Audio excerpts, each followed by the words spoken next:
Да, выступления. Судьями оценивается сложность движения, интенсивность исполнения, разнообразие движений, конечно же, качество исполнения, хореография, музыкальное сопровождение, синхронность исполнения и презентация. Это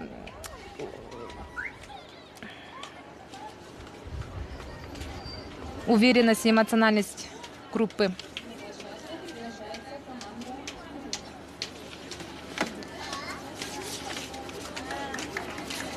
Красивой, ровной, выстроенной походкой выходят девушки из другой команды.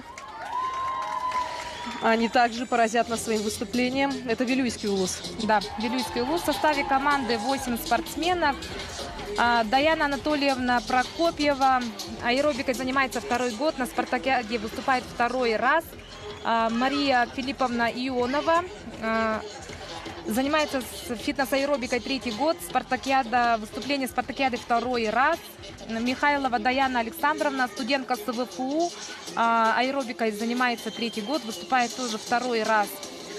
Сахая Егоровна Яковлева, артистка театра, народного театра танца РЛ, аэробика занимается второй год, выступает тоже второй раз. Скажем, команда уже комплектованная, второй раз, половина команды уже выступает второй раз вместе, да. Далее Анастасия Александровна Неустроева, аэробика занимается первый год, выступает тоже впервые. Кюне Никитична Николаева, аэробика занимается первый год, выступает тоже впервые. Саина Николаевна Мякишева, студентка СВФУ, тоже впервые выступает на спартакиаде.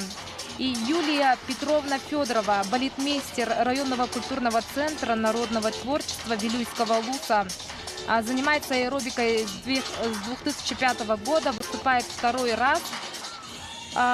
Юлия Петровна, она капитан команды, тренер, хореограф, постановщик программы команды, да? Но постановка действительно, это, как ты только что отметила, это, Алина, да, повторюсь, единство команды, укомплектованность, все это видно невооруженным взглядом. Возможно, здесь еще на руку будет сыграно то, что есть культурная, профессиональная деятельность за плечами, которая только и помогает поднять качество, уровень выступления.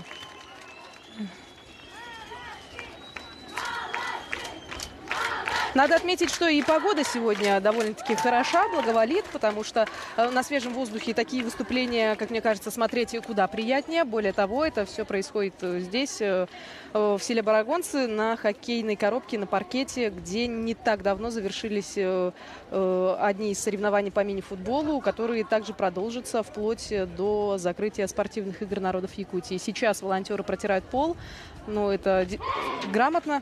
Это необходимо для того, чтобы Безопасить, да? Да, обезопасить выступающих, чтобы ничего не случилось. Ну, а у нас на очереди еще одна команда. Мы можем пока поговорить о ней. Да, ну команда Чурапчинского улуса «Феникс», сборная команда. Тренером является Вера Накентьевна Амосова, отличник Республики Саха-Якутия. Уже 17-й год тренирует своих спортсменов. В составе команды 8 спортсменок, половина из них выпускницы Чурапчинской школы.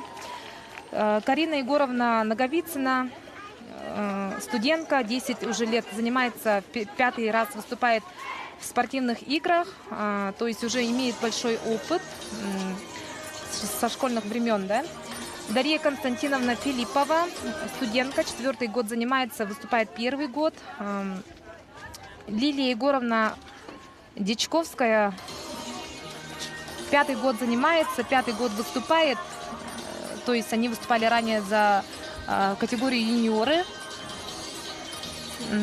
Далее Наина Гавриловна Платонова, студентка СВФУ, 8-й год занимается спортивной фитнес-аэробикой, извините, пожалуйста, 6-й год выступает.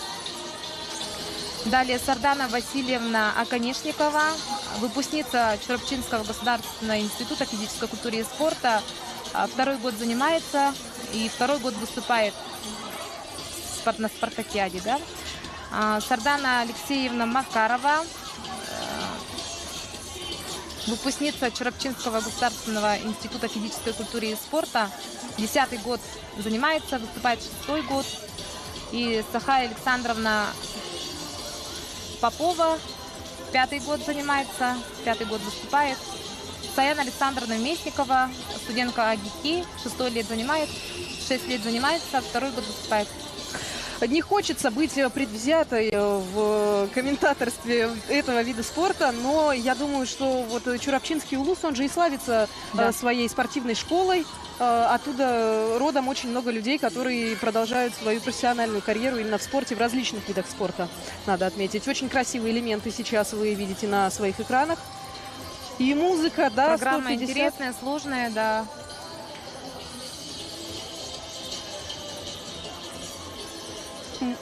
Музыкальное сопровождение 150-160 ударов в минуту дает о себе знать. Оно вроде как, если смотреть со стороны, начинает заряжать чем-то таким положительным и движущим. Но на самом деле стоит представить, насколько непросто приходится сейчас выступающим. Спасибо команде. Завершилось еще одно выступление.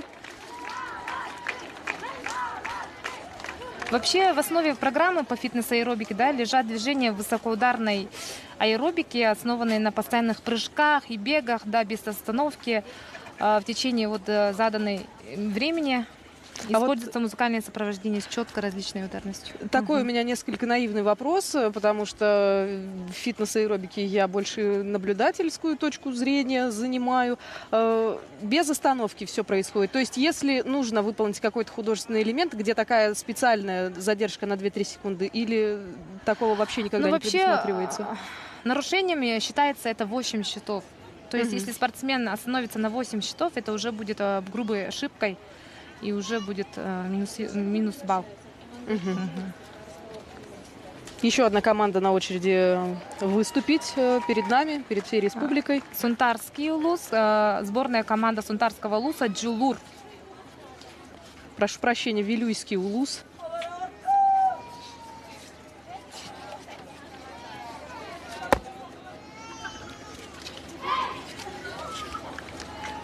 Сейчас пока проходят элементы поддержки.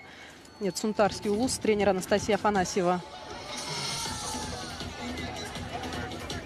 И все мелодии, надо сказать, узнаваемые многими, которые можно Прыжок уже хороший. назвать классическими. Прыжок был потрясающий, да. Ноги вроде.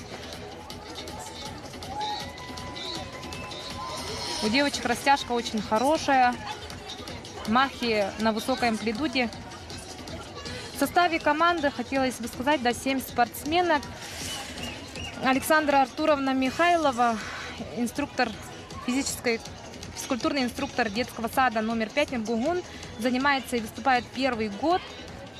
Алина Руслановна Григорьева, студентка СВФУ юридического колледжа, выступает 2-й год. Андреева Италина Только Валерьевна. что произошло небольшое, незначительное падение одной из выступающих. Но я думаю, что судьи уже обратили на это внимание. Если говорить о укомплектованности команды, перед нами были вот все выступающие по 8 человек, и здесь 7. Да. Какое минимальное количество танцующих Да, должно команды вообще по правилам, да, 6-7. Ну, у нас как бы чуть-чуть отстает развитие, да, но и у нас по старой программе сейчас выступает 8, максимально 8 спортсменов. По правилам 6-7.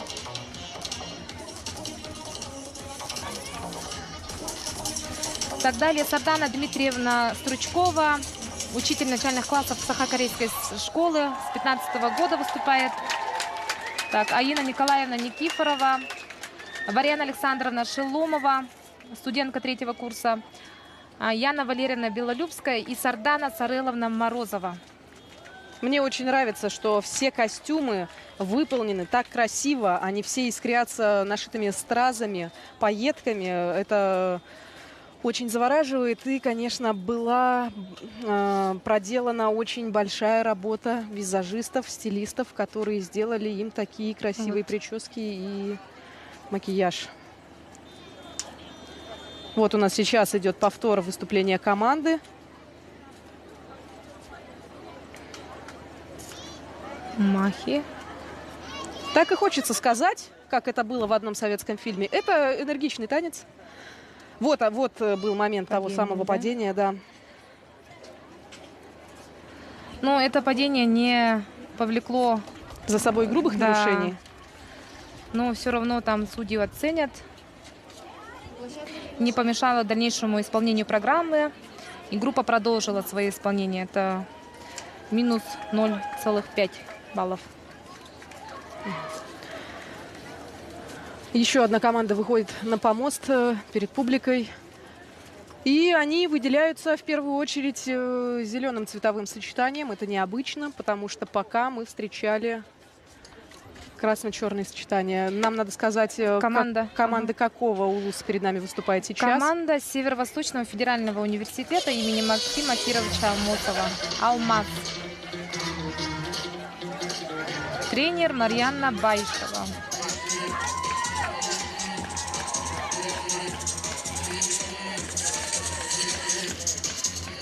Потрясающая растяжка.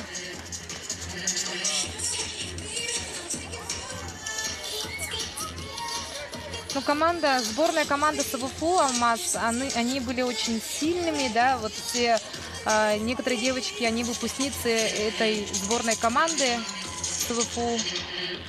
База хорошая. Бритни Спирс заиграла прямо сейчас. Это дает нам отсылки к тем самым клипам нулевых годов, когда мелодия звучала из любого источника, который мог издавать звуки. В составе команды было заявлено 7 спортсменов, но выступает 6. Виктория Ивановна Петрова, Алина Петровна Кривошапкина, Любовь Васильевна Иванова, Юлия Игоревна Сокольникова, Елизавета Сергеевна Филиппова, Кристина Романовна Бурцева и Марьяна Петровна Байшева.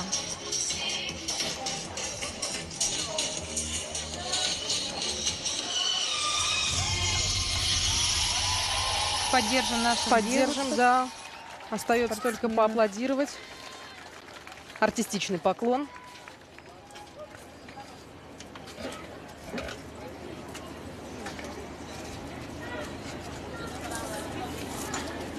На самом деле, будь у меня воля раздавать оценки, я бы оценивала соревнования не только по технике и артистизму, но и за музыкальное сопровождение, потому что испытываю очень большую любовь к тому, какая мелодия играет.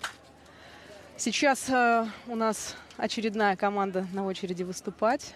Поклонники, болельщики уже аплодируют, поддерживают.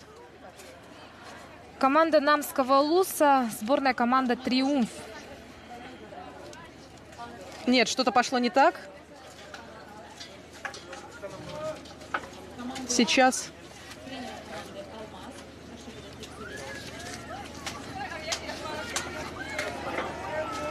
Видимо, они вышли чуть раньше, и сейчас выйдут повторно. Ну, конечно, волнение, это же игры народов республики, без этого никуда. Насчет музыкального сопровождения хотелось бы отметить, Да. Музыкальная музыка должна вообще соответствовать требованиям спортивной дисциплины, ну, то есть вот удары, да, удары в минуту 150, 160. Ну, музыкальное сопровождение движения спортсмен должны быть неразделимы, то есть это одна большая композиция должна быть, и спортсмены не должны опаздывать, да, вот должны ровно в ритм движения выполнять. Цельный художественный номер. И вот иногда бывает такое, что темп музыки, да, музыкального сопровождения быстрый. И иногда такое бывает, что физическая подготовка не хватает, и возможность вот ровно движение выполнять тоже бывает сложно. Намский улус прямо сейчас выступает перед нами с задорным приветственным элементом. Стойка на руке.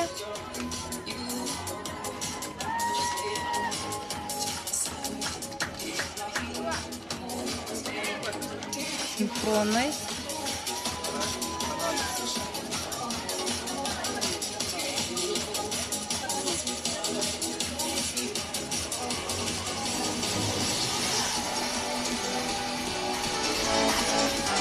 У спортсменок, да, вот должна быть осанка очень. Осанка, конечно, Да. влияет на технику исполнения. Ну, при выполнении одновременных вот движений руки, ног, да, и там уже, если осанка уже не держится, там уже общая Какой переворот. картина уже меняется.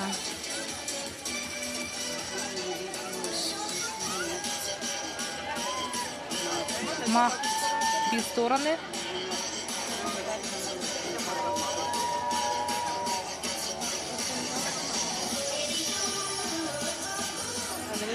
Ну, это чистого рода профессионализм, потому что, да, ничто не стирает улыбку с лица, несмотря на изнурение и утомление. Продолжается программа, выступление.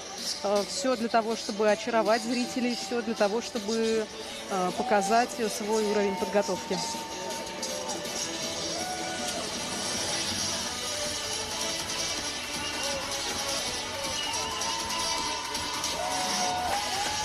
Мамский улус, тренер Екатерина Ивановна Федорова, хореограф Центра развития ребенка детского сада села Намцы. В составе команды 7 спортсменов.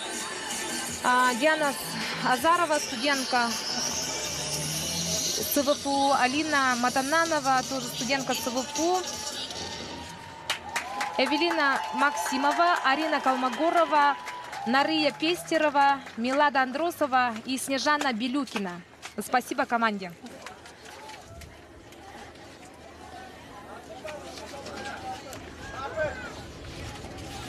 Осанка, девочки до конца уважаемые зрители, это все, да. Мы можем пока предварительно сказать, пока сейчас идет повтор, и сразу после него заранее объявить команду со всеми участниками, чтобы потом уже полностью насладиться выступлением. Да, давайте. Следующим выступает команда Мегина Кангаласского улуса. Кыталык, сборная команда. Тренером является Алена Геннадьевна Давыдова, хореограф народного ансамбля Кыталык, села Майя Мегина Кангаласского улуса. С 2003 года тренирует по фитнес-аэробике. И можно сказать, что здесь половина состава, она уже выпускницы народного ансамбля Кыталык. И это уже очень хорошая база, подготовленность, укомплектованность команды. В составе команды Майя Эдуардовна Назарова, фитнес-тренер по направлению зумба, занимается тоже с 8-го года. 14 год выступает уже за сборную команду Мегина Кангаласского улуса. Далее Мария Артуровна Стручкова, педагог дополнительного образования, занимается 8-й год, выступает 6-й год, родом из Аллаиховского улуса. С 15 по 18 год, скажем, она выступала за команду СВФУ «Алмаз», сборная команда, да? В 2019 году выступала за команду города Якутска, и в этом году она выступает за команду Мегина Кангаласского улуса. Какие потрясающие прыжки сейчас происходят. Напомним, что на чемпионате Республики Саха-Якутия вот в этом году они заняли 2-е место. Девочки очень физически подготовленные. Далее Александра Петровна Соловьева, хореограф народного ансамбля «Кыталык». Занимается с 7-го и 8-го года по фитнес-аэробике. 14-й год выступает за сборную команду Мегина Кангаласского улуса. Сардана Дмитриевна Стручкова, учитель начальных классов Сахакорейской школы. С 15-го года, 7-й год уже выступает за сборную команду. Родом из Мегина Кангаласского улуса. Аина Николаевна Никифорова, учитель начальных классов, тоже занимается 1-й год. Шеломов Варьяна Александровна, студентка кафедры туризма и сервиса, занимается с 15-го года. 8-й год выступает в сборной команде Мегина Кангаласского улуса. Яна Валерьевна Белолюбская, студентка АГИКИ, педагог-хореограф, занимается 1-й год. Но база уже есть, да? База видно, есть. Да. Сардана Сарыловна Морозова, делопроизводитель Мегина Кангаласского улуса, филиала ГУП ЖКХ, занимается 8-го года. Очевидно, это было одно из самых ярких выступлений. Молодцы, девочки. Или же болельщиков Мегина Кангаласского района собралось большее количество, потому что это были самые громкие аплодисменты. Но нельзя не восхититься тем, что происходит сейчас на экране. Да, у них уже постановка, база очень хорошая. Физическая подготовка. В каждой команде или это на усмотрение выступающих танцующий тренер? Ну, это уже, да, это очень сложно. Это надо отметить, что вообще сложно быть в команде и даже вот тренировать и хореографию, постановку делать, да, получается. Надо и свою подготовку физическую догнать, да, вместе с девочками. И вот когда отдельный тренер, это очень, даже очень хорошо. Еще одна команда у нас готовится.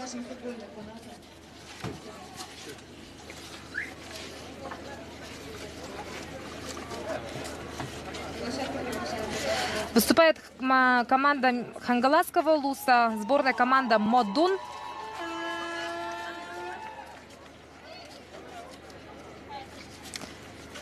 Тренер у них Сабина Соловьева. В составе команды 8 спортсменок заявлено. Выступает 7. Татьяна Иннокентьевна Тобонова, студентка СВФУ. Александра Ивановна Пермякова выступает второй раз. Эти девочки. Сабина Александровна Соловьева, студентка СВФУ, выступает первый раз в спартакиаде. Уруйдана Иннокентьевна Мадун, инженер ЕГРЭС, выступает первый раз. Чуть-чуть опаздывает. Так, Людмила Артуровна Архипова, студентка СВФУ, занимается только с апреля 2022 года. Да, это очень сложно догнать девочек, у которых есть хорошая база подготовки спортивной. Да? Но результаты приходят с дисциплиной. Да, целеустремленность. Мария Сергеевна Рафаилова, тренер футбольной школы «Спартак», занимается с мая месяца тоже этого года, выступает первый раз. Светлана Леонидовна Семерова, студентка ЯКИКИ, первый раз выступает. Александра Гаврилевна Константинова, студентка ЯПК педагогического колледжа, тоже первый раз выступает. Ну, половина, то есть половина дебютанток. Да, большая половина дебютантов.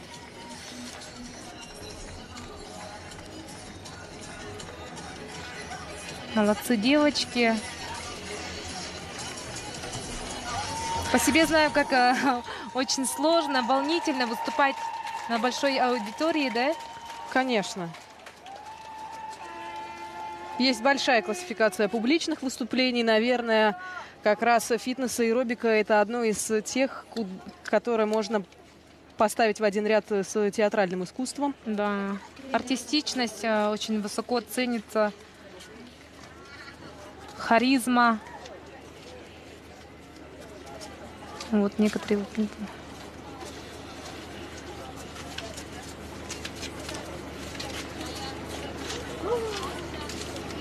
Красивый был выполнен прыжок. Элементы нам показывают с разных планов. Ну, естественно, судьи остаются беспристрастными в этом деле. В отличие от нас.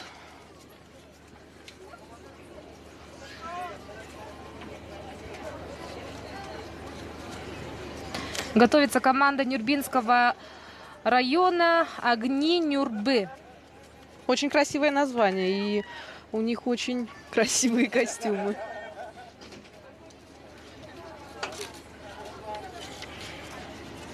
Команда Нюрбинского района, тренер Снежана Максимовна Николаева, тренер фитнес-центра «Эндорфин» в городе Якутске. В составе команды 8 спортсменок. Сандара Васильевна Иванова, Управление Федеральной налоговой службы по республике, занимается, выступает с 2019 года. То есть второй раз уже выступает. Чувства волнения уже должны быть знакомы. Следующим Альбина Валерьевна Маякунова, Управление Федеральной налоговой службы по республике. Первое выступление. Ровной, чинной походкой, изящной.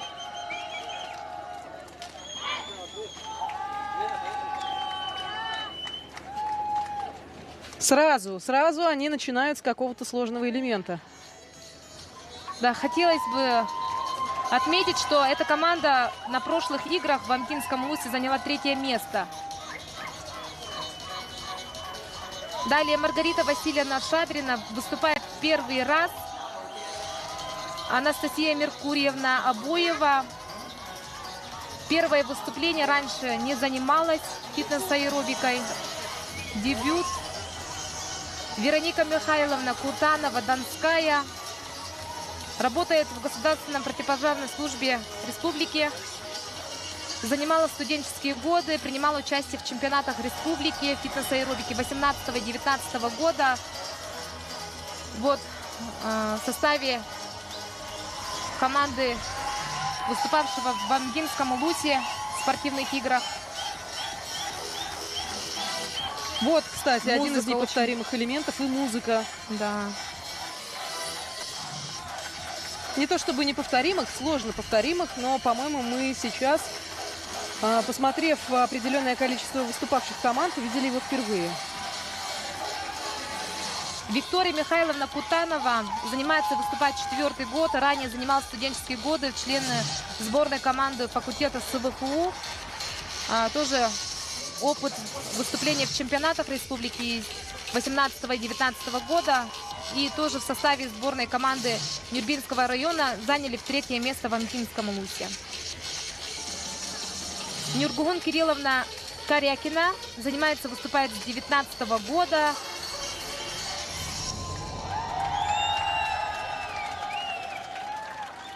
Очень красивое выступление. Действительно молодцы.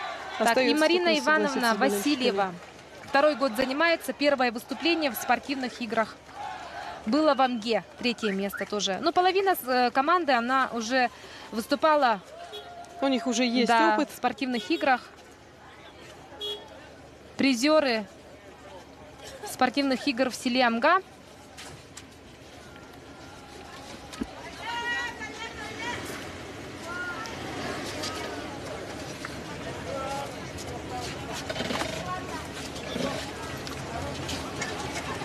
Вот как раз про один из таких элементов я говорила.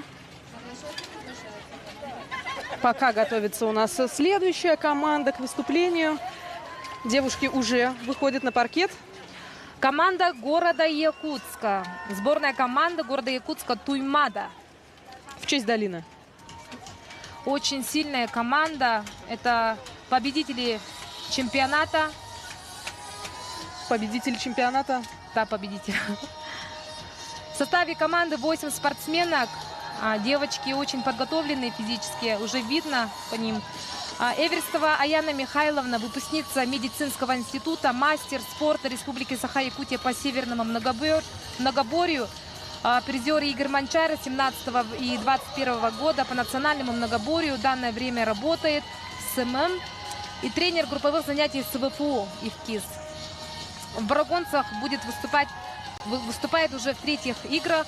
2014 года выступала за горный луз категории юниоры. В 2019 году тоже выступала в селе Амга за команду горного улуса. И сегодня выступает за команду города Якутска. Какое скольжение только что было. Далее Карина Семенова выступает 3-й год. В 2014 году в селе Намсах команда СВФУ «Алмаз» 1-е место заняла. В 2019 году в играх в Амге команда города Якутска 1-е место. Вообще занимается с 8 и 9 года в Чурачинском улусе село Чеппара. Ваша коллега. Наша НВК коллега. Саха. Ну Да. вот, Чурапчинский опыт База. спортивный, Да. да, база говорит. Молодцы девочки.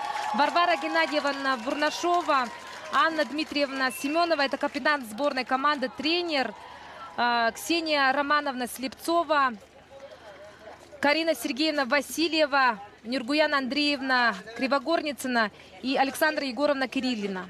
Девочки, это половина выпускниц сборной команды «Алмаз» СВФУ.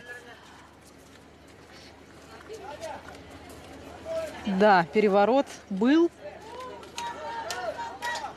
Усть-Алдан. Ну, а я скажу, что болельщики все прибывают и прибывают. На самом деле много кто пришел сегодня посмотреть выступления, соревнования по фитнес-аэробике.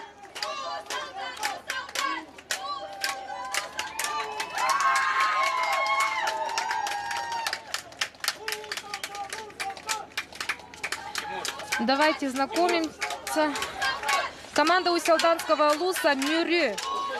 Тренер Туяра Лаврентьевна Ларионова, тренер-преподаватель детско-юношеской спортивной школы имени Егора Федоровича Габышева, села Барагонцы, руководитель танцевального коллектива «Энергия». Тренирует девушек с 2011 года. В составе команды 8 спортсменок. Алина Викторовна Черкашина, выпускница Мындабинского спортивной школы, занималась в танцевальном коллективе «Энергия» с 7 лет, гимнастикой и настольным теннисом. Выпускница СВФУ ИФКИС, имеет второй взрослый разряд по спортивной гимнастике, преподаватель физической культуры Якутского колледжа связи и энергетики. Участвовала в спартакиаде в 2014 году в селе Намцы. Эти игры у нее вторые. Далее Арина Алексеевна Трифонова, выпускница Мирюнской средней общеобразовательной школы номер 2. Ранее занималась легкой атлетикой и народными танцами. Студентка СВФУ, занимается 4-й год. В спортивных играх выступает 2-й раз. Болельщики между тем все рукоплещут и рукоплещут. Василина Владиславовна Румянцева, студентка юридического факультета СВФУ, выпускница Мирюнской спортивной средней школы номер 2. С детства тоже выпускница танцевального коллектива «Энергия». Фитнес-аэробикой начала заниматься с 2011 года. Выступает в 6-х и 7-х спортивных играх. И в этом году 3-й раз. Полина Станиславовна Васильева, студент лингвистического университета имени Добролюбова. Со 2-го класса занимается спортивными танцами, легкой атлетикой и баскетболом. С фитнес-аэробикой начала заниматься с 2011 года. В играх выступает в 3-й раз. Выступала ранее команда в категории юниоры. Далее Светлана Владимировна Стрекаловская, выпускница Мирюнской общеобразовательной школы номер 1 Барагонцы. Тоже выпускница танцевального коллектива «Энергия», 10 лет занимается. Сторожева Милена Юрьевна, занимается с 2017 года, выступала тоже в селе Амга. Аина Катерина Эриковна Ануфриева, 5 лет занимается бальными танцами, выступает 2-й раз. Ангелина Евгеньевна Павлова, выпускница Мирюнского общеобразовательной школы номер 2. Легкой атлетикой ранее занималась, гимнастикой. В этом году выступает впервые. Но это был коллектив «Энергия». Мы ощутили. Большая половина, да, выпускницы, уже работающие уже с тренером Туярой Лаврентьевной. Я просто хочу отметить, что мы действительно сейчас получили энергетический импульс. То ли от болельщиков, то ли от выступавших девушек.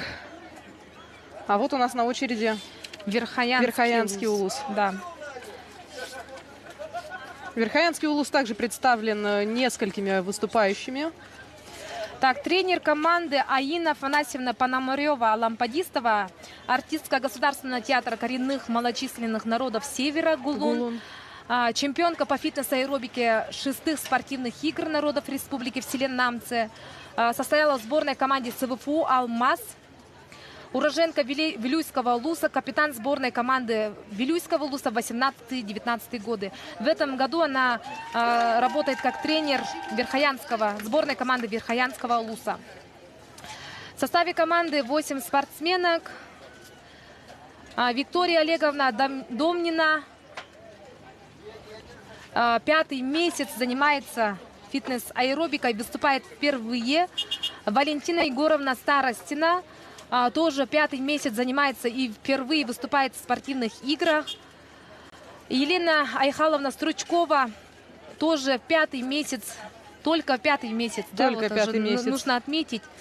Впервые выступает, волнение очень должно быть, ощущение. Галина Николаевна Павлова, тоже 5-й месяц, впервые. Но база у них одинаковая, да уже половина. Все девочки уже дебютируют. Матрена Аркадьевна Горохова, студентка АГИКИ, 5-й месяц тоже занимается с фитнес-аэробикой, впервые выступает. Анастасия Николаевна Неустроева. Ну, как знать, возможно, вот занятие фитнес-аэробикой, когда у тебя есть такой небольшой опыт, если занимаешься 5 месяцев, и потом тебя ждут такие масштабные спортивные соревнования, это дает какой-то новый толчок вдохновения, новый виток в спортивной своей деятельности. Да. Алена Леонидовна Амосова тоже дебютирует в спортивных играх. Юлия Васильевна Юмшанова тоже 5-й месяц занимается. Ну, девочки, они уже скомпонована команда. скомпонованная команда. База одинаковая.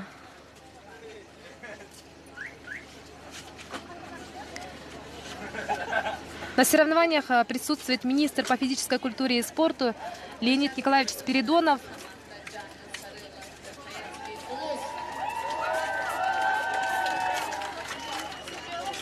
Вот Да, вот и девушки из Верхояния выходят на площадку.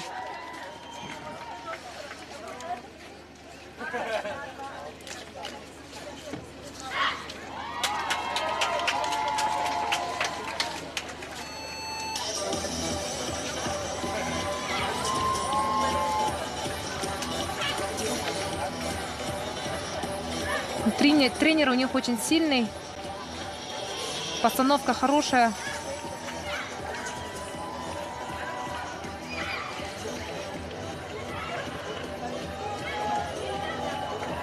Синхрон у нас отмечается у девочек.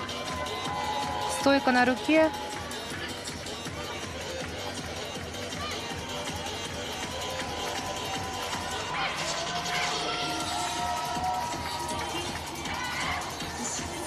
Действительно, единство движений мы можем сейчас наблюдать, что, в общем-то, и создает ту самую единую художественную композицию. Ну, не скажешь, что 5 месяцев, да? Конечно. Девочки молодцы. Вообще, глядя на всех выступающих, я причислила бы их, точнее, приписала бы им многолетний опыт.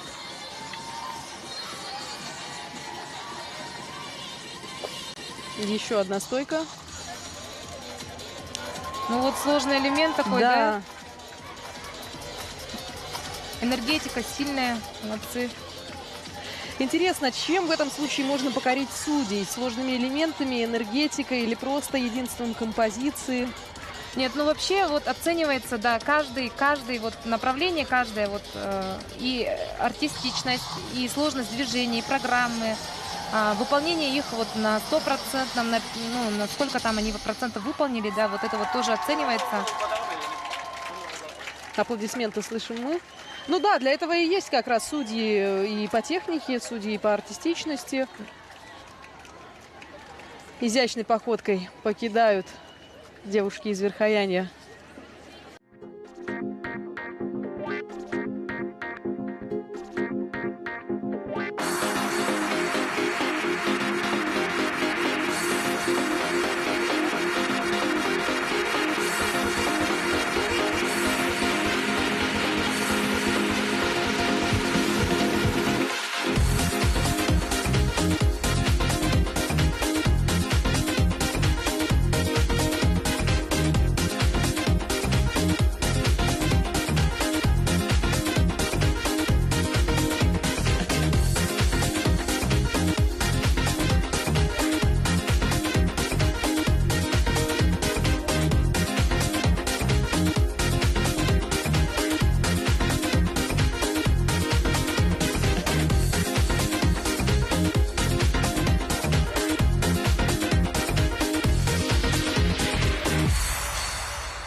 Приветствуем всех любителей спорта, в частности мини-футбола. Национальная вещательная компания «Саха» начинает прямую трансляцию очередного соревновательного дня турнира по мини-футболу в рамках 8-х по счету спортивных игр народов Республики Саха-Якутия. Программа сегодняшнего дня открывает доигровка встречи, которая была вчера прервана. Это 1/4 финала, где встречаются команды Мегина Кангаласского улуса. Они играют в черных футболках. И, соответственно, их соперники, представители команды хозяев, это вторая команда Усть-Алданского улуса, они играют в синих футболках. Вчера из-за сильного дождя с порывистым ветром данная встреча была прервана, и сегодня мы будем доигрывать 19 минут и 50 секунд оставшегося времени. Счет 1-0. Вчера был прервана была встреча при таком счете. Единственный мяч, я напомню, забил Рустам Ларионов, игрок мегинцев. Ну и давайте сейчас смотреть. У нас с утра небольшой дождь прошел, но паркет протерли, я думаю, сильно скользить не будем. И надеемся, что дождь, вот мы видим, да, какие облака, надеемся, что дождь обойдет нас стороной. Ну и смотрим. Конечно же, для футболистов это непросто, потому что настраиваешься на такие матчи очень серьезно, и игра прерывается. Это получается настраиваться второй раз, и вообще очень странно, наверное, доигрывать 20 минут. Ну, 19 минут 50 секунд, если быть точнее. Но что поделать, таковы обстоятельства, и надо играть. По составам пробежимся. Мегино-Кангаласский улус, Айсен Савин на воротах. 10-й Михаил Никифоров, 13-й Алексей Дмитриев, 8-й Владимир Аросин, 3-й Евгений Скрябин, капитан команды.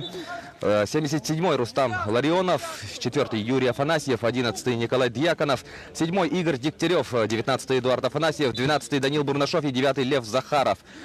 Ну и перейдем к команде Усть-Алданского улуса, вернее, это вторая команда. Первый Гаврил Портнягин, страж ворот, его коллега по амплуа под 9-м номером Дмитрий Сухоцкий.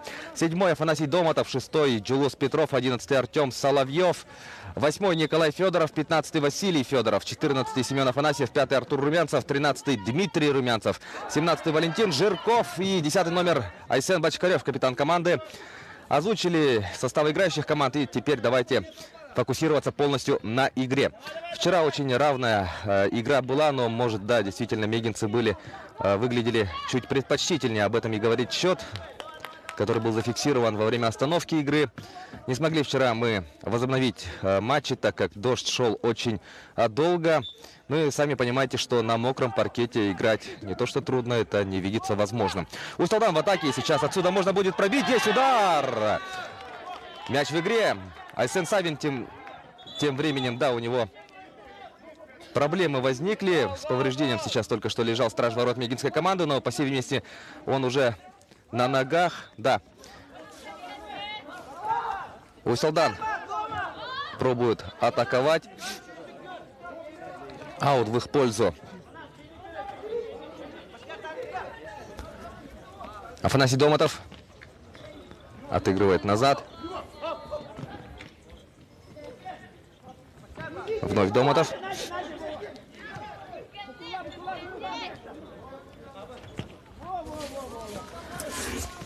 Ну и все, расписание у нас сместилось. Я напомню, что надо еще доиграть вчерашнюю соревновательную программу. Вот, например, вчера мы ушли из эфира, когда шел этот матч. И еще из вчерашнего соревновательного дня у нас осталась встреча 1/4 финала, в рамках которой Якутск сыграет с командой Оленёкского улуса. После этого мы приступим к розыгрышу других призовых мест. И, конечно же, нас ждут полуфиналы турнира.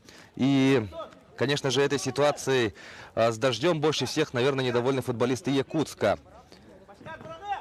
Ну и мегинцы с усть-алданцами, потому что им, по сути, придется играть 2 встречи в день. Что, конечно же, тоже очень тяжело, потому что, опять-таки, надо настраиваться очень сильно. Опять-таки, это нагрузки, это восстановление. Но с природой не поспоришь.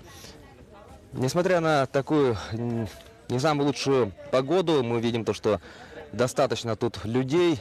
Собрались любители мини-футбола. Сейчас не получилось довести атаку до удара. И мы видим против Игоря Дегтярева. Тут правила были нарушены. По хоккейному Айсен Бочкарев встретил своего соперника. И Горчичник получает капитан усть-алданской команды. Смотрим на повторе. Рустам Ларионов на Дегтярева. Дегтярев получает мяч. Ну и тут, да, столкновение и желтая карточка. И пробуют пробить Дегтярев. Почему нет? Но с этой позиции, я думаю, Михаил Никифоров мог бы пробить. Я думаю, для Никифорова не существует расстояний, из которых он бы не смог нанести опасный удар. Арсен Савин быстро вводит мяч в игру. Дегтярев очень долго, да, тут продержал мяч. И мяч все еще в игре, надо бороться, смотрите. Ну и вот. Гаврил Портнягин вводит мяч в игру. 14 минут еще у нас есть. Я напомню, что это четвертьфинал, на кону право выхода в полуфинал. Хорошо тут подстраховал Юрий Афанасьев. Все контролировал. Ну и мы надеемся, что программу сегодняшнего дня мы без каких-либо изменений покажем в прямом эфире. Хотя, судя по облакам, дождь, наверное, пойдет. У организаторов есть вариант переноса соревнований на другой объект. Но мы, конечно, надеемся, что как-то распогодится, потому что в другом объекте, который рассматривается, да, как возможное место проведения оставшихся игр, то там передвижная телевизионная станция, конечно же, никак не может разместиться.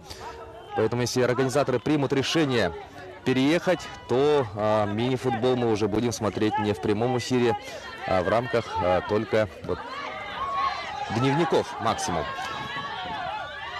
И опасный момент у усть-алданцев. Смотрите, удар есть. Отбились. Николай Дьяконов не смог развить эту атаку. Помешали ему усть-алданцы. Но я напомню, что хорошо, да, идут дела у команды. Тут еще одно нарушение правил. Звучит свисток. 2 фола уже. Кстати, я не запомнил, сколько фолов вчера было в момент остановки у усть-алданцев. Но после того, как возобновилась игра, 2 нарушения правил уже набрали усть-алданцы. Рустам Ларионов у мяча. Ну да, расскажу ситуацию со вчерашними матчами после розыгрыша данного стандартного положения. Внушительная стенка. Сколько там? 4 человека сразу, включая игрока Мегинцев. И арбитру надо, конечно, наблюдать внимательно за тем, чтобы никто никого не толкал в момент розыгрыша. Рустам Ларионов делает хорошую передачу на Юрия Афанасьева. И тот сходу хотел пробить в ближний от себя угол. Получилось опасно. Ну и говоря, да, о том, что хорошо идут дела у хозяев соревнований. Вчера основная команда, первая команда усть-алданского Улуса вышла в полуфинал со счетом 2-0, одержав победу над Ленским районом. Радостное событие для усть-алданской команды, потому что, ну, давненько не побеждали Ленский район. И вот при родных стенах, при родных хоккейных бортиках вчера усть-алданцы одержали очень хорошую победу. Ну и результаты других матчей. Также в четвертьфинале встречались Мирнинский и Горные районы. И команда из Алмазного края одержала победу со счетом 3-1 и вышла в полуфинал. Но смотрим. Передача. Ну, не удар же ведь, да? Передача не получилась. Ну и по объективу, да, нашей телекамеры мы можем понять, что уже моросит. Начался небольшой дождь. Ну, хотелось бы, конечно, хотя бы эту встречу доиграть и переждать дождик. Никифоров делал передачу.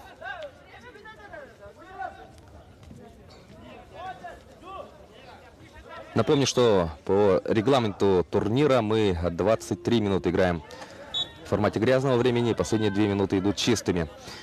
Никифоров с Ларионовым.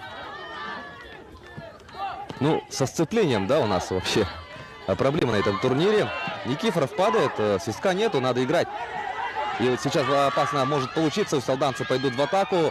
И Айсен Савин первый на мяче. И смотрите, на встречных курсах Рустам Ларионов хотел под себя убрать мяч и выйти на ударную позицию, не получилось. Да, у нас тут то с пылью проблемы, да, скользят. И тут, например, у нас сейчас начинается дождь. И, конечно же, мокнет паркет. И это, конечно, скользко. Но пока видим то, что играть, по крайней мере, пока возможно. Никто не катается, как на коньках. Ну и поддерживают команды. Конечно же, Мегина Кангаласский улус и Усть-Алданский улус — это громкая афиша. Хорошая афиша в мире якутского футбола. Это дерби Заречья. Ну и тут не важно, что это вторая команда Усть-Алданского улуса. Ух, Михаил Никифоров зарядил хорошо и показывает то, что было касание мяча со стороны игроков Усть-Алданского улуса. То, что играет вторая команда, это никак не сказывается на том, что это все равно принципиальная встреча. Напряженная игра, удар, Портнягин справляется. Ведь сами посудите, у солдатской команды была возможность заявить два состава на правах хозяев, и обе команды прошли отборочный этап. И более того, вторая усалданская команда вот прошла групповой этап и вышла в четвертьфинал. Так что, конечно же, это серьезный соперник, с которым мегинцы играют на полном серьезе. Перепасовка в исполнении футболистов мегинской команды. Михаил Никифоров пробрасывал мяч в сторону штрафной Портнягина. Никто из партнеров не откликнулся. Так, и смотрим атаку усть-алданской команды. В обыгрыш шел Семен Афанасьев. Но Евгений Скрябин, капитан мегинцев, остановил его.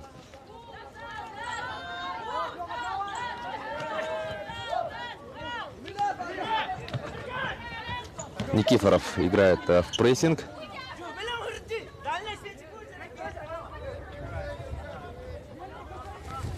Готовится вести мяч в игру Владимир Аросин, Михаил Никифоров, Алексей Дмитриев. Можно продолжать. И до прострела дело не дойдет. Хорошо в подкате стелился Семен Афанасьев. Чуть больше 7 минут остается играть. Аросин. И добьющего Никифорова.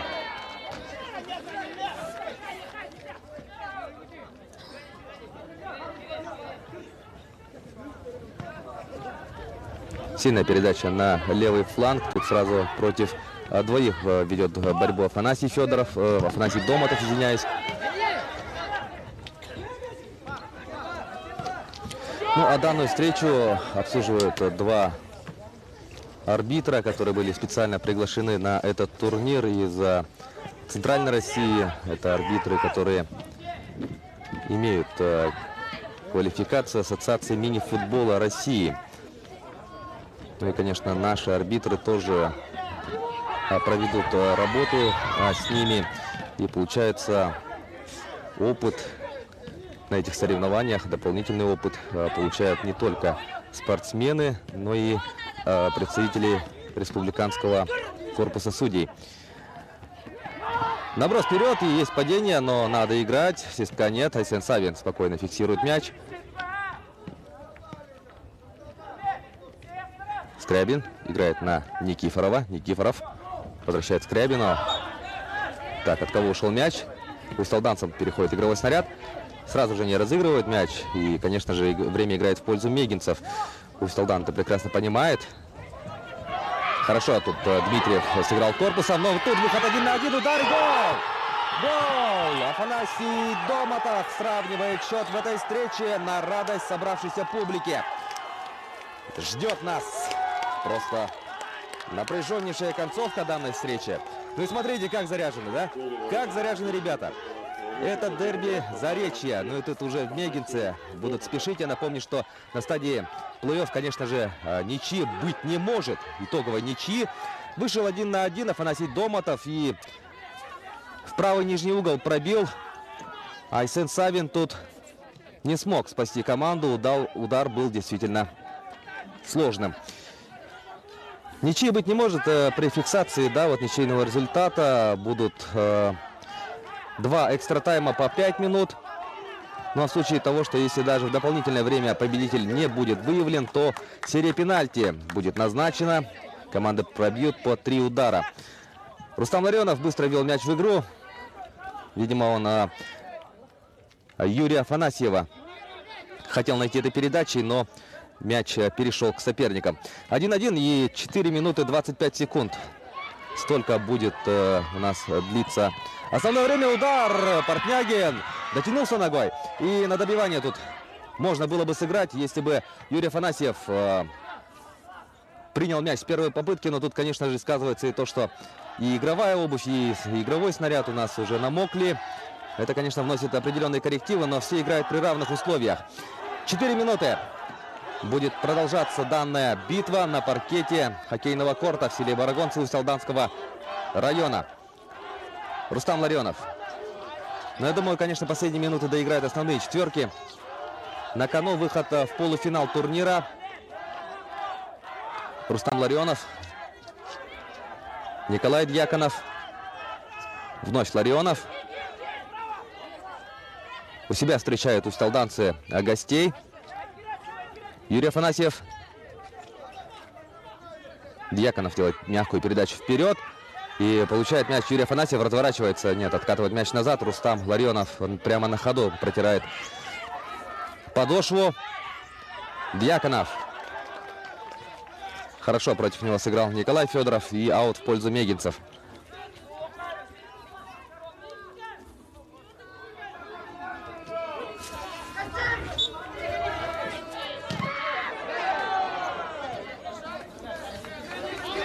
Удар был заблокирован, и сейчас еще один аут. Рустам Ларионов. Да, почему бы не пробить? Сохранили усть-алданцы мяч в поле. И Рустам Ларионов сейчас может забить гол! Рустам Ларионов! Дубль Рустама Ларионова! За 2 минуты 37 секунд до конца встречи Рустам Ларионов вновь выводит команду Мегина Кангалатского Улуса вперед. Дубль Рустама. Ну и сейчас, конечно, минутный перерыв, да? Сразу берет тренер усть-алданской команды, потому что надо сейчас, конечно же, очень грамотно отреагировать на второе взятие ворот в исполнении футболистов мегинской команды. Давайте посмотрим. Это впоследствии ошибки, конечно же, случилось. Вот, решил просто, да, выйти с выноса футболист усть-алданской команды Николай Федоров. Попал в Рустама Ларионова. Тот, в свою очередь, дальше разобрался как надо. Ну вот какие эмоции. Это мини-футбол. Это 1/4 финала спортивных игр народов республики. На кону выход в полуфинал. Ну и активно, конечно же, команды обсуждают геймплан на оставшееся время. Сергей Павлович Скрябин настраивает футболистов усть-алданского Улуса. Но Сергей Павлович Скрябин, конечно же, заявлен как главный тренер первой команды. Но, конечно же, он и помогает, конечно, второй команде. Смотрим, что сделает усть-алданская команда в оставшееся время. Мегинцы уже будут играть по счету. Это, понятное дело, без каких-либо серьезных рисков будут действовать мегинцы. Только при явных возможностях они будут идти вперед, потому что времени остается очень мало. Дмитриев тут, конечно, с проблемами, но отборолся.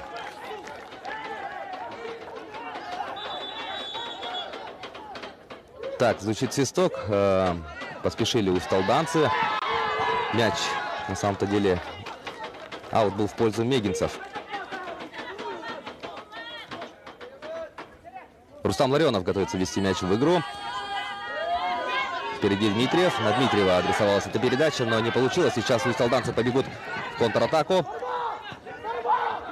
Вот быстро выбежать не получилось. Сейчас комбинировать придется футболистам в синей форме.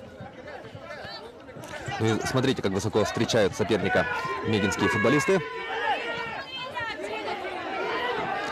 Ну и тут же вернулись они. Хорошее движение, хорошую динамику демонстрируют футболисты Мегина Кангаласского улуса.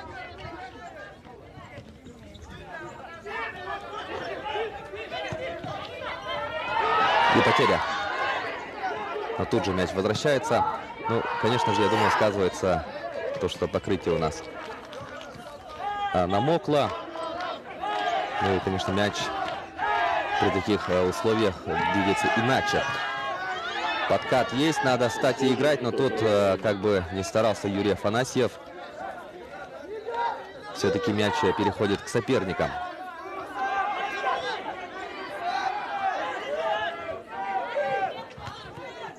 Болельщики активно поддерживают усть-алданскую команду. Асен Савин успел подчеканить. И мяч выбил в сторону ворот соперника. Удар.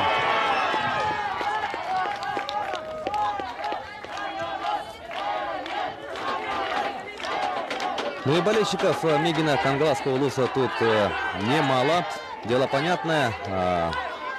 Путь недолгий, конечно же. И мы знаем то, что на эти игры приехала самая большая делегация, самый многочисленный состав у Мегина Кангаласского улуса. Ну и это касается, я думаю, не только состава спортсменов, но и болельщиков также.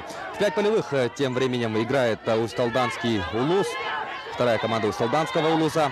Ну, конечно, время тает, и смотрим. И прострел вдоль ворот. Асен Савин вступает в игру.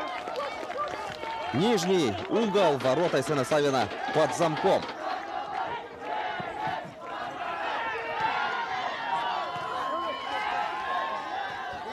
Ну, интереснейшая концовка нас ждет. И, конечно, игра в 5 полевых — это всегда риск. Но когда стоит вопрос победы в таком матче, конечно же, надо рисковать. И можно тут наказывать. Удар по пустым воротам, и это 3-1. Можно сказать, что поставили точку в этой игре футболисты Мегина Кангаласского улуса, а именно Николай Дьяконов. Оказался он точным с этой позиции, и то, о чем как раз я говорил, да? Игра в 5 полевых — это риск. И на сей раз, к сожалению, для футболистов усть-алданского улуса этот риск не оправдался. Поздравляем и футболистов Мегина Кангаласского улуса. Ровно под занавес матча Николай Дьяконов наказал за ошибку и отправляет мяч со своей половины поля в пустые ворота. Но стоит отдать должное второй команде усть-алданского улуса. Хорошую игру подарили они. Это было действительно очень интересно. 3-1, дубль Рустама Ларионова. И вот этот вот удар с дальней дистанции по пустым воротам Николая Дьяконова приносит победу Мегина Кангаласскому улусу в дерби Заречья. Ну а единственный мяч второй команды усть-алданского района забил Афанасий Домотов. С вами футбол смотрел Власий Сергеев. Сейчас мы предлагаем вашему вниманию хайлайт минувшей игры, и мы по мере возможности будем запускать следующие матчи в прямом эфире. Оставайтесь с нами, дорогие друзья, занимайтесь спортом и будьте здоровы!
Как здорово, что неподалеку от городской жизни можно окунуться в живую природу, живые алмазы Якутии. Чудесные животные, красота вокруг. Спасибо Алроса за поддержку этого социального проекта. Благодаря поддержке Алроса и самоотверженному труду работников здесь царит атмосфера заботы, любви к природе, покоя и уюта. Беречь и сохранять, заботиться и вдохновлять. Алроса – якутская компания. С 14 по 16 июля в культурно-этнографическом комплексе Хамыстах Вилюйского улуса проводится республиканский культурно-образовательный фестиваль молодежи «Табыс». В этот день соберутся делегации со всех уголков Якутии, общественные объединения Республики Саха-Якутия, где их ждут различные развлекательные конкурсы, соревнования и образовательные программы. Неправильная эксплуатация печи, нарушение правил устройства и эксплуатации электрооборудования – одни из основных причин пожара. Соблюдайте правила пожарной безопасности. Сделайте свою жизнь безопаснее. Малыш Игнат 3 дня как родился, а уже чем-то расстроен. А все потому, что никто из вас не знает о его достижении. А ведь его появление – чудо. Он родился вопреки всему, победив диагноз бесплодия. Отличная работа, Игнат. Ты настоящий богатырь. Национальный проект «Демография» – это бесплатные процедуры ЭКО для семей с диагнозом бесплодия. А вы и не знали. Национальные проекты. Смотрите, вместе у нас получается.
В эфире «Актуальное интервью», в студии Валерия Наумова. Здравствуйте. У школьников продолжаются летние каникулы. И именно в этот период важно обеспечить безопасность детям, особенно тем, кто не находится в детском лагере или под присмотром взрослых.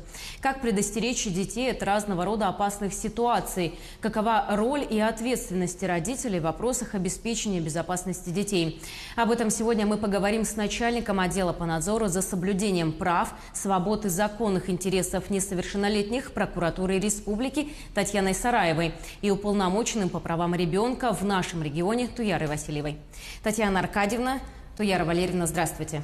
Здравствуйте. Здравствуйте. Татьяна Аркадьевна, расскажите, пожалуйста, какова ситуация с обеспечением безопасности детей в этом году? Почему мы сегодня, так получилось, говорим на эту тему? Ну, к сожалению, вопросы безопасности несовершеннолетних в летний период, они возникают ежегодно. Цифры статистики неутешительны. Так, например, в прошлом году в летний период погибло 10 детей при купании в несанкционированных местах в естественных водоемах. В этом году уже 2 ребенка утонули. В дорожно-транспортных происшествиях в течение прошлого года пострадало 111 несовершеннолетних, в том числе 3 ребенка погибли. В течение этого года 26 детей стали жертвами ДТП, в том числе 1 ребенок погиб. А почему данный вопрос именно в летнее время встает очень остро? Ну, в летний период эти вопросы становятся наиболее острыми, потому что дети больше времени проводят на улице. Они без присмотра, не посещают школу, не посещают дошкольные образовательные учреждения, больше проводят времени в среде сверстников, где-то на природе. И вот в такой ситуации наиболее важно обеспечить безопасность детей всем нам, всем взрослым.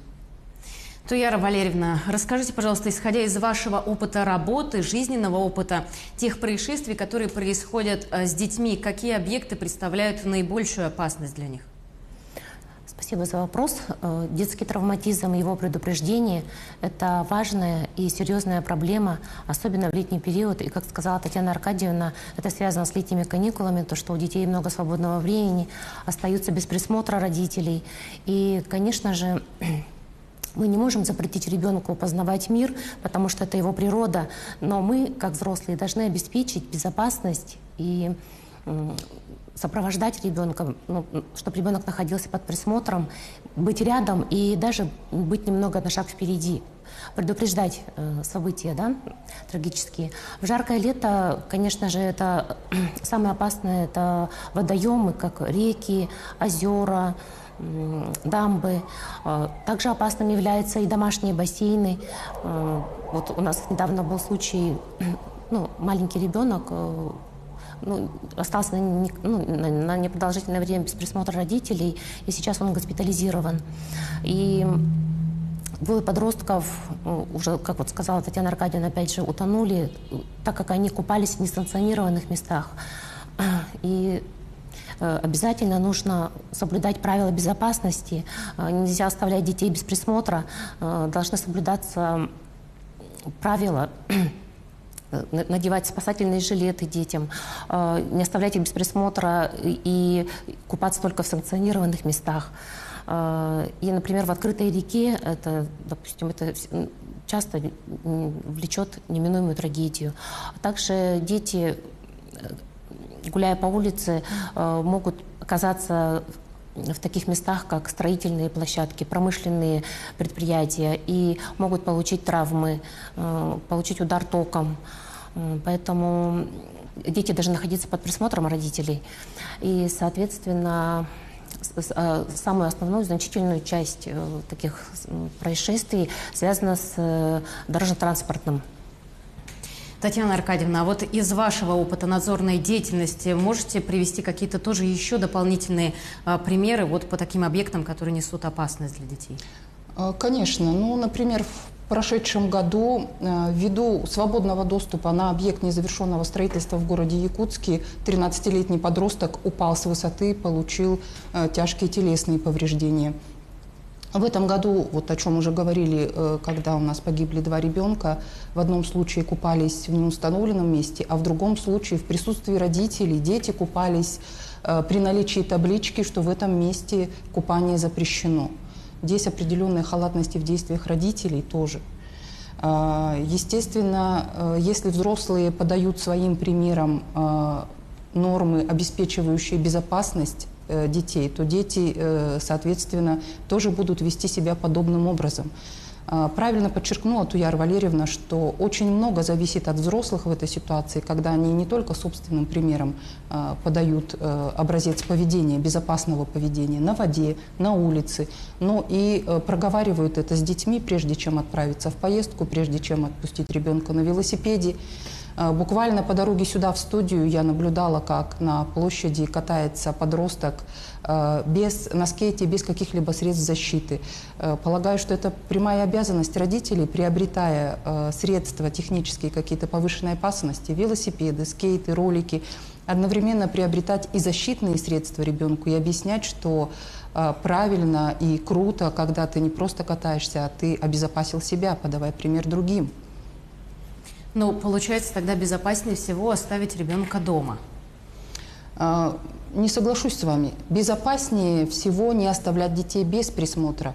Если говорить о квартирах, жилых домах, то оставление детей без присмотра одних, особенно детей раннего возраста, тоже может повлечь трагедии в определенных случаях. Серьезную опасность представляют открытые окна, защищенные москитными сетками особенно, открытые балконные двери. Так могу привести примеры, когда использование москитных сеток вводило детей раннего возраста в заблуждение, и, опираясь на них, они просто буквально выпадали в эти открытые окна. Есть конкретные примеры. В городе Мирном ребенок выпал из окна 3-го этажа, облокотившись на москитную сетку. Причем не всегда это дети самого раннего возраста. Есть пример, когда в прошлом году в одном из жилых домов 7-летний ребенок также выпал из окна 3-го этажа, так как облокачивался на вот эту москитную сетку.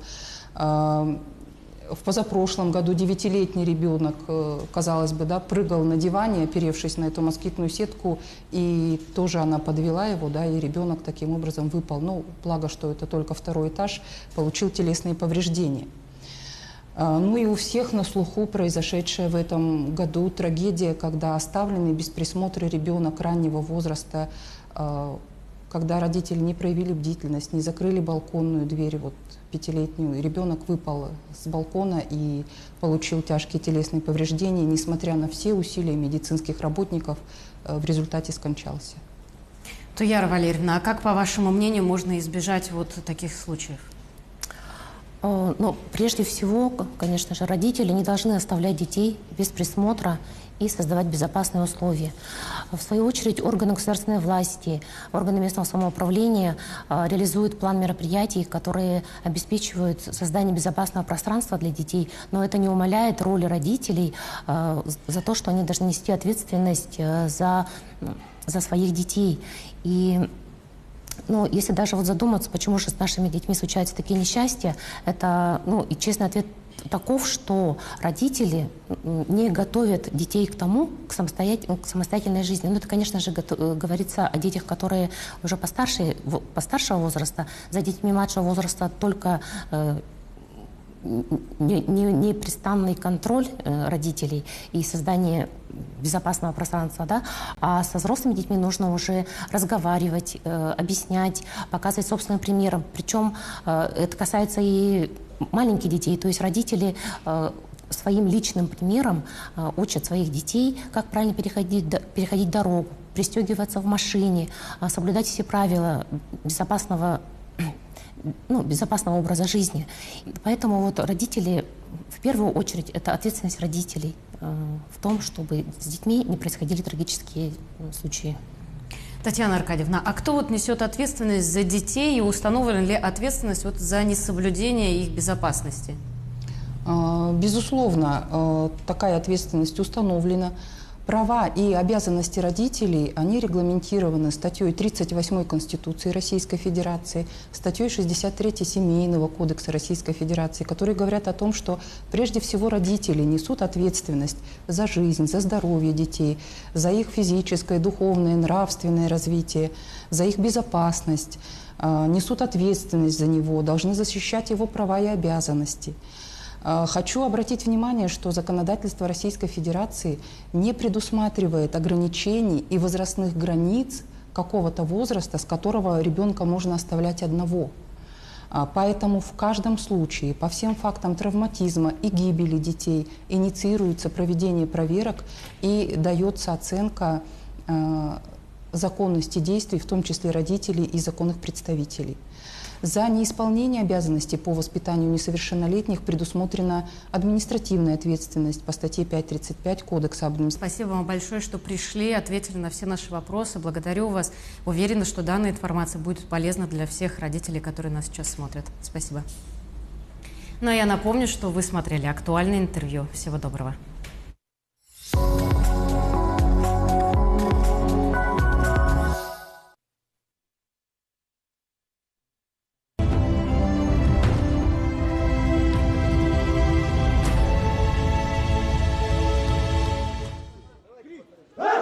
Приветствуем всех любителей спорта. В селе Барагонцы Усть-Алданского района продолжается праздник мини-футбола. Осталось разыграть нам последнюю четвертьфинальную пару, в рамках которой встречаются город Якутский, Оленёкский район. Сразу пробежимся по составам играющих команд. Сегодня номинальные гости — это Оленёкский район. 9-й номер Ян Николаев, капитан команды. 2-й номер Владимир Лялигин, страж ворот. 8-й Прокопий Федоров. 7-й Михаил Усманов. 11-й Михаил Павлов. 27-й Тимур Петров. 23-й Гаврил Соломонов. 5-й Виталий Боескоров. 15-й Роман Кирин. 17-й его тезка Роман Бондаренко. И 12-й номер Семен Камеров. Главный тренер команды Владимир Федоров. Состав города Якутска. Они играют в белой форме. 22-й Александр Ефремов, 15-й Семен Катурев, 9-й Андрей Калачев, 10-й Дмитрий Покровщук, 8-й Александр Купряков, 14-й Николай Шарковский, 11-й Иван Калачиков, 17-й Алексей Кислицын, 5-й Алмаз Аконосов, 7-й Дмитрий Сердюков и 19-й номер Никита Евтушенко, 29-й Илья Чекир, главный тренер команды Олег Марченко. Нас ждет интереснейшая игра вот из-за погодных условий. Вчера, как вы помните, мы ушли из эфира, потому что начался сильный дождь с порывистым ветром. Пришлось приостановить, оборвать соревновательный день. И в связи с этим мы сегодня вот доиграли предыдущую игру, и эта игра была перенесена на сегодня. То есть означает то, что Якутску сегодня придется играть 2 встречи в один день. Конечно, это тяжело, но обстоятельства вынуждают. Обратимся к турнирной таблице.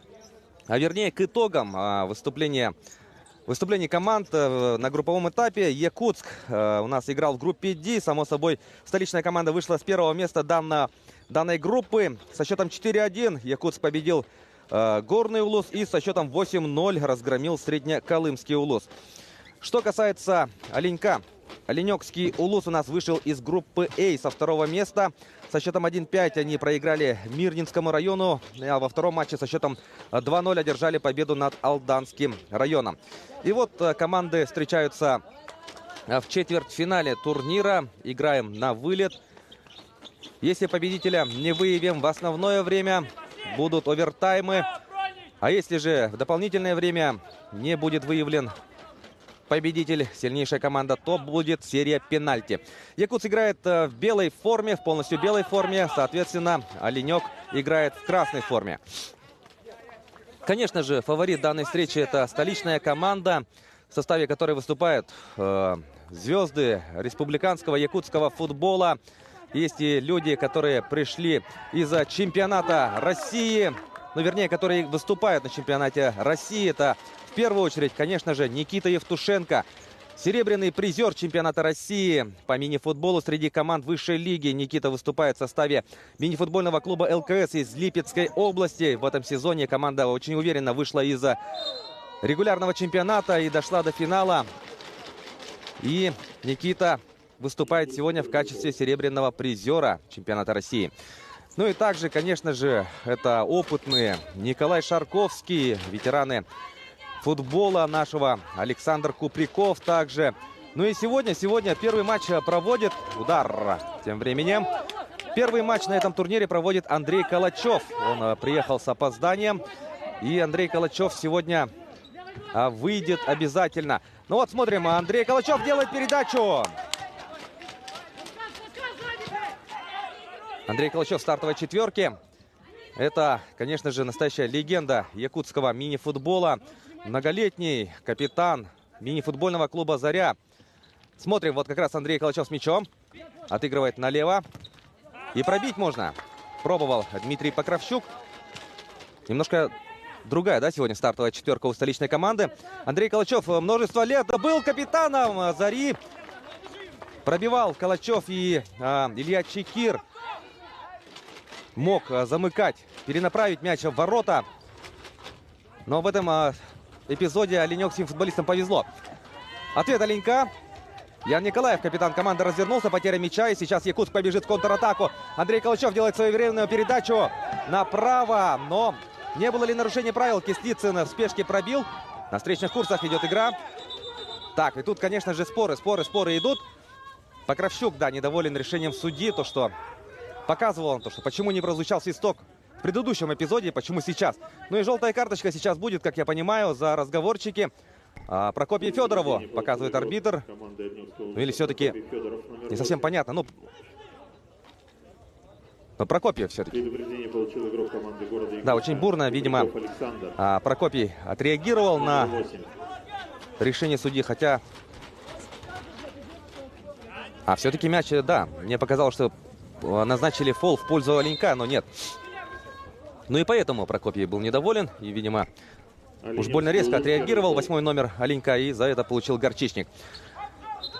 Андрей Калачев, если говорить о нем, как я уже сказал, много лет он был капитаном, лидером мини-футбольного клуба «Заря», затем выступал в качестве играющего тренера в Ирбисе. И сегодня он, конечно же, заметно усилит игру столичной команды. Смена прошла в составе Якутска. Мы видим, Купряков появился на поле. Алмаз Аконосов также.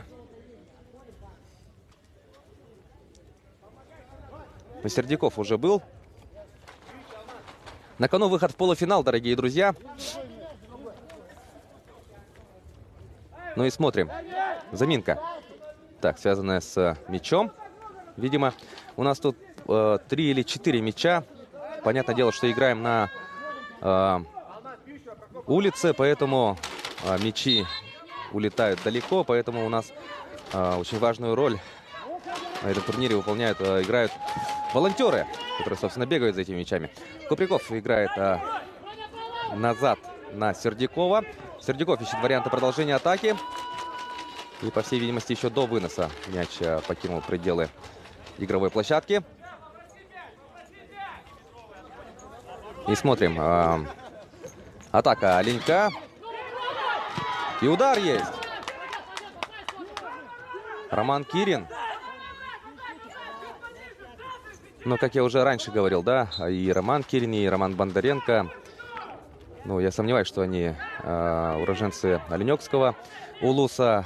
Данные товарищи, как я думаю, они были подписаны, то есть поменяли они прописку. Это разрешается правилами наших игр.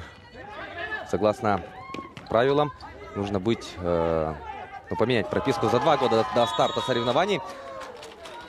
Вот очень интересный, конечно же, молодой человек. Тот самый Роман Бондаренко, техничный, мастеровитый футболист, от действий которого многое будет зависеть в игре Оленёкского улуса. Ну и Прокопий Федоров, один из лидеров команды. Тоже очень видный человек в мире якутского футбола. Прокопий является тренером республиканской специализированной футбольной школы. Руководит он командой, которая выступает у нас в Дальневосточной юношеской футбольной лиге.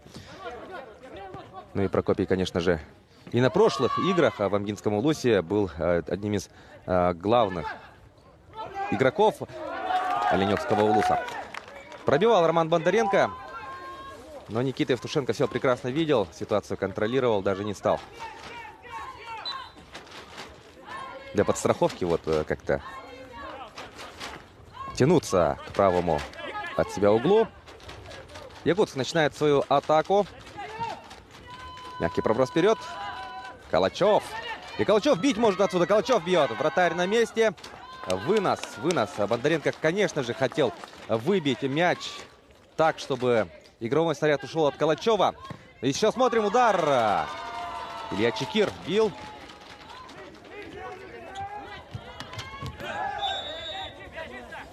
Но Лялигин пока что справляется со своей работой. Нарушение правил. Но тут Бондаренко. Нет, Тимур Петров был. Тимур Петров успел что-то обсудить с футболистом сборной Якутска. А именно с Покровщуком. Он сейчас у мяча. Покровщук. Передача на Калачева.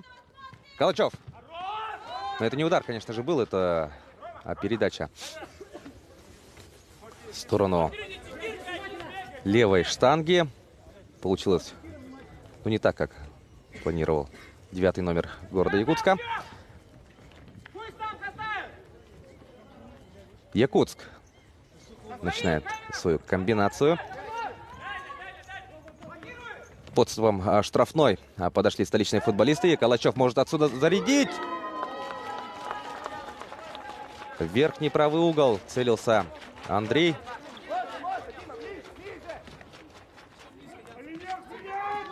Ну, с одной стороны, да, сегодня очень комфортная погода для игры в футбол. Прохладно. Но другое дело — это дождь. Во время первого матча сегодняшнего соревновательного дня прошел небольшой дождик. Надеемся, что дождей больше не будет. И у нас переносов, изменений в программе не будет. Калачев отправляет мяч по левому флангу. Получилось не точно. Алексей Кислицын никак к этому мячу успеть не мог. Петров будет вводить мяч в игру. Отыграл с Прокопием. Прокопий. Проще просит играть Петрова. Но тут мы видели, хорошо в борьбу вступил Покровщук. Без нарушения правил. Лишил соперника мяча, но все же игровой снаряд остался у оленёвских футболистов. Эта атака завершается таким вот ударом. Так, звучит свисток. Угловой все-таки будет? Да, угловой. Михаил Усманов ждет, пока его сокомандники займут необходимые позиции. Хорошо Петров тут, конечно, раскрутил соперника. Прокопий отыгрывает на Лялигина. Подключает своего вратаря оленёвские футболисты. Вынос вперед. И мяч переходит к столичным футболистам. Чекир. Чекир идет в обыгрыш. Передача хорошая на Куприкова. Куприков мяч упустил. Ну, конечно, благодарит Илью Чекира за хорошую передачу. Петров.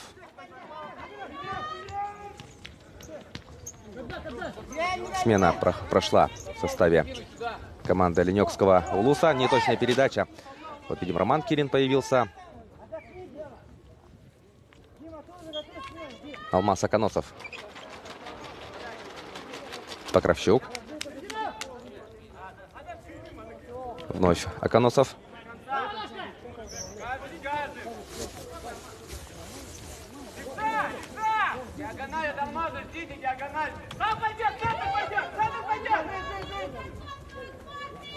Продолжают владеть мячом футболисты города Якутска. Но тут на Калачикова передача не прошла. Не почувствовали, да, передвижение друг друга, темп. Якутск тоже потихоньку проводит смену. Николай Шарковский вернулся на площадку. Ну и Никита Евтушенко на этом турнире выступает вот в этой синей футболке, на которой имеется логотип «Динамо Самара», мини-футбольного клуба «Динамо Самара». Никита за эту команду выступал. И удар Алмаза Аконосова. Добивание будет, не будет. Нет, Роман Кирин подбирает мяч. И сейчас не побежит он вперед, сломя голову. Надо будет атаковать комбинационно, потому что поймать Якутск на контратаке — это, конечно, задача очень сложная. Никита Евтушенко вот за «Динамо Самара» выступал и в сезоне 17-18 стал бронзовым призером чемпионата России среди клубов команд Суперлиги. Ну и Никита Евтушенко, конечно, регулярно, да, выступает за команду Якутска на играх. На прошлых играх, например, он сыграл очень решающую роль в финале турнира. Тогда Якутск играл с мегинцами. Николай Шарковский нарушает правила. Ну, Николай, конечно, извиняется перед своим соперником. Пострадавшим в этом эпизоде оказался Михаил Усманов. Тогда, в 2019 году, игры прошли на год позже из-за паводка. И играли, конечно, вот сейчас посмотрим атаку. Ян бьет! Ян Николаев, капитан команды, угрожал воротам Никиты Евтушенко, но Никита спокоен. Тогда вот в 2019 году турнир по мини-футболу, к сожалению, не транслировался из-за того, что турнир проводился на объекте, который не позволял, да, разместить передвижную телевизионную станцию, и тот турнир освещался только в формате дневников. Но тогда вот Якутск с мегинцами встретились в финале, и была зафиксирована ничья. В основное и дополнительное время в серии пенальти Никита Евтушенко отразил 2 удара и забил решающий мяч, тем самым став героем этой встречи. Смотрим атаку Оленька. Ян Николаев хотел сделать передачу Петрову, но не получилось. Роман Кирин, конечно же, подключился к этой атаке, но захлебнулась эта атака. Смена проходит в составе города Якутска. Кислицын появился на площадке. Кислицын. Передача верхом вперед на Калачева.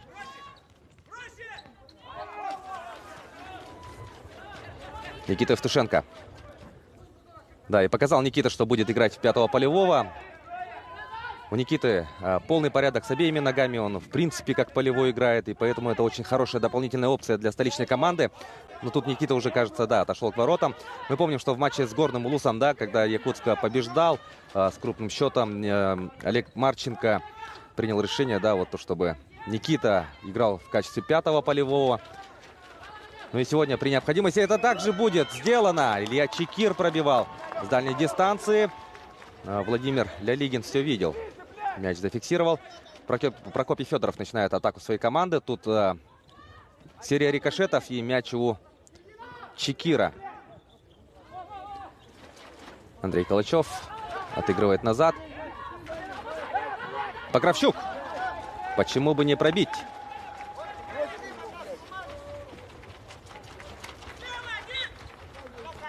Турнир у нас проходит на хоккейном корте, который был возведен совсем недавно, свежий объект. И вот здесь установили паркет, это дахсуновский паркет. И вот при таких необычных условиях проводится турнир по мини-футболу. Когда еще такое мы увидим? И опасный момент. Бондаренко мог 1 на 1 выходить, но запутался в собственных ногах. Ну и, конечно, это экзотика, да? Какой красивый фон. Прекрасный вид. Очень красивая природа Усть-Алданского района. Ну и сам факт, то, что мы играем на хоккейном корте мини-футбол, это тоже, конечно, очень интересно. Вспоминается мини-футбольный клуб под названием «Футбол-хоккей».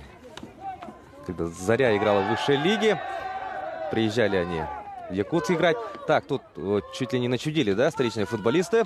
От Бондаренко уходит мяч. Ну вот команда «Футбол-хоккей», конечно, бы, если бы играла здесь, то это им бы подошло. Но тут недоволен Ян Николаев тем фактом, то, что вот в предыдущем эпизоде игрока Оленька тянули за руку, но арбитр оставил этот момент без внимания.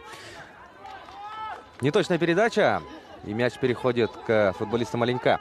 Гаврил Соломонов и Прокопий Федоров что-то быстренько обсудили. Выбрали домашнюю заготовку. Прокопий Федоров. И удар с такой дистанции. Но нет, на воротах ведь Никита Евтушенко. Это не пройдет. Вот что-то вот в последние минуты, да, у себя в своей половине поля перед воротами футболисты столичной команды как-то очень рискованно ведут перепасовку. Купряков назад на Алмаза Коносова. Не дотянулся тут Алмаз. Очень эмоционально реагируют на это болельщики, которые поддерживают команду Оленька. Бондаренко ввел мяч в игру. Соломонов сразу решил пробить. Начинается дождик. Надеюсь, что свисток не связан с тем, что матч остановят. Купряков тем временем жонглирует. И что, все-таки...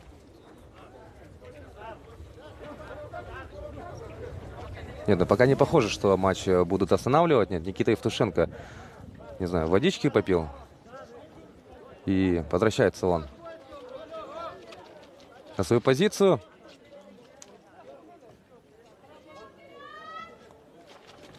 Так, ну все готовы?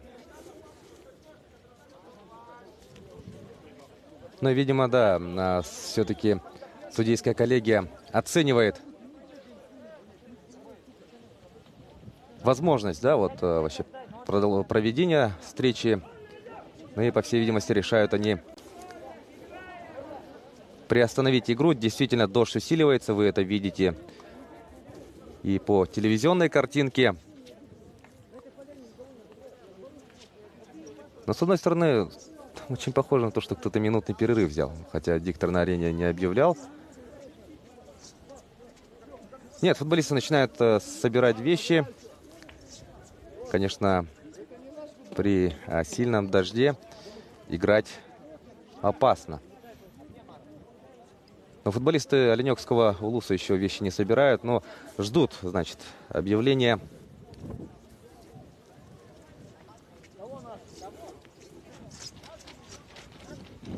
Да, хорошо было бы увидеть работу судейской коллегии, как у нас старший судья на этом турнире Алексей Адамов, председатель Совета футбольного союза города Якутска.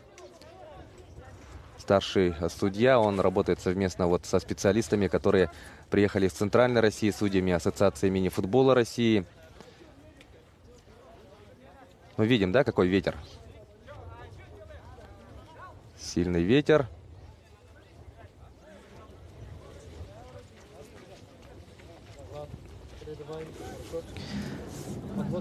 Но, по всей видимости, мы будем вынуждены переждать дождь. И при, конечно же, возобновлении игры мы вернемся в эфир. Дорогие друзья, оставайтесь с нами. Мы продолжим данную встречу обязательно.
Дорогие жители и гости столицы, 8 июля впервые в республике состоится масштабное праздничное шествие-парад Республиканского семейного фестиваля, приуроченного ко Всероссийскому дню семьи, любви и верности. Парад пройдет по улице Кирова.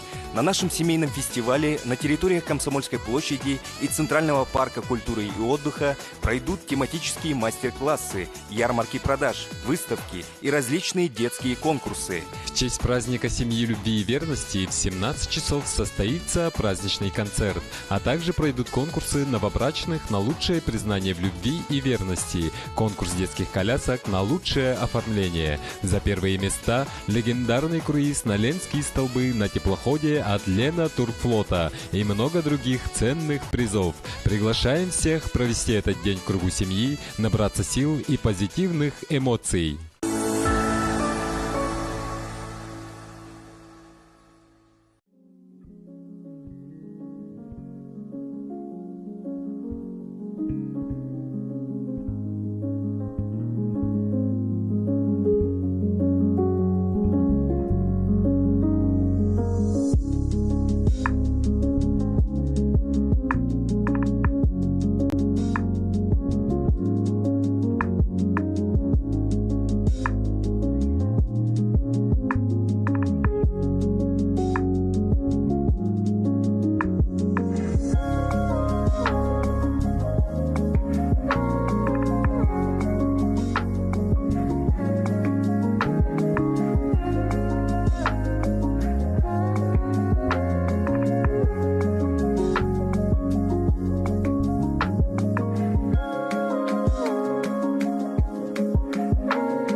Дорогие жители и гости столицы, 8 июля в 16 часов впервые в республике состоится масштабное праздничное шествие-парад первого республиканского семейного фестиваля, приуроченного ко Дню семьи, любви и верности. Приглашаем всех желающих принять активное участие в шествии-параде и в конкурсе на лучшее оформление детских колясок.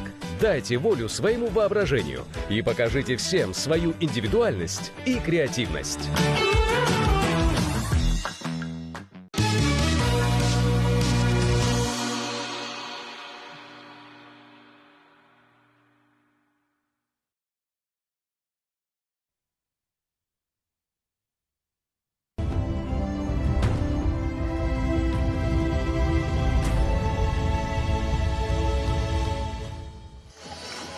Мы возвращаемся, уважаемые телезрители, вот так резко, неожиданно, с выступлением команды Мегина Кангаласского района. Для вас по-прежнему здесь работают Надежда Саханская и Айталина Сыроватская. Состоялся отборочный тур, полуфинал состоялся. Сейчас у нас ждет на очереди 6 команд. Уже определены шестерка лучших команд. Вот перед вами выступает Мегина Кангаласский улус, сборная команда Кыталык. Напоминаем, что тренер Алена Геннадьевна Давыдова, хореограф народного ансамбля «Кыталык». В составе команды, как вы видите, 8 человек, спортсменов. Меня очень радует флаг болельщиков на заднем плане, которые переживают. Синхронность очень хороший. Яркое выступление девочек. Трудность элементов. Но неподдельные эмоции, да, действительно, это и радость того, что ты проходишь финал состязаний, и радость того, что твое выступление было выполнено на должном уровне и понравилось судейской коллегии. Да, против судейского мнения не скажешь ничего, потому что оно остается, как правило, самым беспристрастным. Видим повтор.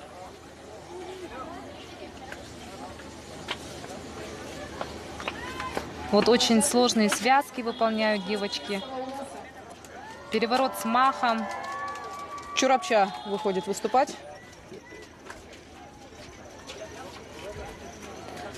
На площадку вышла команда Чурапчинского улуса «Феникс».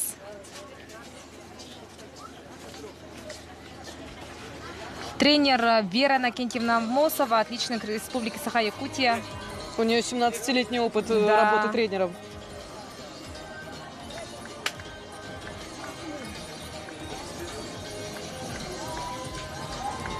Цветовая гамма костюма очень интересная, да? Да, самая необычная, кстати. Но здесь, в костюмах по фитнес-аэробике, мы не говорим о практичности. Мы говорим о том, чтобы это было ярко, зрелищно, запоминающееся.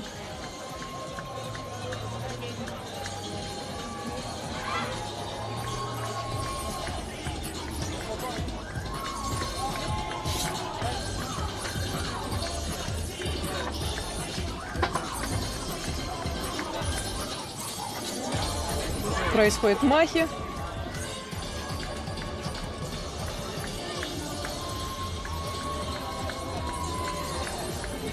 Отметим, что девочки выполняют парные элементы. Все 8 спортсменок. Вот тоже парные элементы. Движение рук очень сложное выполняется совместно с прыжками, махами. Ну, здесь задействованы, потому что, да, все группы мышц сразу. Вот 2 элемента подряд выполнили.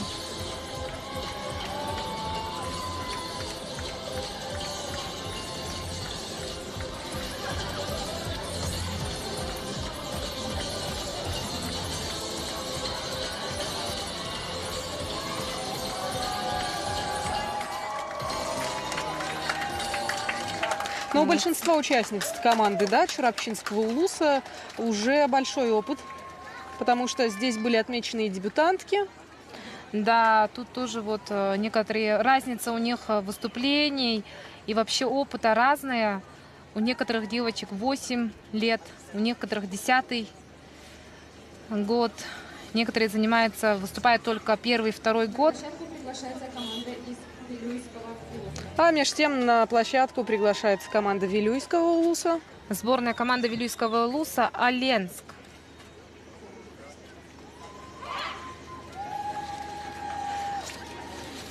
Меня очень радуют эти предвыступательные приветственные элементы. Вот, очень сложный элемент прошел. Энергетика очень хорошая. Юлия Петровна Федорова, тренер, и сама же участница, спортсменка. Да, не так давно мы говорили о том, что танцующий, выступающий сложно. тренер, это как раз на руку команде играет.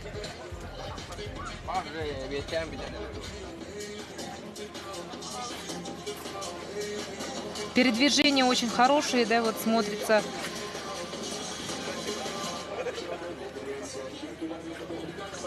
Гирокоптер сделали. Если так говорить, пока незначительных нарушений ни у одной из команд не было отмечено. Нет.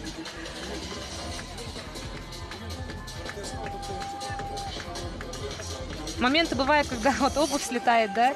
Это Такое тоже считается да, нарушением? Это нарушение, да. Потому что ломается единство Да, образа. эстетика и вообще вот форма, там особые условия по форме, да. Тут ничто не должно мешать. Руки, ноги уже все вот комплексно закрыты.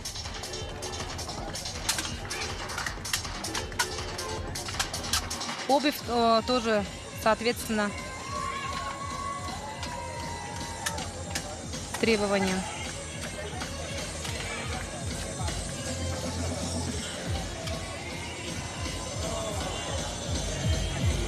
Вот элементы хореографии.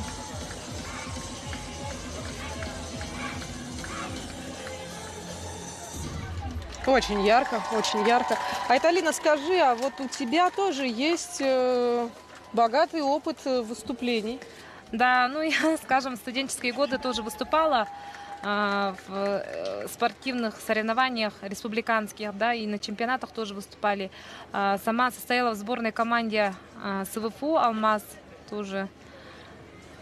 Вот, кстати, о сборной Северо-Восточного федерального университета, потому что мы отметили, есть некоторые студентки, которые выступают за свой родной Улус-район, и те, которые выступают от имени учебного заведения. Это по желанию? Да, это по желанию спортсменок.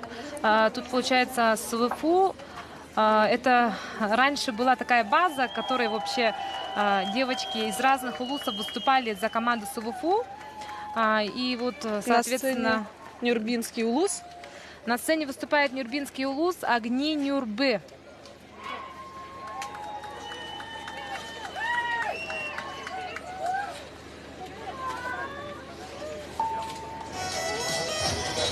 Так, тренер Снежана Максимовна Николаева, тренер фитнес-центра «Эндорфин». Напоминаем, что эта команда, половина команды участвовала в спортивных играх, 7-х спортивных играх в селе Амган Гинского улуса. Призеры, 3-е место.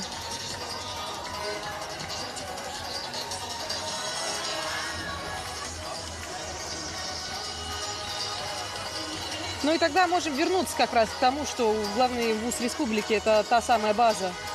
Да, СВФУ, она база из всех, ну, у всех девушек, ну, начало есть в СВФУ, и у меня тоже было вот выступление с командой, да. И вот команда города Якутска, тоже там база СВФУ. Хотелось бы отметить, да? Да, вот про этот элемент я говорила некоторое время назад, о том, что он трудноповторим.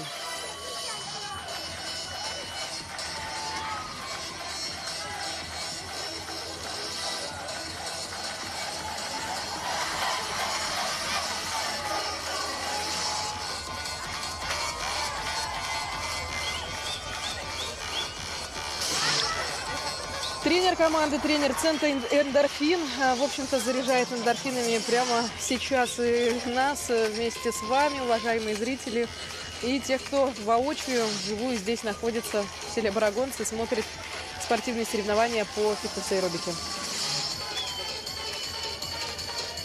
Хотелось бы отметить, что вообще в фитнес-аэробике не существует никаких обязательных упражнений, да? А также не приветствуется исполнение элементов из спортивной аэробики, то есть это рандат, да? Ну, такие как движения рандат, это очень сложные. И вот девочки, в каждом номере, в каждой команде есть элементы, которые уже повторяются, да? И уже заметен на глаз. Столица республики будет выступать прямо сейчас перед нами. Один из сильнейших команд. Состав команды сборная команды «Алмаз» ВФУ. А вот если мы говорим о единстве костюмов, вот как раз у сборной Якутска можно заметить топы разных тонов. Да. Это такой художественный элемент. Да, это уже их выбор. Ноги врозь очень качественно выполнили девочки. Обязательные элементы. Вот. Энергетика.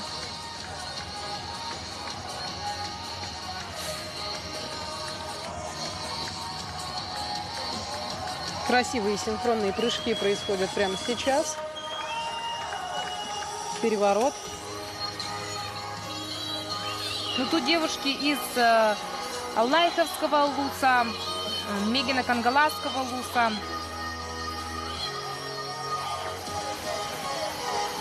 Оленёкского Венкийского национального района.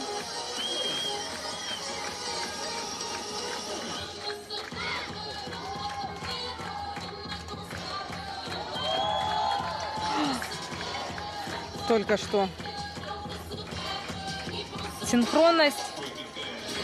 Но физическая подготовка у девочек сильная. Вот на середине команды вот выступает тренер сам. Сама тренер? Да. Семенова Анна Дмитриевна, капитан команды, тренер. Молодцы, девочки. Яркое выступление. Остается лишь поаплодировать. И на очереди у нас осталась 6-я команда, которая будет выступать. Это Усть-Алданский. Хозяева 8-х спортивных игр. Принимающая сторона. Вот здесь в повторах можем обратить внимание еще раз на синхронность выступлений. На площадку приглашается команда из Усть-Алданского клуба.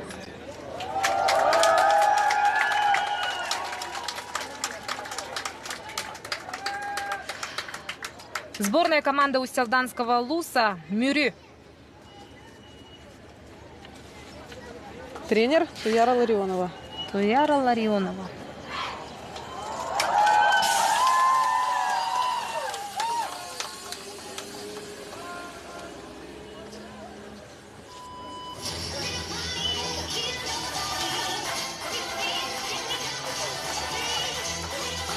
Тоже один из сильнейших команд.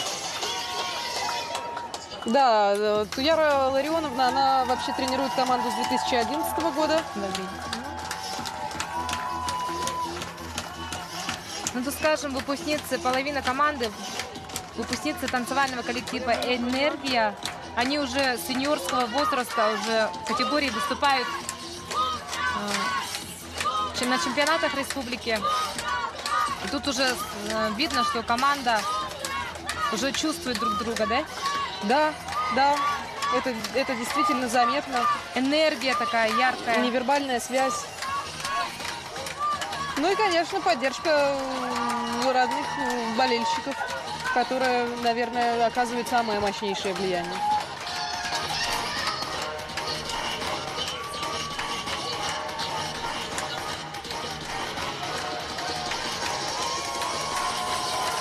Вот у Чурапчинского Улуса и Усть-Алданского Улуса вот база, тренера, они работают с сеньорского возраста, поэтому они как бы с возрастом уже возрастная категория меняется, да, у взрослых, и там уже команда уже выходит на взрослый уровень.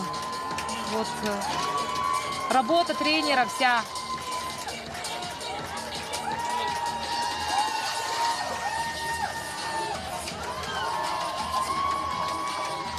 Коллектив «Энергия» продолжает заряжать нас энергией. Я хочу сказать так, действительно, наверное, и название команды влияет на твой успех, на твою степень победы, но никуда не уйти без должной подготовки. Ну что, уважаемые зрители, выступили перед нами сейчас все 6 команд. Мы посмотрели с вами только что финал спортивных состязаний по фитнес-аэробике. Будут судьями подведены результаты.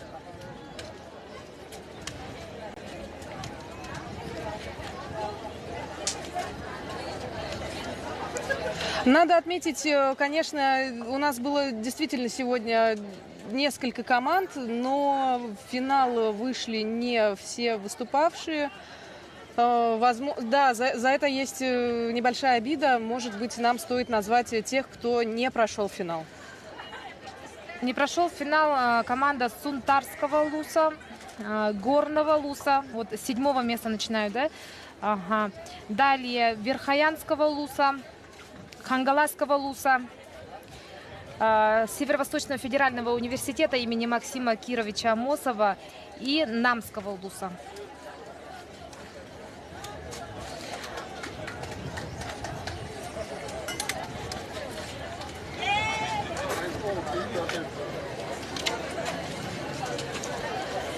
Всем спасибо. Соревнования На этом и заканчиваются соревнования, о чем сообщает нам ведущий данного мероприятия. Ну а мы, уважаемые зрители, уходим на небольшой перерыв, в котором покажем вам самые отборные кадры. Вы пока оставайтесь с нами, потому что после этого обязательно будут объявлены результаты.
Дорогие жители и гости столицы, 8 июля впервые в республике состоится масштабное праздничное шествие-парад Республиканского семейного фестиваля, приуроченного ко Всероссийскому дню семьи, любви и верности. Парад пройдет по улице Кирова. На нашем семейном фестивале на территориях Комсомольской площади и Центрального парка культуры и отдыха пройдут тематические мастер-классы, ярмарки продаж, выставки и различные детские конкурсы. В честь праздника семьи, любви и верности в 17 часов состоится праздничный концерт, а также пройдут конкурсы новобрачных на лучшее признание в любви и верности, конкурс детских колясок на лучшее оформление. За первые места легендарный круиз на Ленские столбы на теплоходе от Лена Турфлота и много других ценных призов. Приглашаем всех провести этот день в кругу семьи, набраться сил и позитивных эмоций.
Как здорово, что неподалеку от городской жизни можно окунуться в живую природу, живые алмазы Якутии. Чудесные животные, красота вокруг. Спасибо Алроса за поддержку этого социального проекта. Благодаря поддержке Алроса и самоотверженному труду работников здесь царит атмосфера заботы, любви к природе, покоя и уюта. Беречь и сохранять, заботиться и вдохновлять. Алроса – якутская компания.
Курение – вред здоровью. Вызывает заболевания легких, сердца, печени. Никотин, содержащийся в табаке, провоцирует рак, нарушает нервную систему. Единственное, наиболее важное, что можно сделать для здоровья – это бросить курить.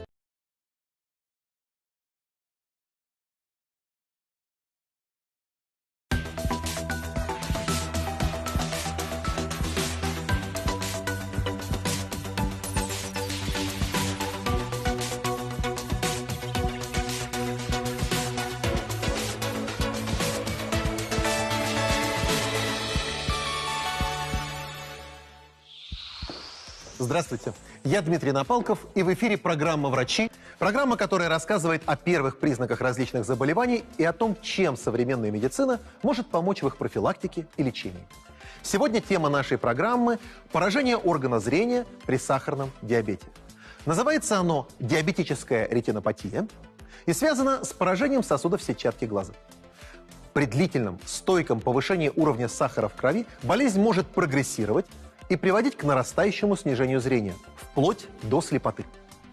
Согласно статистике, диабетическая ретинопатия встречается почти у 90% людей с сахарным диабетом. При диабете слепота наступает в 20 с лишним раз чаще, чем у здоровых людей.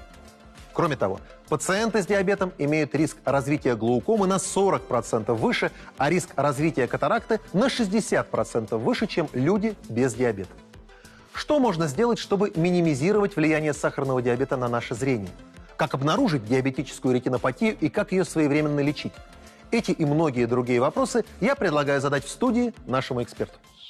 Наталья Михайловна Кислицына, кандидат медицинских наук, врач-офтальмолог Национального медицинского исследовательского центра «Межотраслевой научно-технический комплекс микрохирургия глаза» имени академика Федорова, основной целью которого является разработка и быстрое внедрение в медицинскую практику передовых методов диагностики и лечения глазных заболеваний, создание необходимых для этого технологий и в то же время решение важной социальной задачи – сделать эти достижения доступными для жителей всех регионов России.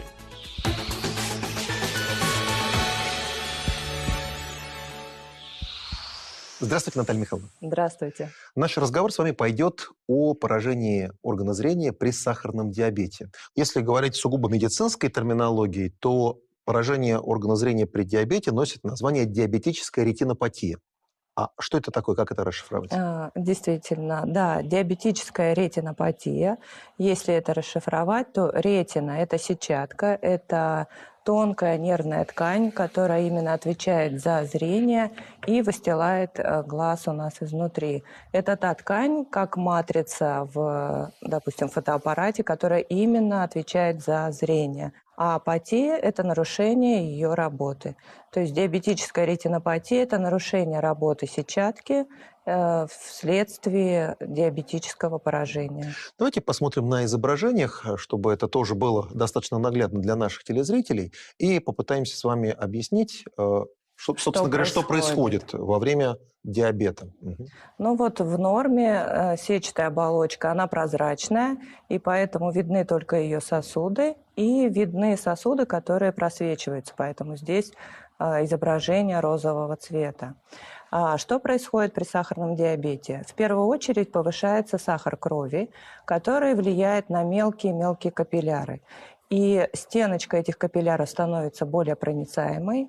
И, как вы видите здесь, через эту стенку могут уже просачиваться плазма крови и даже форменные элементы, которые вызывают вот такие вот геморрагии. И вот такие изменения, они вызывают отек сетчатки. И вследствие этого отека следующим шагом происходит то, что сетчатке не хватает питания, не хватает кислорода, и сетчатка сама по себе с целью компенсировать как-то вот этот вот патологический процесс, она начинает вырабатывать факторы роста сосудов. Этот фактор стимулирует то, что начинают расти новые сосуды. Новообразованные сосуды, которые начинают расти, они отличаются от нормального капилляра, потому что у нормального капилляра стеночка состоит из двух слоев клеток. Здесь же один слой клеточек, и поэтому эти капилляры очень ломкие, и кровоизлияние из них неизбежны. То есть это патологические сосуды, новообразованные патологические сосуды. И, к сожалению, пользы от них в данном случае никакой нету. К сожалению, развитие диабетической ретинопатии напрямую связано еще со стажем сахарного диабета. То есть если пациент болеет 5-10 лет, то риск развития вот таких изменений глаза у него порядка 20%. Но если пациент болеет 30 лет, то уже 90% имеют какие-то проблемы с органом зрения. Поэтому в первую очередь врачи-эндокринологи и терапевты должны обращать внимание пациентов, что если поставлен диагноз сахарный диабет, независимо от какого типа, пациенту надо раз в год, а в некоторых случаях раз в полгода приходить к офтальмологу и проводить специальное обследование, причем именно расширяя зрачок, то есть к врачу, который будет смотреть сетчатку. Если пациент приходит на ранних стадиях развития диабетической ретинопатии, то у него очень высокий шанс не потерять зрение. Есть ли какие-то особенные симптомы? Они возникают у человека, и вы говорите: о, это, наверное, диабетическое поражение органа зрения, это диабетическая ретинопатия. Или эти симптомы не специфичны? Чаще всего, наверное, к специфически можно отнести уже вот эти далеко зашедшие, когда человек теряет зрение и приходит и говорит: вот я утром проснулся и ничего не вижу на один глаз. Так чаще всего пациенты жалуются на затуманивание зрения, который может приходить и уходить. И это зависит от отека сетчатки. И также это зависит от уровня сахара крови. То есть если повышается давление, сахар крови, нарастает отек сетчатки, и человек говорит: мне туманит. Но эти симптомы могут быть приходящими, через какое-то время уйти. При диабете первого типа иногда, если это начинается агрессивное такое развитие болезни, эти симптомы очень быстро прогрессируют, и человек приходит и говорит: я плохо вижу, у меня все в тумане или глаз совсем не видит. Ну вот на самом деле, даже на этом макете глазного яблока мы видим несколько структур глазного яблока. Только ли сетчатка поражается при диабете, или все-таки поражаются и другие составные части органа зрения? Так как диабет поражает все сосуды, то поражается и радужная оболочка, и сосуды сетчатки, и сосуды зрительного нерва, и поэтому развивается так называемая диабетическая нейроретинопатия. То есть не хватает питания нервной ткани, и постепенно нервная ткань также теряет свои функции. И еще есть очень грозное осложнение от сахарного диабета, от того, что на радужной оболочке начинают расти сосуды, и они буквально закрывают пути оттока жидкости из глаза. И начинается так называемая неоваскулярная диабетическая глаукома, которая также может очень быстро привести к потере зрения. В таких случаях пациент жалуется на резкую боль, потерю зрения. Во-первых, это говорит о том, что это уже далеко зашедшая стадия диабетического поражения глаза. А во-вторых, не всегда уже удается полноценно вернуть зрение в таких случаях. Давайте обсудим лечение. Первая идея, которая приходит в голову человеку, не очень знакомому с медициной, но столкнувшемуся с снижением зрения: надо что-нибудь в глаз покапать. Но если бы помогали капли, то, конечно, вместе с инсулином и вместе с таблетками врачи бы назначали волшебные капельки, которые бы решали вот эти проблемы. Помогают только вовремя сделанные профилактические осмотры. И на первых стадиях мы назначаем лазерное лечение на фоне того, что пациент старается все-таки больше следить за уровнем сахара крови, больше следить за своим артериальным давлением. И на этом фоне проводится обычно лазерное лечение первым этапом. То есть все вот эти вот очаги, где возник отек, где растут вот эти вот новообразованные сосуды, специальным лазерным лучом наносятся аппликации для того, чтобы эти зоны фактически перестали функционировать. То есть мы их как бы лазером прижигаем? Можно сказать, что да. И второй сейчас очень популярный и очень эффективный такой способ лечения – это препараты, которые действуют именно вот на эти новообразованные сосуды. И вводят их прямо внутрь глаза специальной одной такой самой-самой тонкой иглой, которая существует, но доставляют их прямо к ткани сетчатки. вот эти сосуды, которые провоцируют кровоизлияние, они уже не функционируют. Поэтому это достаточно эффективный метод. И на ранних стадиях вот эти два вида, это получается такое микроинвазивное, консервативное, можно сказать, лечение, и лазерная коагуляция, они могут остановить полностью развитие диабетической ретинопатии. Проблема, связанная со зрением, это проблема миллионов, не побоюсь этого слова, жителей нашей страны. Один из филиалов вашего центра, центр, который вы представляете, находится в городе Чебоксары. И я предлагаю сейчас посмотреть сюжет, снятый нашими корреспондентами на эту тему. Как утверждают специалисты межотраслевого научно-технического комплекса микрохирургии глаза имени Святослава Федорова в Чебоксарах, каждый четвертый пациент, страдающий сахарным диабетом, имеет такое осложнение, как диабетическая ретинопатия, которая со временем может привести к потере зрения. Сегодня офтальмологи предлагают несколько вариантов лечения такого заболевания. На сегодняшний день существует несколько методов лечения сахарного диабета. Самым распространенным в начальных стадиях является лазерная коагуляция сетчатки глаза, или так называемая лазерная фотокоагуляция. Она делается с целью закрытия зон ишемии, а также закрытия новообразованных сосудов, чтобы предотвратить дальнейшее осложнение. Широко в мире используют и медикаментозную терапию. Она применяется у пациентов, которые имеют осложнения в виде кровоизлияний и новообразованных сосудов. Существует и оперативное лечение, которое позволяет не допустить потери зрения у больных с сахарным диабетом. И третья методика применяется у больных с запущенными стадиями диабетических ретинопатий. Это так называемая витректомия. Она заключается в удалении сгустков крови из глаза, в удалении разросшихся мембран и тем самым предотвращает дальнейшую потерю зрения.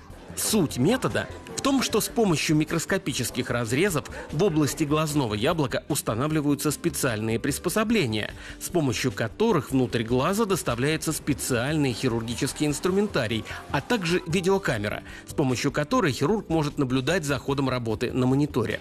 Такая методика доступа к стекловидному телу глаза позволяет избавиться от многих патологических изменений. Она иногда сочетается с лазер-фотокоагуляцией сетчатки и интравитреальным введением ингибиторов ангиогенеза. То есть такая комбинированная методика. Несмотря на сложность такой операции, она проводится амбулаторно. И, как правило, уже через несколько часов пациент может покинуть клинику.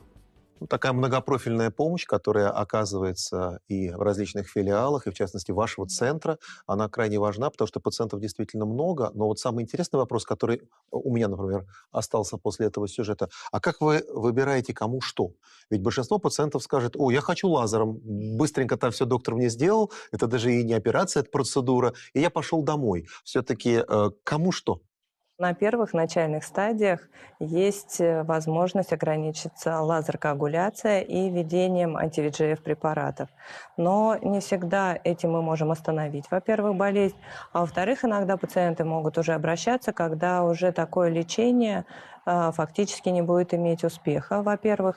А во-вторых, если происходит кровоизлияние внутрь глаза, то уже мы просто не видим сетчатку. И чтобы сделать лазер-коагуляцию, нам приходится эту кровь из глаза убирать хирургически.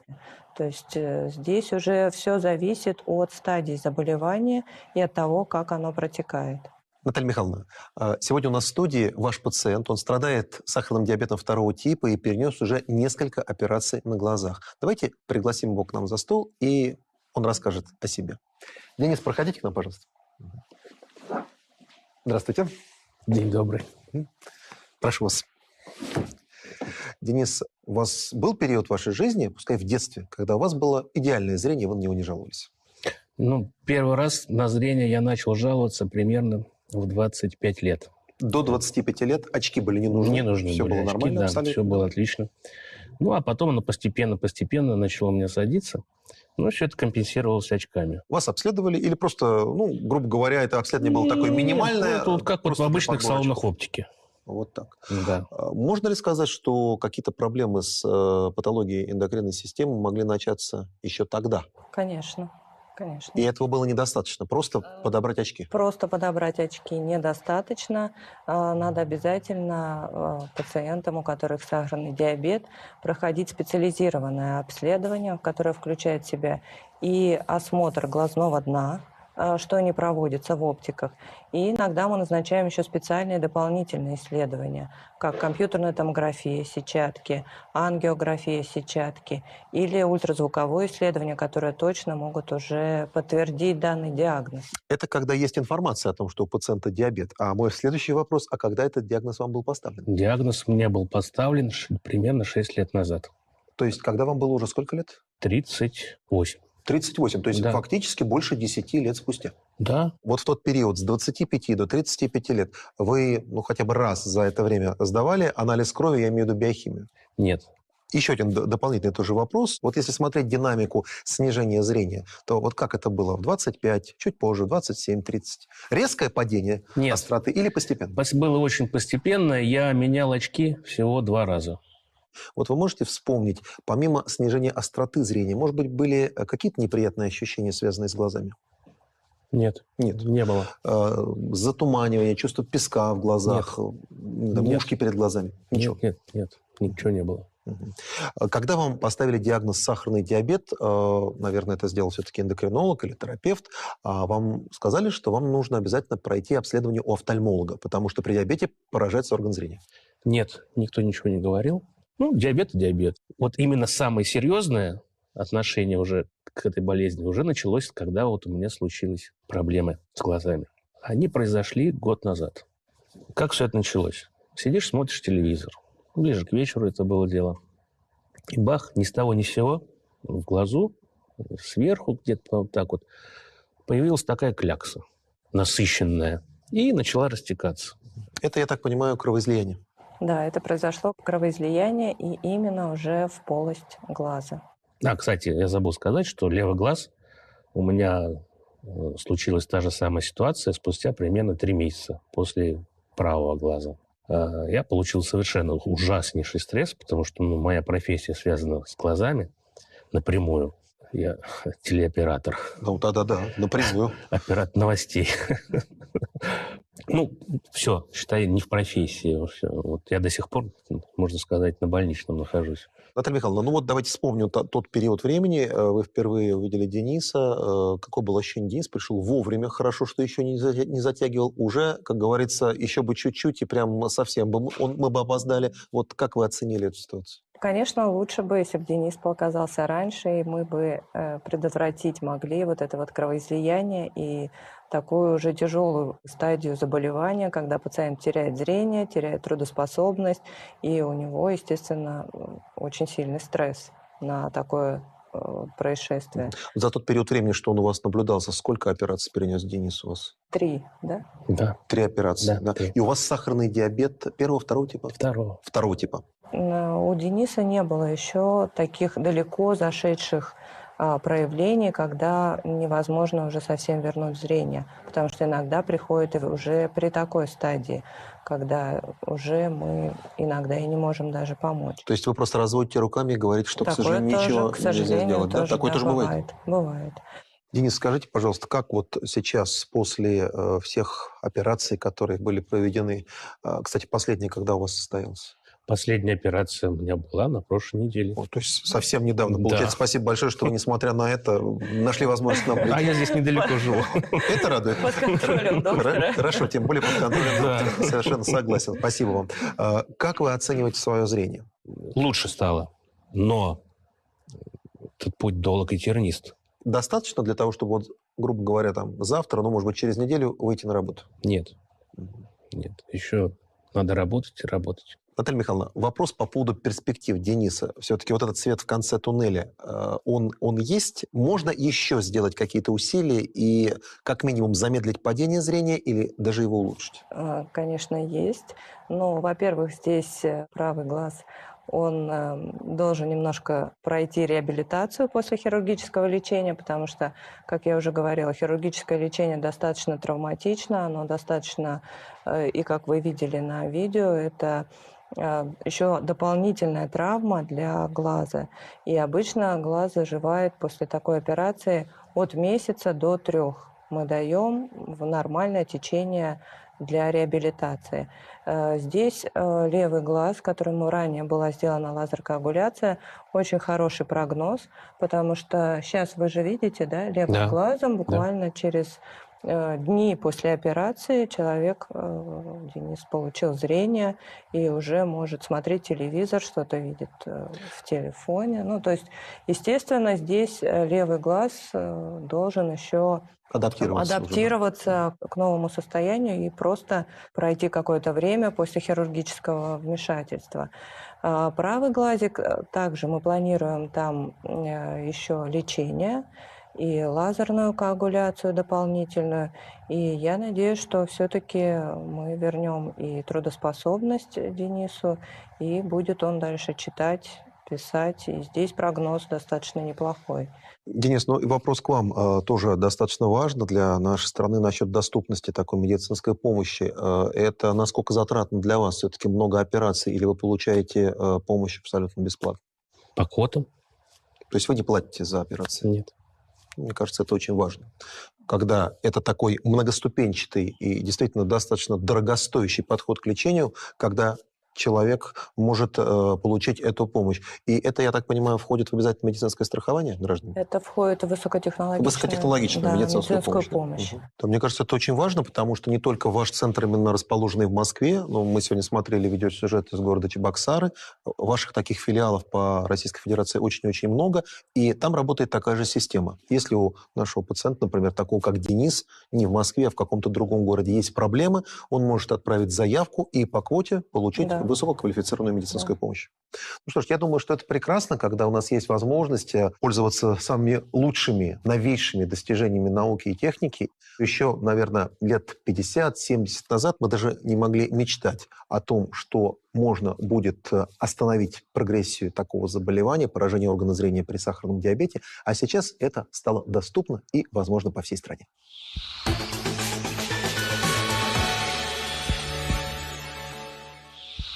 Сегодня у нас в гостях косметолог-эстетист, специалист по естественному омоложению лица Ольга Янко. Здравствуйте, Ольга. Дмитрий, здравствуйте. Очень интересно, что вы расскажете, что вы предложите нашим телезрителям сегодня.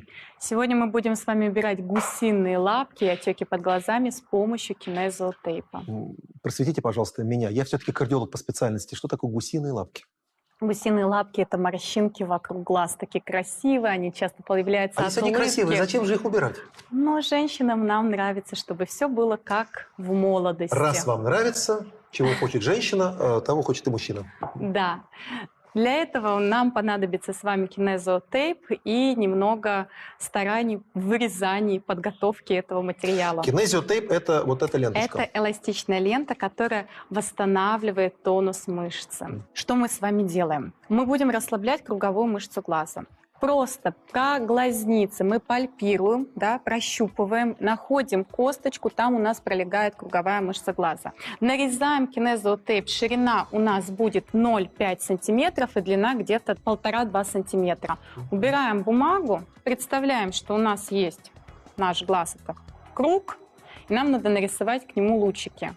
Называется аппликация «Солнышко вокруг глаз». Да, раз ромашка, два ромашка. Тут на самом деле очень важный момент просто затейпировать нам круговую мышцу по кругу, чтобы был такой эффект распахнутого взгляда. Первые 15 минут вы будете ощущать, что как раз-таки глаз как будто чуть-чуть раскрылся. А это надо больше 15 минут на себе? Это надо делать на ночь, на 6-8 часов, чтобы сформировалась новая мышечная привычка. 3-4 недели. Это тот срок, когда формируется новая мышечная привычка, мышечная память. Здесь натяжение тейпа мы с вами делать не будем. Мы просто раскладываем именно по глазнице.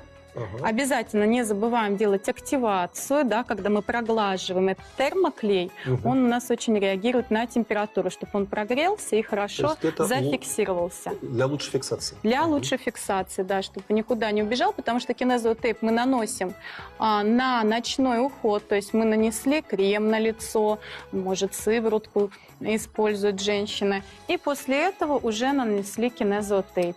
Также можно либо просто раскладывать, либо можно чуть-чуть делать натяжение, вот такое вот движение тканей и проклеивать тейп.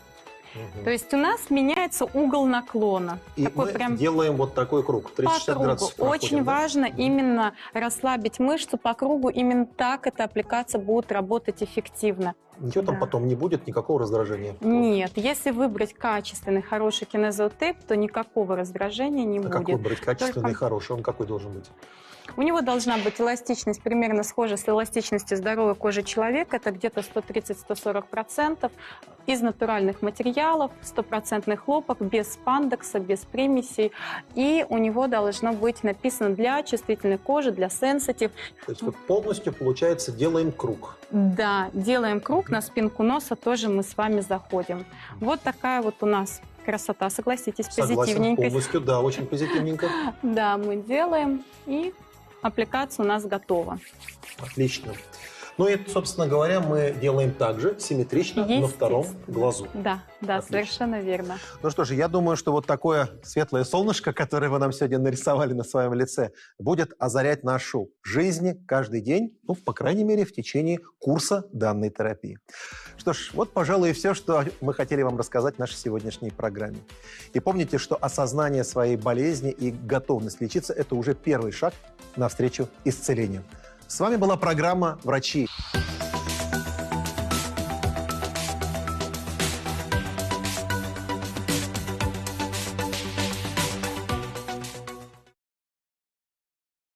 Дорогие жители и гости столицы, 8 июля впервые в республике состоится масштабное праздничное шествие-парад Республиканского семейного фестиваля, приуроченного ко Всероссийскому дню семьи, любви и верности. Парад пройдет по улице Кирова. На нашем семейном фестивале на территориях Комсомольской площади и Центрального парка культуры и отдыха пройдут тематические мастер-классы, ярмарки продаж, выставки и различные детские конкурсы. В честь праздника семьи, любви и верности в 17 часов состоится праздничный концерт, а также пройдут конкурсы новобрачных на лучшее признание в любви и верности, конкурс детских колясок на лучшее оформление. За первые места легендарный круиз на Ленские столбы на теплоходе от Лена Турфлота и много других ценных призов. Приглашаем всех провести этот день в кругу семьи, набраться сил и позитивных эмоций.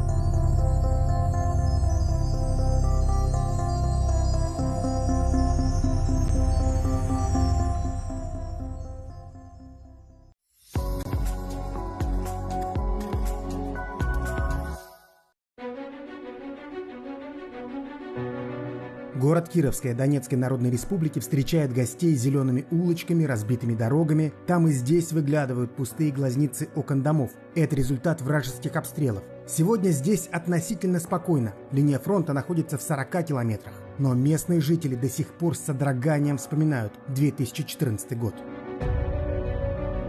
Во время 2014 года, да, мы тут вместе с домом голодовали, ладно, это уже одно, да. Дело в том, что сильно так стреляли нас, что мы подкидались вместе с домом. Вот. И в подвалах сидели. Я еще и работала, на работу ходила через город. Ну, тогда как-то еще мы не понимали. Иду, свистит. Думаю, что такое? Это потом вот как магазин тут вот взорвали. Тут дом весь вот так вот, это самое. Я хотела только форточку закрыть. А садик, да. Ну, садик у меня дома не было. А Витю аж отбросила волной в прихожую. В 2014 году, в 2015 мы жили в подвалах. Мы полгода не выходили, мы из шахты не выходили. Мы работали... Да, мы работали до весны, мы из шахты, мы жили в подвалах, потому что нас бомбили тут, они этого не замечают, что они нас били здесь, люди гибли тоже. Сколько человек у нас погибло на шахте? Очень много погибло, много. Вот. Было очень тяжело. 14-15 год, мы этих 8 год для нас очень тяжелых мы прожили. Участились пролеты сюда. Они сейчас дальнобойкой бьют. Он Донецк разрушают, да. Горловку разрушают. Мы еще тут как-то более-менее. Ну и к нам прилетали, сбивали и точку У, и все. Начали город бомбить, и мы в основном прятались в третьей школе. В школе у нас здесь третья школа есть, мы там прятались в подвалах. И как раз бомбили город, и вот они на Полтавской шахте стояли там за терриконами. Первый раз попала на второй этаж. Была там женщина еще, по-моему, была там, говорили, парализованная, что наши мужчины с подвала, вот когда вот именно попали в этот дом, они побежали и искали эту женщину. Она на первом этаже живет, ей 2 раза попадала в квартиру. 2 раза. Ей один раз выбила все окна, все. Она их только восстановила, все, ей 2-й раз попала. В этот дом действительно снаряды прилетали не единожды. Как только жители его восстанавливали, он снова попадал под обстрел. После нескольких таких атак часть здания заморозили. Вернуть людям квартиры поможет Якутия. Это один из объектов, которые намерена восстановить наша республика. Основные тезисы взаимодействия между Якутией и ДНР отображены в соглашении, которое было подписано 2 регионами. Мы в этом году будем в первую очередь заниматься дорогами, улицами, ямочным ремонтом. Будем также готовить ряд социальных объектов к зиме. Это и школа, больница. И проведем большую работу по одной из средних школ. Будем ее, на самом деле, достаточно серьезно ремонтировать для того, чтобы школа могла уже нормально дальше работать. При этом мы понимаем, что мы сюда пришли не на 1 год, мы пришли сюда надолго, мы будем помогать Донбассу. Предложили создать мастер-план города, помочь в том числе и в вопросах создания схемы теплоснабжения, водоснабжения, энергоснабжения города, для того, чтобы более правильно спланировать и отрабатывать уже здесь в городе и в 2023 и в 2024 годах. Сложно переоценить этот вклад, который такая огромная Якутия вносит. Вроде, если по территории посмотреть, мы там десятки раз меньше, по населению, правда, больше, но точно это вот та помощь, которая здесь останется навсегда, это останется в сердцах, это дети все будут помнить.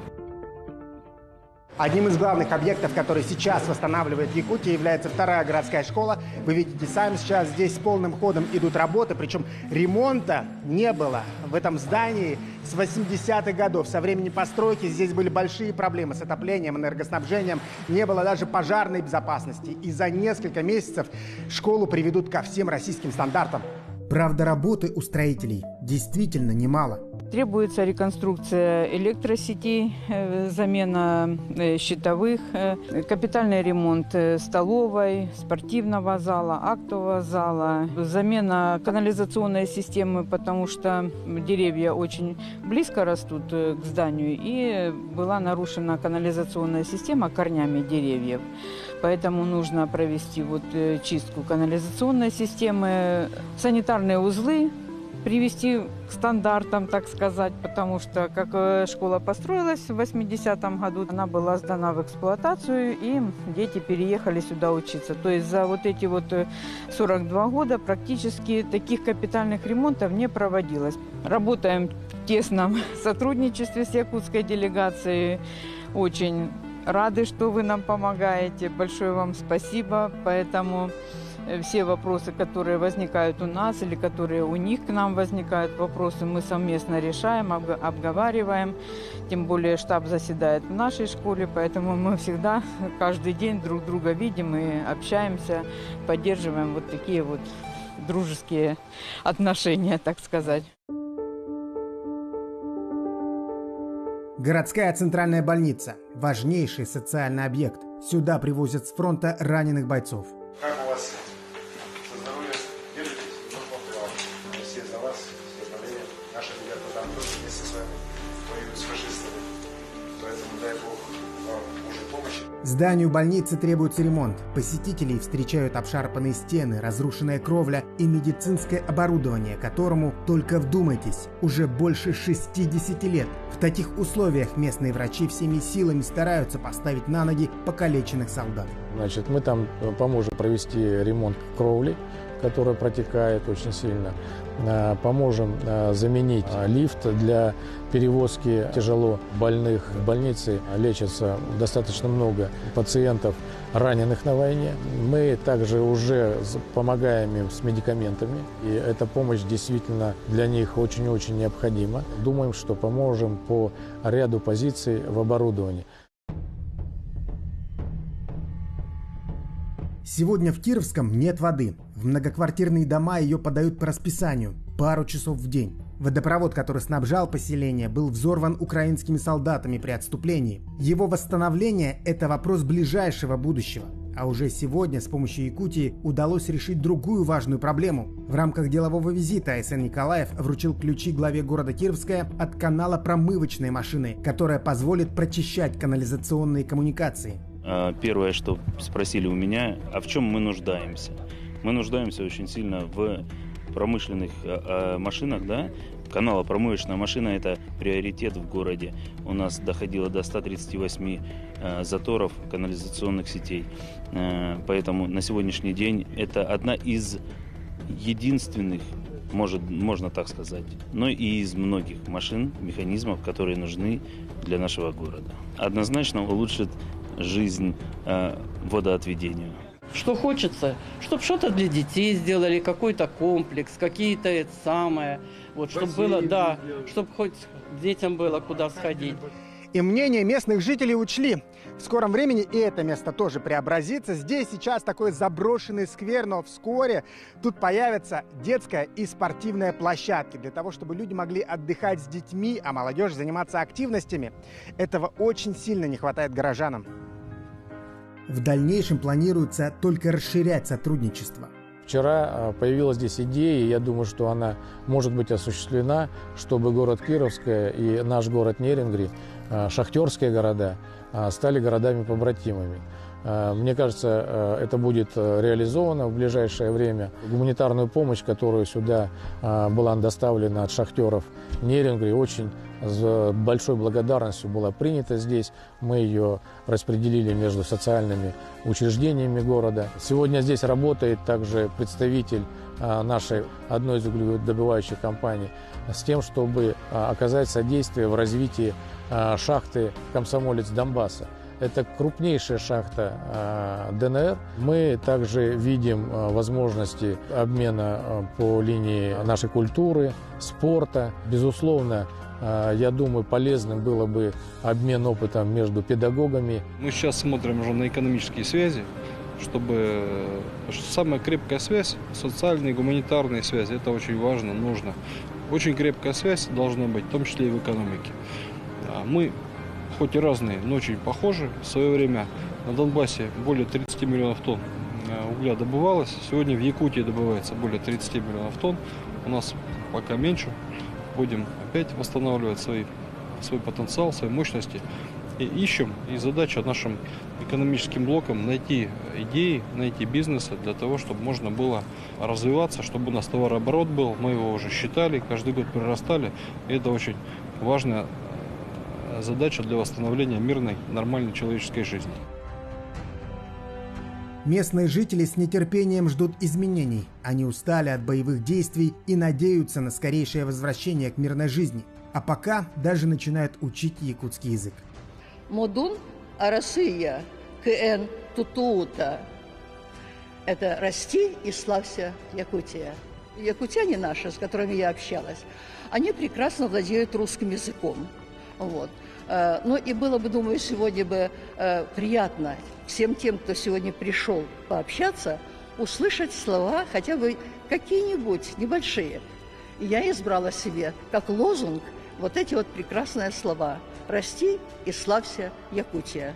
Мы и так знаем, какие якуты добрые, щедрые и вообще. Я считаю, что нам очень повезло. Мы когда узнали, что наш город взяли именно ваша республика Саха, честно говоря, мы обрадовались этому. И вот с кем разговариваю, кто вот знает, общался уже с вашими ребятами, они говорят, очень порядочные, добрые и такие отзывчивые люди. Первый этап восстановительных работ должен быть завершен осенью. Максим Кардозу, Петр Шестаков, Виктор Олесов, Донецкая Народная Республика.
В эфире «Актуальное интервью», в студии Валерия Наумова. Здравствуйте. 8 июля отмечается Всероссийский день семьи, любви и верности. В честь праздника в Якутске проходит республиканский семейный фестиваль. Организованы различные мероприятия, торжественные выпуски новорожденных, чествование семейных пар, проживших не один десяток лет вместе и воспитавших детей. Все торжества также посвящены столетию Якутской ССР и Году матери в Якутии. Как реализуется государственная политика в области поддержки семей с детьми в регионе, расскажет гостья студии. Алена Атласова, председатель постоянного комитета Государственного собрания Илтумен Республики Саха-Якутия по делам семьи и детства. Алена Николаевна, здравствуйте. Здравствуйте. 28 июня президент России Владимир Путин издал указ о Дне семьи, любви и верности. Расскажите, какое значение данный праздник имеет для нашей республики? Данный праздник отмечается по всей стране с 2008 года.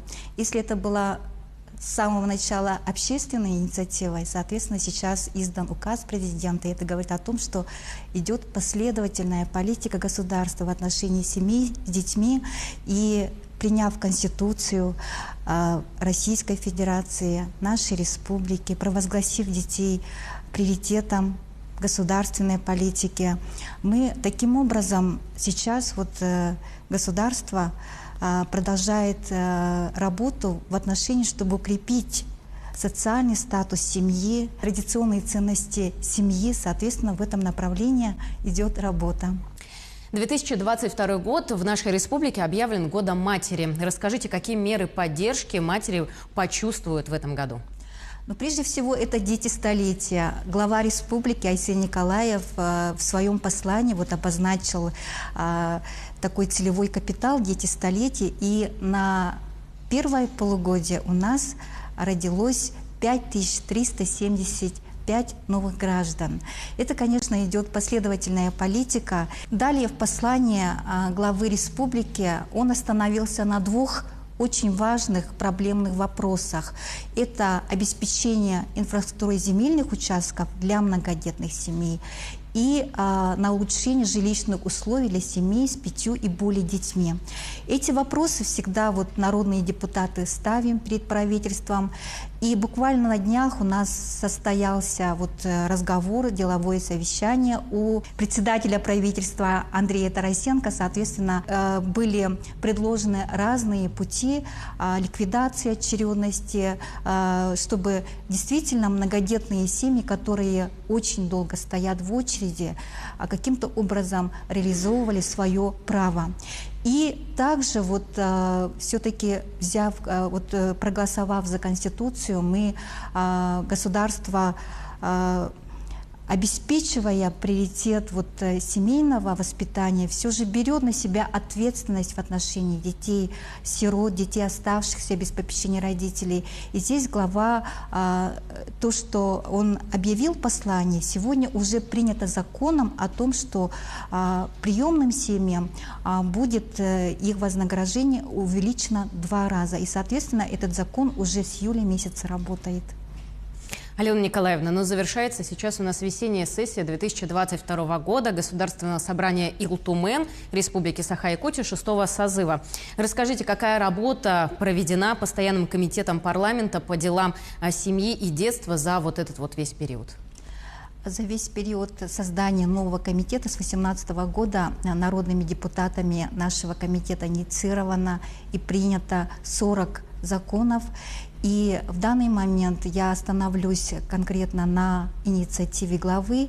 Об одной уже я сказала, а второе то, что сейчас у нас ежемесячная выплата для семей с детьми от 8 до 17 лет. Это идет по всей стране, и, соответственно, это очень хорошая поддержка для тех семей, у которых прожиточный минимум менее то, что установлено у нас в республике. Соответственно, это будет составлять от 50 до 70%, 75% на ребенка в отношении прожиточного минимума на детей. И также вот инициатива народных депутатов, принятый закон, это было результатом круглого стола о проблемах семей с детьми с инвалидностью. Соответственно, мы приняли новый закон, который дает право детям с инвалидностью на внеочередное обслуживание в медицинских организациях государственных. Ваши пожелания жителям Якутии с Днем семьи, любви и верности? Мы живем очень непростое время, время турбулентности. И я пожелаю каждой семье нашей республики любви, согласия и, самое главное, конечно, воспитать достойных граждан, чтобы дети любили своих родителей, свою семью, свою республику и свою страну. Присоединяемся к вашим пожеланиям. Также поздравляем всех с этим прекрасным, замечательным днем. Спасибо вам большое, что пришли, ответили на наши вопросы. Благодарю вас. Ну и я напомню, что вы смотрели актуальное интервью. Всего доброго.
Добрый день еще раз, телезрители канала НВК. Мы продолжаем трансляцию волейбольных соревнований среди мужчин. На площадке встречаются команды Алекминского района и Амгинского улуса. Закончилась вторая партия. Счет в партиях 1-1.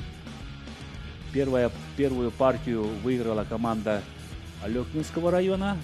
Вторая партия осталась за командой Амгинского улуса.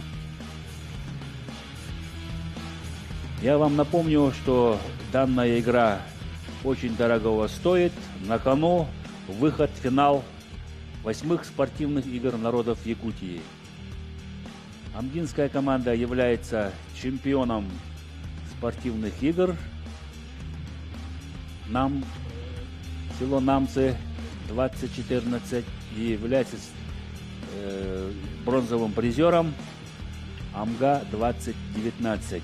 Алекминская команда еще не выигрывала эти спортивные игры, поэтому у них двойная мотивация в этой встрече. Буквально через некоторое время мы начнем третью партию. Встречу между командами Амгинского улуса и Алекминского района. Сейчас показывают нам наиболее интересные эпизоды второй партии.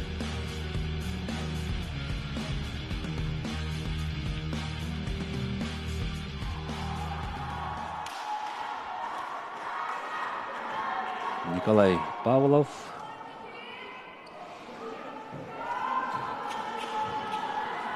Егор Шукулов на ваших экранах. Сергей Игнатьев. Александр Петров.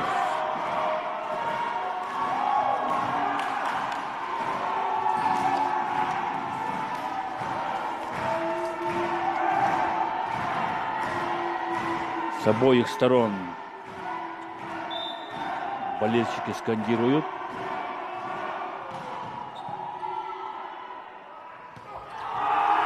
Хорошая комбинация. Взлет в исполнении амгинских волейболистов. И первое очко зарабатывает команда Амгинского улуса. 19-й номер Радислав Захаров. Молодой 19-летний игрок, 1,85 м. Готов подавать.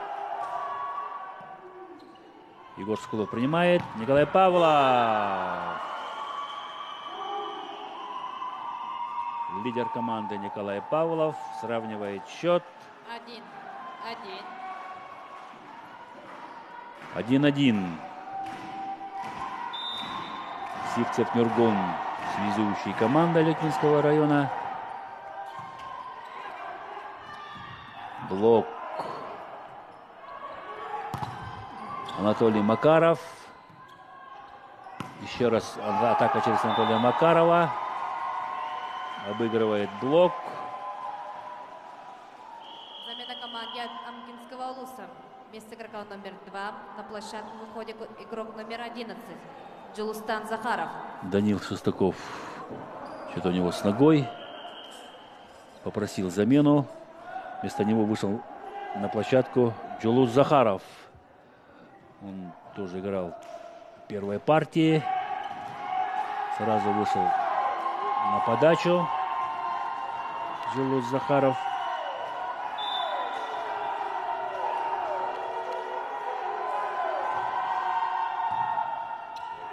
Справляется с приемом Богдан Кулагин.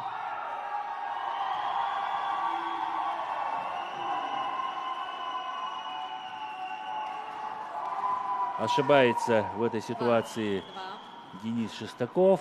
Да, мяч еще находился на стороне намской команды. Денис Шестаков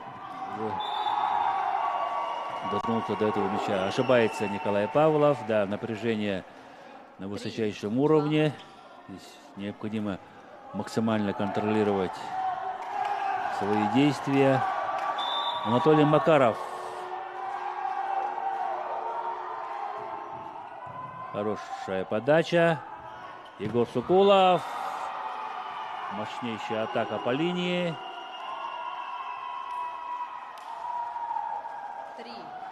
3-3. Благодарят друг друга за выигранное очко волейболисты Алекминской команды. Василий Горбунов подает. Справляется с подачей. Блок. Закрывает Дениса Шестакова. 4-3. Не получилась комбинация у омгинских волейболистов.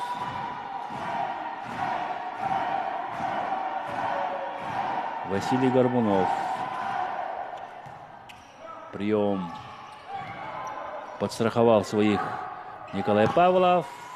В атаке Сергей Павлов. В этой ситуации братья Павловы приносят команде 5-е очко.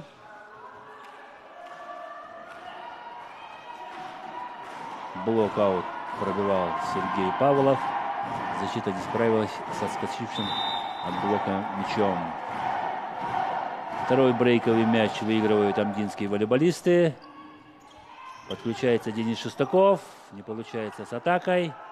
Полетит мяч в четвертую. Сергей Игнатьев. Ошибается. И счет уже становится 6-3.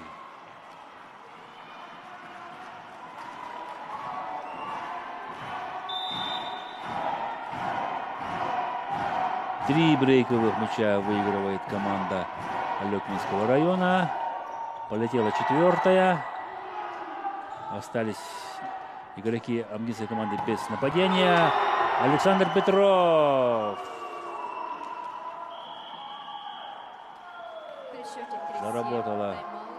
Заработал первый темп команды Алекминского района.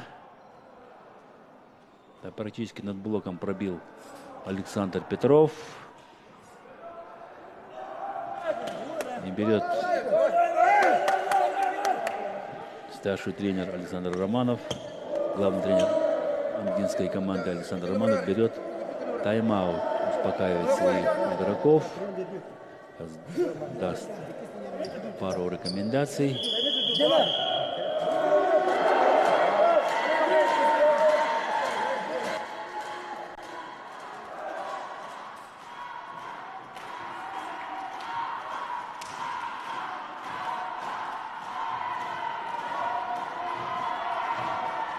Асин Христофоров, капитан команды, связующий омгинского Улуса. Ну а здесь продолжает подавать Сергей Горбунов. Сергей Игнатьев. Да, признает свою ошибку Николай Павлов. Тот оказался не в том месте и не в то время. Да, чересчур стоял он в шестой зоне. Хороший прием исполнил Николая Павлова. Александр Петров забивает. 8-4. И выигрывает очередное очко Александр Петров. Да, практически сыграли они прострел в третьей зоне. Во второй линии подключается Анатолий Макаров. И снова Александр Петров с третьей зоны. Хороший удар от Джулуса Захарова. Николай Павлов перекидывает мяч. Да, Асин Христофоров тоже без борьбы перекинул мяч на сторону противника. Сергей Игнатьев. Нюргун Сипцев. Перехитрил всех Егор Сокулов. Да, ждали сильный удар от Егора Сокулова. Он накатил в шестую незащищенную зону И попадает, как говорят по волейбольному термину, в котел. Сергей Павлов на подаче.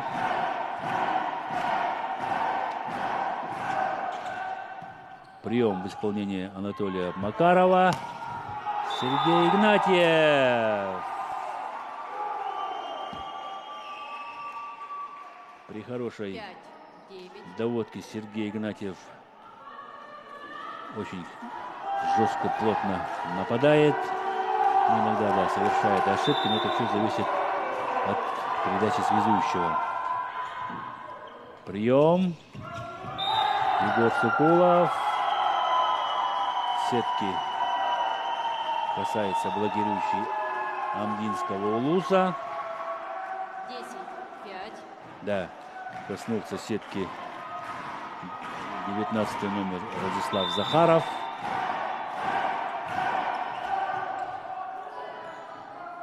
Пас от либера. Заблокировали Жулуса Захарова. 11-5. Ошибается Жулус Захаров. Попал в трос. Тоже отведенный мяч. Но справляется с этим сложным мячом Жулус Захаров. 6-11. 6-11.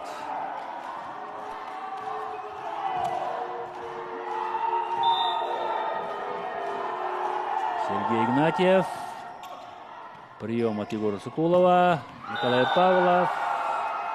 Не сильно, но очень грамотно сработал Николай Павлов. 15-6.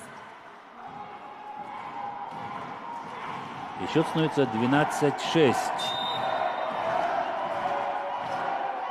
Выстроились в ряд блокирующие сборной команды Алекминского района. Ошибается 7-12. при подаче Александр Петров. Владислав Захаров, 19 номер. Молодой игрок амгинской команды. Немного не достает Богдан Кулагин мяч. Аут. Улетает 12. мяч от его рук. Да. Мяч изменил траекторию после касания блока.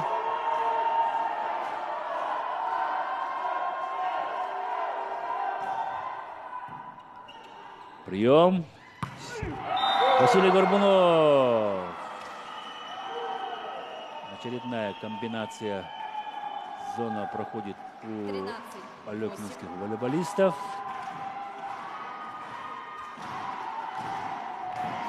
Свободная зона осталась на площадке сборной команды. Мощный удар. Очень грамотно среагировал 4-й номер либера команды. Но, к сожалению, совершает ошибку. 11-й номер Жулус Захаров. И счет уже становится 15-8. 14-8. Перевод в четвертую зону. Узковат оказался мяч для Анатолия Макарова. Амгинского Улуса вместо игрока номер 1. На площадку выходит игрок номер 12. Егор Верхотуров. Замена в команде Амгинского Улуса вместо игрока номер 1. Заменили Айсина Христофорова. Вышел на площадку игрок номер 12. 9-15. Высокорослый связующий Егор Верхотуров. Жулус Захаров на подаче. Ошибается Жулус Захаров.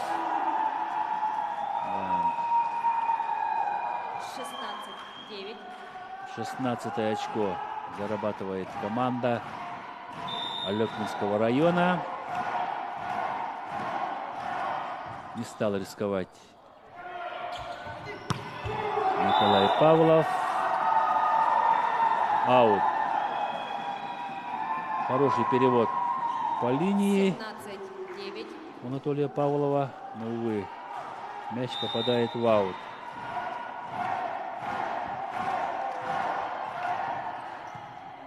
Прием. Джулус Захаров. Егор Соколов. Анатолий Макаров оставляет мяч. Его блокируют. Сергей Павлов закрывает Анатолия Макарова. 18-9. Вместе с Василием Горбуновым выстроили Сергей Павлов грамотный блок против Анатолия Макарова и выиграли очко. Низкий мяч. Для Дениса Шестакова. При счете 9-18. 9-19. Тайм-аут берет команда Алекминского района.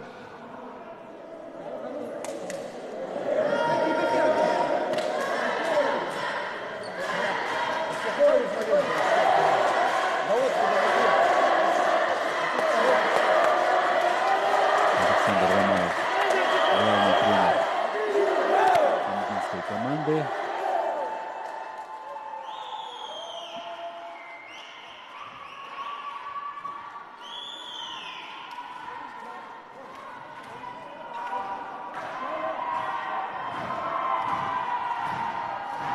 Егор Верхотуров вышел на замену вместо Арсена Христофорова, связующего команды.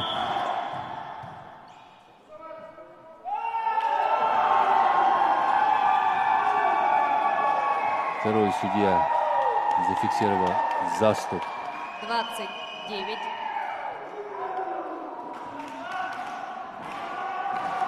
Егора Верхотурова. Боковой линии площадки. Прием хороший. И снова грамотный блок в исполнении Сергея Павлова 21. и Василия Горбунова. Единственный блок. 1 в 1 заблокировал Сергей Павлов Анатолия Макарова.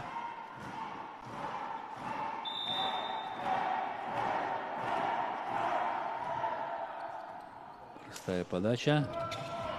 Да. Не поняли друг друга Егор Верхотуров и Анатолий Макаров. 9. И уже счет 22. Айсен Христофоров.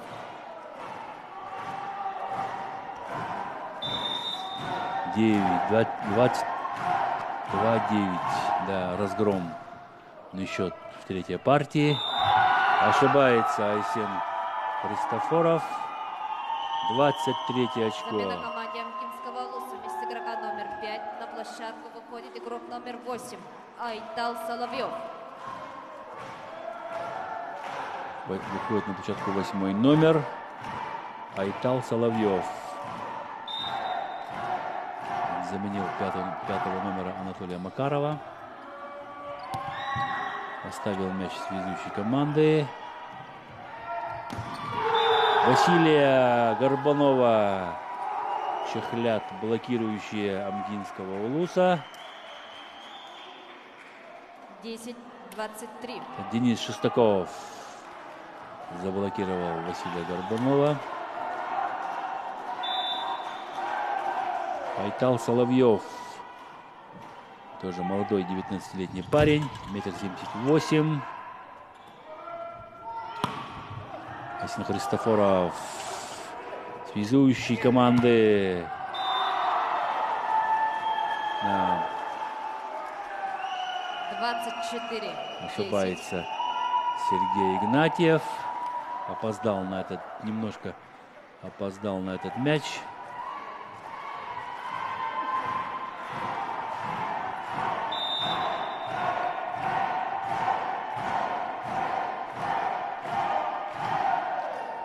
Первый сетбол третьей партии у команды Алекминского района. И снова ошибается Третья партия со счетом Сергей Игнатьев. выиграла команда Третью Алекминского партию района. 25-10 выиграла команда Алекминского района и повела во встрече со счетом 2-1. В третьей партии практически не оставили алекминские волейболисты шансов. Так, разрыв 15 очков. Это очень большой разрыв.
Начинаем четвертую партию. Встречу между командой Амгинского улуса и Алекминского района. Первое очко привносит капитан команды Алекминского района Николай Павлов. 1-0. 1-0.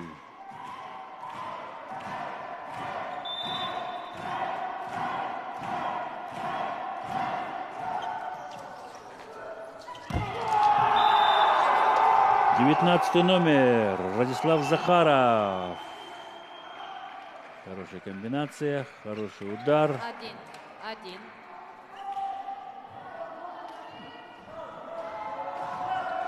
Чистый взлет сыграли связующий и Радислав Захаров.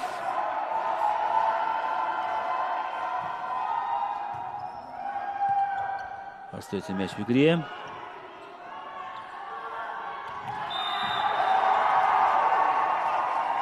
Один-один. Выигрывает очко команда. Очень грамотно сыграл Айсен Христофоров в этой ситуации. Да, растерялся блокирующий команды Алекминского района.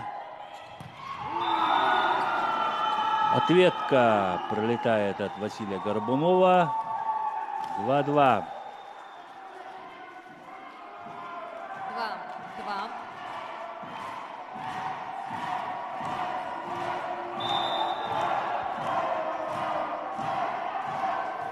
Николай Павлов. Хороший прием. Анатолий Макаров ловит Егора Соколова на противоходе. 3-2. 3-2.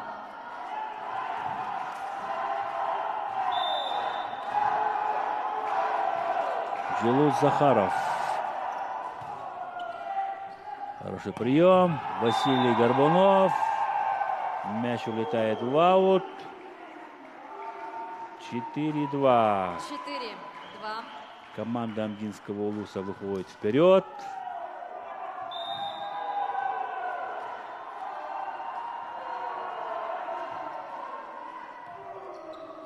Богдан Кулагин принимает отлично.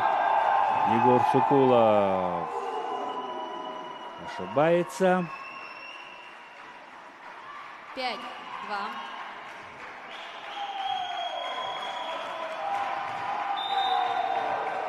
5-2.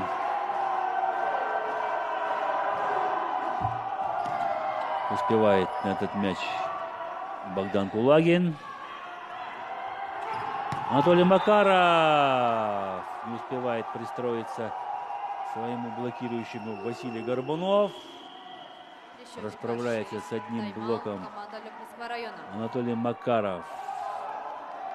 И при счете 2-6 первый тайм-аут берет команда Алекминского района.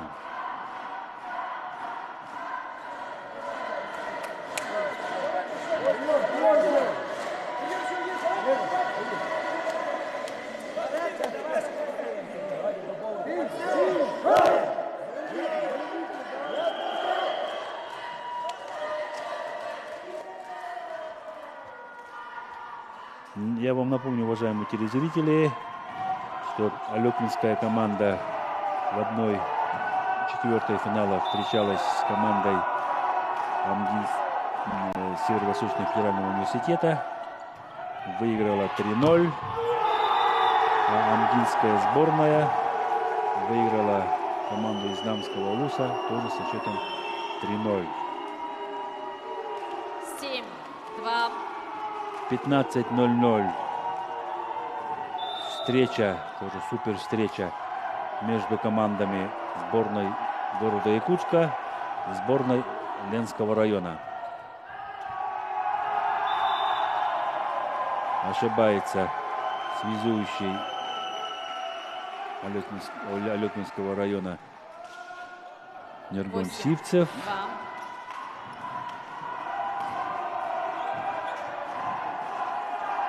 И счет становится 8-2.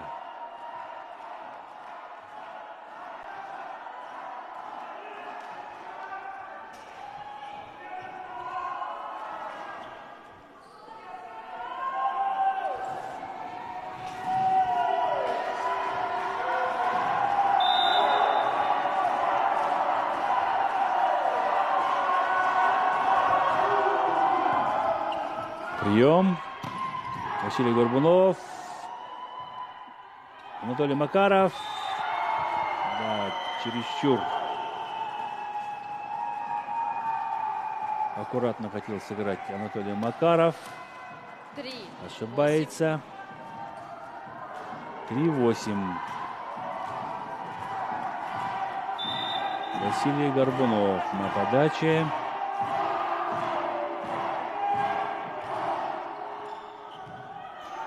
Прием.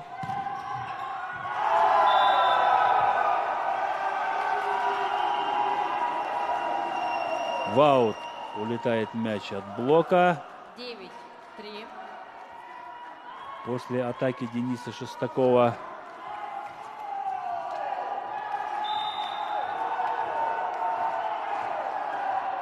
— 9-3 сохраняют разрыв амгинские волейболисты.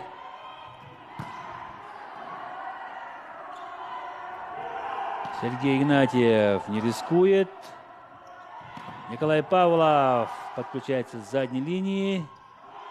Сергей Павлов пробивает одиночный блок Александра Петрова.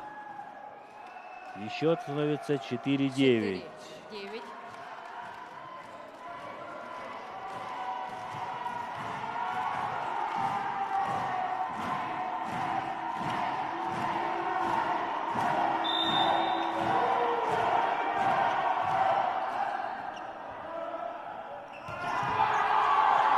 Очень сейчас грамотно взаимодействуют между собой Айсен Христофоров и Денис Шестаков. 10-4.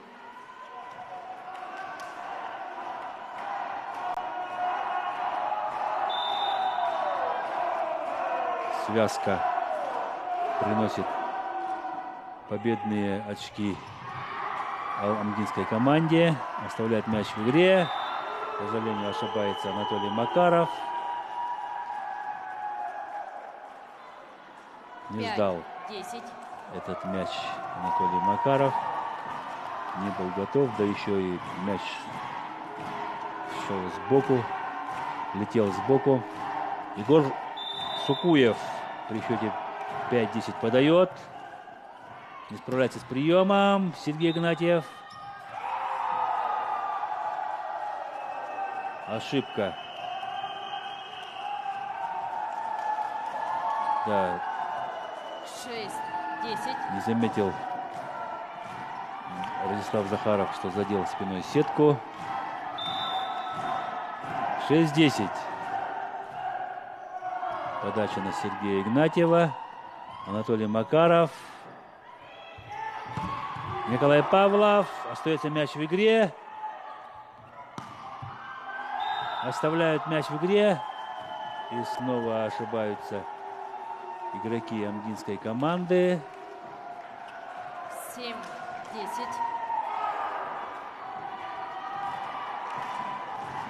Да. Поймал мяч Анатолий Макаров. Отыграл. Николай Павлов. С трос попадает Николай Павлов.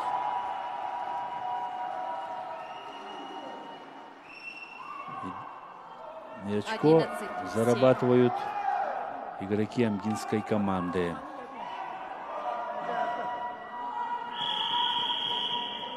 Замена команде С удивленным взглядом посмотрел на судью Николай Павлов. Данил Шестаков. На площадку вернулся Данил Шестаков. Айсен Христофоров на подаче.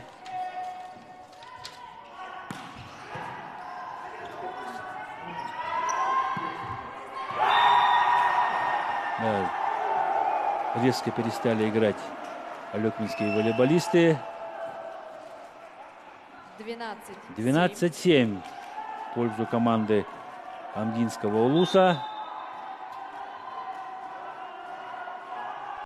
Айсен Христофоров подает. Николай Павлов.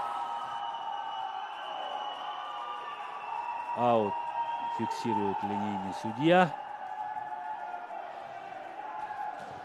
8-12.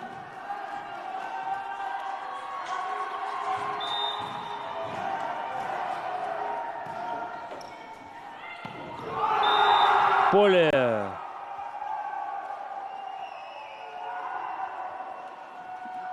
Хороший, мощный удар в исполнении Радислава Захарова. Разыгрался Радислав Захаров в четвертой партии. Сергей Игнатьев.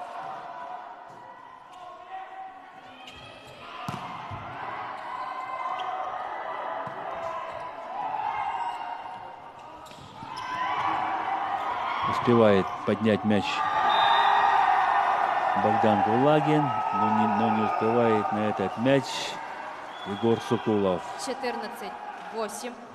Замена команде Алекминского района. Вместо игрока номер 8 на площадку выходит игрок номер 5 Максим Станицкий. Вместо игрока номер 8 Василия Горбунова на площадку выходит игрок под номером 5 Максим Станицкий.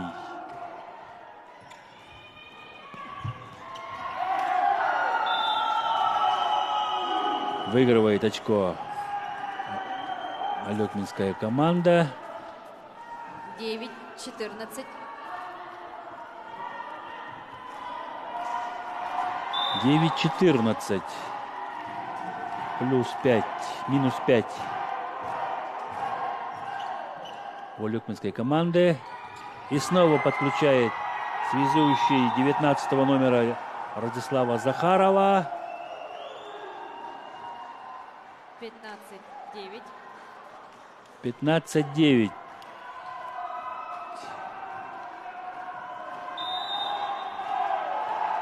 Захромала защита Алекминской команды. Прием. Блок аут. 10-15. 10-15. Ровно в стык попадает Сергей Павлов.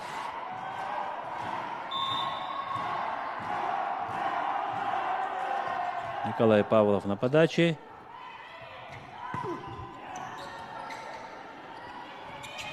Денис Шестаков. Сброс поднимается. Анатолий Макаров обводит двойной блок. Радуются андинские волейболисты.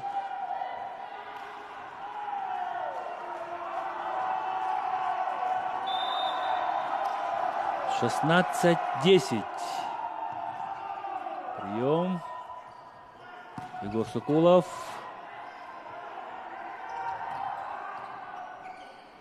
Еще раз Егор Сокулов. В аут посылает мяч Егор Сокулов. 17-е очко зарабатывает команда андинского Улуса. Разрыв увеличивается в четвертой партии. Замена команде Алекминского района. Вместо игрока номер 4 на площадку выходит игрок номер 6 Лазар Габышев. Вместо игрока номер 6 на площадку вышел игрок номер 4 в алекминской команде. Вышел Лазар Габышев вместо Егора Сукулова. Даниил Шестаков на ваших экранах подает.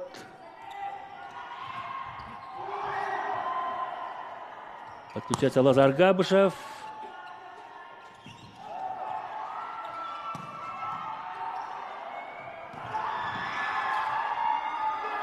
Оставляют мяч в игре. Николай Павлов рискует. Анатолий Макаров. Блок аут. 18 очко выигрывает Анатолий Макаров. 18-10. 18-10.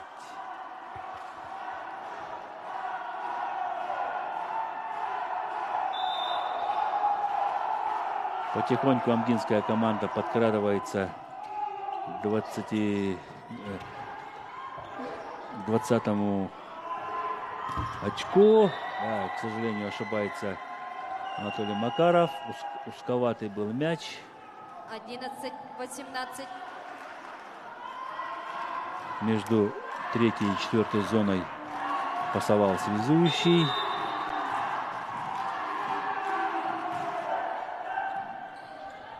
Максим Станицкий подавал.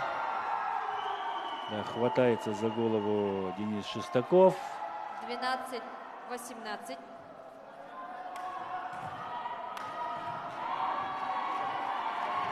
Чуть-чуть по высоте. Хорошая подача в исполнении Максима Станицкого. Николай Павлов исправляет ошибку своих коллег. Ровно укладывает мяч на боковую линию площадки. Да, чуть-чуть не оставили мяч в игре андинские волейболисты. 14-18. 14-18. Разрыв в счете сокращается. На подаче Максим Станицкий.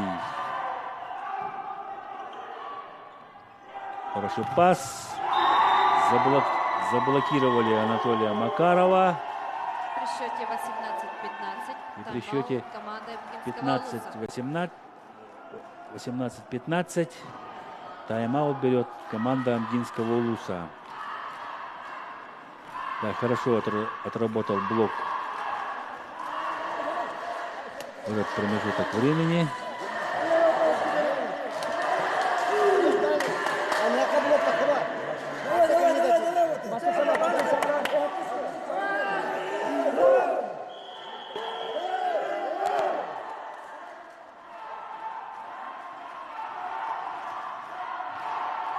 Александр Романов подсказывает своим игрокам, что надо загружать 6-го номера Дениса Шестакова, так как на него практически блок не прыгает, не поднимается вместе с игроком. Анатолий Макаров скидывает мяч в шестую зону.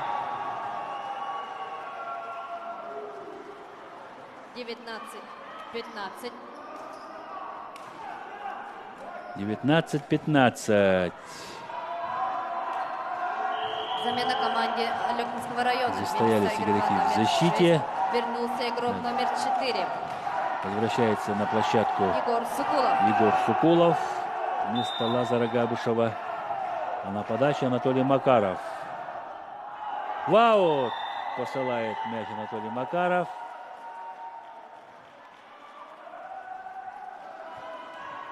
16-19.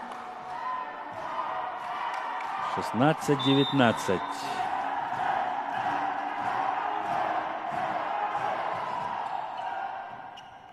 Прием. Блокаут. Сергей Игнатьев выигрывает очко. 20-16. 20-16. Денис Шестаков на подаче. Прием. Александр Петров.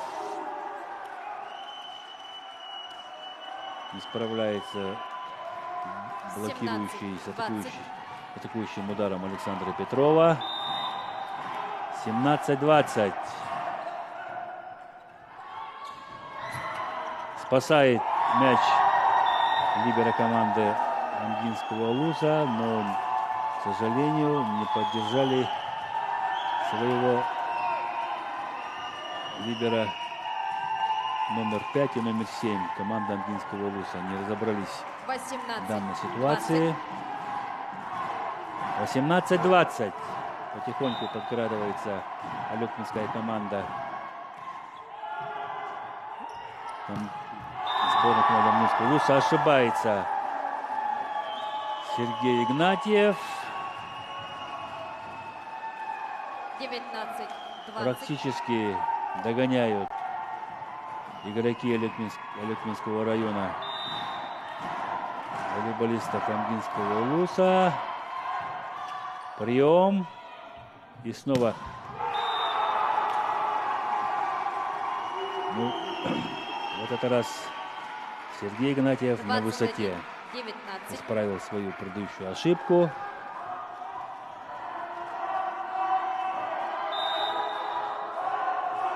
Асен Христофоров. Николай Павлов плотно приложился к удару. 20-21.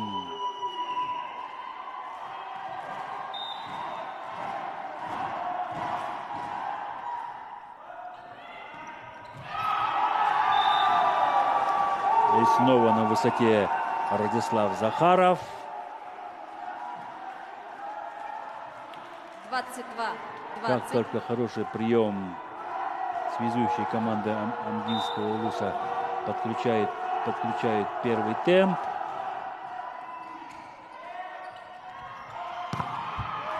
Оставляет мяч Асен Христофоров.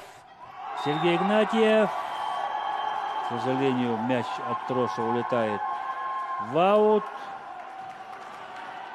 21-22. 21-22. На подаче Миргон Сивцев. Прием. И снова в этот раз блокируют Радислава Захарова. Николай Павлов. Блок. Смягчает удар. Анатолий Макаров. Очень грамотное принял решение Анатолий Макаров. 23-21. Нырнул мяч за блок.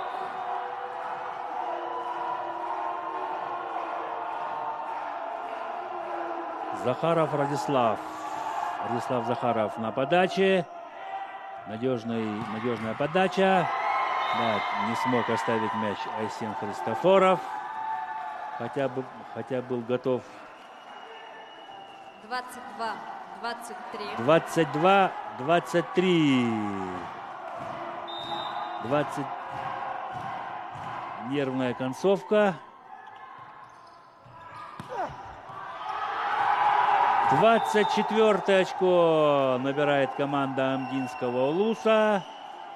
24, после 22. мощного удара Данила Шестакова. Мяч пролетел над блоком. Летел прямо на край площадки. Тайм-аут команды Алекминского района. При счете 22-24 тайм-аут берет команда Алекминского района. Еще партия не закончена.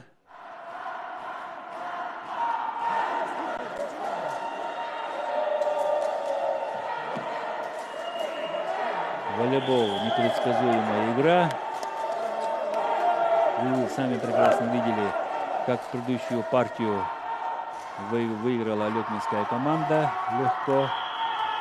А сейчас уже команда Амгинского Улуса в шаге от победы в четвертой партии.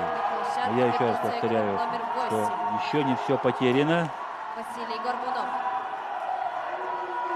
Это только четвертая партия, концовка четвертой партии. Первый сетбол у команды Амгинского Улуса. Прием. Егор Сукулов. Амгинские игроки готовят нападение. Остается мяч. 25 очко зарабатывает Анатолий Макаров. И в счет в партиях 2-2. Четвертую партию со счетом 25-22. Начинаем все сначала. 25 очко выигрывает Анатолий Макаров. И счет партии счет во встрече 2-2. Красивая, напряженная, нервная игра. Сейчас в пятой партии напряжение возрастет вдвойне.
Пятая решающая партия встречи между командами Алекминского района и Амгинского улуса.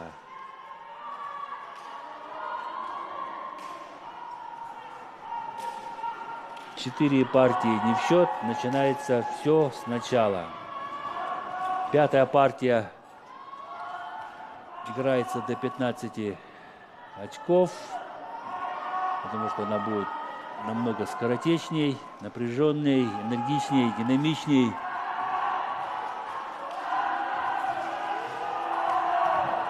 Сергей Игнатьев, номер 7. Амгинский улус готовится подать подачу. Свисток прозвучал. 0-0. Пятая партия. Аут! Не справился с напряжением Сергей Игнатьев.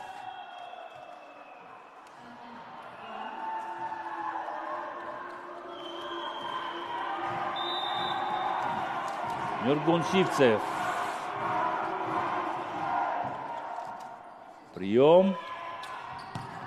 Анатолий Макаров достает этот очень сложный мяч Богдан Кулагин. Второе очко зарабатывает команда Алекминского района.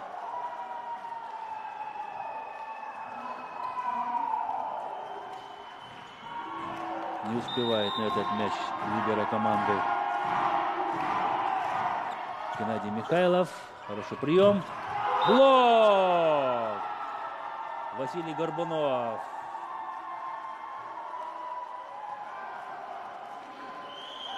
Зачехлил 19-го номера Радислава Захарова. И счет уже 3-0. Нургун Сивцев на подаче.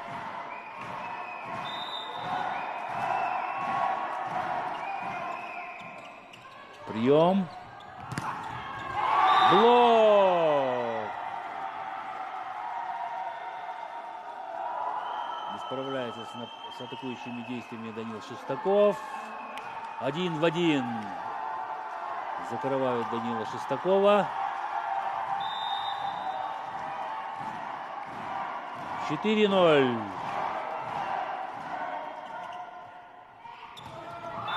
Проходит первый темп у команды Амгинского улуса. 1-4.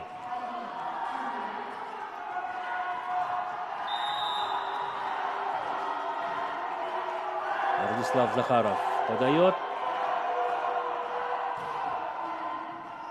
Хороший прием у Игоря Сукулова. Сергей Павлов. 5-е очко зарабатывает для своей команды.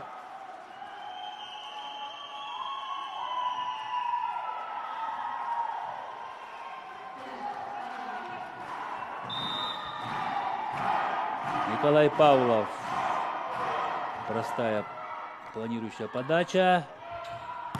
Анатолий Макаров. Зачехлили Анатолия Макарова. Мяч от блока улетает на площадку, незащищенную площадку амгинской команды. И 6 становится 6-1 в пятой партии.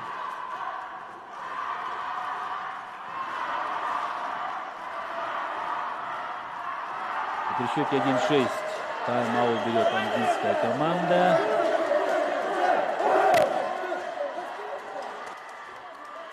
Очень мощно начал работать блок пятой партии у алекминских волейболистов.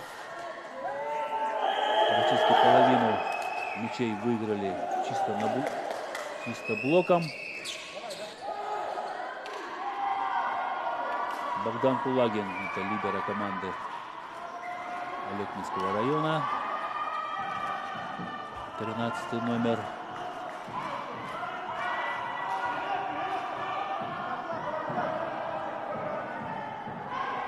Мощная передняя линия выстроилась у команды Алекминского района. На подаче Николай Павлов.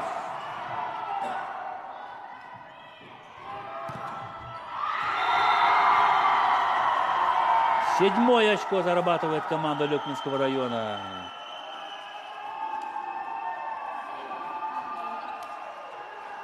Ликуют волейболисты Алекминского района.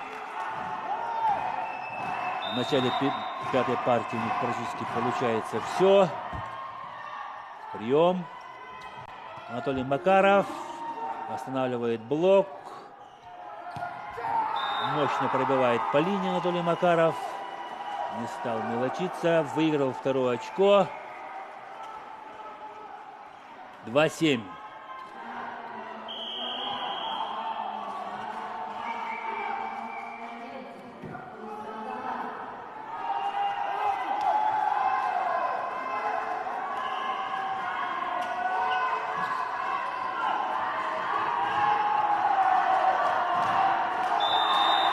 Чулус Захаров. Прием. Сергей Павлов. Аут. Задевает мяч антенну. 3-е очко зарабатывает амгинская команда.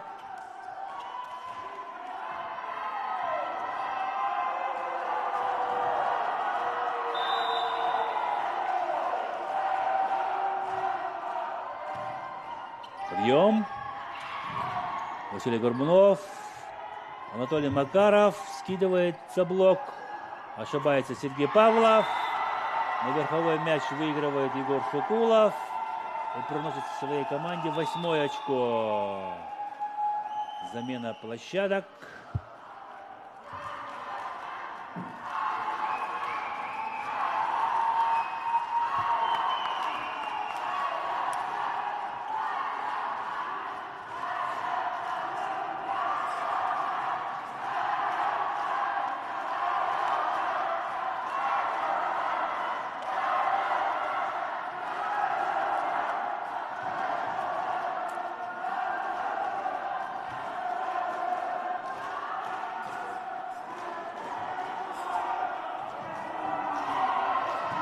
«8-3».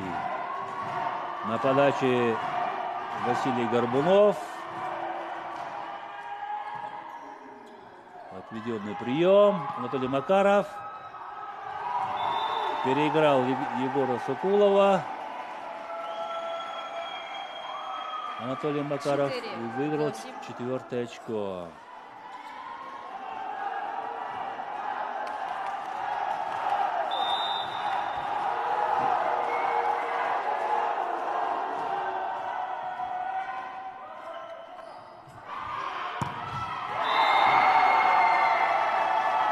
Блок не справляется с Егором Сокуловым. 9-4. Да, попал в край блока Егор Сокулов. Заработал 9-е очко. Сергей Игнатьев. Мяч попадает в площадку.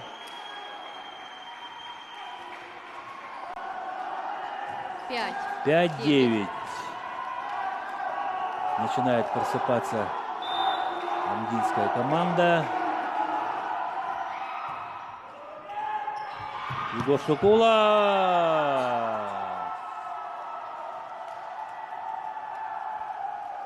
Пробивает блок.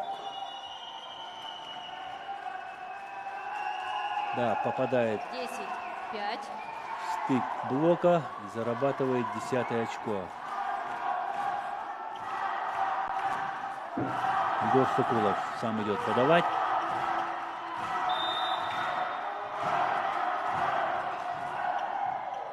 Прием. Сергей Игнатьев. Остается мяч в игре. Николай Павлов успевает на эту передачу и выигрывает 11 очко. При счете 5-11 тайм-аут команда Амгинского Улуса.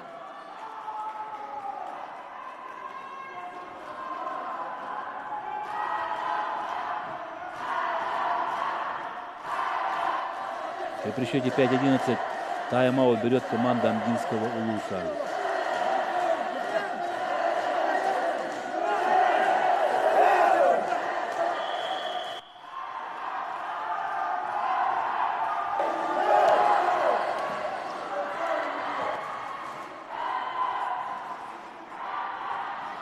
5-я партия встречи между командами Алекминского района и Амдинского улуса. Счет 5-й партии 11-5 в пользу команды Алекминского района.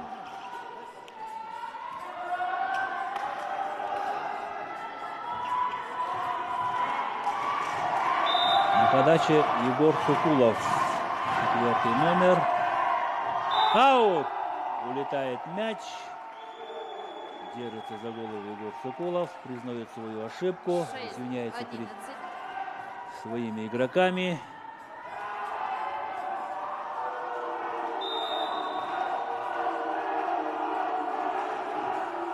Арсен Христофоров на подаче.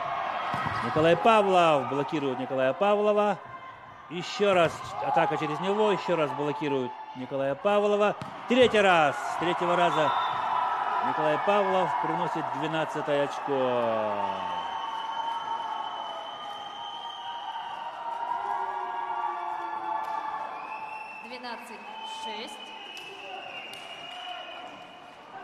Немного не хватило Геннадию Михайлову оставить третий сильный удар Николая Павлова.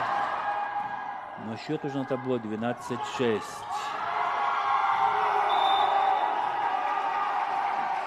Поработал первый темп амдинских волейболистов.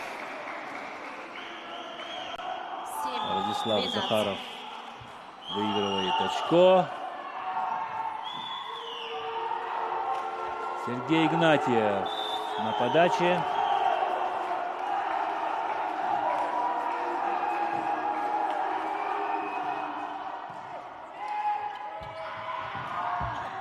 Сброс от Николая Павлова.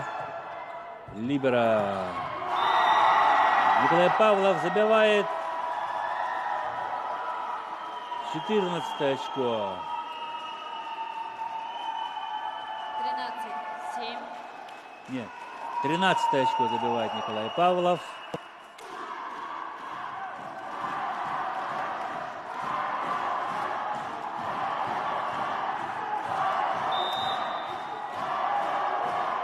Нургун Сивцев. Аут! Рисковал Нургун Сивцев в пятой партии. До этого он постоянно подавал планирующие подачи. Рисковал, да, рисковал. 8-13. Остается мяч в игре. Благодаря Богдану Кулагину блок. Горбунова закрывает. Богдан Кулагин. 14 очко выигрывает команда Алекминского района. В одном шаге от победы в этой встрече.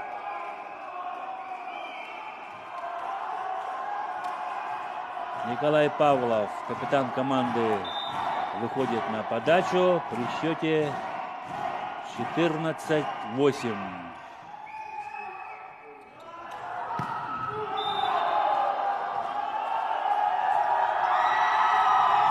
Аут.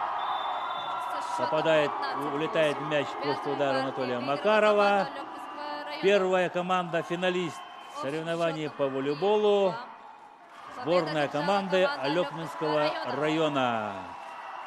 Благодарят игроки своих зрителей, а зрители своих любимцев за хорошую, интересную игру. Поздравляем команду Алекминского улуса с победой.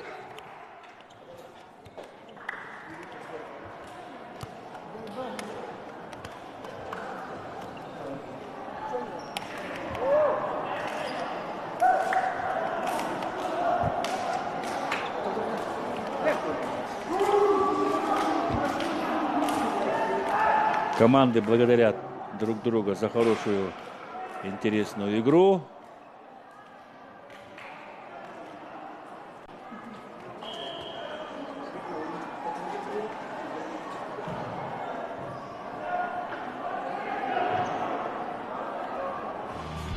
Пятисетовый полуфинал.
Приветствую всех зрителей телеканала Якутия-24. С вами Марфирина Алексеева в программе News on Air. И сегодня я снова собрала для вас самые актуальные и интересные новости, в том числе и из социальных сетей. Также мы с коллегами расскажем и покажем вам якутские алмазы.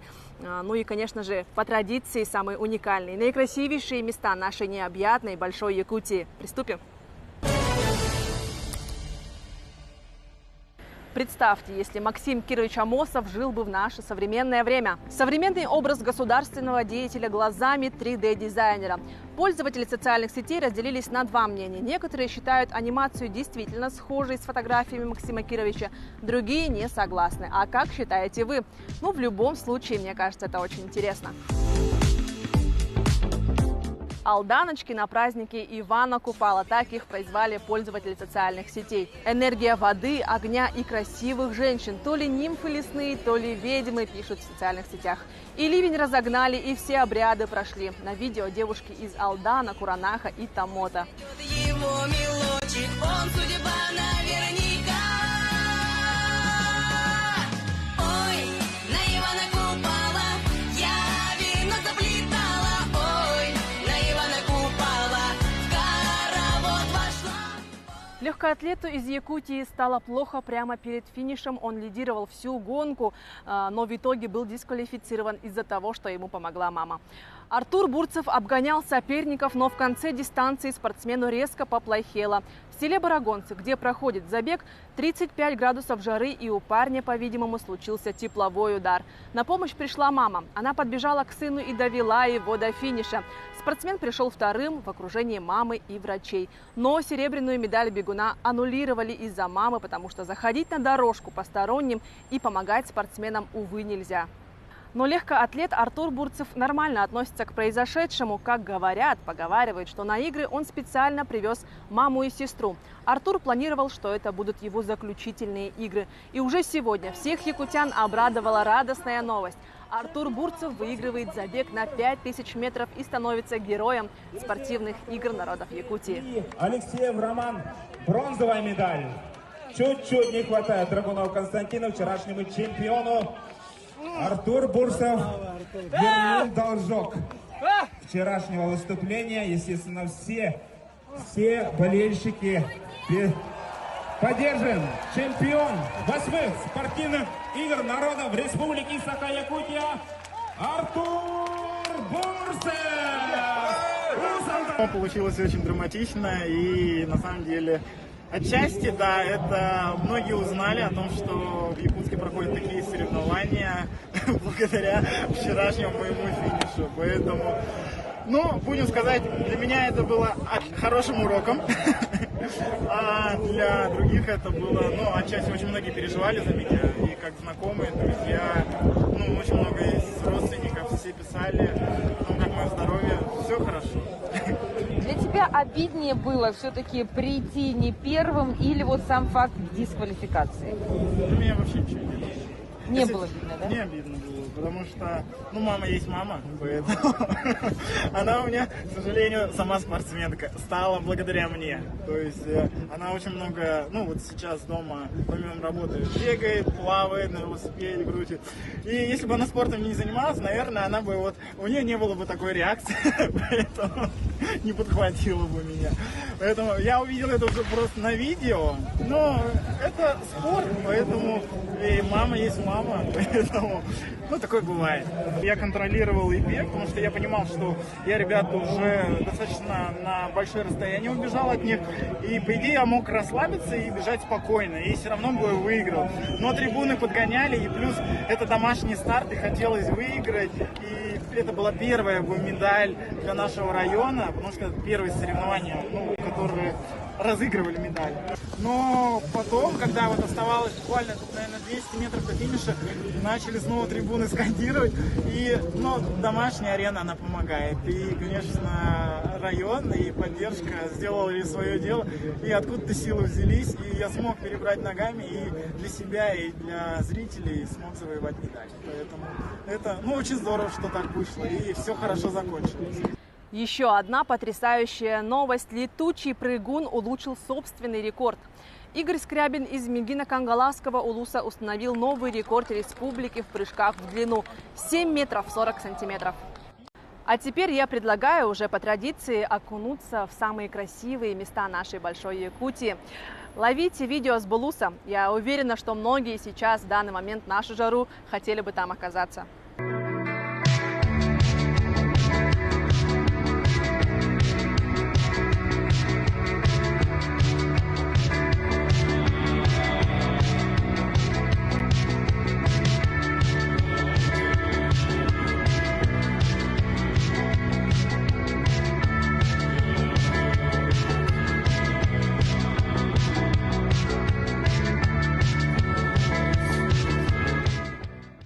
Увидеть наши якутские алмазы и бриллианты своими глазами можно сейчас в Мирном. Сейчас нам проходит выставка «Алмазный фонд Алроса». Подробнее в материале наших коллег. Мы продолжаем рассказывать об экспонатах выставки «Алмазный фонд Алроса». Отдельного внимания заслуживают самые крупные экземпляры. Они впечатляют не только своими размерами, но кристаллы еще и обладают интересной цветокачественной характеристикой. Вот этот алмаз Боарт-2 похож даже не на алмаз, а на осколок метеорита. А уникальность его еще и в том, что он один из самых крупных алмазов, добытых в Якутии. Весит 430 карат. Эксперты считают, что обломок еще большего кристалла. Сложно представить, каким был исходный алмаз. По соседству экземпляр более скромного размера. Редж-3. 350-каратный алмаз добыли в трубке удачно. Этот кристалл тоже особенный, уникальный в своем роде. В нем объединены оттенки желтого, зеленого, коричневого. Сортировщики называют такое сочетание разноцветный. Здесь же на витрине алмаз Анабар. Из названия понятно, что нашли его на месторождении Эбелях Анабарского улуса. Желто-коричневый камень весит чуть более 236 карат. По предварительной оценке Анабару от 120 до 230 миллионов лет. Только представьте, в это время на планете появились примитивные млекопитающие и цветковые растения. Гордится Алроса и уникальным камнем 2000 лет от Рождества Христова. 180-каратную находку назвали так, поскольку сотрудники трубки юбилейной в Айхале обнаружили его накануне Рождества 25 декабря 1999 года. Форма кристалла искажена, это октаэдр с единичными сульфидными включениями. Относится к категории уникальных. Конечно же, это результат труда жителей Якутии, а именно тех, кто работает в Мирнинском и Анабарском районах. Крупные алмазы – это только часть выставки. Ивана Филиппова, Александр Еремин, медиакомпания «Алмазный край».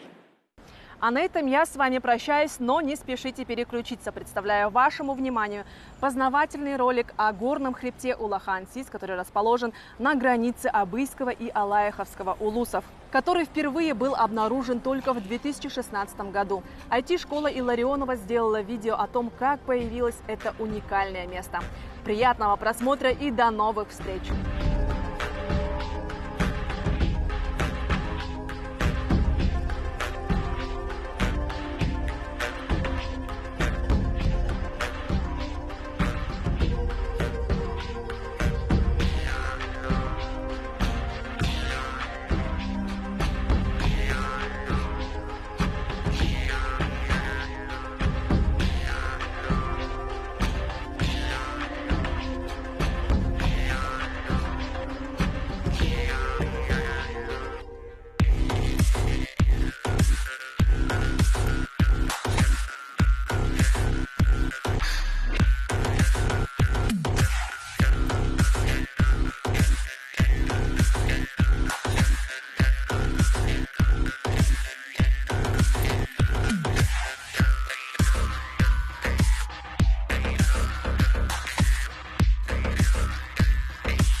Глава Республики Саха-Якутия является Арсен Сергеевич Николаев.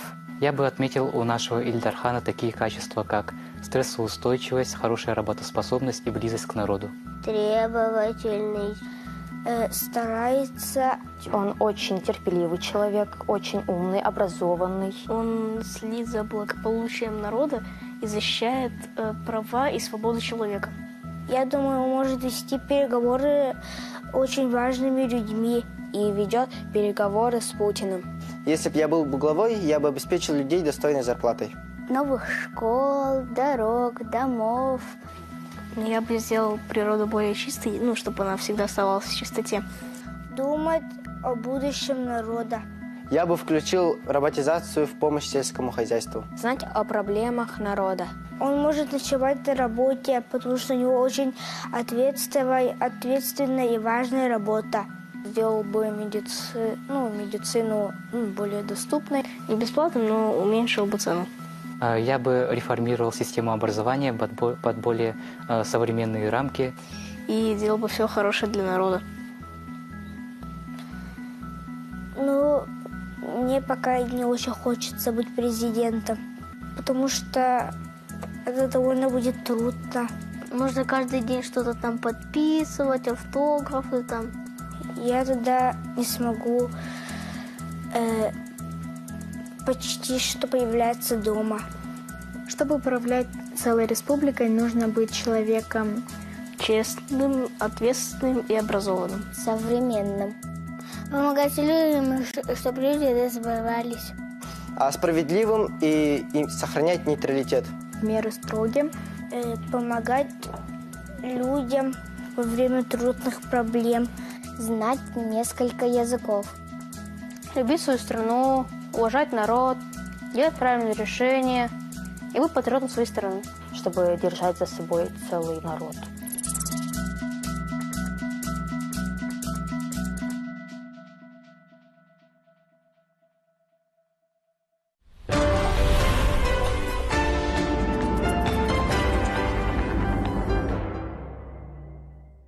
С 14 по 16 июля в культурно-этнографическом комплексе Хамыстах Вилюйского улуса проводится республиканский культурно-образовательный фестиваль молодежи «Табыс».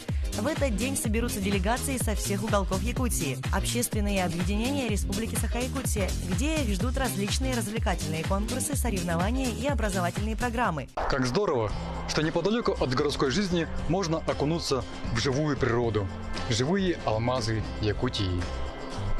Чудесные животные, красота вокруг. Спасибо Алроса за поддержку этого социального проекта. Благодаря поддержке Алроса и самоотверженному труду работников здесь царит атмосфера заботы, любви к природе, покоя и уюта. Беречь и сохранять, заботиться и вдохновлять. Алроса – якутская компания.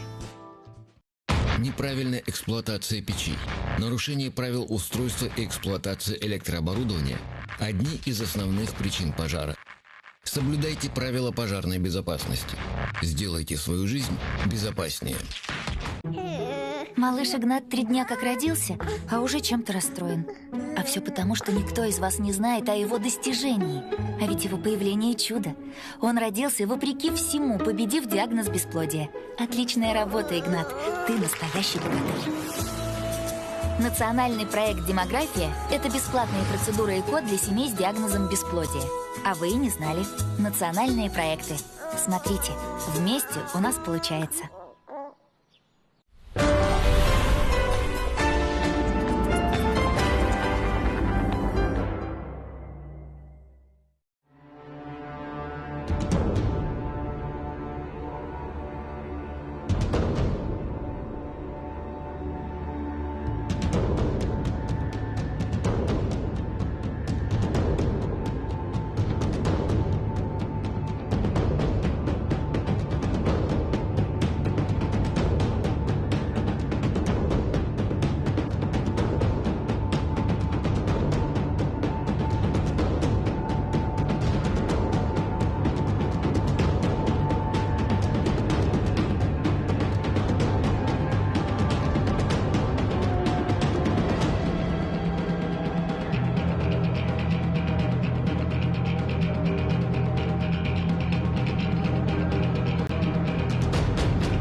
Уважаемые телезрители, продолжаем трансляцию соревнований по волейболу среди мужских команд. Передачу ведем с спортивного зала Мындаба. Буквально через несколько минут на площадке встретятся сборные команды города Якутска и Ленского района.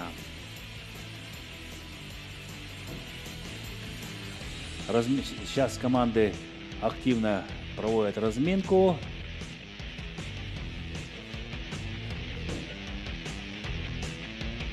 В зеленых формах представлены игроки сборной команды Ленского района. В синей футболке и в шортах команда города Якутска. Буквально полчаса тому назад завершился первая полуфинальная игра между командой Алекминского района и Андинского улуса. Интереснейшей, напряженной встрече из 5 партий со счетом 3-2 одержала команда Алекминского района.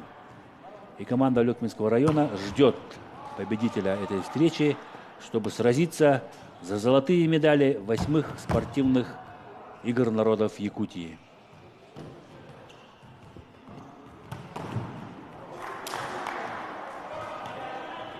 Команды начали разминку. Мощные, сильные нападающие удары.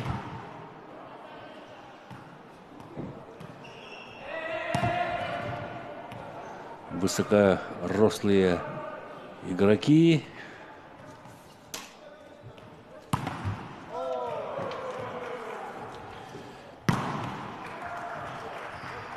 Егор Глухарев, основной связующий команды города Якутска. 12-й игрок Константин Сапко. Это основной доигровщик команды Ленского района.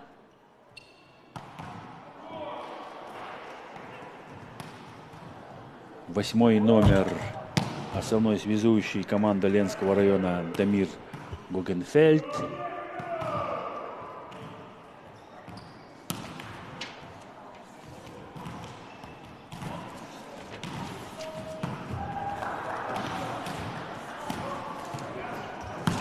Василий Тумфали, основной доигровщик команды города Якутска.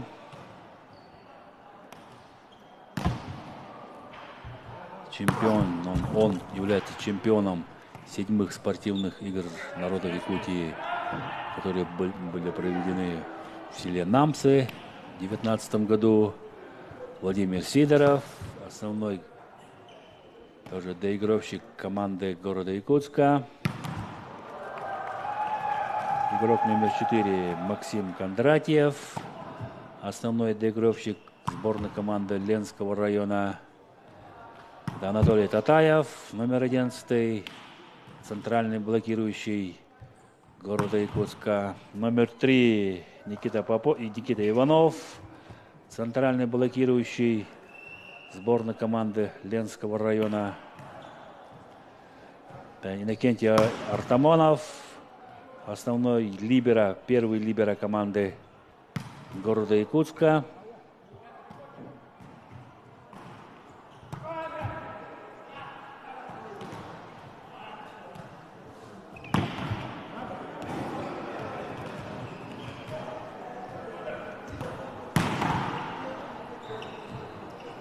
Гаврила Хлопков, первый номер, команда города Якутска.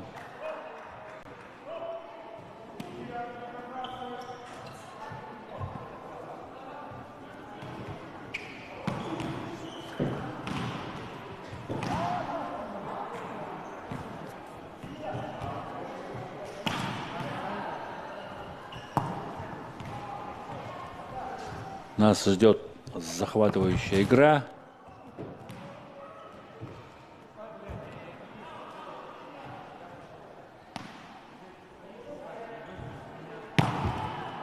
Команда города Якутска является чемпионом республики 2022 года.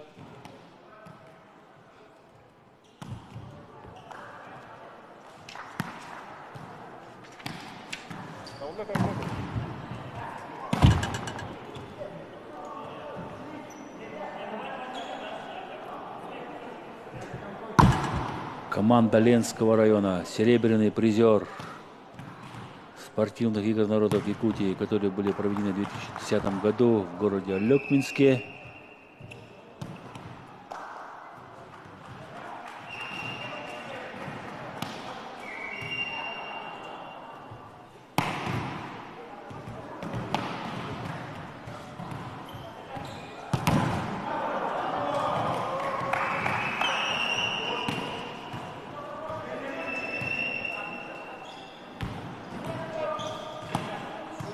Обе команды встречались в 2001 году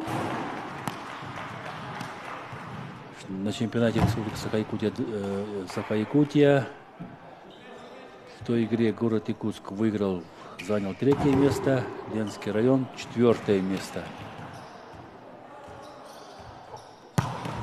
И на последнем чемпионате Республики в 2022 году Ленский район является бронзовым призером данного чемпионата. Выиграла тогда, в апреле месяце, эта команда выиграла команду Алекминского района.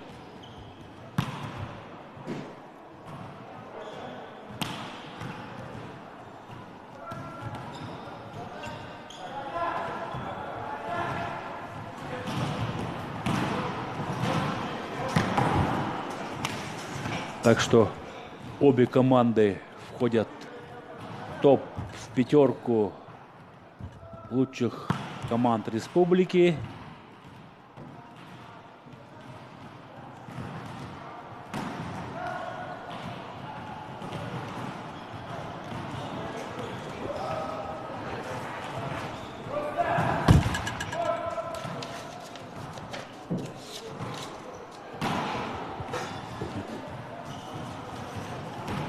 Я просто говорю то, что мы прерываемся на рекламу.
Начинаем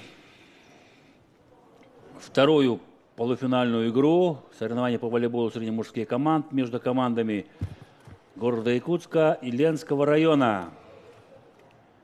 Волейболисты приветствуют друг друга.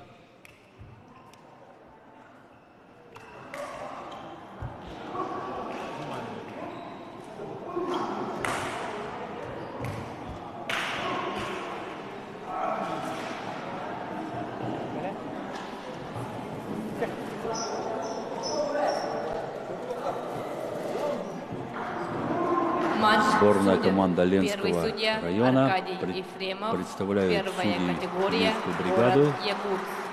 Второй судья Семен Афанасьев, вторая категория Меганакан Галацкий, Улус.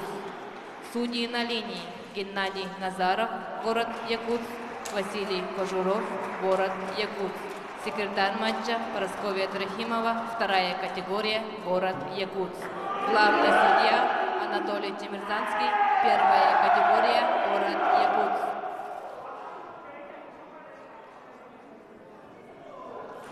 Представляется стартовый состав команды города Якутска. Номер 1 Гаврила Хлопков. Номер 5 Семен Слепцов. Номер 7 Василий Тумфалей. Номер 8 Егор Глухарев. Капитан команды номер 10 Владимир Сидоров. Номер 11 Анатолий Татаев.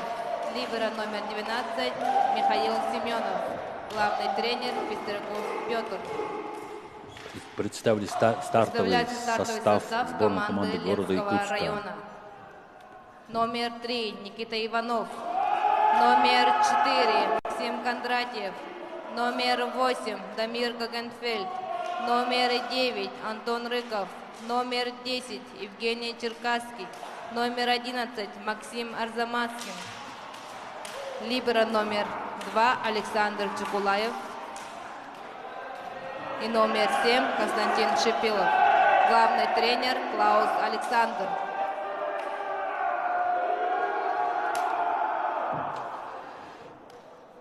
Представили стартовый состав сборной команды Ленского района.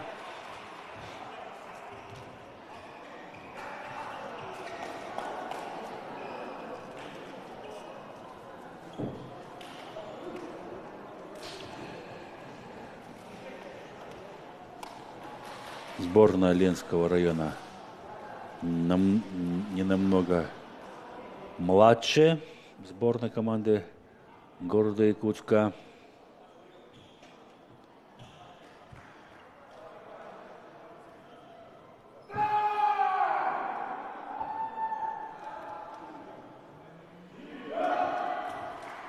Полуфинальная игра. Выход в финал за выход в финал 8-х спортивных игр народов Якутии.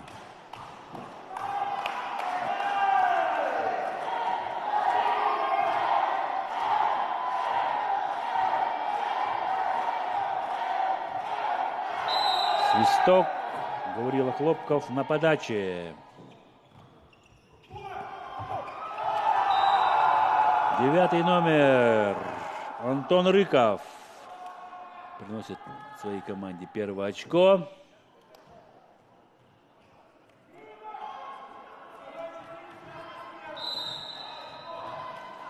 Дамир Гогенфельд, связующий команды. Хорошая подача, хороший прием. Анатолий Татаев. Первый темп. 1-1. Выигрывает первое очко для своей команды. Счет становится 1-1. Егор Глухарев, связующий команды города Якутска. Антон Рыков отыграл мяч. Блок. Дамир Гукенфельд.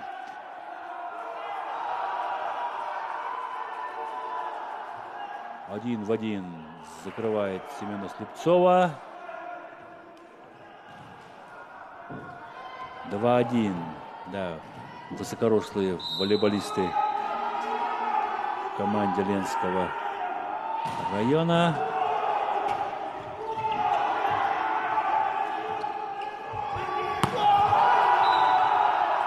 Мощно приложился Максим Кондратьев.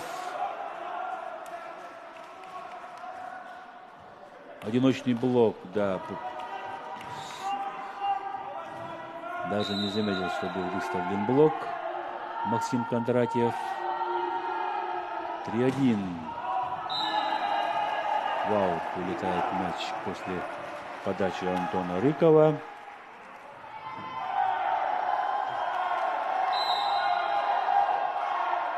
Два-три.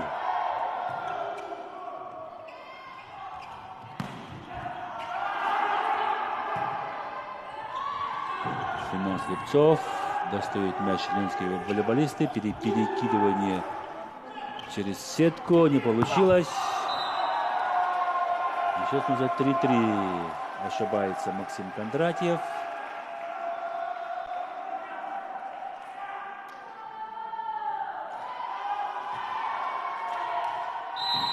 Владимир Сидоров оставляет мяч либеро команды Александр Чекулаев. Красивая комбинация в исполнении сборной команды города Якутска. 4-3. Семен Слепцов на чистой сетке зарабатывает очко. Владимир Сидоров пытается подавать. Ошибается Владимир Сидоров. 4-4.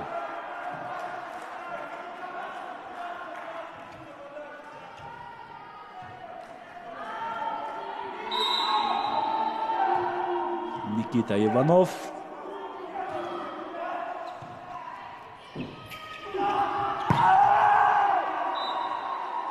Не успевает на блок Максим Кондратьев.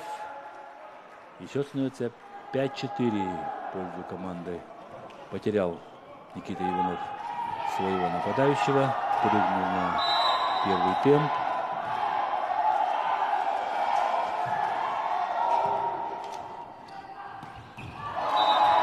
А это уже удар первым темпом Евгения Черкасского.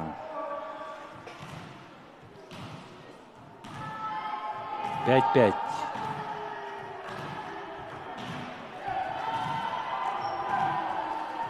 Максим Арзамаскин. У него хорошая силовая подача. Если полетит с первого раза, грозное оружие. Да, не полетело с первого раза. Силовая подача. Но будем надеяться, что в ходе игры пристреляется Максим Арзамаскин и покажет, на что он способен. 10-й номер Евгений Черкасский выигрывает очко.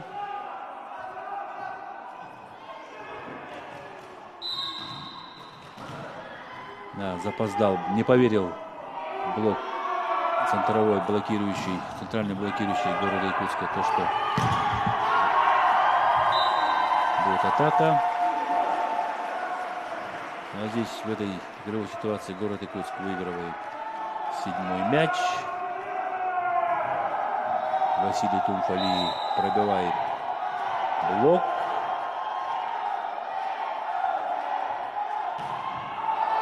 Вау, посылает Василий Тумфали мяч.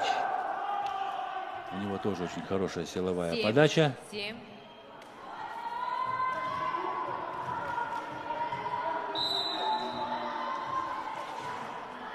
Евгений Черкасский на подаче. Владимир Сидоров. Мяч от блока улетает в аут. 8-7. Команда города Якутска вышла вперед.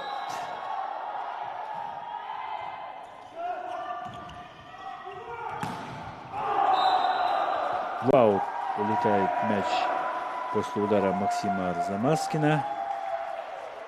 Или зацепил блок. 9-7. Да, аут улетает. 9-7.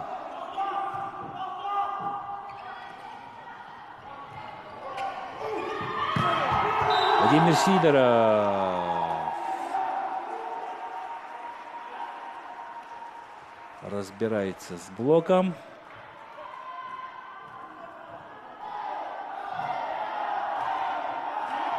Блокирующий закрывал линию.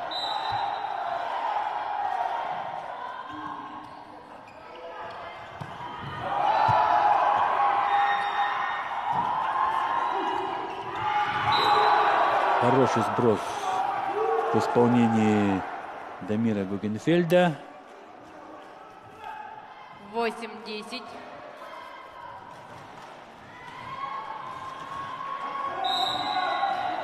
Показывая то, что будет пасовать, и в самый последний момент скинул мяч на сторону противника. Дамир Гугенфельд тем самым застал защиту сборной команды города Якутска врасплох. А это нападал Владимир Сидоров, напоролся на блок. 9-10.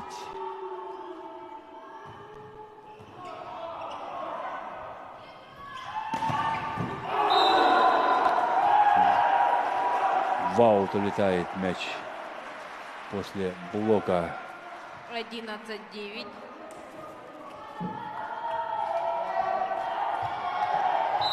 Нападал Василий Тумфали с задней линии.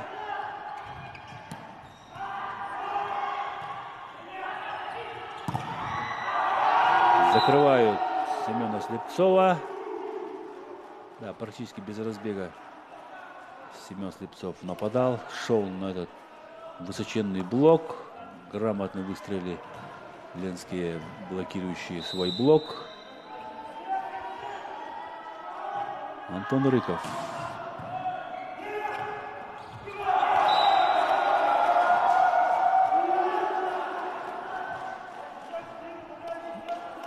«11-11». Ошибается Анатолий Татаев. Первая подача полетела. При второй подаче ошибается Антон Рыков.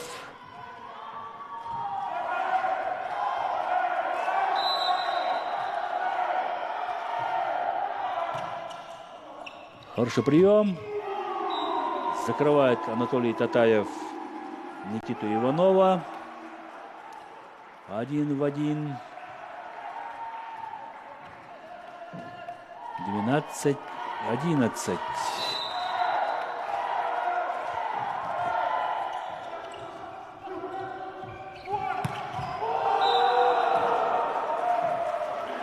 Двенадцатое очко зарабатывает Максим Арзамаскин.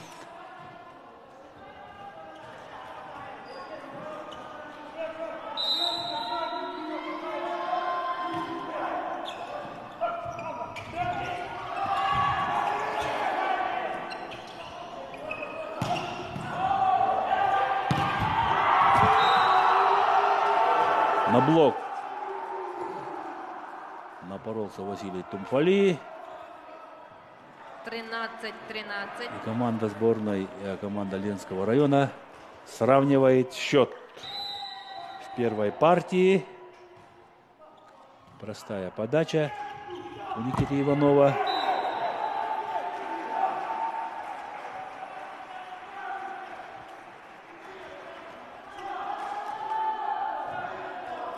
Атака со второй зоны.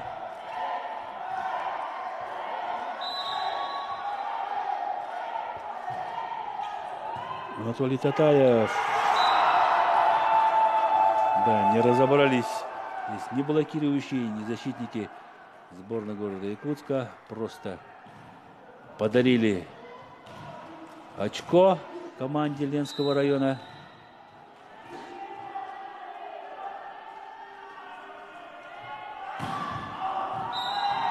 Не летит вторая подача подряд у Максима Арзамаскина.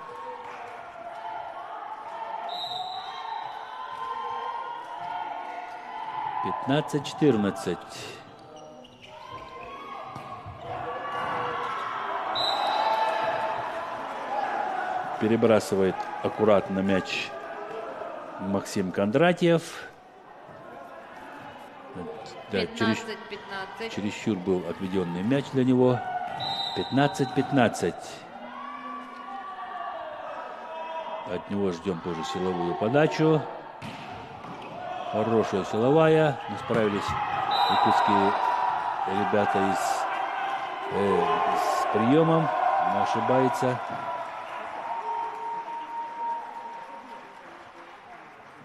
Василий Тумфали. Да, прав судья. Было касание сетки. 16-15.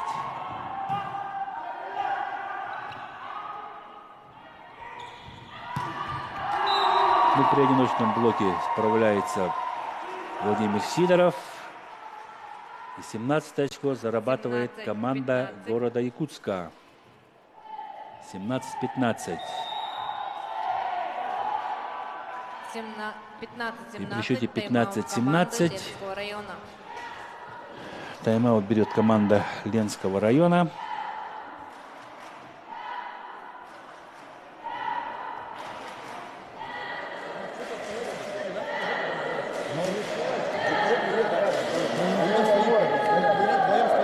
Понимаешь, это мы Женя спросим, почему он не прыгнул на первый темп. А твой, блин, без бока ухуяривает.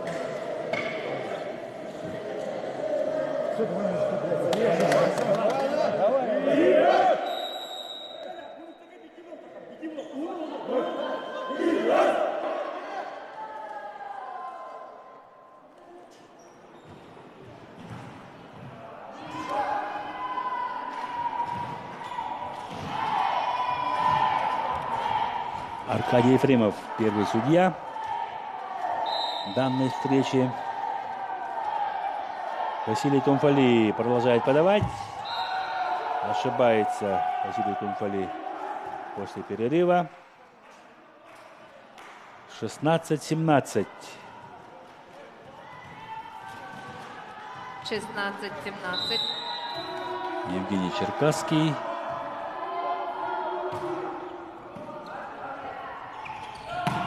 Гаврила Хлопков.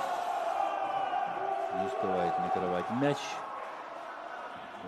Мяч улетел в аут. 17-17.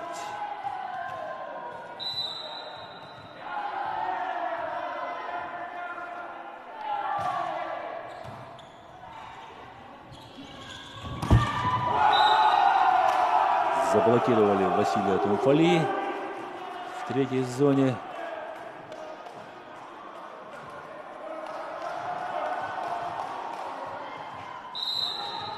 По 17-17. Команда Ленского района выходит вперед. 18-е очко сборной команде дарит Евгений Черкасский. Замена в команде города Якутска. Вместо игрока номер 1 Гаврила Хлопкова на площадку выходит игрок номер 4 Петр Андреев. Петр Андреев заменил Гаврила Хлопкова. Вышел на подачу. Вчера тоже Петр Андреев выходил на игру.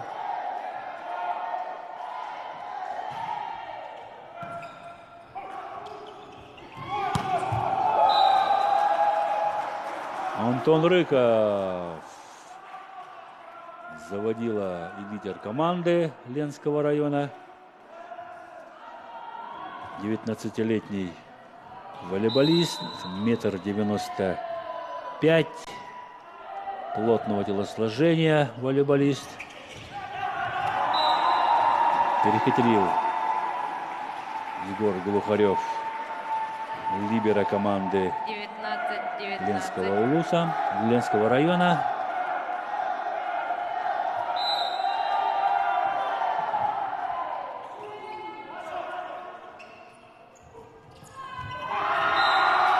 Антон Рыков приносит еще одно очко для своей команды. И счет становится 20-19. Игра чередуется сильными акцентированными ударами и сбросами. Ошибку фиксирует судья. 20-20. 20-20. Да, был перелетающий мяч. Пасовал Дамир Гугенфельд. Не допустил ошибку. Хороший прием. Да, разорвали блок ленские волейболисты. Не успел пристроиться к блоку и перенести руки Анатолий Татаев.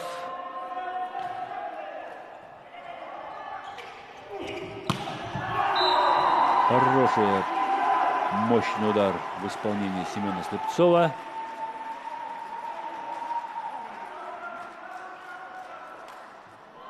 «21-21». Замена в команде города Якутска. Вместо игрока номер 11 Анатолия Татаева на площадку выходит игрок номер 9 Виталий Голубов. Замена в команде города Якутска. Вместо игрока номер 4 на площадку вернулся игрок номер 1 Гаврила Хлопков. Также проведена обратная замена в команде города Якутска. Вместо игрока номер 1 на площадку вернулся игрок номер 4 Гаврила Хлопков. Подача от Голокова. Не сработал блокаут. Максим Гугенфельд, Максим Арзамаскин.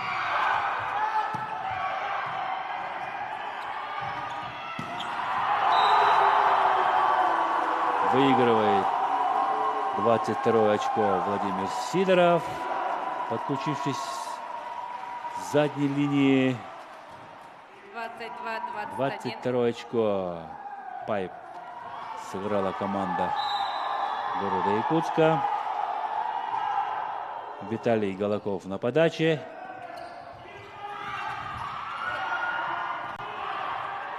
Будет простой переброс. Блокаут. Максим Кондратьев отыгрывает мяч.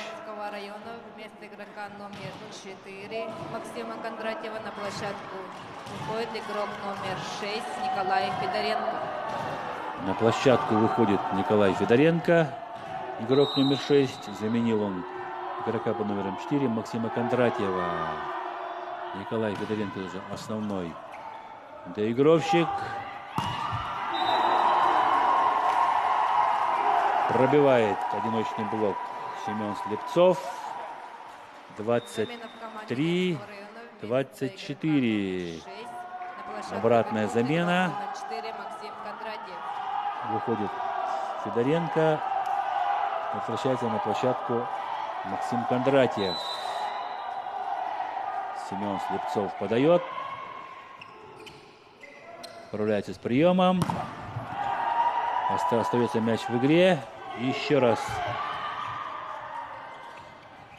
подключается со второй линии Максим Арзамаскин. Хорошо сыграл в защите либеро команды города Якутска. И еще раз через Максима Кондратьева. Да, неразбериха на площадке сборной команды города Якутска. И 23 очко зарабатывает команда Ленского района. 23-23. Максим Кондратьев на подаче. У него тоже хорошая силовая. Вот мощная силовая полетела. Заблокировали Василия Тумфали. 24-23.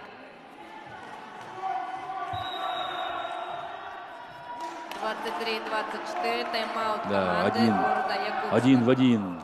Давид Гугенфельд заблокировал Василия Тумфали.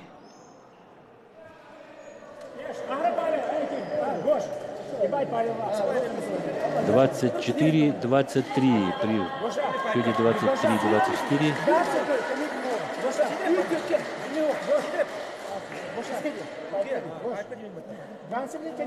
Первый тайм-аут берет команда города Якутска. Определились игроки, что будут играть, где что, какой мяч кто ждет.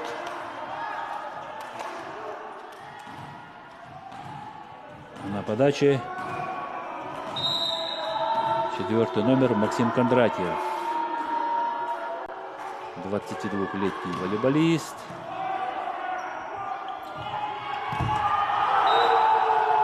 Допускает ошибку Владимир Сидоров. И первая партия за командой города Ленского района. Счет партии 25-23. Команда Ленского района повела в этой встрече со счетом 1-0. Сейчас вашему вниманию продемонстрируют интереснейшие моменты первой партии.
Возвращаемся в игру. Начинаем вторую партию. Первая партия осталась за игроками Ленского района.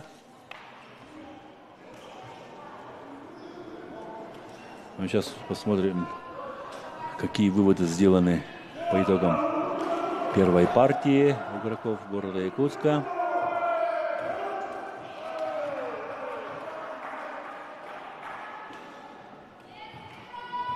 Счет 0-0. Евгений Черкасский на подаче.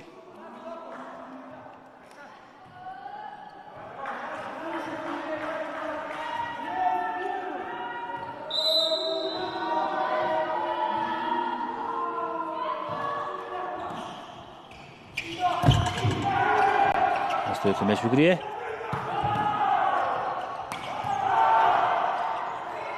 Хорошую защиту демонстрируют игроки команды города Якутска. Антон Рыков пробивает двойной блок.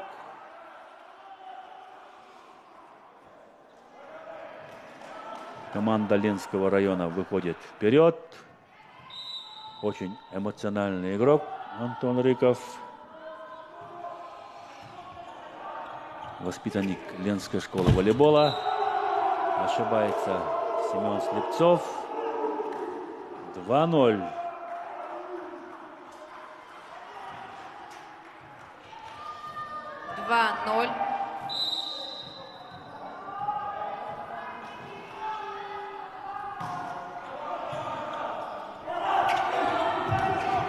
Аут.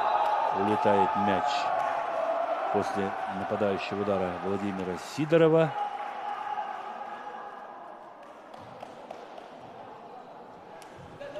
Хорошую комбинацию разыграли волейболисты города Якутска, но, увы, до конечного результата не дошли. Анатолий Татаев. Фирменная комбинация Марита в исполнении Анатолия Татаева. У него в городе Якутске есть свой клуб под названием Марита. 1-3. Егор Глухарев.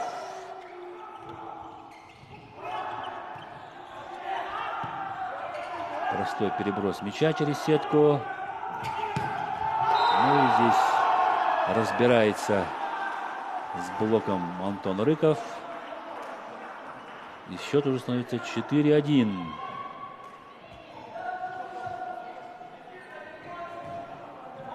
Разыгрывающий ленской команды Дамит Гугенфельд. 8-й номер.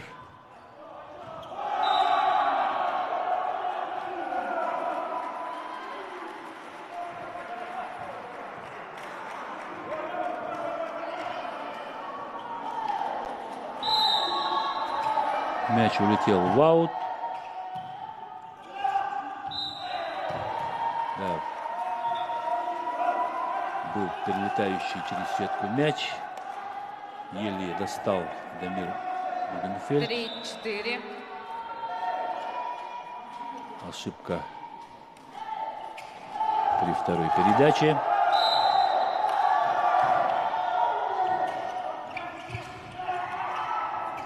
Среагировали на этот мяч игроки ленской сборной. Остается мяч в игре. Максим Арзамаскин перебрасывает мяч.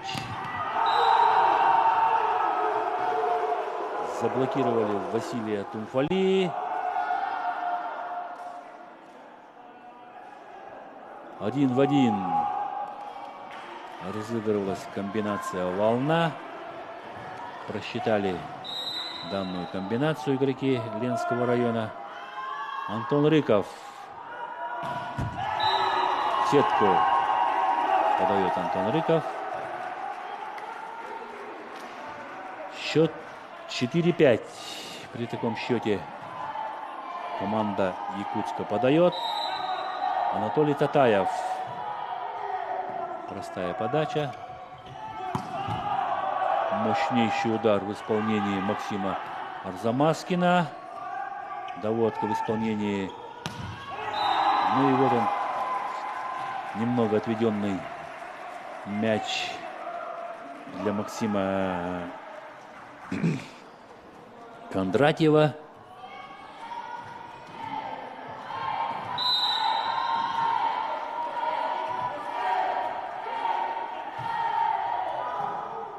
Хороший прием. И снова Максим Кондратьев. Но на этот раз мяч уже не возвращается.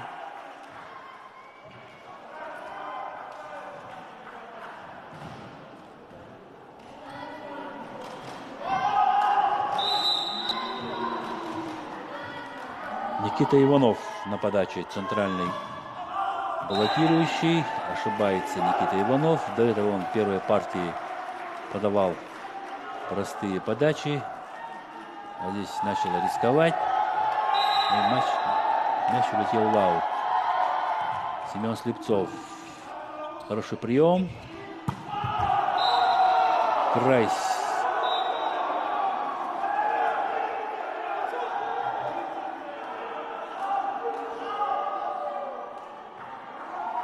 Площадки попадает мяч после нападения Максима Арзамаскина.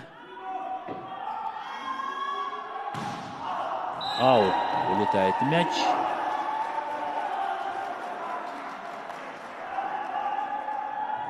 Счет 7-7.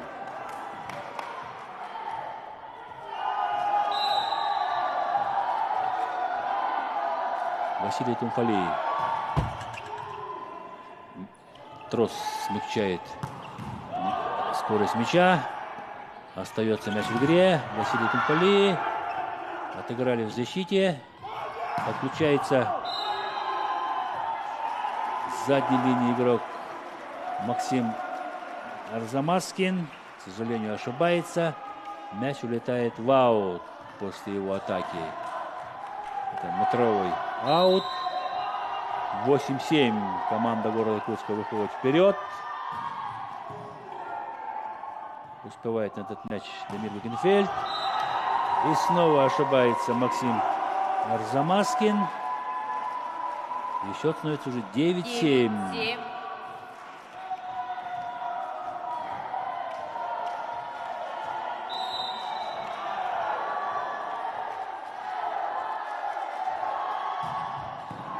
Хороший прием.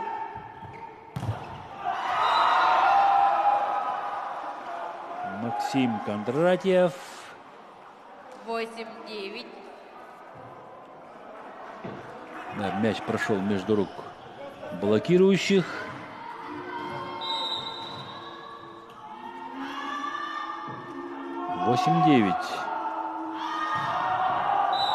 Аут. Улетает мяч. Разрыв в 2 очка сохраняется 10-8. во второй партии. И счет на табло 10-8. Подает Гаврила Хлопков. Среагировали на сложный мяч в защите игроки команды Якутска. Да, не смог оставить мяч Семен Слепцов. Хотя стоял ровно по линии. Мяч от его рук улетел в аут. Да.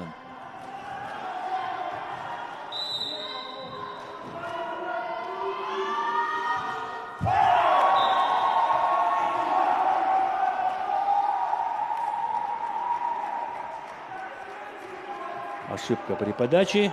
11-9. Егор Глухарев продает.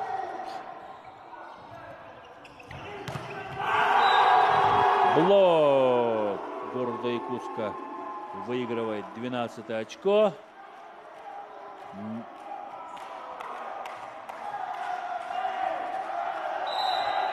Один в один закрывает Семен Слепцов.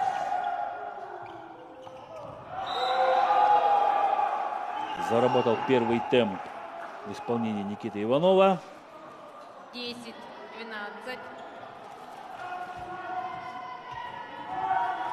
Обе команды демонстрируют силовой волейбол.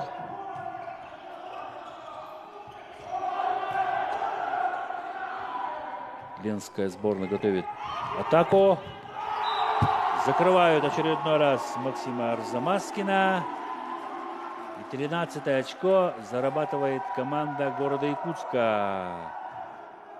Это уже блок в исполнении Владимира Сидорова.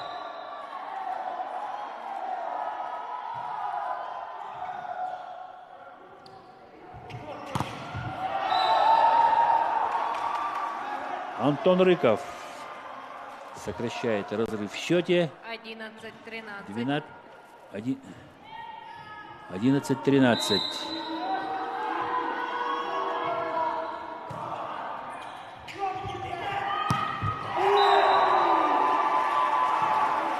В поле площадку попадает Василий Тумфали.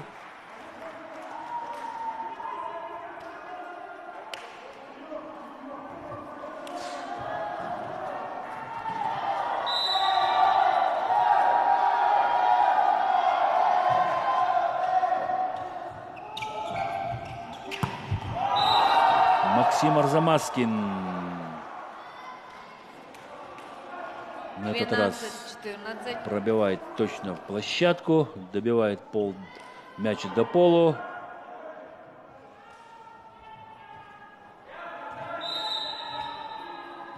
Никита Иванов. Очередная ошибка у Никиты Иванова на подаче. До этого мы помним, он хотел подать силовую. И сейчас снова ошибка.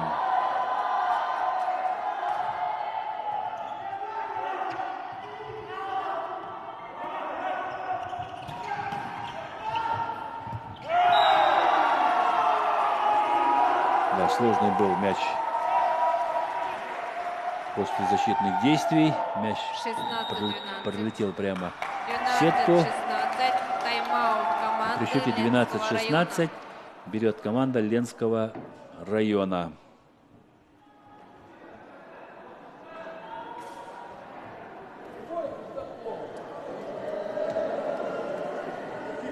Разбор второй партии.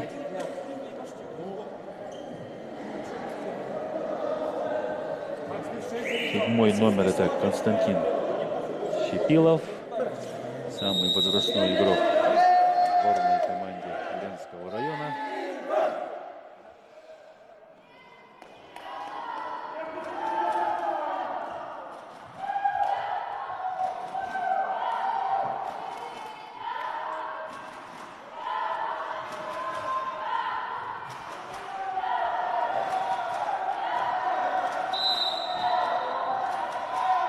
Семен Слепцов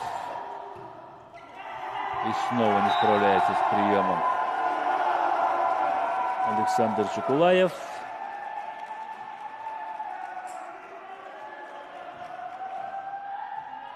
До этого тоже, до перерыва тоже принимал Александр Чекулаев.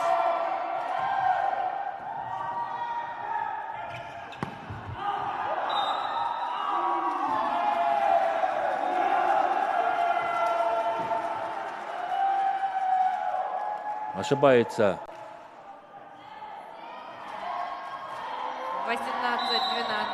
Максим Арзамаскин. Высокий прием.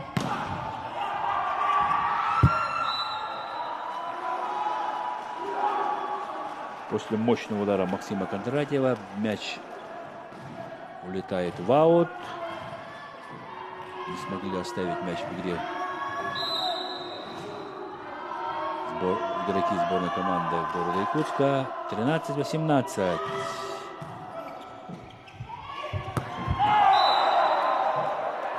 Вау!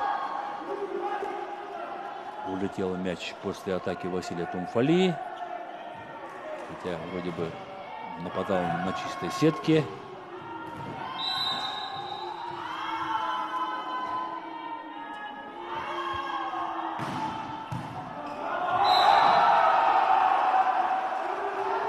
Не смог смягчить мяч, посланный Максимом Арзамаскиным Владимир Сидоров.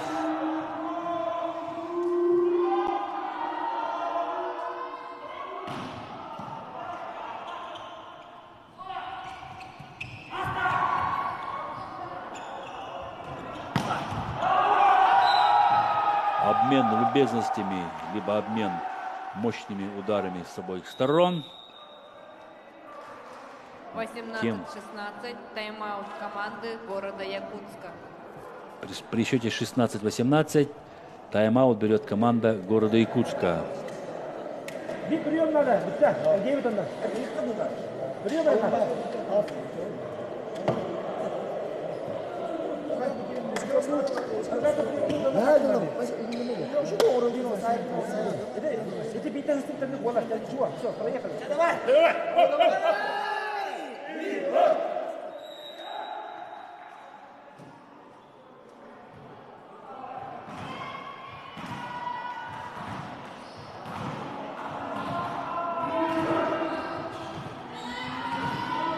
Максим Арзамаскин, 11 номер, доигровщик сборной команды Ленского района.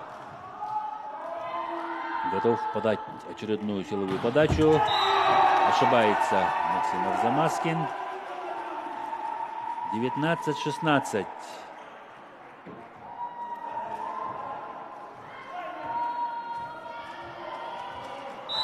Василий Тумфали.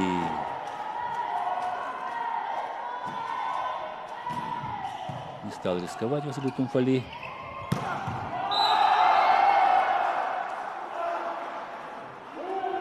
Максим Кондратьев. 17-19. На одиночном блоке отрабатывает 17 очко. сам идет подавать. У него тоже хорошая подача силовая. Мощно полетела. Успевает Егор Глухарев на этот мяч. Очень хитро сыграл Владимир Сидоров. Замена в команде города Якутска. Вместо игрока номер 1 на площадку выходит игрок номер 4 Петр Андреев.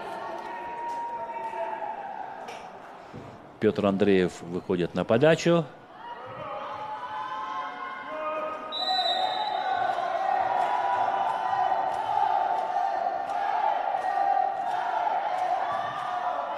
Ошибается, к сожалению, Петр Андреев. 18-20. 18-20.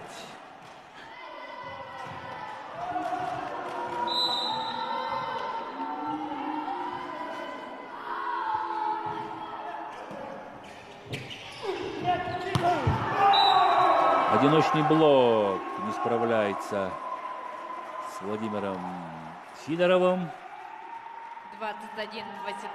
21-18. 21-18.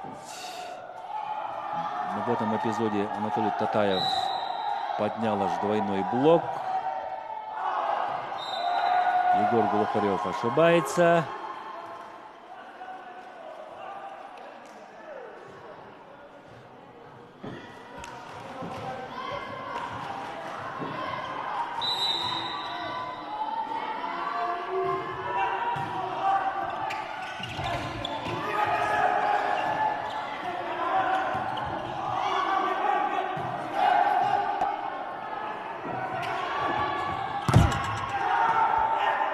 Остается мяч в игре.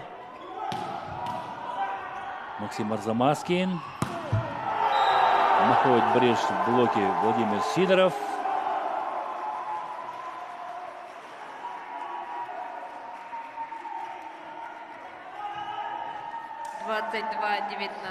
— 22-19. Да, большое расстояние оставлено между блоком ульяновской команды.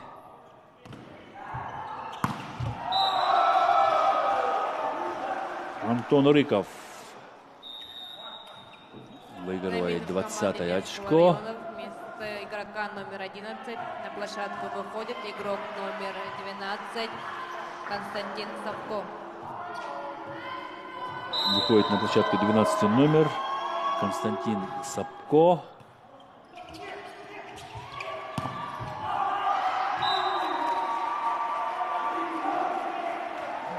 От блоков мяч улетает в аут. Замена в команде Ленского района. Вместо игрока 12 вернулся игрок номер 11.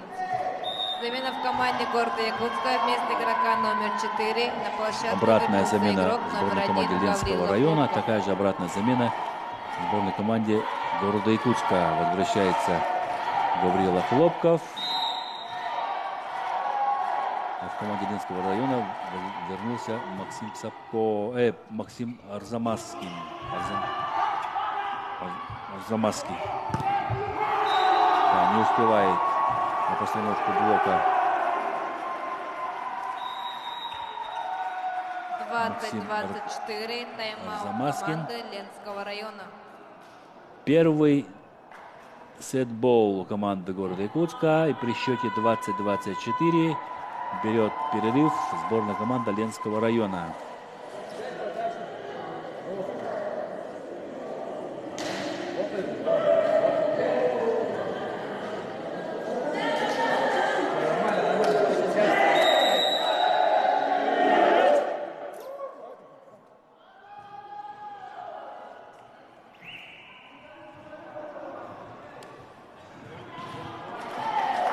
Первый сетбол у команды города Якутска.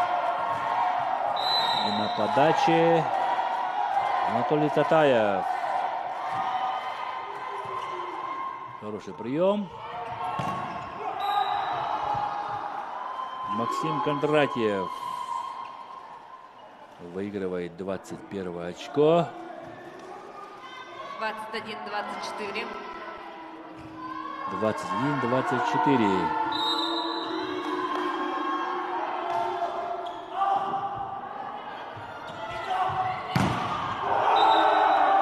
Заблокировали Семена Слепцова. 22-24. 1-1 Максим Кондратьев.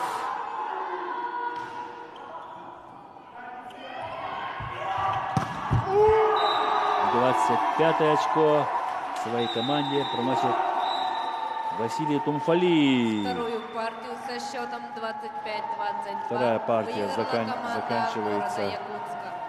в пользу команды города Якутска. Счет в партиях 1-1.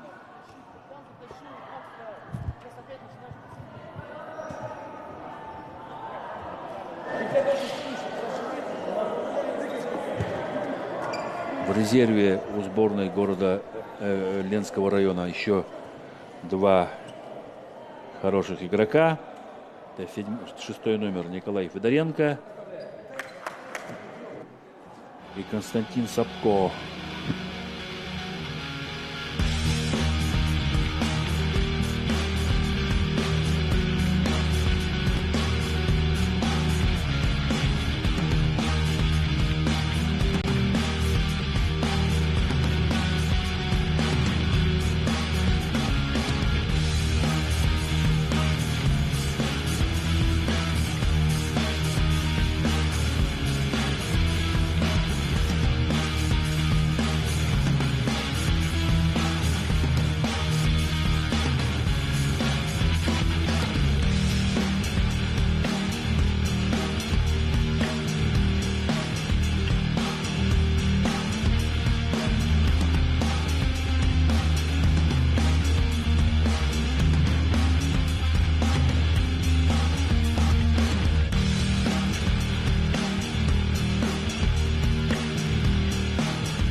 Третья партия 0-0.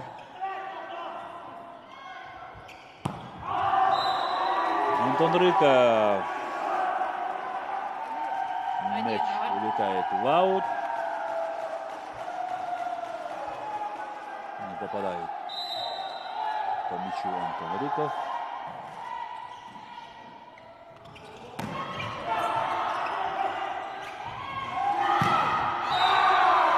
Владимир Сидоров.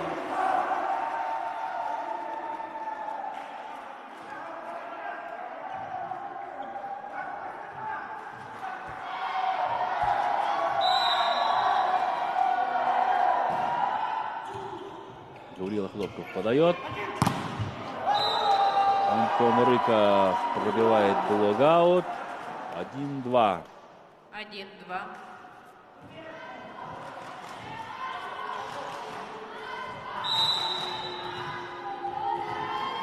Дамир Гугенфельд подает. Хороший прием. Закрывает Анатолия Татаева. Никита Иванов закрывает Анатолия Татаева. Дуэль центральных блокирующих.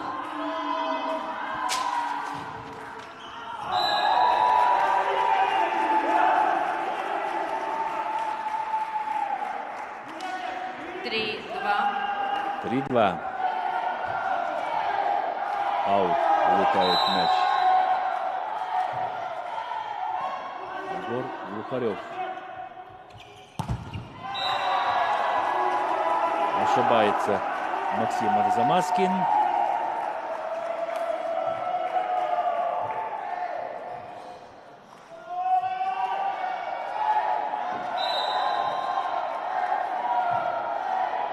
Егор Глухарев продолжает подавать.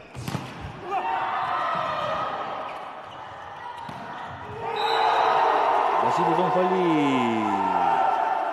Егор Глухарев вовремя подключает своего нападающего к атаке. 2-5. Тайм-аут команду При Ленского счете района. 2-5 берет команда Ленского района.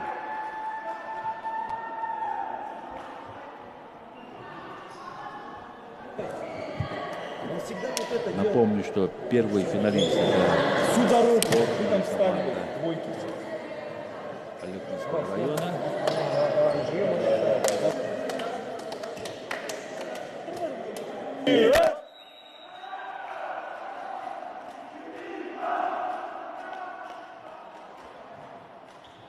Команда Люкманского района ждет победителя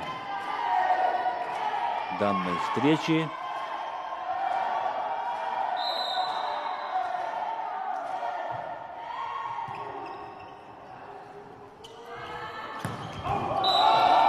Мощно пробивает Антон Рыков. Там практически тройной блок. Да, тройной блок поднимался над сеткой. Комбинация, которая приносит очков команде города Якутска. 6-3. Волну практически сыграли игроки сборной команды города Якутска. Завоевали и выиграли 6-е очко.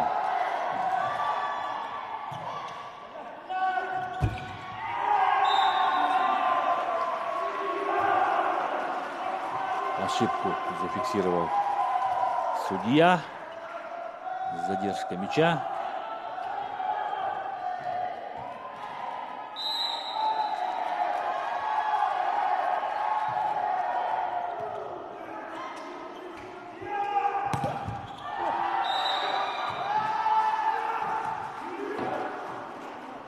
Да, тоже ошибка в защитных действиях игроков сборной команды города Якутска.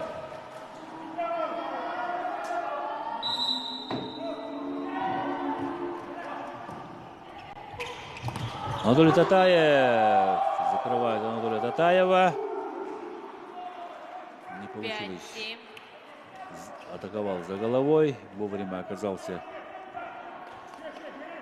Евгений Черкасский. 5-7.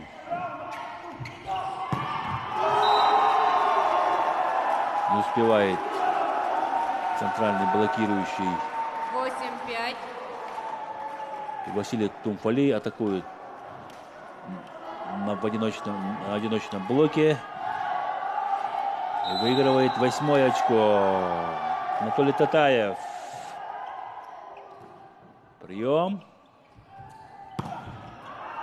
Закрывают Максима Кондратьева.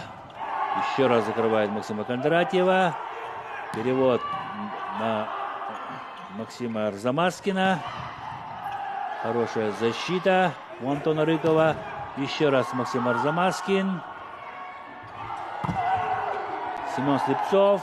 Мяч остается в игре. Василий Тумфали. К сожалению, Василий Тумфали ошибается.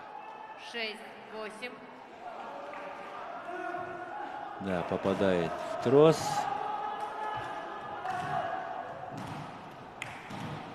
Напряженный эпизод или игровой отрезок. 6-8.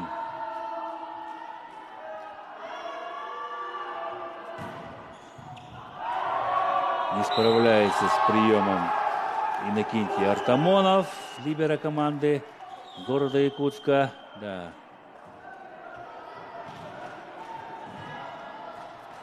7-8.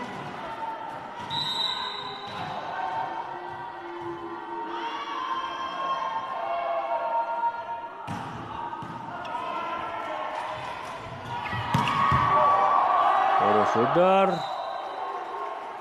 Не успел смягчить Антон Рыков мяч. И мяч улетает в аут.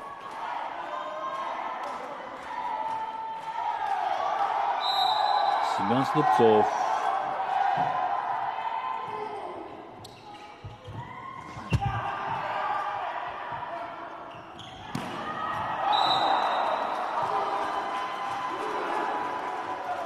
К сожалению, не попадает на площадку 8-9. Владимир Сидоров.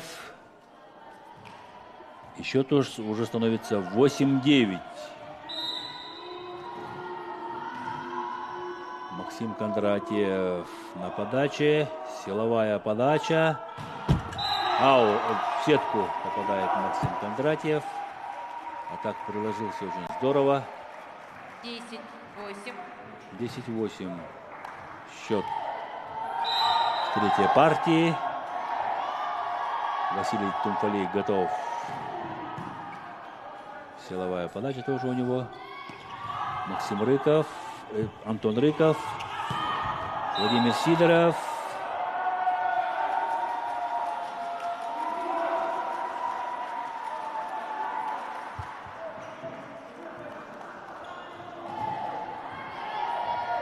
Поле показывает линейный судья.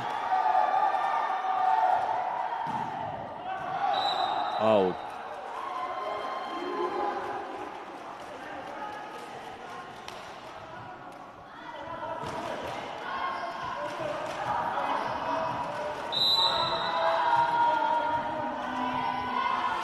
Евгений Черкасскин.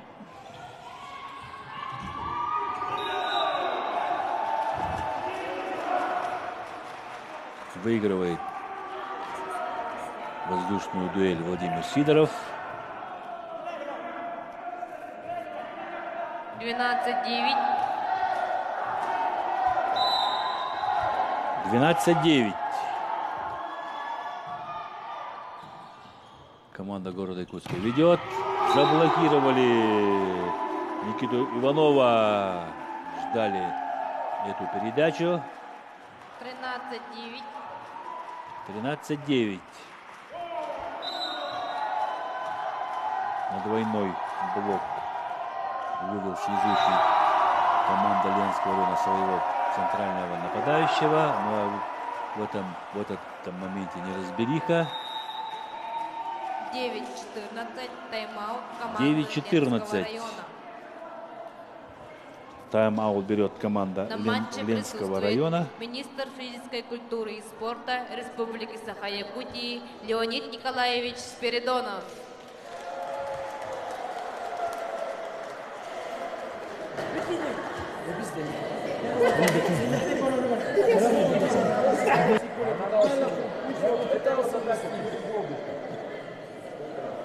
Они уже все...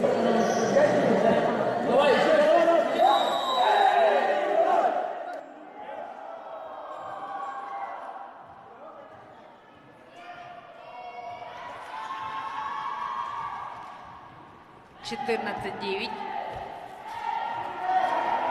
14-9. Третья партия.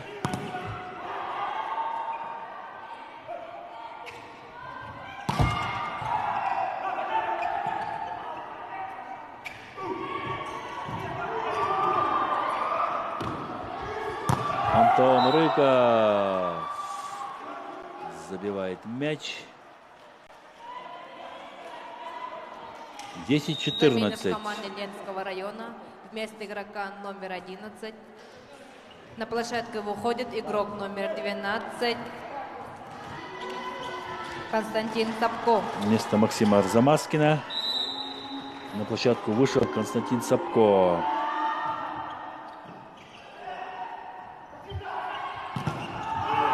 Блокаут в исполнении Владимира Сидорова.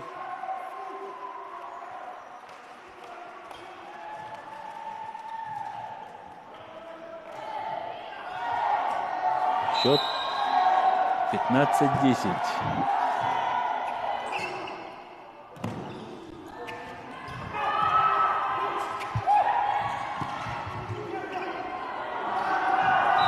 вылетает в аут от рук Александра Чекулаева. 16-10. 16-10. Разрыв потихоньку увеличивается.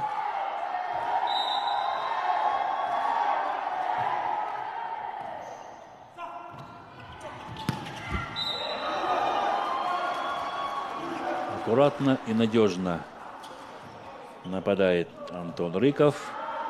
11-16.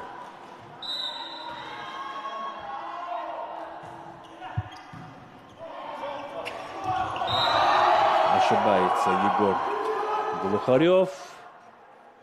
Скользнул мяч между пальцев рук. 12-16. 12-16.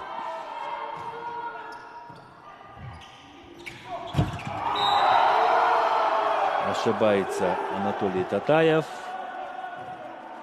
Еще тоже становится 13-16. Не стали уже рисковать на подаче ленские волейболисты. Планер подают. Блокаут. Не успевают на атакующий удар Владимира Сидорова блокирующие. Мяч попадает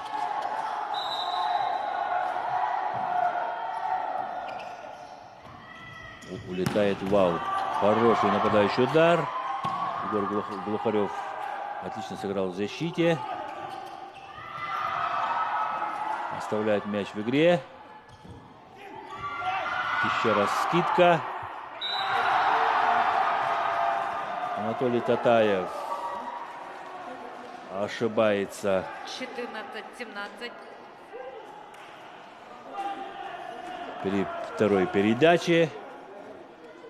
14-17.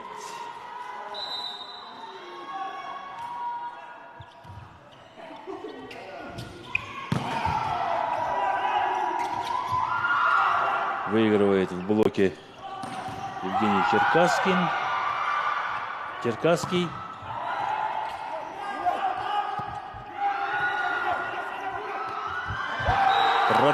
Продавливает Константин Сапко. Семена Слепцова на блоке. 15, и сокращает. Да, здесь Семен Слепцов шел одной рукой. Ну а Сапко Константин всем весом продавил и выиграл 16 очко. Нет, 15 очко. Хороший открытый волейбол. На радость зрителям. Ну и сами ребята 17-16, тайм-аут команды города получают Якутска. удовлетворение от своей игры. И при счете 17-16 тайм-аут берет команда города Якутска.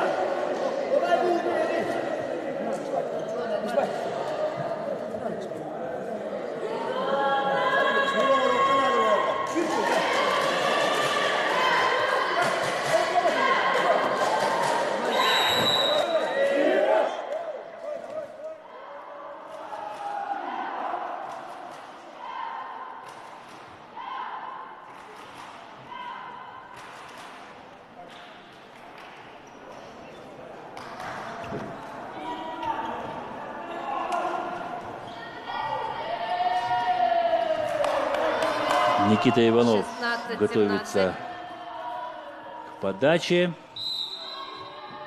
16-17.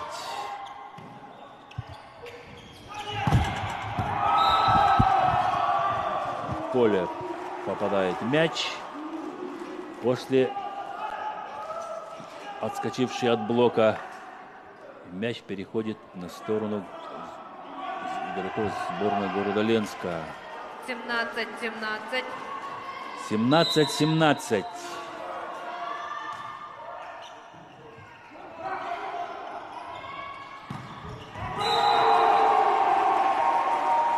Василий Тумфали выигрывает 18-е очко. Замена в команде города Якутска. Вместо игрока номер 11 Анатолия Татаева на площадку выходит игрок номер 4 Петр Андреев. Замена в команде города Якутска. Вышел на подачу игрок номер 4 Петр Андреев. Он заменил Анатолия Татаева.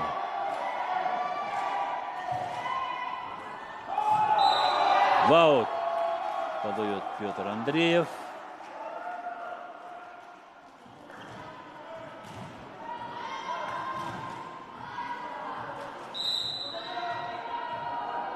Константин Сапко заступает за лицевую линию. 19-18. 19-18.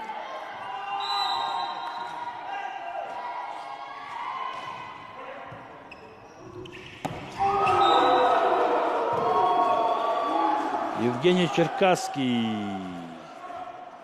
не поверил центральный блокирующий Гаврила Хлопков. И то, что будет подключаться первый темп, поэтому поднялся с опозданием. Мяч пролетел над блоком. Максим Иванов. Силовая. Летит, справляется Иннокентий Артамонов. Мяч отлетает от блока. Константин Сапко не успевает поднять этот мяч. 20, и счет становится 20-19.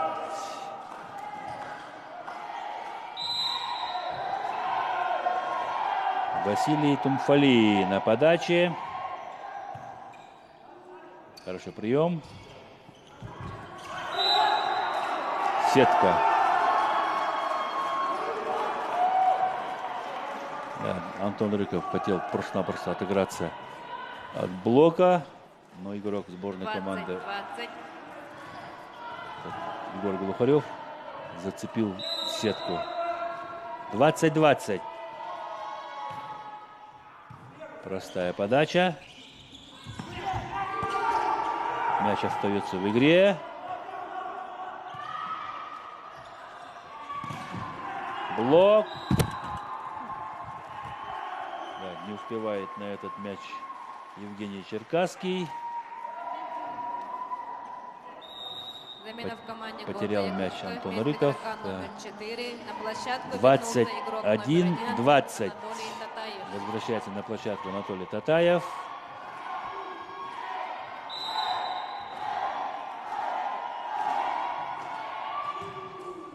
Прием. Константин Сапко. В хорошем прыжке Василий Тумфали оставляет мяч в игре. Антон Рыков пробивает блок. Блок-аут. Счет становится 21-21. 21-21. Очень напряженная, интересная концовка.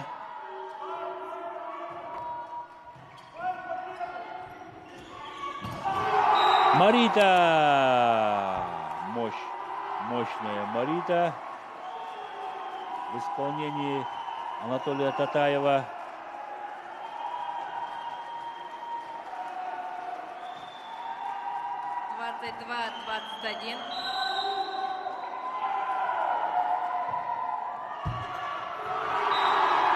И прямо перед носом ныряет мяч.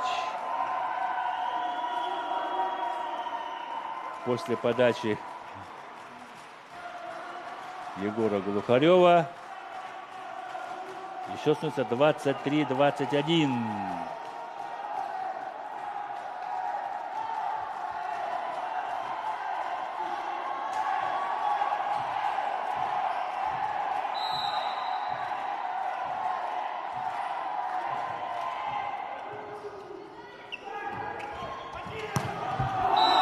Константин Сапко разбирается с одиночным блоком. 22-23. Здесь практически не успевает центральный блокирующий переместиться к краю сетки. Очень быстрые передачи. На края сетки бросают связующие. Мяч остается в игре.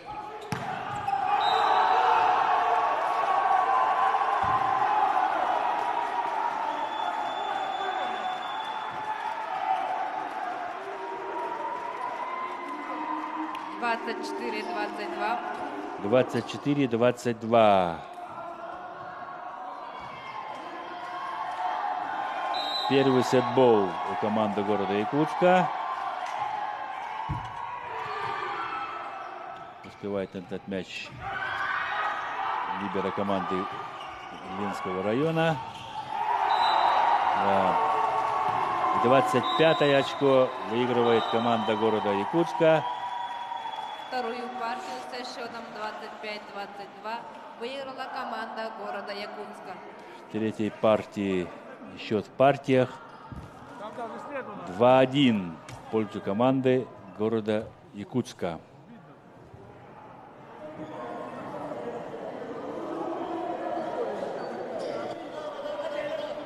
Сборная команда Ленского района более-менее начала отыгрываться после выхода на замену Константина Сапко.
Четвертая партия.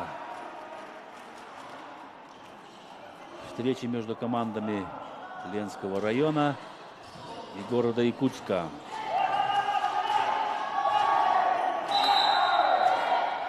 На подаче Павел Глухарев. Счет партии 1-0. Очко выигрывает Антон Рыков. И делает счет 1-1.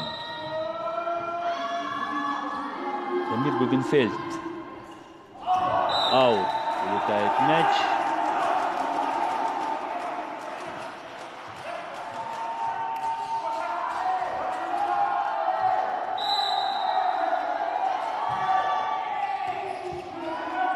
Не справляется с приемом либеро команда Ленского района. Василий Тумфали. Мяч после блока задевает Василия Тумфали.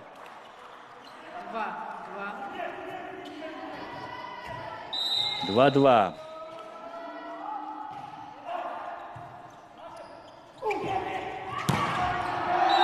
В 1-1 разбирается Константин Сапко на блоке. 3-2. Антон Рыков на подаче.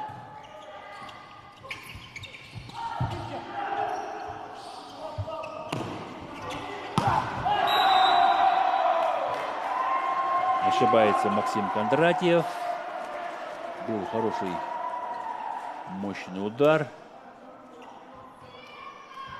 Задевают сетку. 3-3. Анатолий Татаев.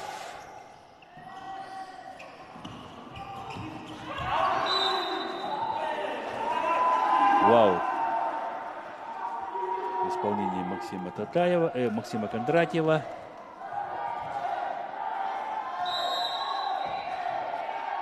«4-3». Город Якутск вырывается вперед. Сапко Константин находит на площадке свободное место и укладывает мяч. 4-4. Даже не среагировали на прострел Гаврилом Охлопкова.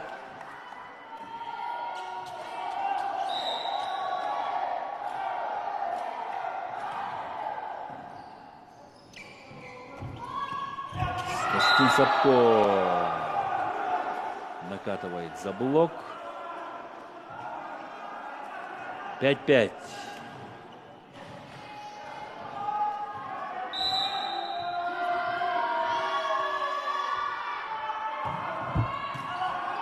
Прием. Семен Слепцов.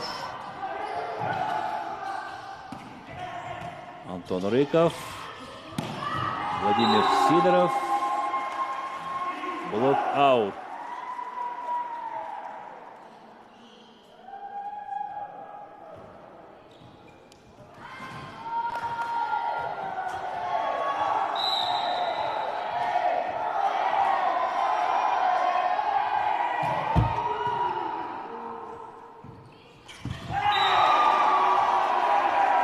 Ошибается Евгений Черкасский. 7-5. 7-5 счет. Да, очень низкий по высоте мяч. Ошибается Василий Кумфали.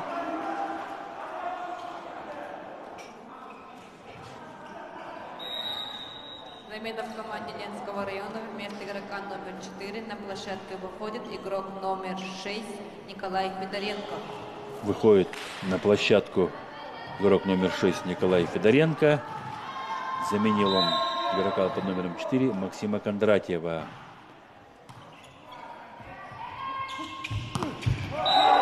Блок закрывает Владимира Сидорова.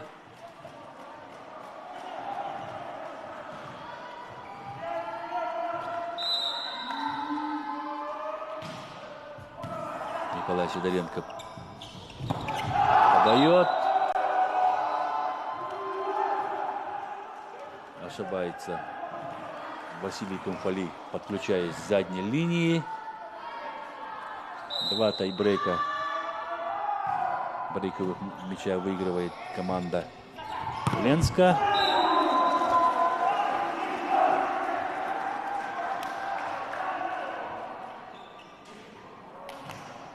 «8-8». После удара Владимира Сидорова. Аут. Улетает мяч.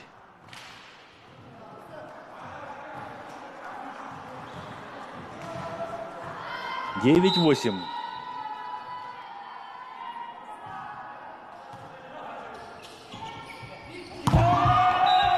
Проваливается мяч между блоком и сеткой.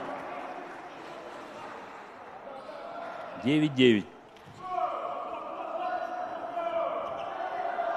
Одиночный блок. Странно, что не пристраивается на блоке Никита Иванов, хотя атакует основной игрок. Но в этой ситуации Семен Слепцов.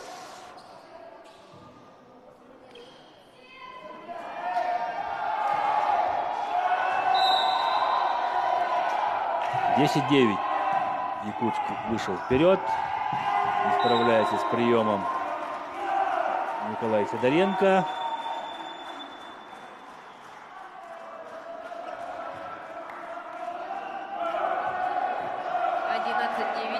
11-9. Город Якутск начинает набирать очки. Антон Рыков. 10-11.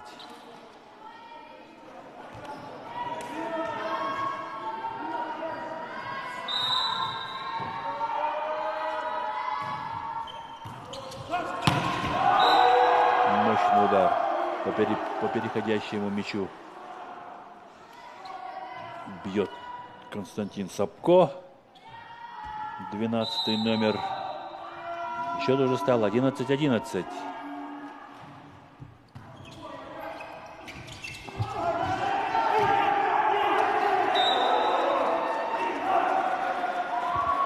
Промахнулся Никита Иванов. Не смог подбить мяч, отлетевший от сетки, да.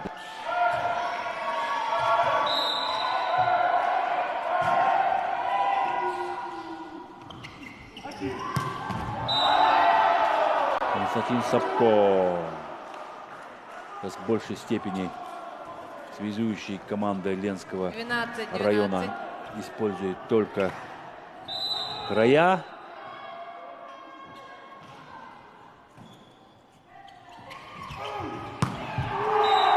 Одиночный блок не справляется с Василием Тумфали. И счет уже становится 13-12. Четвертая партия ровная для обоих команд. Одиночный блок.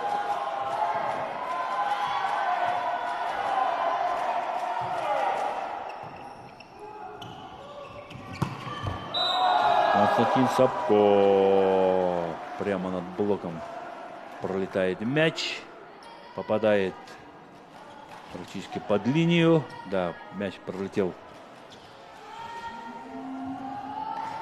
над Василием Тумфали.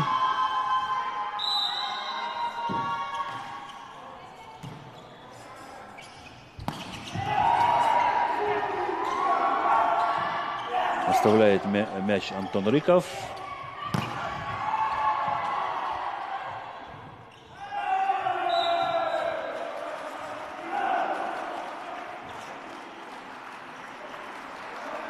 Четырнадцать 14-13. После удара Семена Слепцова.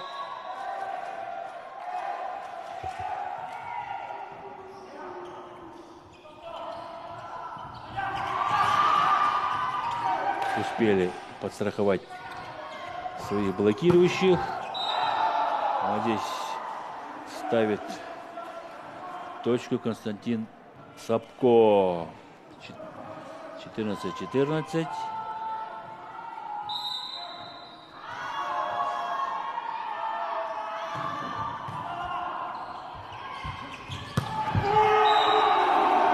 Мощно пробил Василий Тумфали. 15-14. Не заметил даже, что был выставлен блок. Смеется Константин Сапко. Прием. Аут.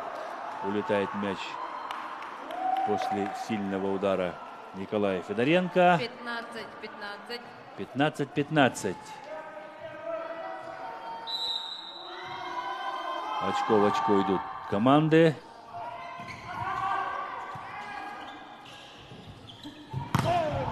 Блок. Не успевает постраховать своих блокирующих Егор Глухарев. И счет становится уже 16-15. В пользу команды Ленского района. Блок. Отработал. Двойной блок отработал на атаку Владимира Сидорова. И +2 уже у Ленского района.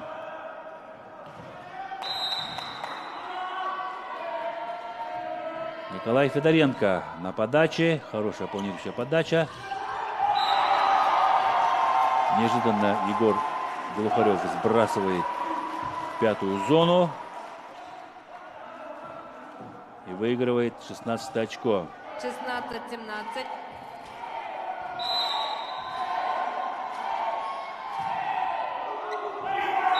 Поле. Попадает мяч. 17-17. Не разобрались Замена в команде Ленского игроки района. Ленского Вместо игрока номер 6 на района. площадку выходит игрок номер 4 Максим Кондратьев. Возвращается на площадку Максим Кондратьев, игрок номер 4.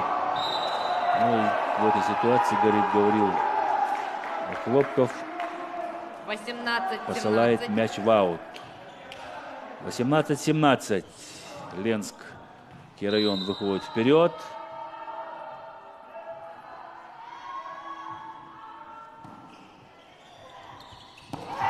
И снова играет Мариту Анатолий Татаев со своим связующим. И выигрывает очередное очко.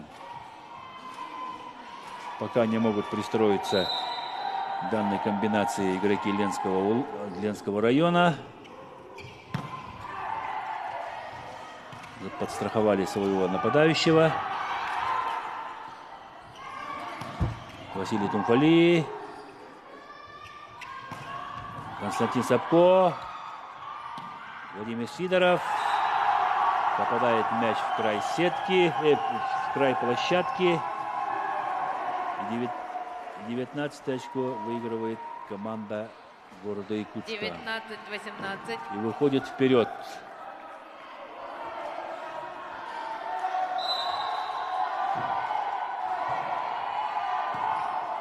Прием.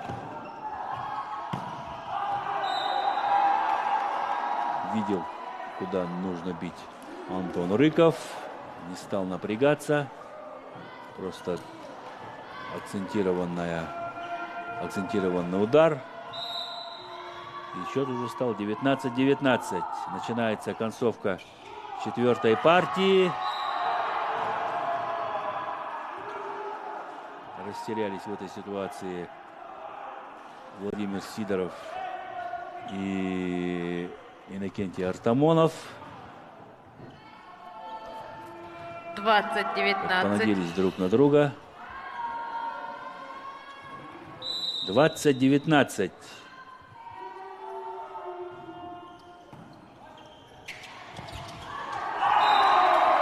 Успел смахнуть мяч Анатолий Татаев.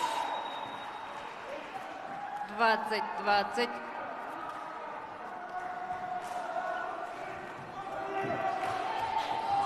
Максим Кондратьев не успел среагировать на этот мяч.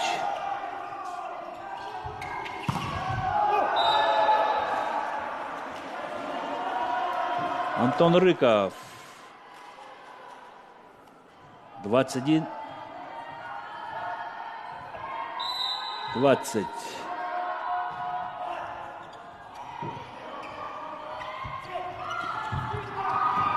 Подстраховали своего нападающего, блокирующего. Находит брешь в блоке ленских игроков Семен Василий Тумфали. Вместо игрока номер 11 на площадку выходит номер 9 Виталий Голоков. Замена в команде города Якутска.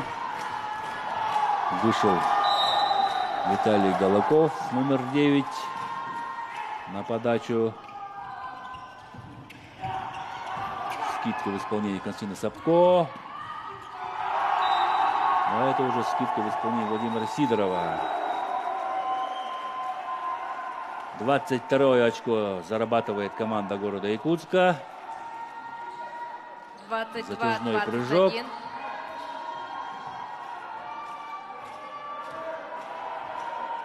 «22-21». Команда города Якутска выходит вперед.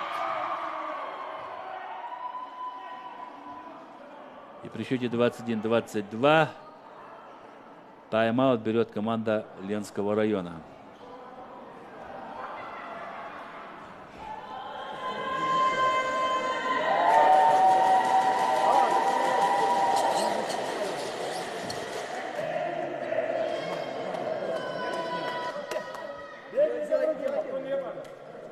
Концовка четвертой партии между командами Ленского района и города Якутска.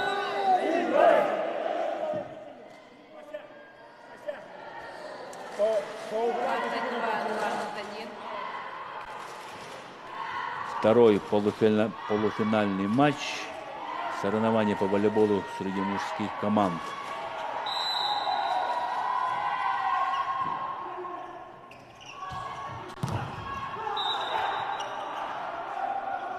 Двадцать второе очко выигрывает команда Ленского района.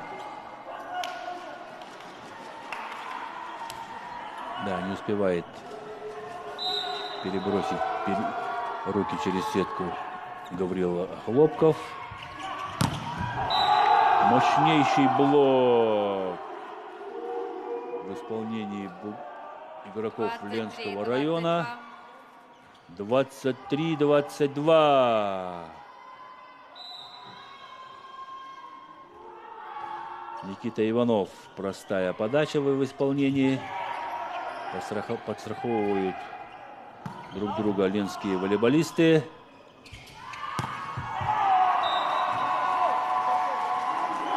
Не успевает с постановкой блока 23-23. Василий Тумфали. Счет становится 23-23.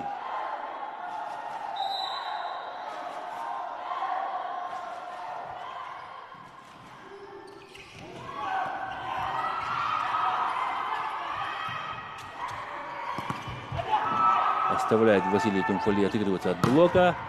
Но в этот раз пробивает двойной блок. 24-е очко зарабатывает команда города Якутска. 24-23. Первый матч-боул. 23-24. Тайм-аут команды Ленского При района. счете 23-24 берет команда Ленского района. Одно очко отделяет сборную команды города Якутска от выхода в финальную часть соревнований.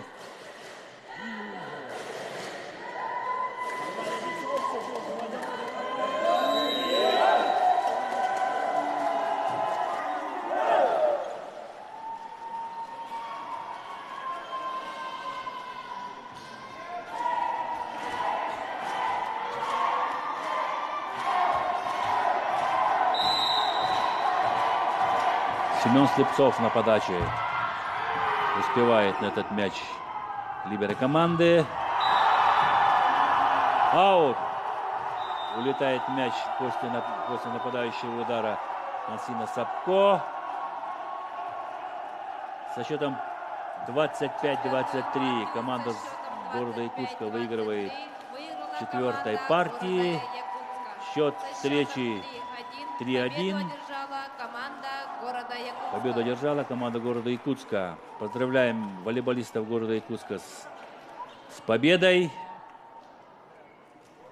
и выходом в финальную часть соревнований.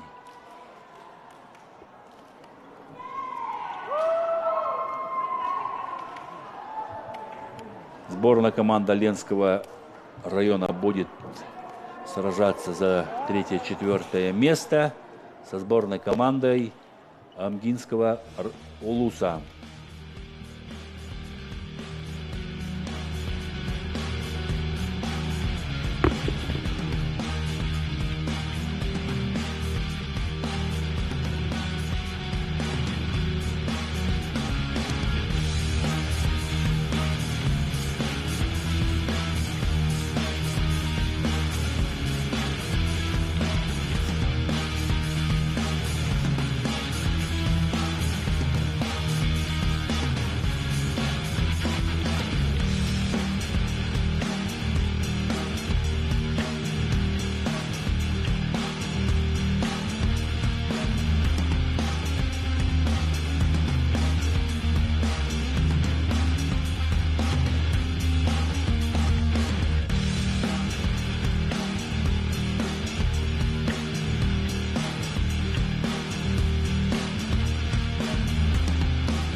Уважаемые любители волейбола, продолжаем прямую трансляцию соревнований по волейболу среди мужских команд.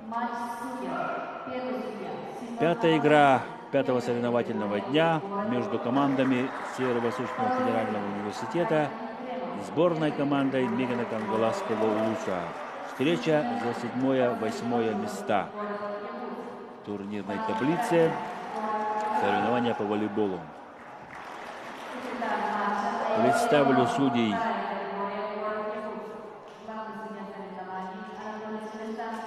Встречи. Первый судья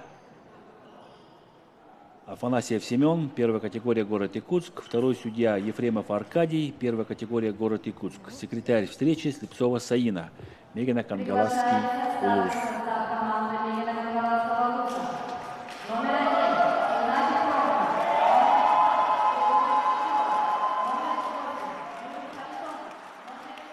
Аял Аргунов, номер 10 Алексей Шепелев, номер 12 Джолустан Варламов, капитан команды, номер 3 Иннокентий Андреев, либеро команды.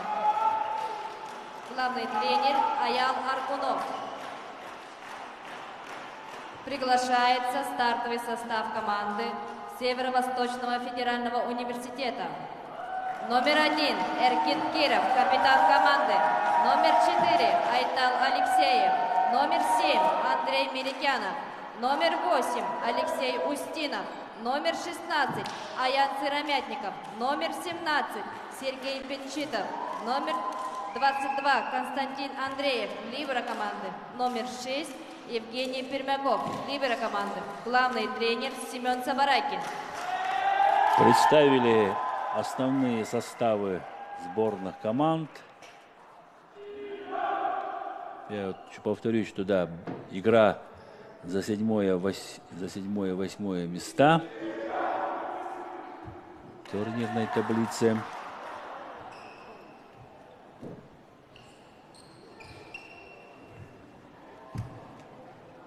Сборная команда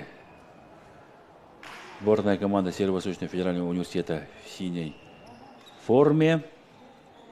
Сборная команда Мегана Кангаласского улуса в черной форме.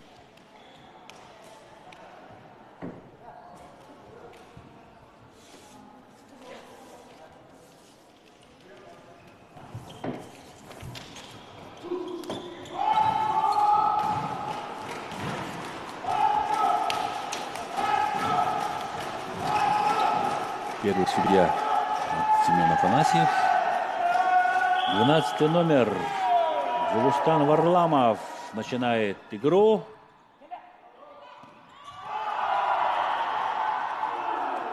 Первое очко выигрывает команда Мегана Кангаласского улуса.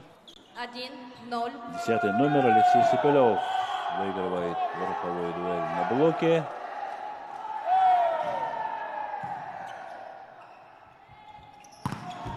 Андрей Мерикянов.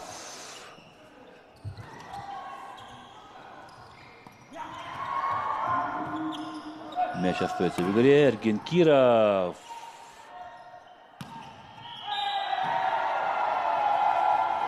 Сетку задевает игрок 2-0. университета. Посмотрим, кто задел сетку. 2-0.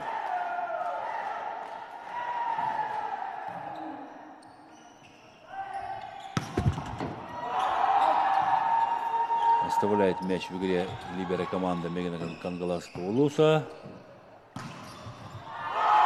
Джолустан Варламов подключается с первой зоны. Выигрывает очко. 3-0. Поле попадает мяч. 4-0.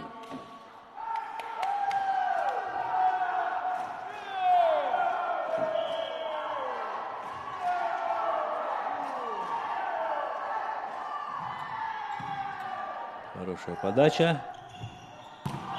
Сергей Бетчитов заступает линию. 5-0. 5-0.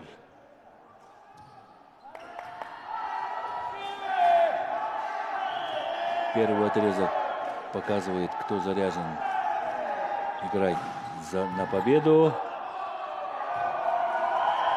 Аут. 6-0. 6-0.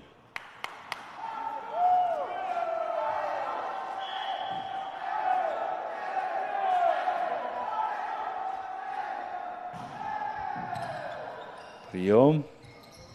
Андрей Марикянов. Блок устанавливает атакующий удар Андрея Марикянова. 7-0.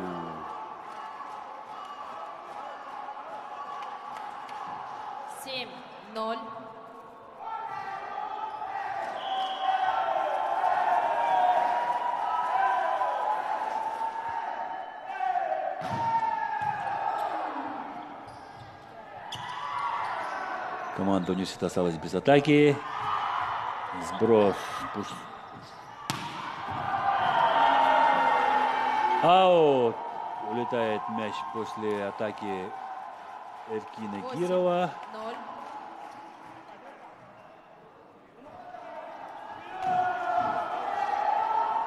8-0.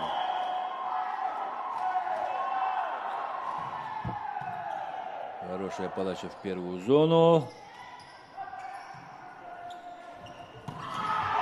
Игнатий Прохоров. 9-0. При счете 0-9. Тайм-аут команды Северо-Восточного федерального университета. И при счете 0-9 берет первый тайм, первый перерыв команда университета.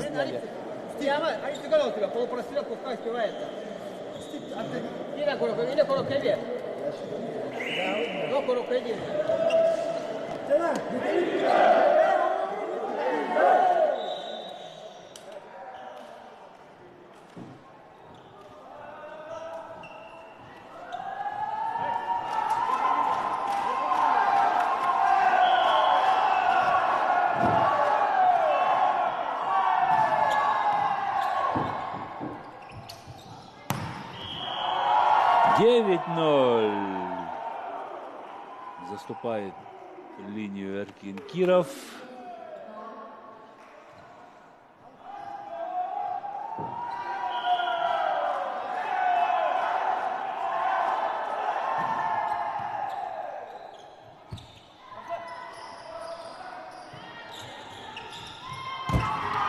Десять 0.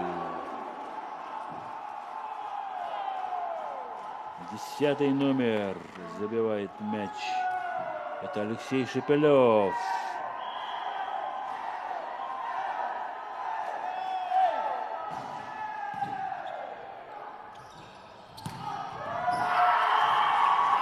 Первое очко зарабатывает Эркин Киров.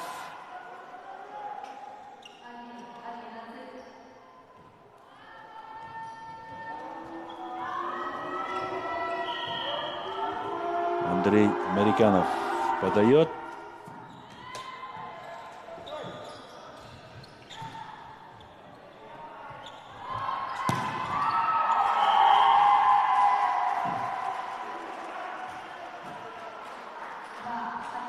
Очко зарабатывает команда университета.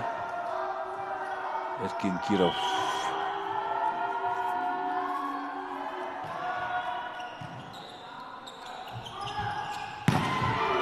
Мощный удар в исполнении Алексея Шепелева с 4-й зоны. 12-2. Блогаут. Улетает мяч. На подачу вышел Аял Аргунов. У него тоже силовая подача.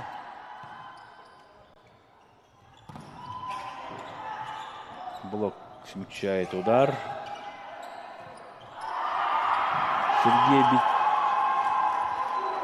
Сергей Бечитов ошибается в защите.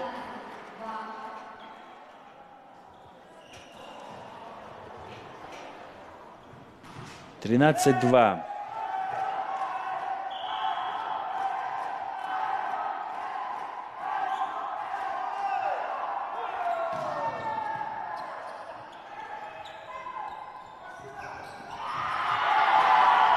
Игнатий Прохоров продавливает блок Аяна Сыромятникова. И счет становится 14-2. Разгромный счет в начале первой партии.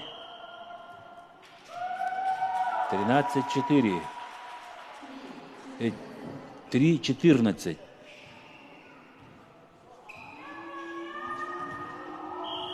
Подает Алексей Устинов, связующий команды СФУ.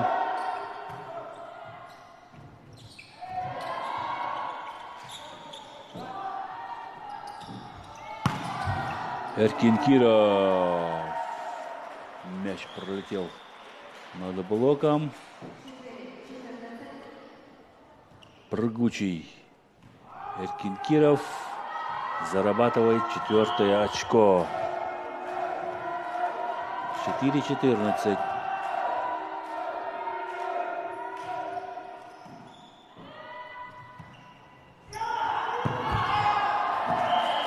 Вау.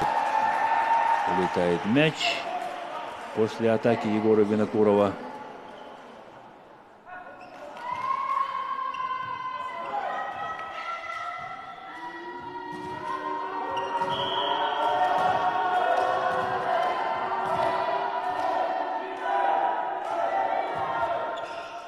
Аут. 15-5.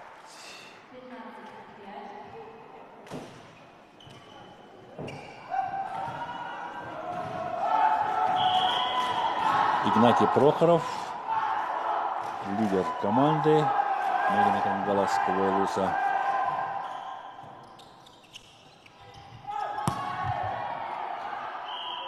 В поле попадает мяч. Атаковал Сергей Бечитов.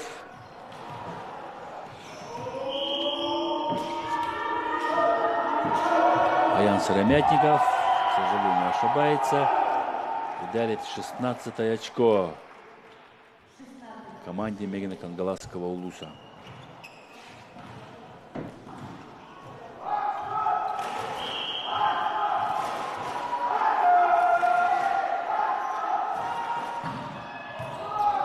Хорошая подача. Сброс.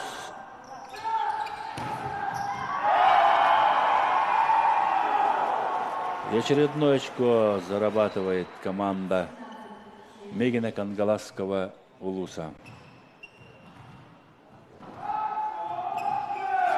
10-й номер Алексей Шепелев.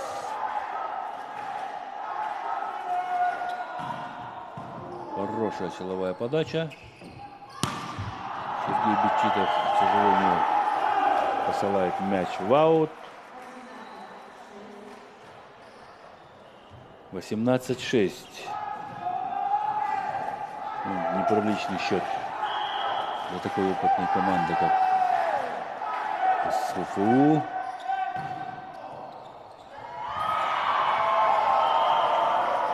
«19-6».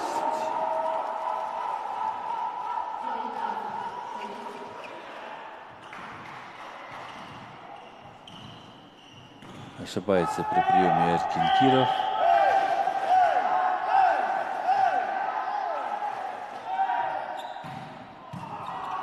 Молодец, 10-й номер.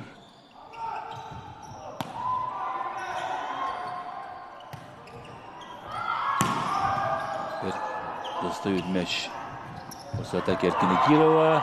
Да, не рассчитал высоту блока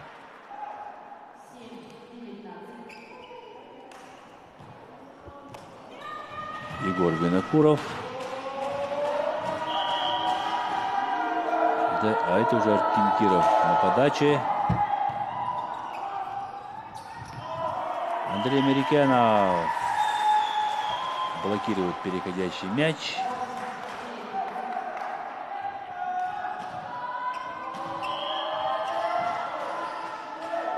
«8-19». Эйс. в исполнении Эркины Кирова. 9-19. Разрыв. 10-очковый разрыв сохраняется. Третья подряд подача летит у Эркины Кирова.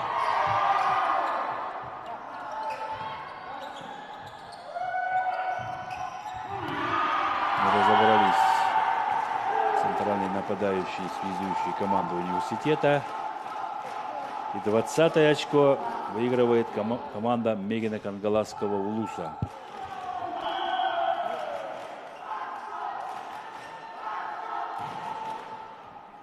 К сожалению, в аут улетает мяч после подачи Егора Винокурова. 10-20.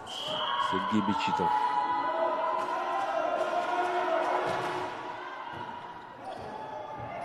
Оставляет мяч. Да, ошибается Егор Винокуров. 11-20.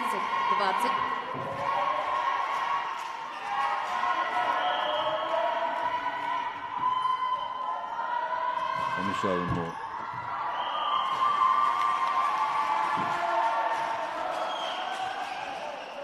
эйс 12-20. от Сергея Бечитова.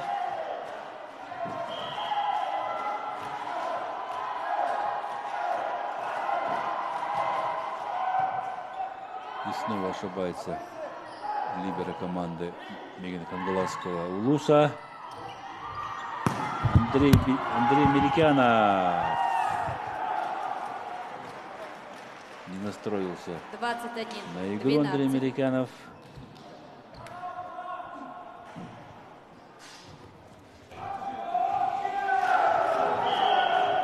Восьмой номер Юрий Харитонов.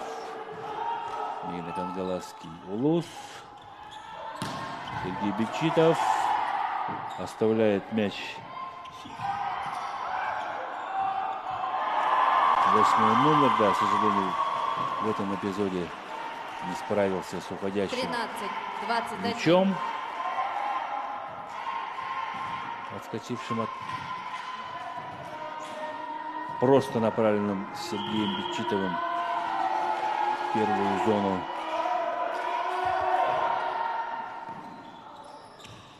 Хороший прием. Доводка. Не понял ли друг другу, кому был адресован мяч. Игроки Кангаласской команды. Справляется в защите Иннокентий Андреев. 21.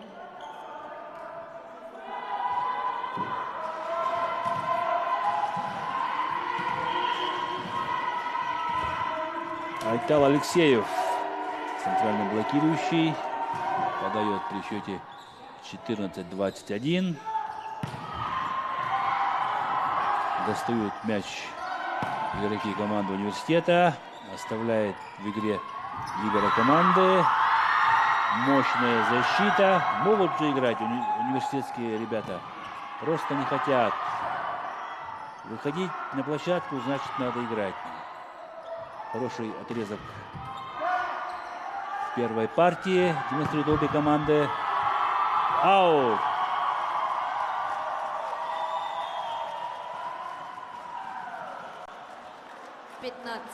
Улетает мяч. Не смог справиться с этим мячом либеро команды Мегина Кангаласского Улуса. Так, интересный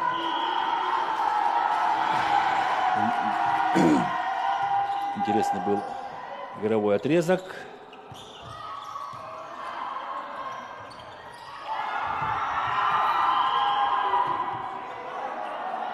Заступ у Сергея Бечитова. 22-15. Еще становится 22-15.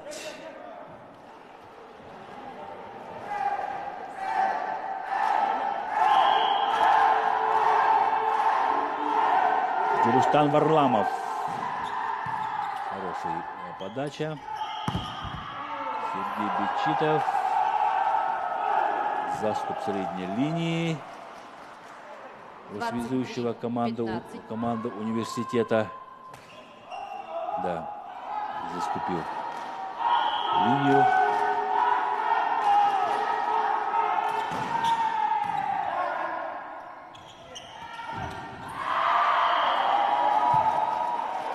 Ошибается Аян 24, Сыромятников. 15. Первый сет был у команды Мегина Кангаласского Улуса. А на подаче Гулустан Варламов. Стабильно отподавался в первой партии Гулустан Варламов. Не смогли закрыть Андрея Мерикянова. 24. 16-24, да, тройной блок. Выпрыгивал на атаку Андрея Мерикянова. Аут. Первая партия со счетом 20. Первую партию со счетом 25-15 выигрывает дружная команда Мегина Кангаласского Улуса. И повела в этой встрече со счетом 1-0.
Продолжается встреча между командами Северо-Восточного федерального университета и Мегина Кангаласским Улусом. Первую партию выиграла команда Мегина Кангаласского Улуса.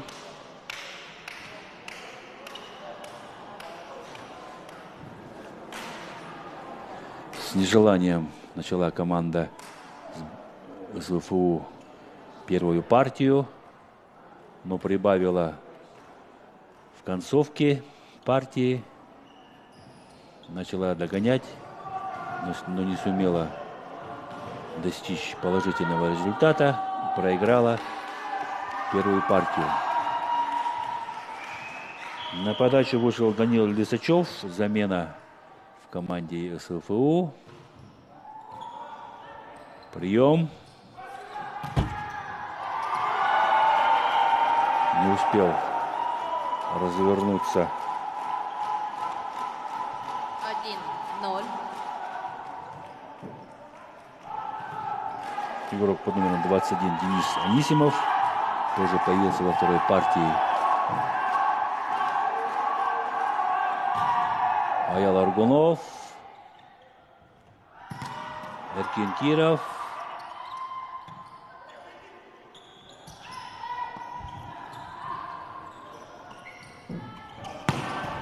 Хорошая атака. Исполнение Эркина Кирова. 1-1 счет. Во второй партии. Хорошо увел мяч от блока.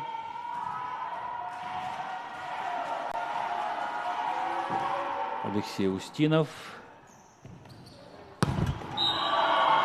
Мощная атака от Егора Винокурова. 2-1. Егор Винокуров задевает сетку. Счет становится 2-1.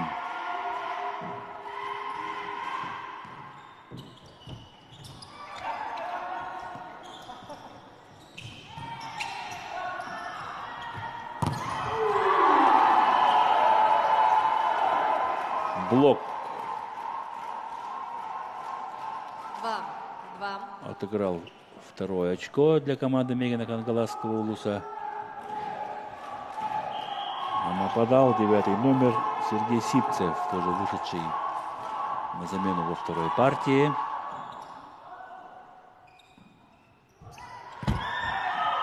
Сергей Бекчитов выигрывает очко. 3-2. А нет, это не Сергей Бекчитов, а Сергей Сипцев, 9-й номер. У них в обоих красные кроссовки. Аут. Улетает после атаки Сергея Сипцева 4-2. мяч.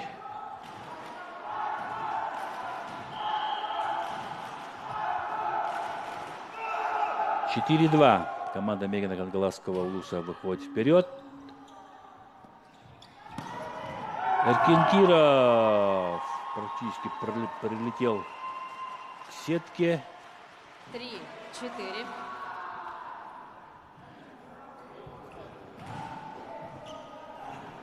Третье очко выигрывает команда университета. Денис Анисимов.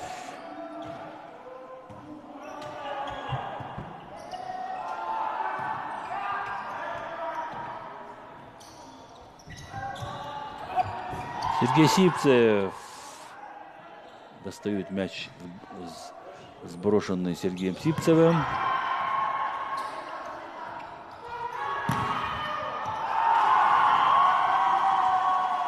Не успел на этот мяч 4. Алексей Шепелев.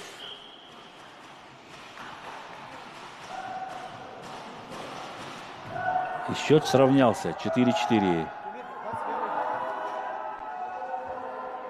Денис Анисимов, 24 года, волейболисту, 1,83 м. Карточку показал первый судья игроку команды университета за лишние разговоры на площадке.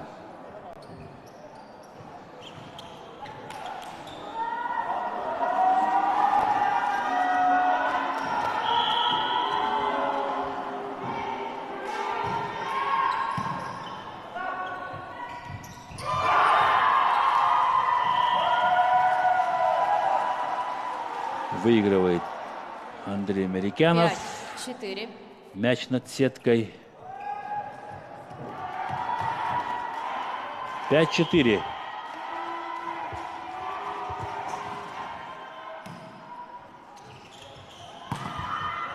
Блок.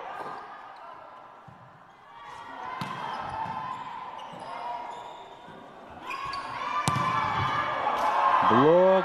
Останавливает атаку 10-го номера.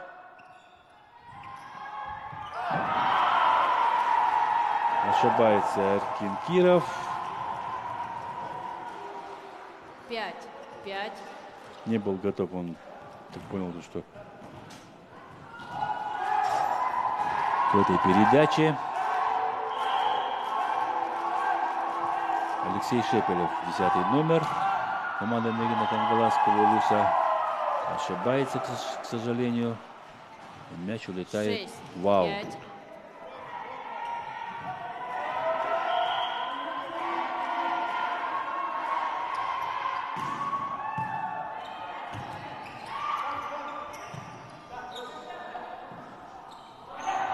Ошибается либеро команды. И вторая ошибка. У 8-го номера ведущего команды университета. 6. Ошибка при второй передаче.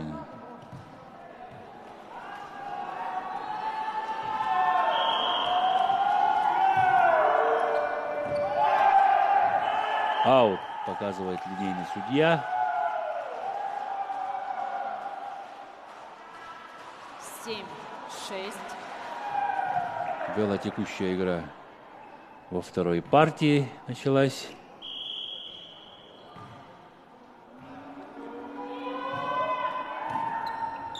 Но временами ребята взрываются.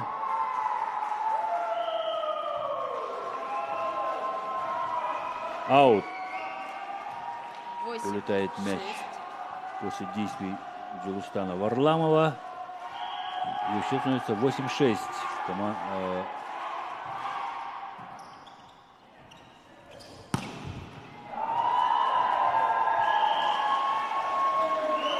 Аут. Снова улетает мяч. 9. 6.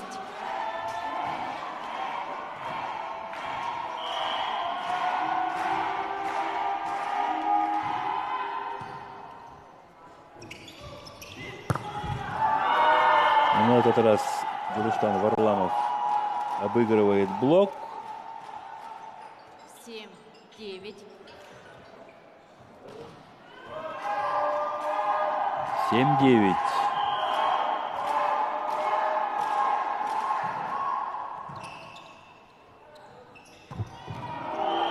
Андрей Марикянов забивает 10, 7. мяч.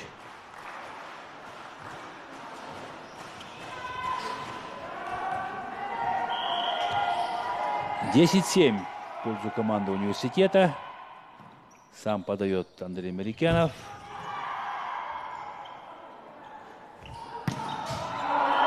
Хороший удар в исполнении вышедшего на замену 11-го номера Данила Лисачева. Данила Лисачев, 18-летний волейболист, 1,76 м. Молодой парень. Первый тайм-аут берет команда Мегина Кангаласского Улуса.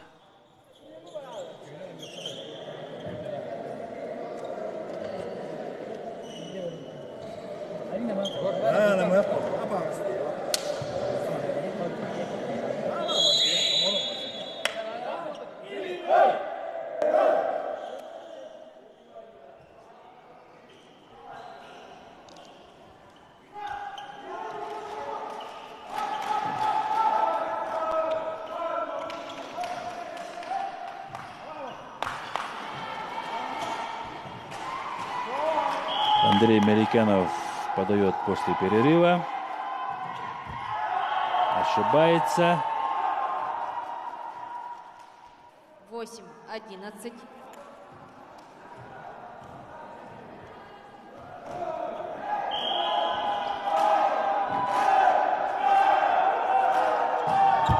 Восемь 11.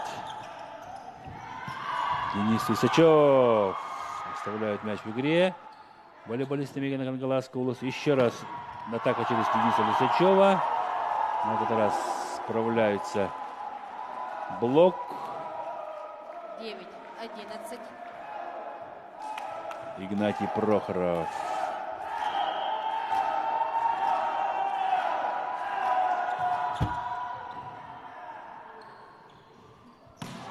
Эркин Киров.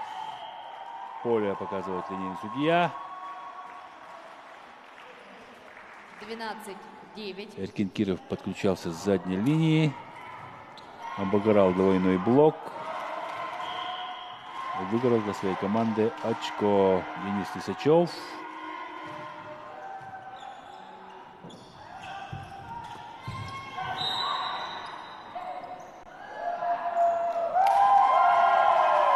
Тринадцатое очко выигрывает команда Мигина Кангаласского Улуса.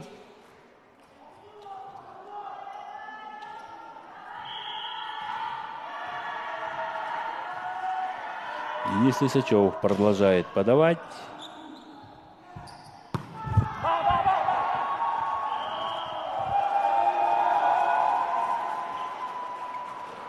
Блок. 10-13. Посмотрели судьи. Касание блока.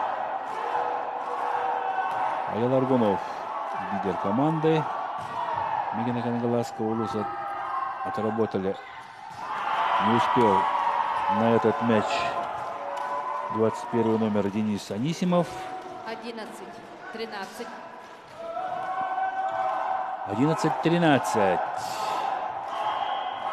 Переиграл, да, его на блоке Игнатий Прохоров.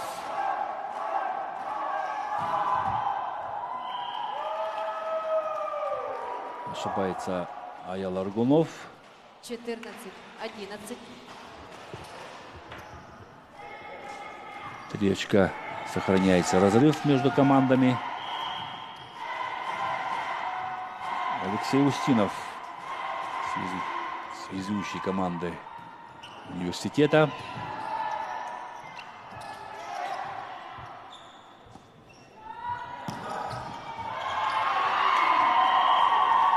Эркин Киров. 15-11. Ювелирный удар прямо под заднюю линию площадки.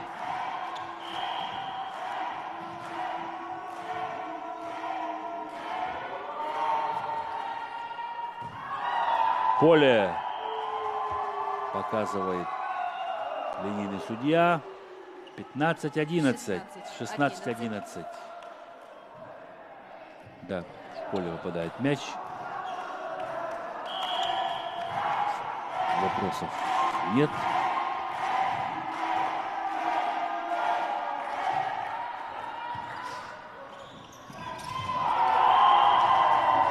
Эркин-Киров. 17-е очко Ольги Эркина-Кирова. И в целом в команде университета.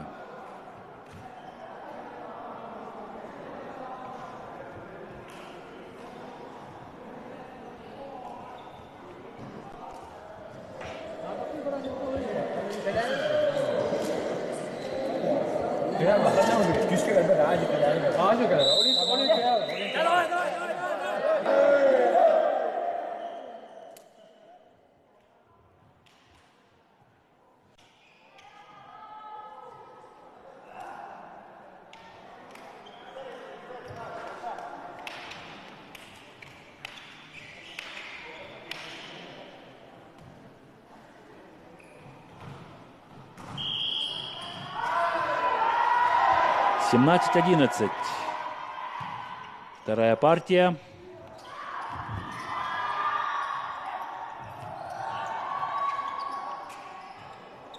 Несмотря на разберуху, кангаласская команда оставляет мяч в игре. Чуть-чуть не хватило 18-11. оставить мяч в игре Джолустану Варламову.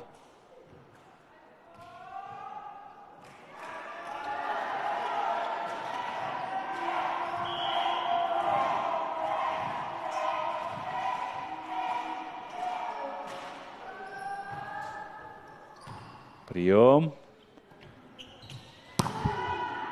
Второй номер Егор Винокуров.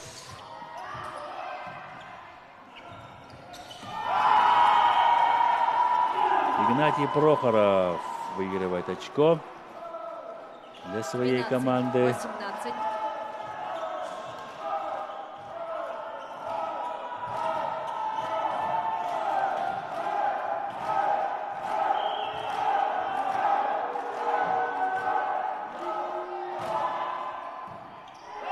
Эйс в исполнении Геннадия Прохорова.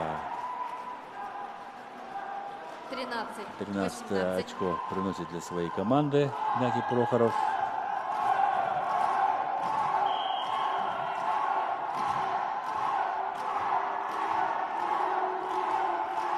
Это последняя игра для обеих команд. 19-13. Завершают игры.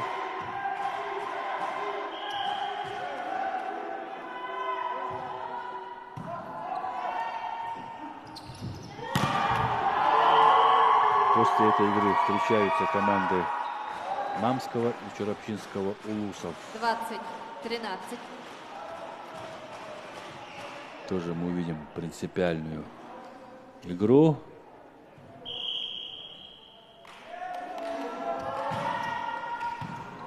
Денис Анисимов подавал. Аут, показывает судья. 21-13. 21 очко зарабатывает команда университета.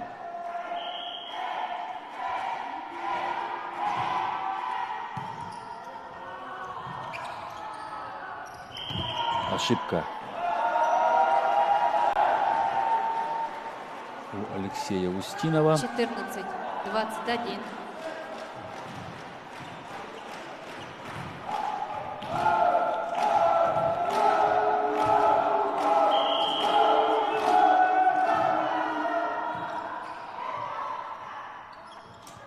Андрей Марикянов аккуратно перебрасывает мяч за блок. 22-14. Не то, что перебросил, а просто накатил за блок. И выиграл очередное очко. Эркин Киров на подаче. Не полетела подача у Эркина Кирова. 15 очко 15, выигрывает 22. команда Мегина Кангаласского улуса.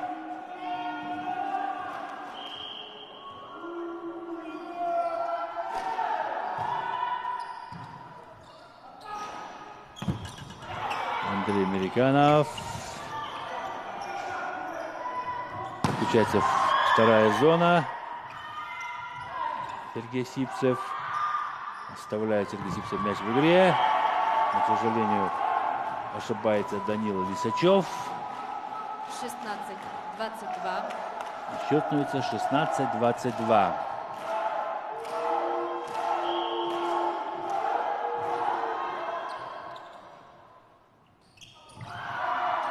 Разбериха между связующим и центральным блокирующим команды университета. 8 номер Юрий Харитонов, молодой перспективный 22. игрок Мегина Кангаласского улуса, выигрывает очко. Юрий Харитонов, 22 года, 1,82 м. И Эркин Киров. Красивый полет 23, над площадкой. И такой же хороший, сильный удар в исполнении Эркина Кирова. Таких бы моментов побольше на волейбольной площадке. Денис Лисачев от блока мяч чуть не улетел в аут. Хороший накат в исполнении Егора Винокурова. 18-23. Достигает цели.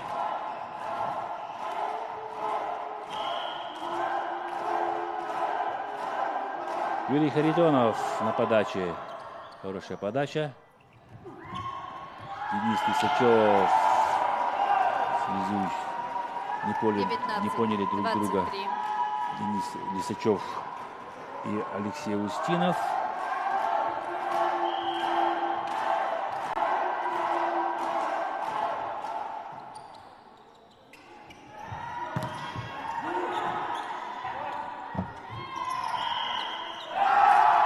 Двойное касание. у блокирующего университетской команды. 20-23.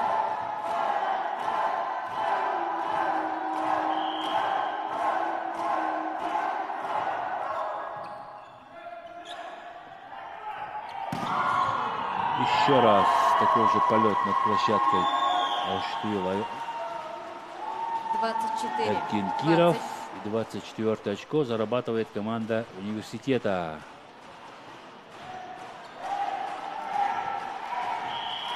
«24-20». И при таком счете ошибается Андрей Мерикянов. 21-24. Не может настроиться уже, как Андрей Мерикянов, вторую игру.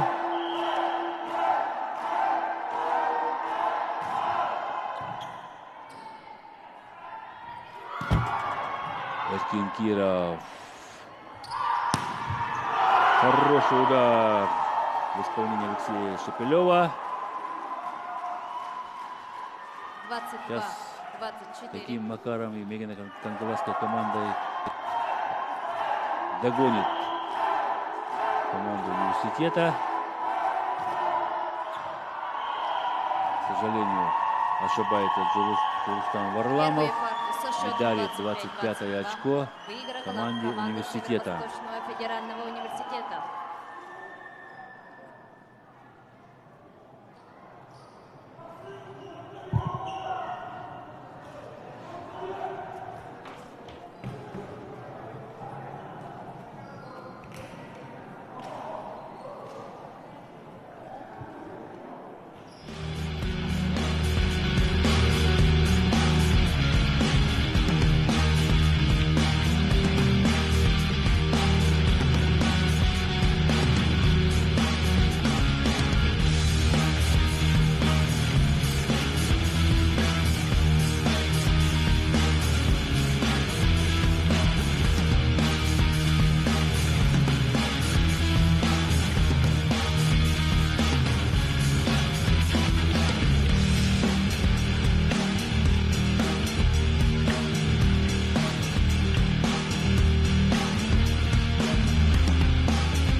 Начинаем третью партию игры между командами Мегина Кангаласского улуса и Северо-Восточного федерального университета.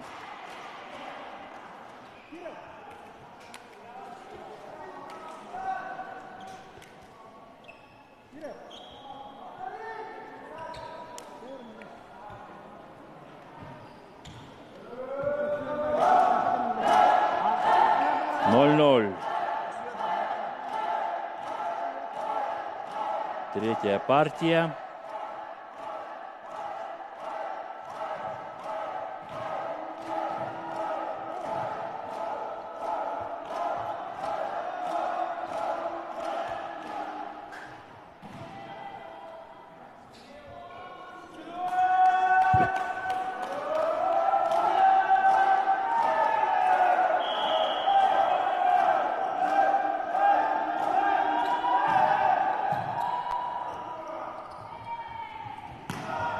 Эркин Киров нападает.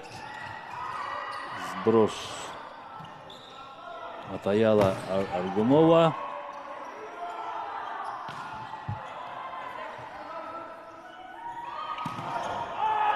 Блокирует Эркина Кирова.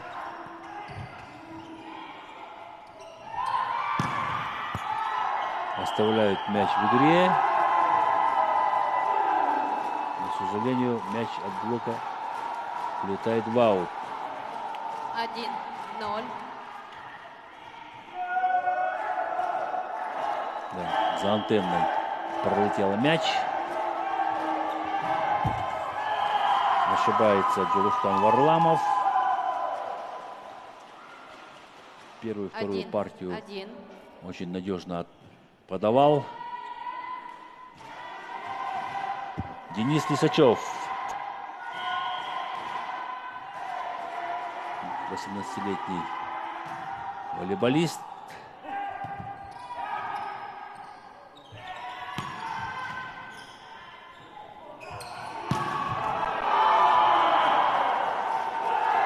Мощный удар в исполнении Алексея Шепелева, игрока под номером 10 команда Мегина Кангаласского Улуса, приносит второе очко.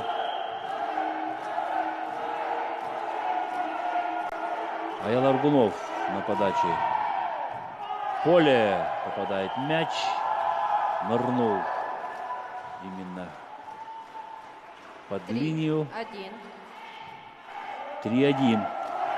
Команда Мегина Кангаласского Улуса, подбадриваемая своими болельщиками, пошла вперед. К сожалению, ошибается Аял Аргунов.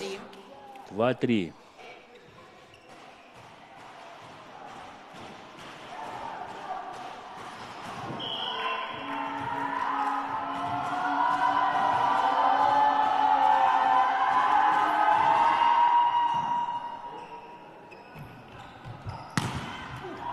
Постраховал своего блокирующего третий номер. Да. Не смог поднять мяч после отскока блока Денис Анисимов.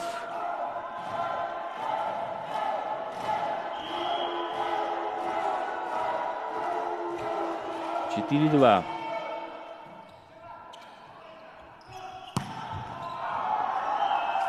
Сергей Бечитов вышел на замену в третьей партии. Аут. Аут, улетает мяч после его атаки. Счет становится 5-2. Аут.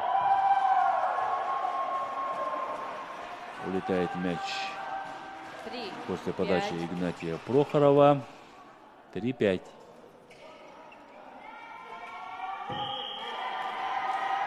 Денис Анисимов на подаче. Ошибается игрок номер 17 Владимир 4-5. Горохов. Владимир Горохов вышел на замену в третьей партии.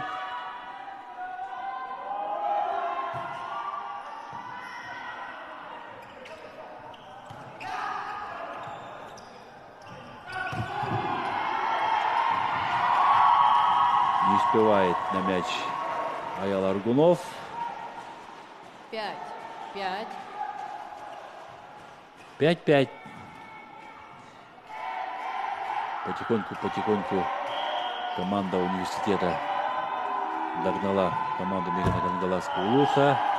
К сожалению, ошибается Денис Анисимов при подаче. 5.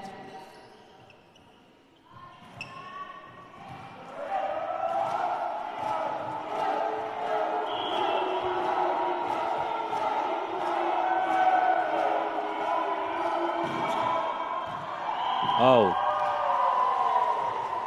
Улетает мяч. 6-6.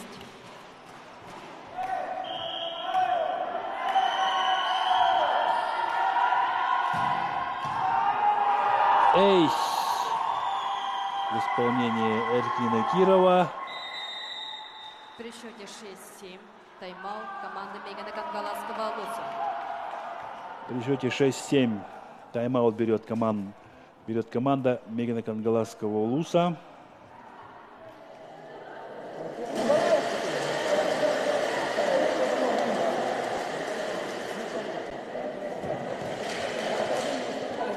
Игроки обеих команд играют спокойно, без напряжения, раскованно.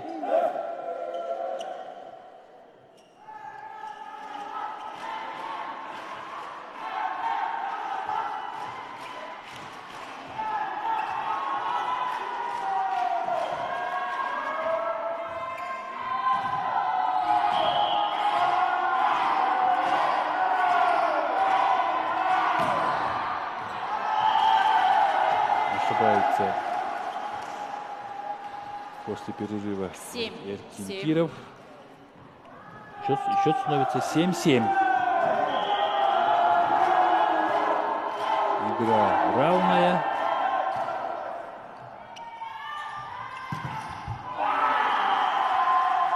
Сергей Лисачев. 8-7. Сергей Бечитов пробивает двойной блок и выигрывает очко. Сергей Бечитов на подаче.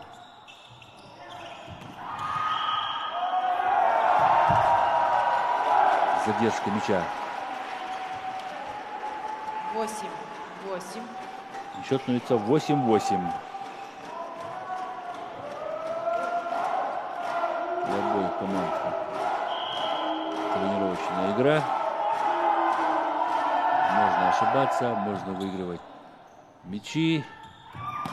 Спокойно, без напряжения отыгрывать, разыгрывать комбинации.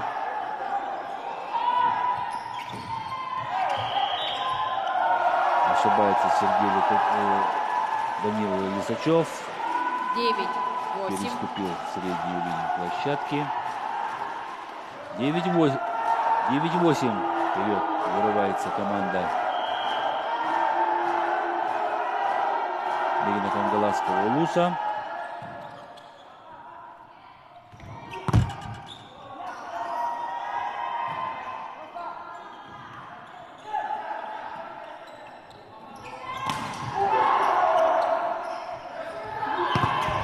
С места атакует Данил Лисачев. Практически, да, не разбегается Денис Лисачев. Аут. Улетает мяч. 9-9.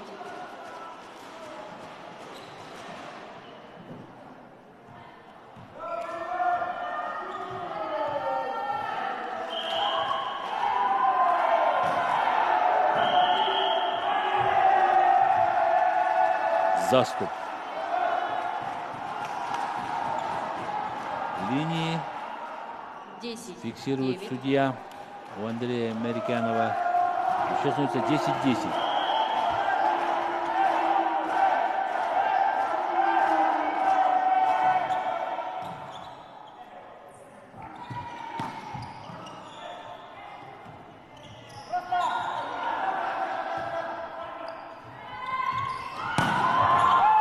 Киров.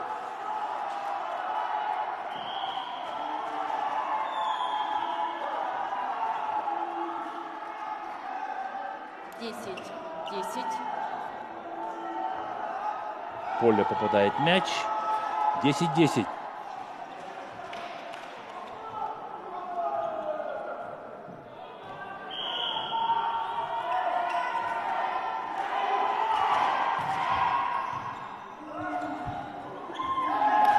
Эйс в исполнении Данила Лисачева.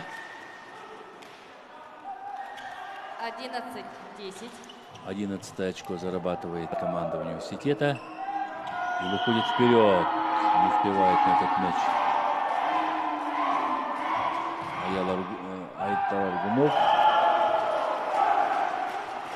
Аял Аргунов. Извиняюсь. 11-11. Команда идут очко в очко в третьей партии. Аял Аргунов подает. Эркин Киров в нападении. 10-й номер.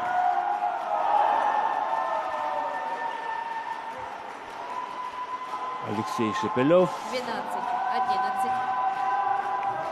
Сейчас мяч касается края блока. 12-11. Поле. Попадает мяч.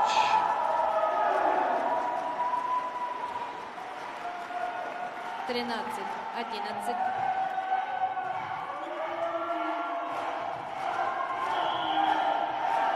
На 2 очка команда Мегана Кангаласского Улуса вырывается вперед. К сожалению, аут. Улетает мяч. 12-13. И счет становится уже 12-13. Минимальный разрыв сохраняется.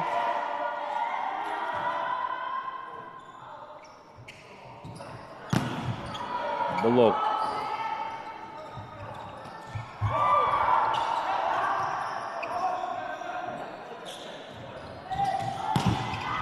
Аут. Улетает мяч. После 13, нападающего удара 13. Алексея Шепелева.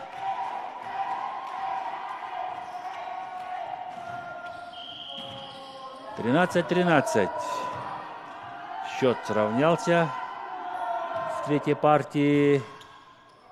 Хороший прием. И снова Алексей Шепелев. Эркин Киров. Опыт есть опыт. Эркин Киров зарабатывает 14 очко для своей команды и выводит ее вперед.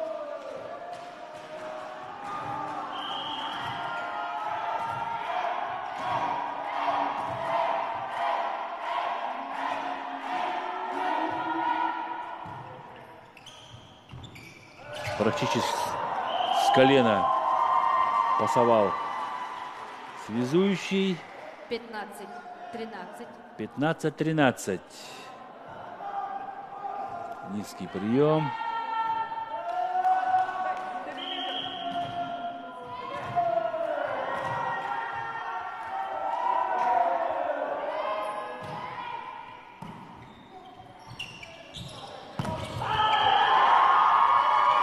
Заблокировали Алексея Шепелева. Разыгрался 13. 10-й номер команды Мегана Кангаласского Улуса. 13-16. Тайм-аут команды Мегана Кангаласского Улуса. И при счете 13-16 тайм-аут берет команда Мегана Кангаласского Улуса.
Четырнадцать, 16.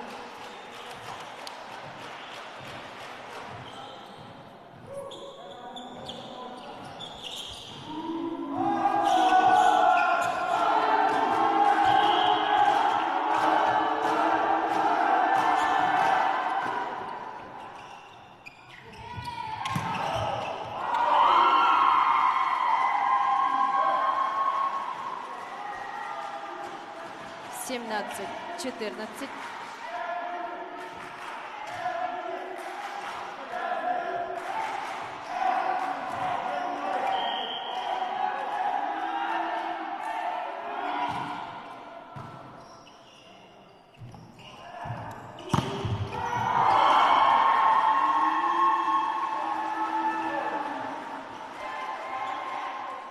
18-14.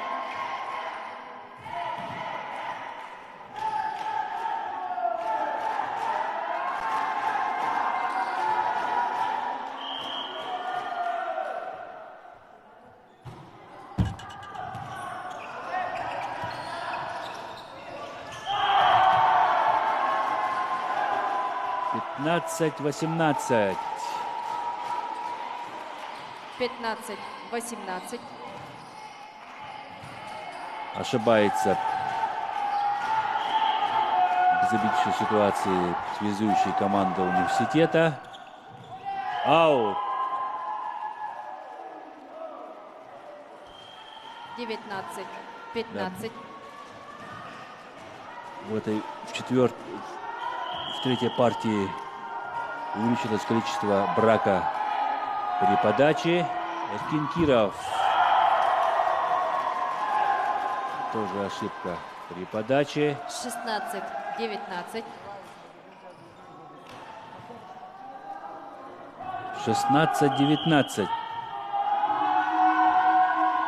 8 номер Юрий Харитонов. 22-летний молодой волейболист. Сергей Бечитов выигрывает 20, очко. 16. 20-16.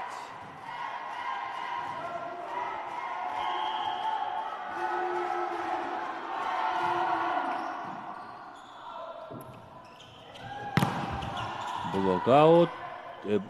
Блок смягчает нападающий удар.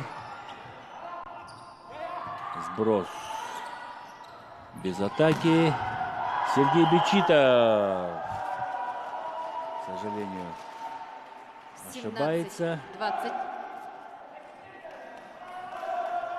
17-20. Разрыв сохраняется. Не подпускают близко к себе волейболисты университета.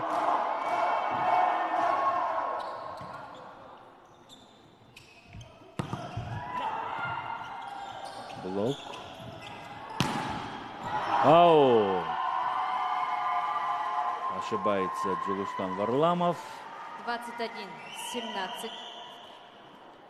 И счет уже становится 21-17.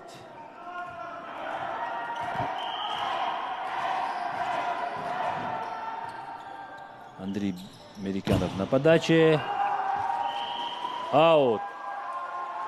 Улетает мяч после нападающего удара Игнатия Прохорова. 22-17.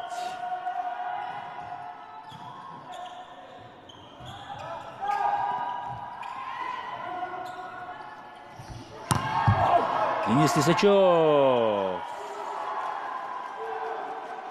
Мяч попадает в площадку. 18-22.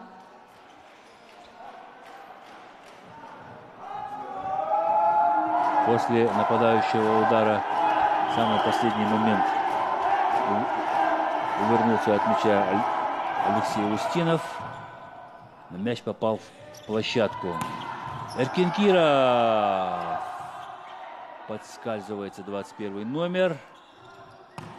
Игнатий Прохоров пробивает блок.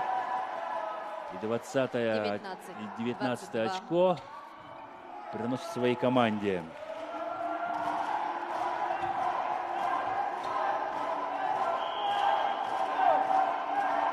Рустам Варламов на подаче.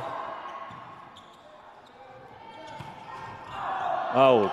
Улетает мяч после удара 20, Дениса Анисимова. 20-22.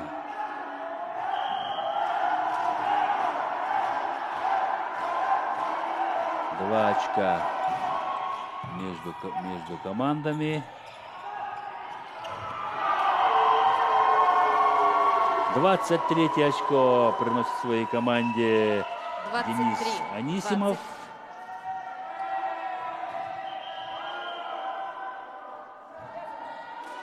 Замена команде Мегина Кангаласского Луса. Вместо игрока номер 10 на площадку выходит игрок номер 14 Максим Попов. Игрок под номером 14 Максим Попов выходит на площадку. Вместо игрока номер 10 Алексея Шепелева.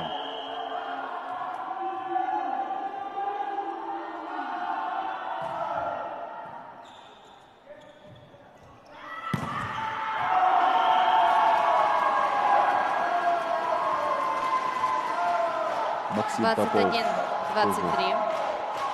19-летний игрок, 1,92 м. Позавчера отыграл все игры. Сегодня вышел на замену. Дает поиграть своим коллегам. Эйс. 22-23. 22-23. На подаче Аял Аргунов. Не стал рисковать. Аял Аргунов. Мощь Эркина Кирова. В нападении 24 очко зарабатывает 22. команда. Практически в 4-й метр попадает Эсджим Киров. Не успел даже среагировать на этот мяч Аял Аргунов. Первый сетбол.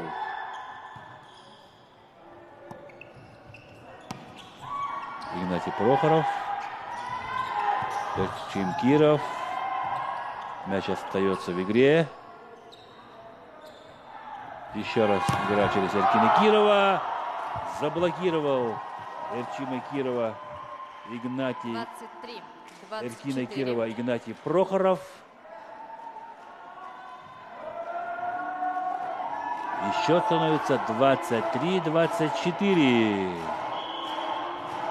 Но если будет хороший прием у игроков университета и передача в адрес Эркина Кирова, то есть возможность выиграть данную партию.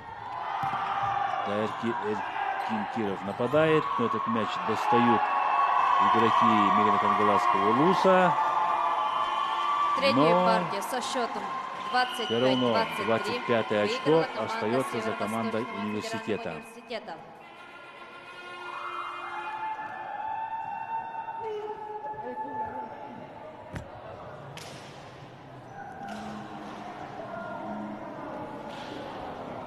Закончилась третья партия.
Мы слышим поддержку зрителей волейбольной команды Мегано-Кангаласского Улуса.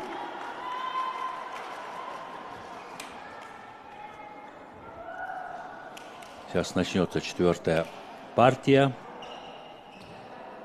Она может быть победной для команды университета.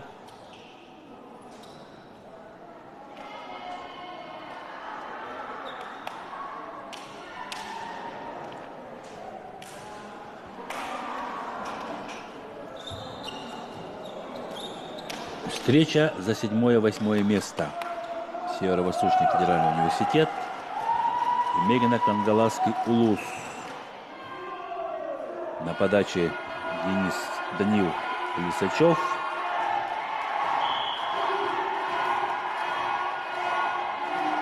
(0-0). В поле попадает Данил Лисачев.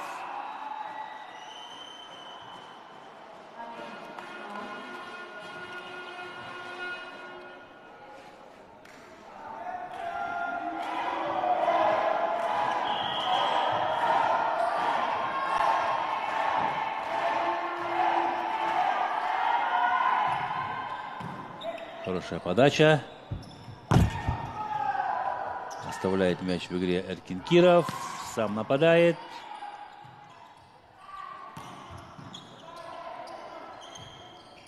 Еще раз нападение через Эркина Кирова.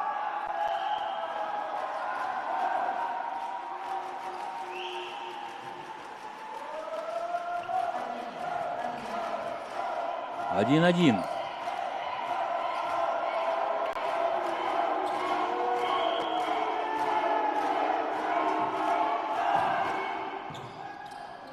Хороший прием.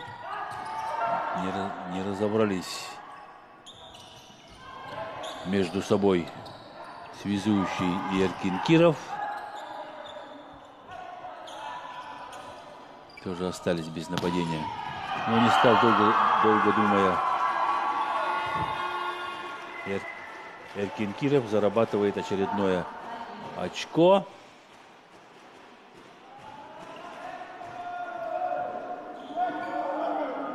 (2-1). Алексей Устинов, связующий командой.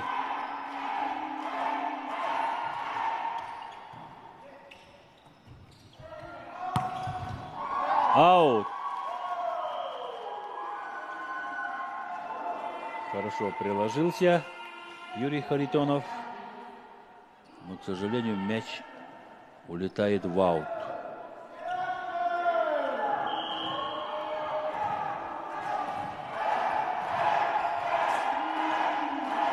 (3-1).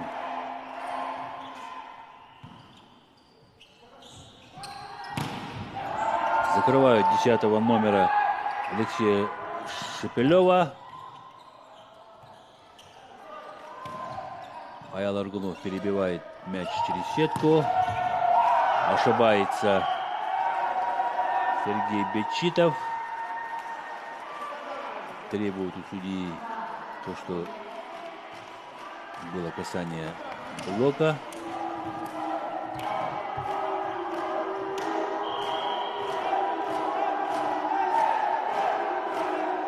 Алексей Шепелев. Эркин Киров. Блокаут. Улетает мяч.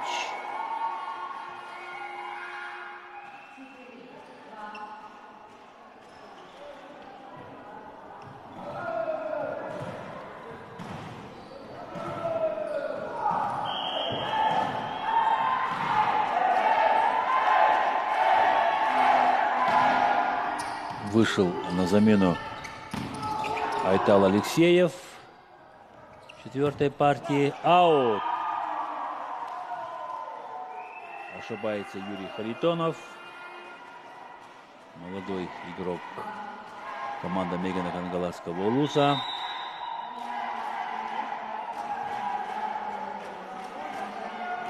(5-2).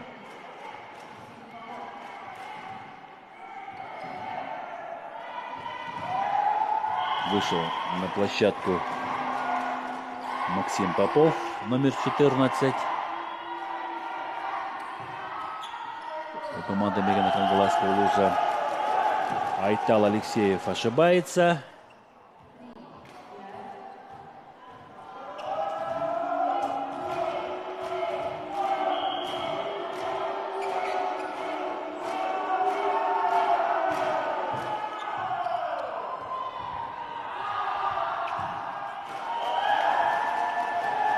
Практически с подачи выигрывает очко Игнатий Прохоров.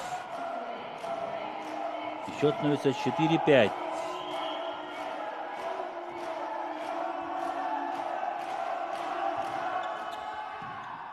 Прием. Андрей Мерикянов. И снова ошибается Андрей Мерикянов. 5-5.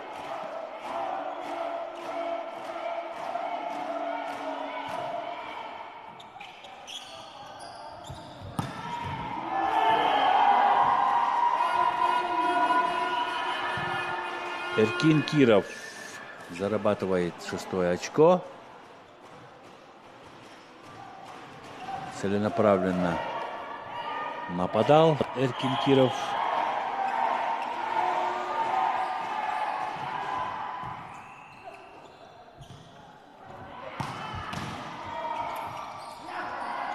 Оставляет мяч в игре волейболист университета.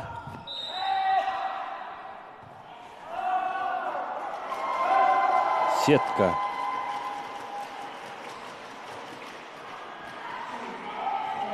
Сетку фиксирует судья. Да. Данил Лисачев касается сетки. Прием. Атака через Данила Лисачева. Максим Попов подключается с задней линии. Ошибается, не успевает на этот мяч Максим Попов.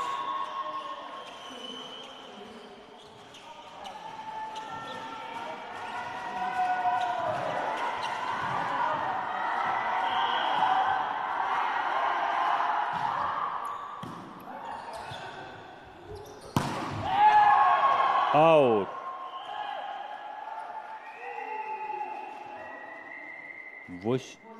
8-6 в пользу команды университета.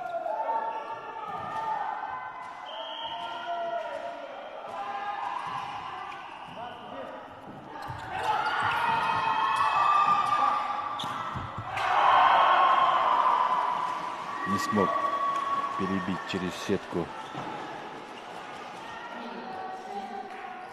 10-й номер Алексей Шепелев.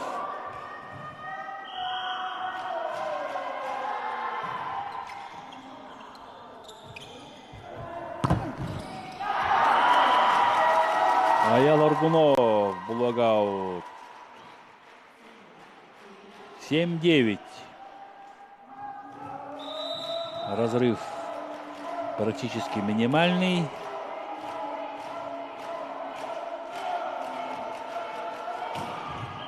В аут улетает мяч.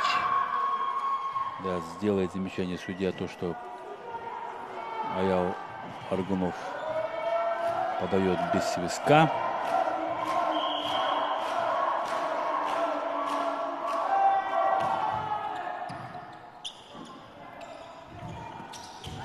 Денис Лисачев.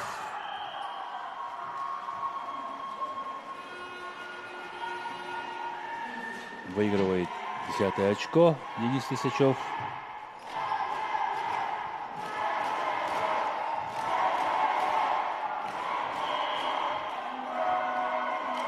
Андрей Мерикянов.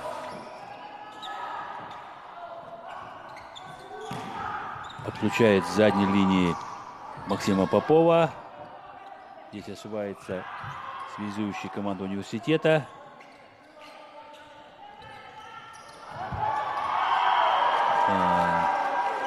Не разобрались между собой игроки университетской команды. Кому был нацелен этот пас, либо эта передача, известно только Алексею Устинову. Тем временем подает 17-й номер.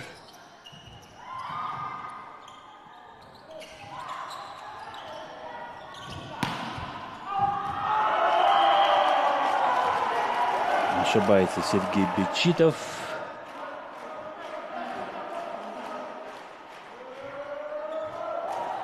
Я уже говорил, идет вялотекущая игра.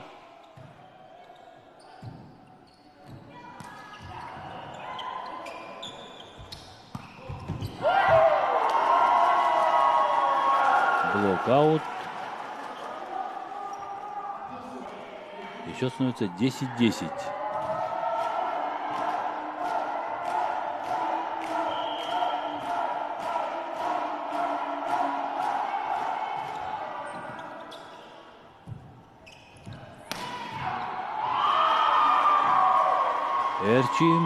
Эркин Киров до конца играет. Эркин Киров хорошо подготовленный физически волейболист, несмотря на высокий рост, залетает как пушинка, забивает мощным ударом, добивает до пола мячи, зарабатывает необходимые очки для своей команды. Сетка преграждает путь нападающему удару Алексея Шепелева.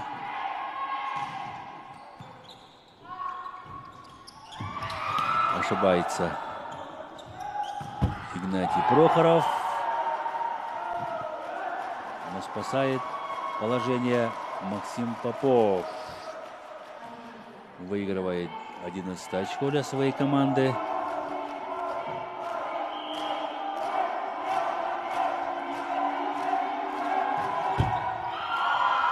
В сетку попадает Джулустан Варламов.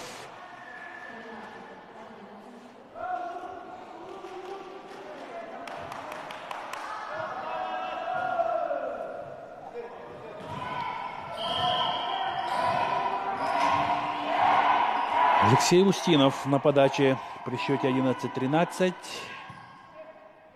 Хороший прием.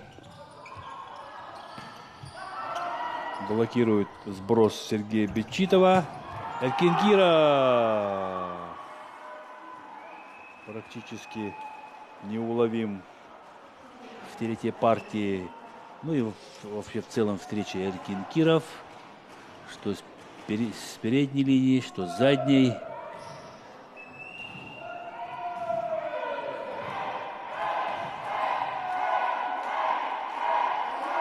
Очень интересно было бы посмотреть статистику волейболистов, особенно основных доигровщиков.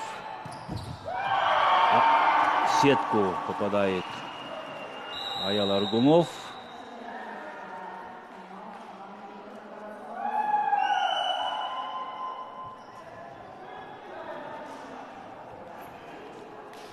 В волейбольных командах высокого уровня есть и должность статиста.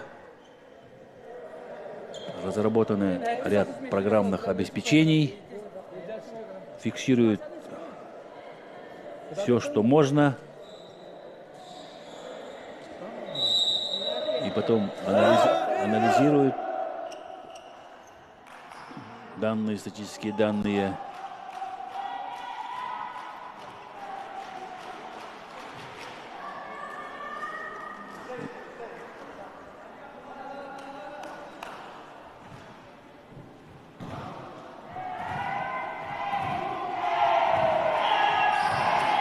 Алексей Устинов на подаче.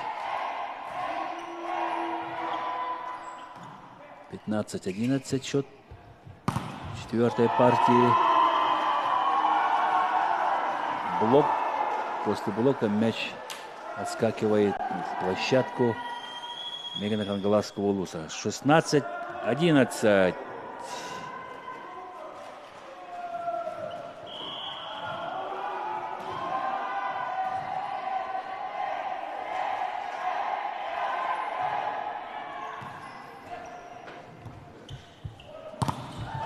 Блокаут. 12-е очко выигрывает Мегана Кангаласская команда.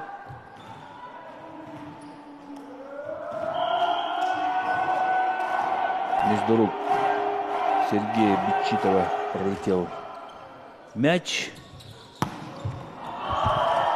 Ошибается Эркин Киров. 13-16. Алексей Шепелев, 10-й номер. Давно мы не видели в атаке Айтала Алексеева,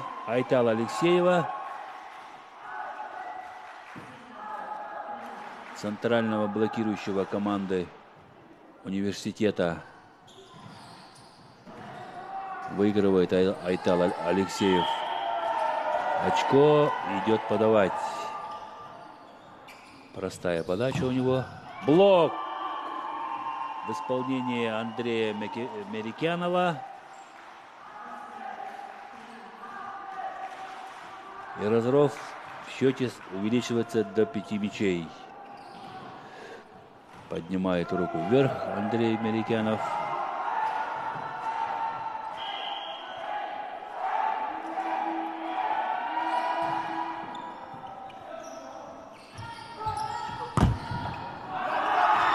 Да, не успели на этот мяч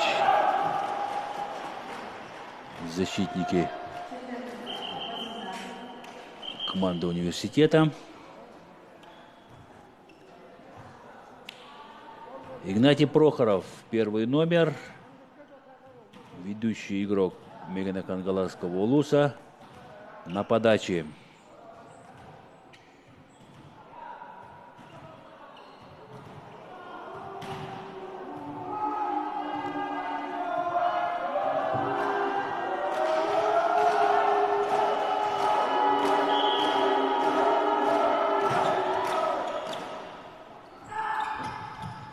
Эркин Киров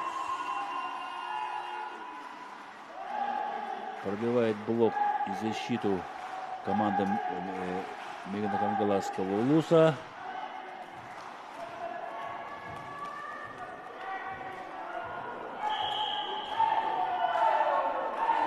Не стал рисковать. Простая планирующая подача. Блок в исполнении Андрея Мерикянова.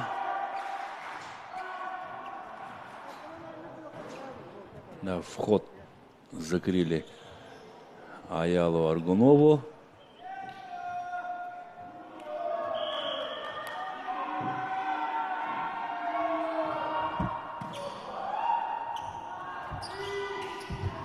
Брос. Подстраховали друг друга. Снова сбрасывает мяч за блок Аяла Аргунов. Ошибка у игрока команды университета.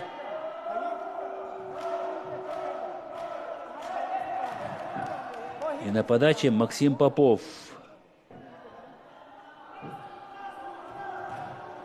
Счет 15-20.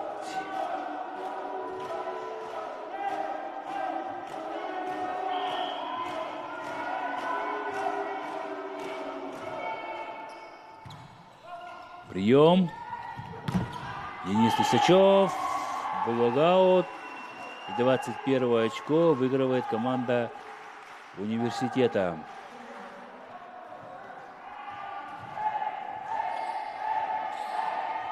Данил Лисачев, извиняюсь. Я сказал Денис.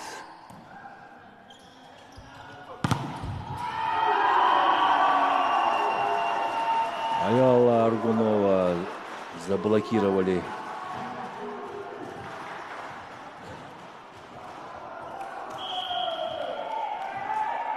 Андрей Мерикянов и Алексей Устинов. —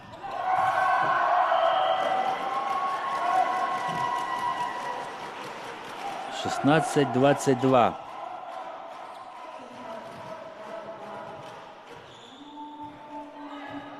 Перехитрил защиту 12-й номер Джалустан Варламов.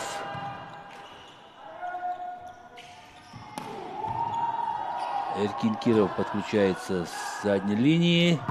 Сергей Бечитов. Сетки касается 17-й номер Владимир Горохов. 23-е очко выигрывает команда Северо-Восточного федерального университета. Возвращается на переднюю линию Аял Алексеев.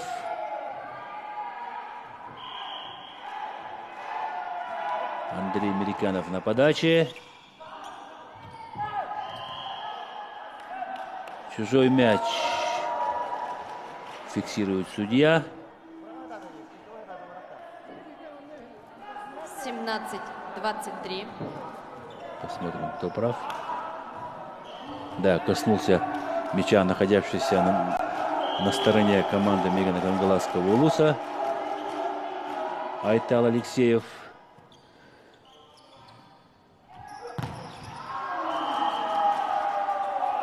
Даниил Лисачев не смог пробить двойной блок.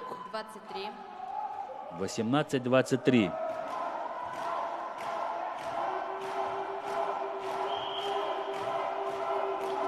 Владимир Горохов.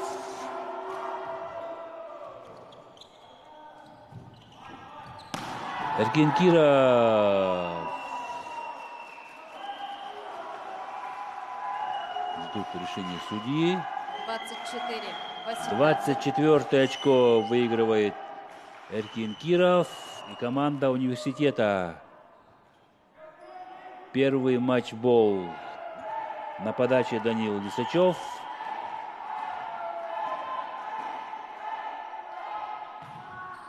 Аут. Улетает мяч. 19-24. 19-24.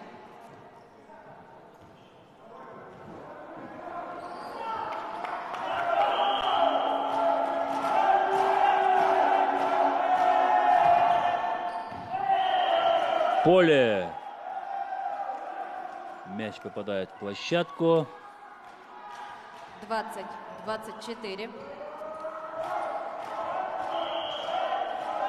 20-24.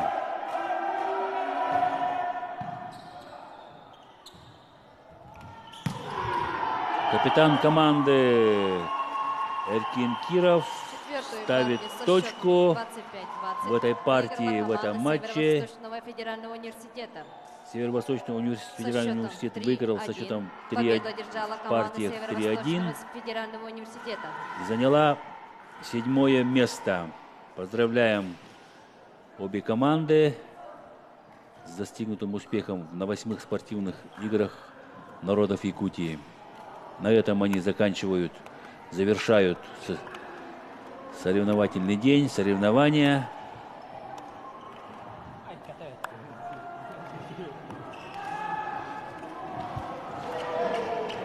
После этой игры встреча между командами Намского и Чурапчинского улусов. Борьба за 5-6 место.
Приветствую всех зрителей телеканала «Якутия-24». С вами Марфирина Алексеева в программе News on Air. И сегодня в выпуске мы поговорим о якутском кино, о быте на севере и удивительных людях, которые там проживают, а также о традициях и промысле народа Саха. Давайте начнем. И уже завтра в столице республики, в городе Якутске, начнется фестиваль уличного кино. В конкурсную программу вошли 9 короткометражных фильмов молодых российских режиссеров. Это совершенно неожиданные ленты, которые точно удивят зрителя. За многими работами стоят авторы, только начинающие свой путь в кино. Для них фестиваль – это возможность представить свою работу по-настоящему массовой аудитории, рассчитывать на прозрачную систему отбора и побороться за грант в 1,5 миллиона рублей. Победителя фестиваля по традиции выберут зрители. По окончании показа в каждом городе они проголосуют за понравившиеся фильмы с светом фонариков, а специальное устройство «Люксметр» замерит уровень света. Якутский фильм «Вертолет» скоро выйдет в показе на платформе «Кинопоиск». Якутский фильм «Вертолет», снятый режиссером Михаилом Лукачевским по сценарию Иннокентия Васильева, 2 августа войдет в подписку Яндекс, плюс и станет доступен на Кинопоиске. Ранее фильм стал обладателем ряда кинонаград. Так, кинокартина завоевала главный приз «Золотая лоза» на открытом российском фестивале «Киношок», гран-при международного фестиваля кино стран Содружества «Московская премьера» и спецприз оргкомитета фестиваля «Золотой ворон». Ну и, конечно же, после такой хорошей новости я предлагаю вам, наши зрители, вспомнить сюжет этого триллера-драмы, потому что уже совсем скоро те, кто не смог увидеть фильм на большом экране, смогут его увидеть у себя на гаджетах или уютно устроившись дома у телевизора. Фильм рассказывает о семье с младенцем, которая приезжает в отдаленную северную деревушку навестить родителей. Теплые встречи, объятия с родными, но счастье длится недолго. Героев постигают тяжелые испытания. Все в стиле психологического триллера, драмы и мистики. Размытые дороги, отсутствие связи и электричества, ребенка постигла дизентерия. Единственным спасением может стать вертолет. Молодые родители с надеждой всматриваются вдаль, не зная, что за них решение уже приняла судьба. Мы как северяне ждем вертолета как Бога, да?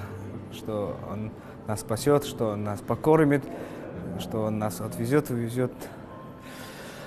Но на самом деле фильм об отношениях людей, об отношениях поколений. Съемки фильма проходили в мае 2015 года в Аймяконском Улусе. Съемочная группа прошла через снег, лед и холод, и всего за 1,5 месяца лента была отснята. Чувство отчаянной безнадежности, кадры тяжелой жизни на севере тронули сердца зрителей. Это «На злобу дня» фильм, такой фильм, который освещает жизнь наших северов, северных районов. Но я знаю, что Лукачевский концептуальный режиссер, у него всегда есть какие-то интересные ходы, его даже можно поставить на одну линию с какими-то очень знаменитыми режиссерами и найти переклички. И «Вертолет», и другие якутские фильмы, они участвуют в значимых фестивалях, там «Кинотавр», «Окно в Европу», они выходят куда-то на Запад, и просто я думаю, что для наших зрителей важна возможность видеть эти фильмы не потому, что они якутские, а потому что это просто действительно очень хорошее, качественное авторское кино, которое вот мы стараемся у себя показывать. Айсана Пурнашова, Виктор Олесов, Москва. А теперь немного о быте и жизни на севере, ведь там живут по-настоящему удивительные люди. Вы сами скоро в этом удивитесь. И в суровой Якутии на севере возможно вырастить клубнику. В следующем сюжете вы узнаете о мечте, ставшей реальностью. С раннего утра вместе с солнышком Зарима Валентиновна приходит в свое клубничное царство. Каждому кустику внимание, хотя их ни много ни мало 800 штук. Пожаловали они в далекий Дапарай из солнечной Италии еще ранней весной. Взяли кредит в РСХБ и выкупили в Италии 800 кустов саженцев в озоновой заморозке, оплатили где-то в феврале, и к нам в Алекницкий авиапорт только прибыло 22 мая. Но они тоже там знают, какой регион отправлять, какой смотря по погодным условиям. Всегда мечта, улыбается хозяйка, ведь недаром говорят, что здесь у нас вырастить можно все, как на югах. Готовились 3 года.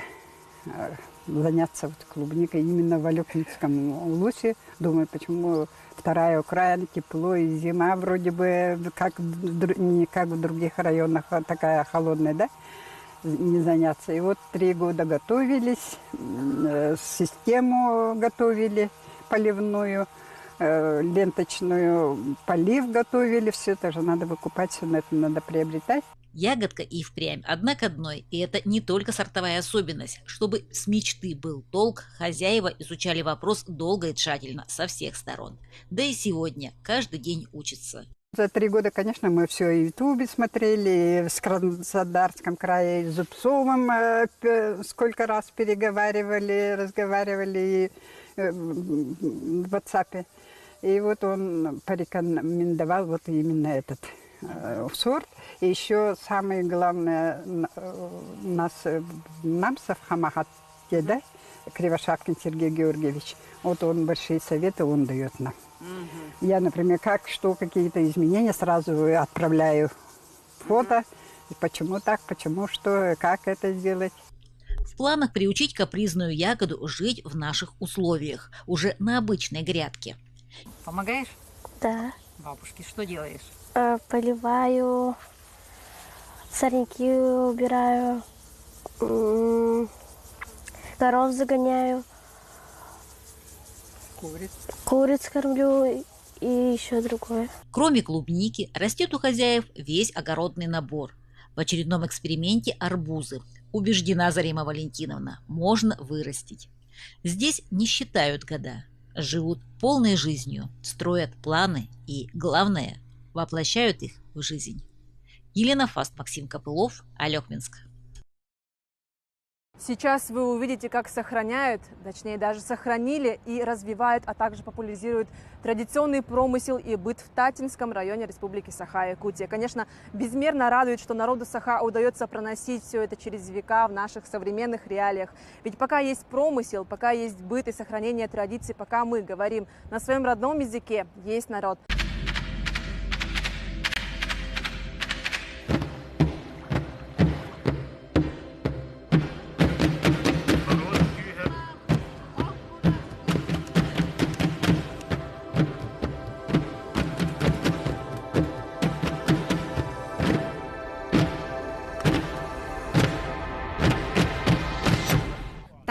Издревле славится своими тальниками. Не зря говорят «Талах курдах таттавола», татинский юноша с тальниковым поясом.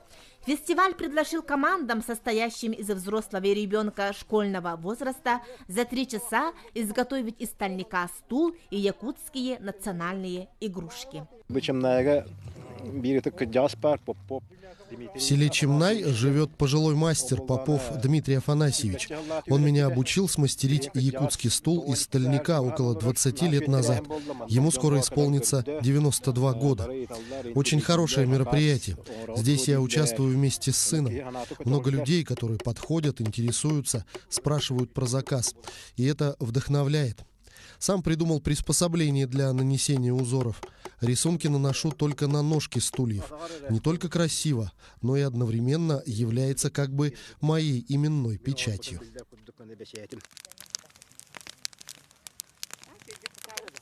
Команда кулинаров Чурапчинского и Татинского улусов приготовили на костре суп из потрохов и мясо на свое усмотрение.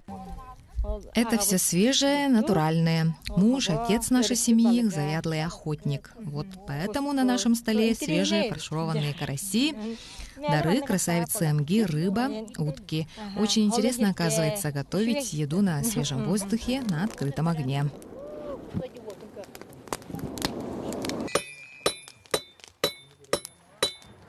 Кузнецы на фоне старинных домов завораживали, наверное, всех наблюдателей этого тюльки. Огонь, наковальня, кувалда и сильные руки – вот все, что они имели, как в давние времена. чтобы воссоздать точную копию ножниц, экспоната из фонда Черкесского музея. Ножницы в наш фонд передали в 1981 году из Усть-Алданского улуса села Курбугах. Автор известен, ими является кузнец Михаил Захарович Копырин. Ножницы, предположительно, конца XIX века с орнаментом. Редкий экспонат нашего музея. По соседству с мастерами кузнечного дела творили гончары под руководством Ульяны Матвеевой. Она увлечена этим делом с 2016 года, знает многие таинства заготовки и обжига глиняной посуды. Проверим не только целостность посуды, но проверим и их звук. Давайте извлечем все горшки. Это мое творение. Сделала копию древней посуды из села Чимнай. Слышите, каждый горшок издает свой неповторимый звон. Участник, школьник, ловко плетет нить из конского волоса, сети, а рядом напарник, мастер, шьет дно на основу, заранее приготовленной однолитровой ведерки из бересты, гырая. Это конкурс «Туос Тойктар гора», узорчатая песнь бересты. Сама родом из Усть-Алданского улуса. 44 года назад обосновалась в Усть-Татте, где река Алдан, куда впадает речка Татта. Для конкурса сшила гырая из алданской бересты с татинским тальником. Получилась милая ведерко для сбора земляники, куда я вложила всю теплоту своего сердца и рук. В следующий раз организаторы планируют провести фестиваль на региональном, а в последующем на российском и международном уровне. Да будет так. Благословенная земля Татты, где огромная энергия слова и творчества, встретит вас на фестивале Is Us As Fest.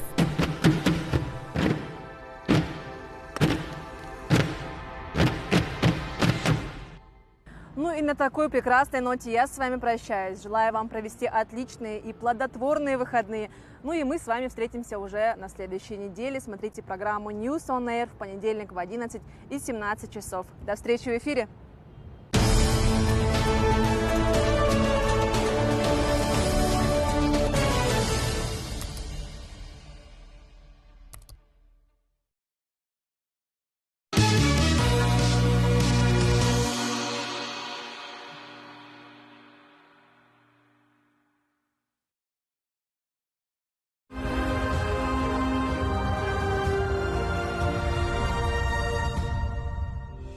История нашей науки очень интересная. Создание нашей республики, наши лидеры. Аюнский был первым нашим ученым, а Амосов инициировал проведение Якутской экспедиции Академии наук 25-31 годов. Поэтому наши юные, молодые руководители были с самого начала привержены науке. Никита Гаврилович Соломонов, заслуженный деятель науки Якутской АССР и РСФСР, член-корреспондент, советник РАН, академик Академии наук Республики Саха-Якутия, доктор биологических наук, профессор, общественный деятель, почетный гражданин Республики Саха-Якутия. Стремление к учебе у нашей молодежи, у детей, было с самого раннего детства. Это очень интересный период жизни нашей страны, и я являюсь как бы свидетелем этого интересного периода. Выдающийся ученый Якутии, человек целой эпохи, великих свершений в стране, почти ровесник автономии республики. Он внес огромный вклад в изучение структуры и функционирования северных экосистем, охраны окружающей среды Крайнего Севера.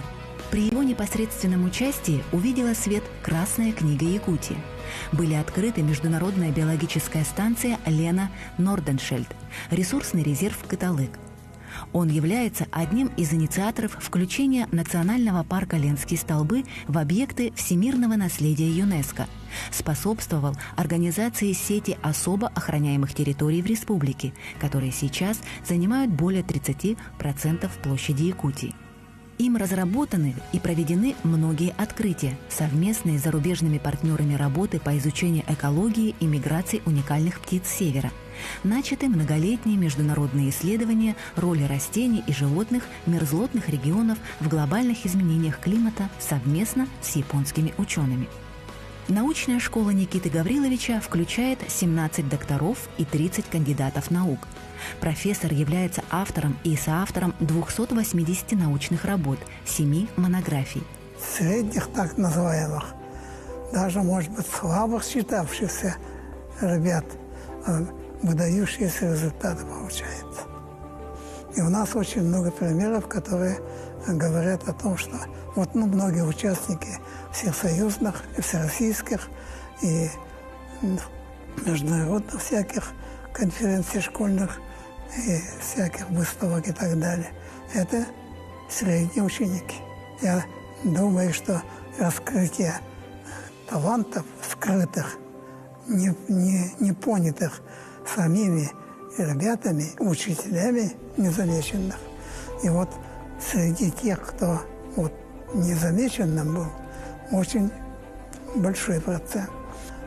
Высшее техническое училище имени Баумана, вот, там у них появилась идея создать новое движение, которое назвали «Шаг в будущее». Являясь членом Координационного совета Республиканской научно-исследовательской программы школьников «Шаг в будущее» и многих других общественных организаций, Никита Гаврилович подчеркивает, что школьники-исследователи проявляют большой интерес к науке, потому появляются новые открытия. Основой науки является факт. А факты надо добывать упорным трудом. А потом уже размышления этим. Почему то или иное явление здесь наблюдается. И вот это почему один из самых главных вопросов. У нас «Шаг в будущем», ребятами, которыми мы работаем, они после 6-7 класса становятся уже достаточно успешными. По сей день организуются многочисленные школьные экспедиции в республике, в которых Никита Гаврилович принимает непосредственное участие. Его широкие и глубокие знания в науке и в жизни, уникальные идеи, неиссякаемый интерес к прошлому истории и открытиям нового являются источниками для будущих исследований и научных свершений.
Андрей Кривошапкин родился 17 октября 1940 года в селе Себян-Кюэль Кобяйского улуса в ивенской семье оленеводов-охотников. Детство его прошло в бескрайней тайге в стойбище. Отважному сыну Севера было предназначено судьбой приблизить и приумножить события, ставшие решающими для малых северных народов. Прежде всего, о родном крае, о родной природе, про свое детство, про мать, о жене, о детях. Если где родина, там есть мои люди, мои друзья, мои земляки, мои сородичи. Важнейшие достижения северян прошли с участием или при поддержке Андрея Васильевича.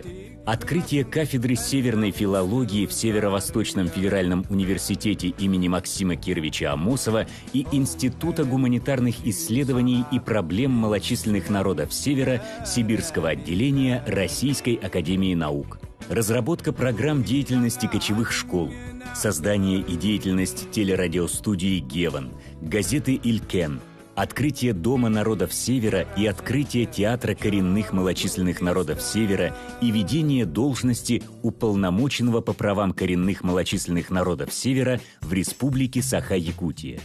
Он был инициатором первого Всероссийского съезда эвенов. По инициативе и при активном участии Андрея Васильевича были приняты жизненно важные для народов Севера законы. Самое главное, мы добились того, что сейчас в республике на всех уровнях государственной власти устойчивое внимание и желание помочь, поддержать наши народы в решении их многочисленных проблем.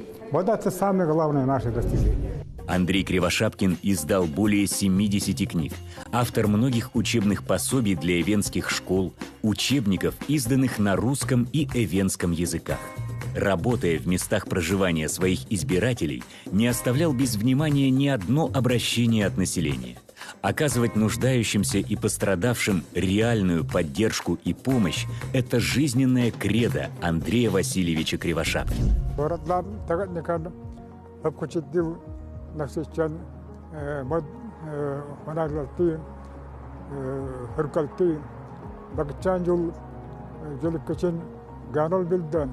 Ганал беме мутту яктун каттебежин.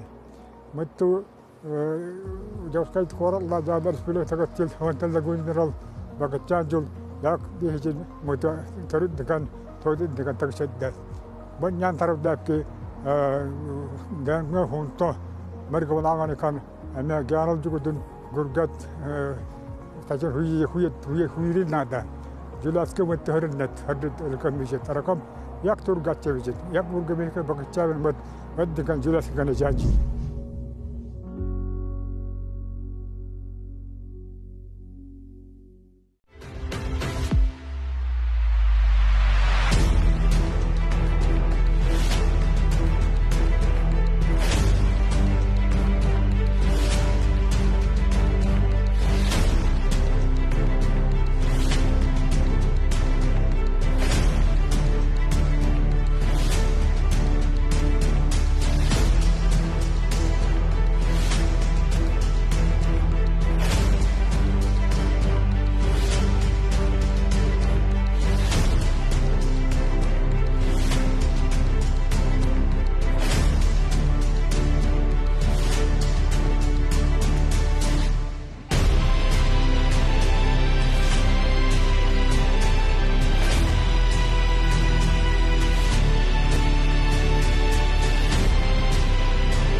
Уважаемые телезрители, шестая игра завершающего 5-го дня соревнований. Игра по волейболу среди мужских команд. Встречаются команды Намского и Чурапчинского улусов. Представляют судей, обслуживающих данную игру. Первый судья Аркадий Ефремов. Судья первой категории город Якутск. Второй судья Назаров Геннадий. Вторая категория Амгинский улус. Секретарь встречи Терентьева Агафья, город Якутск.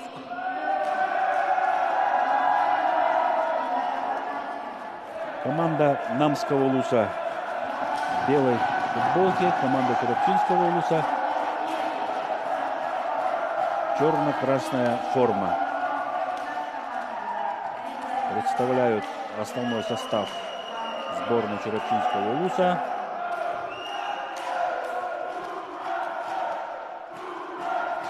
Представляется стартовый состав команды Намского улуса. Номер 1 Никита Бачуров. Номер 5 Семен Васильев. Номер 7 Денис Осетров. Номер 9 Руслан Афанасьев. Номер 10 Павел Абутов, капитан команды. Номер 11 Андриан Григорьев. Либеро 22 Берген Иванов. Главный тренер Айсен Жирготов. Представили основной состав Намской команды.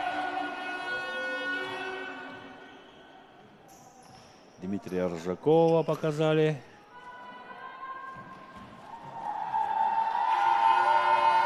Тоскул Лавров.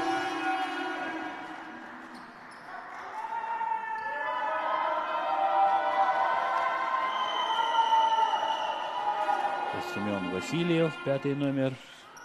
Также 5-й номер Игорь Афанасьев.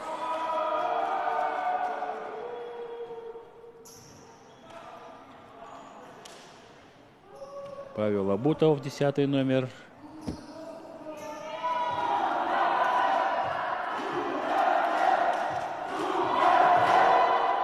Зал скандирует «Чурапча, Чурапча».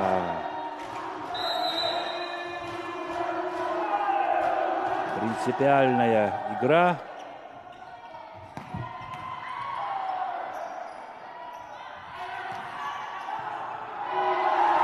Первое очко зарабатывает волейболисты Чурапчинского улуса.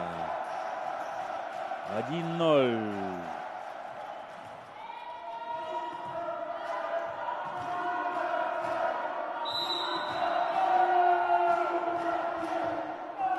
Дмитрий Ржаков.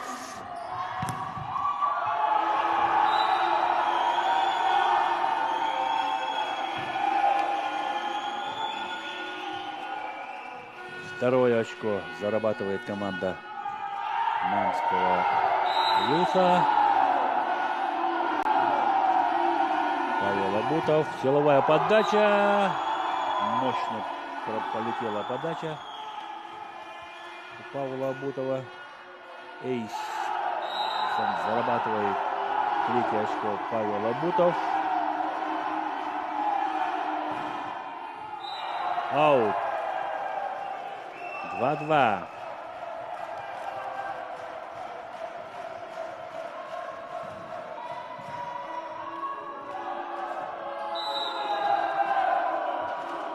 Тоскул Лавров, лидер команды Чурапчинского улуса.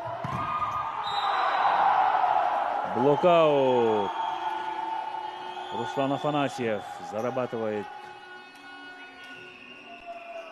третье очко.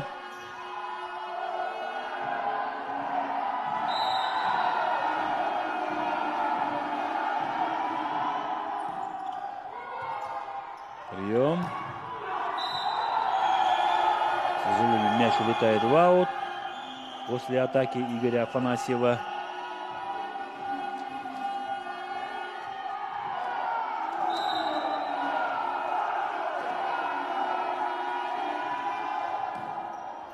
Прием. Ошибается Иннокентий Филиппов.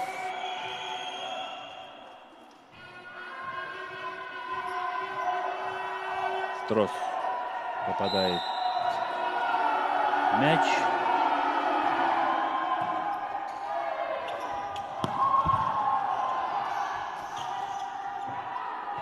Перебрасывают мяч через сетку игроки Намской команды. Исправляет ошибку своего игрока Вадим Оконечников.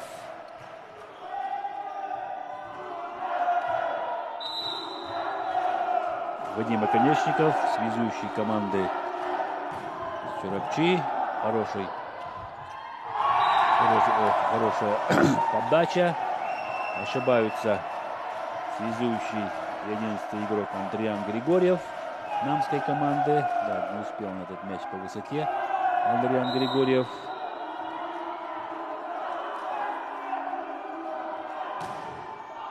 К сожалению, мяч улетает в аут.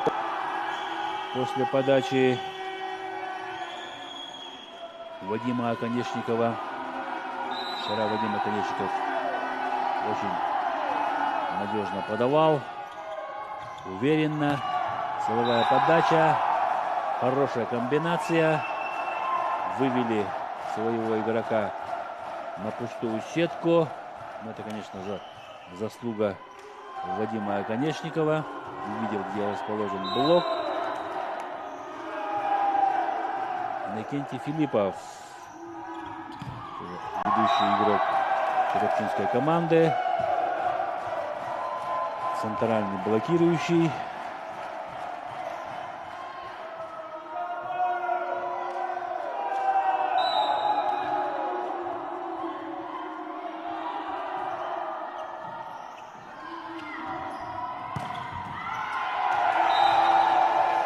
Справляется с этим мячом Иннокентий Филиппов.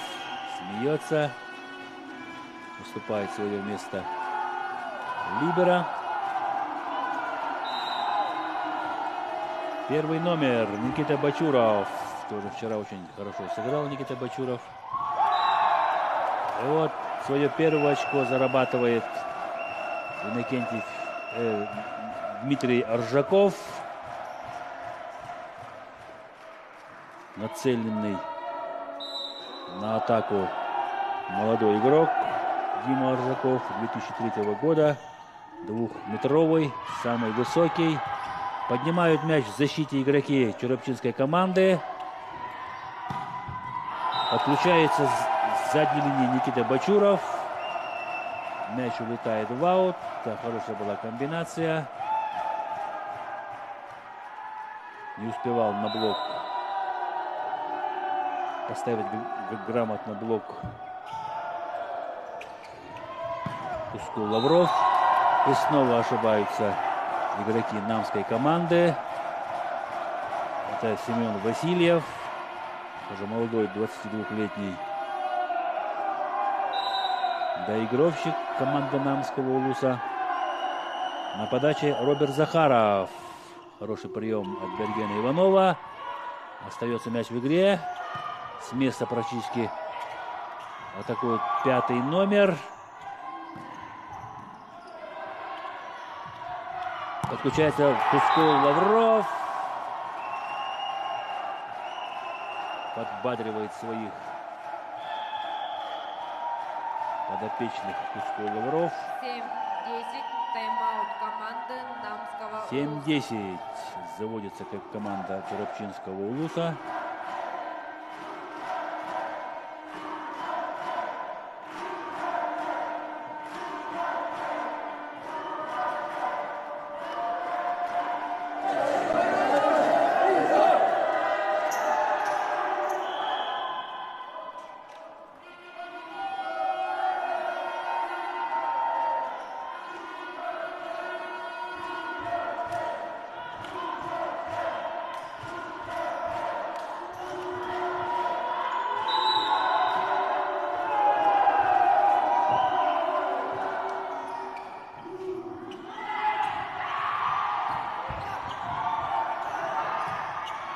Молодцы черепчинские волейболисты.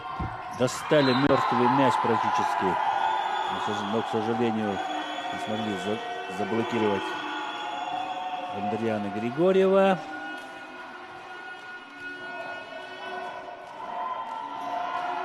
Андриан Григорьев зарабатывает заслуженное очко. Ошибается либеро команды Валерий Гоголев.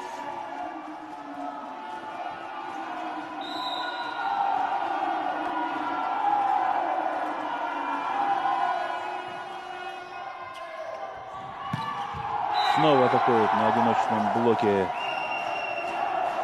Игорь Афанасьев. Умело разрывает блок Вадим Оконечников с везущей команды Чурапчи.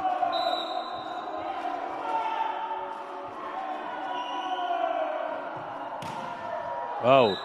Улетает мяч.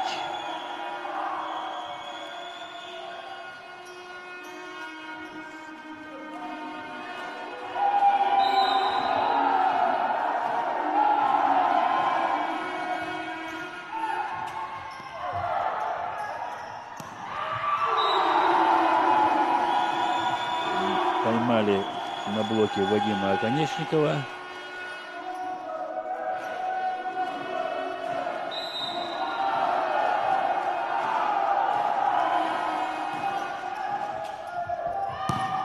Лавров оставляет мяч. Резкий сброс. На этот среагировал Валерий Гоголев. Успевает на этот мяч Вадим Оконечников.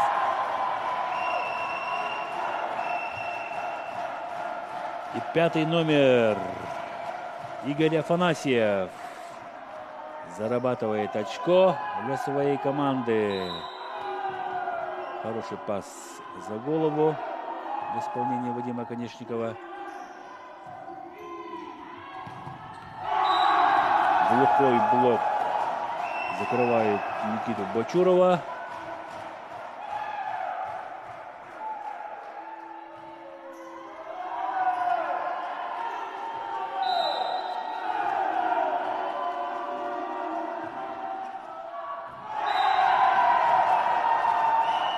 Застоялись игроки намской команды. Мяч попадает в площадку.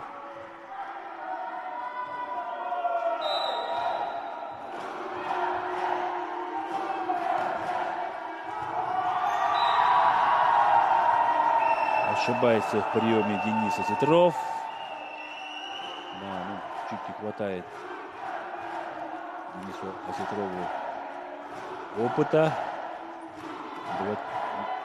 18-летний парень, 1,89 м.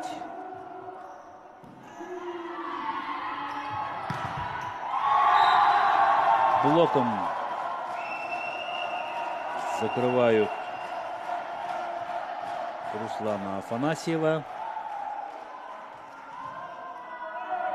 Успевает на этот блок Иннокентий Филиппов.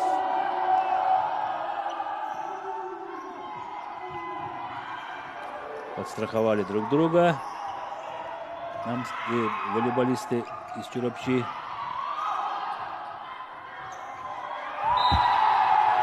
Пас никуда в исполнении Дениса Осетрова. Не поняли друг друга Денис Осетров и Павел Абутов. И счет уже становится 17-11. На площадку вышел Айтал Брызгалов.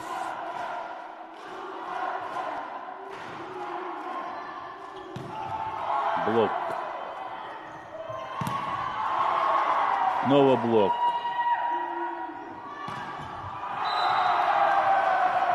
Ошибается Руслан Афанасьев.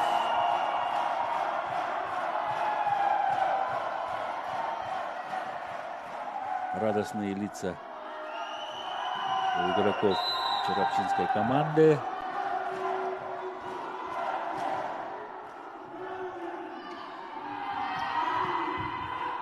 Сброс. Тускул Лавров.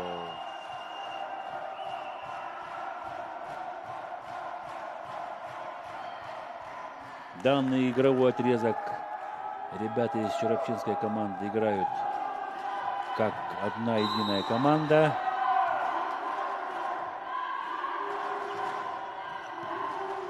Хороший прием от Бергена Иванова. Тускул Лавров. Павел Лабутов просто направляет мяч в пятую зону. Закрывают центрального нападающего Чурапчинского Улуса. Возвращается на площадку, немного успокоившись, Денис Осетров, 7-й номер. А на подачу выходит номер 10 Павел Лабутов.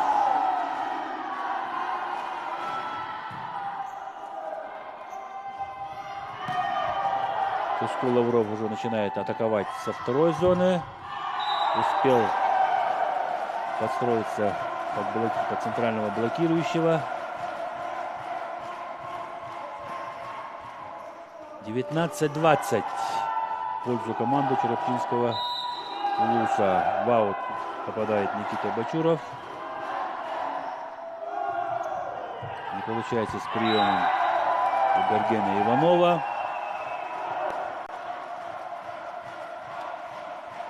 21-12. Быстротечная партия.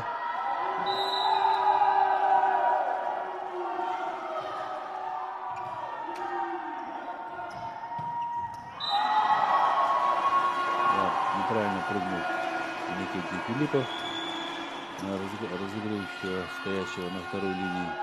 13-21. Вышедшего с задней линии. 13-21. Ошибается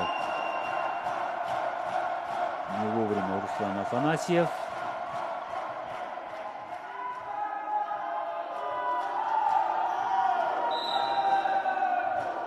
Вадим Оконечников. Силовая в его исполнении. Хорошая подача. И тут как тут Иннокентий Филиппов с поднятой вверх рукой. Показывает пальцем, что выиграл очко. 23-13.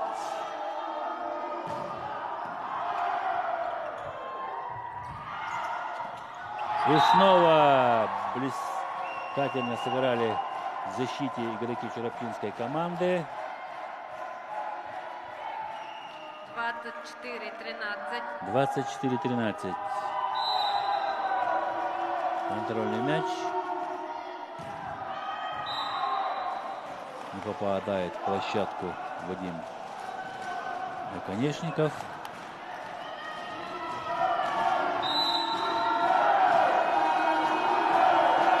Денис Осетров на подаче.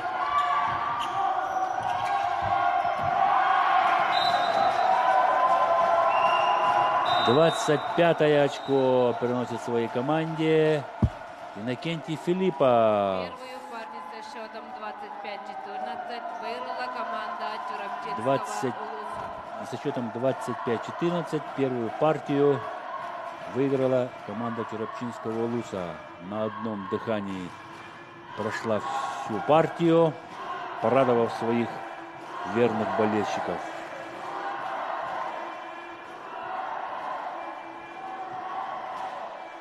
Зал до сих пор скандирует «Чурапчи, Чурапчи». Это благодарность болельщиков своей команде по волейболу.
Сборная команда Черепчинского Улуса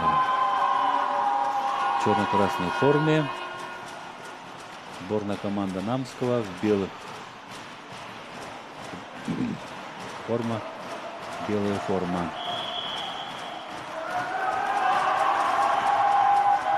Завелись игроки, завелись болельщики Черепчинской команды.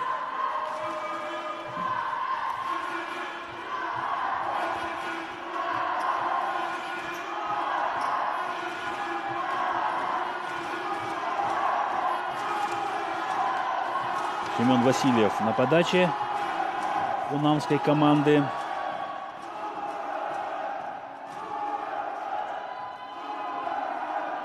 Счет 0-0. Начало второй партии. Семен Васильев подает. Хороший пас Пускулу Лаврову. Пускул Лавров не подводит своих ребят. Зарабатывает первое очко.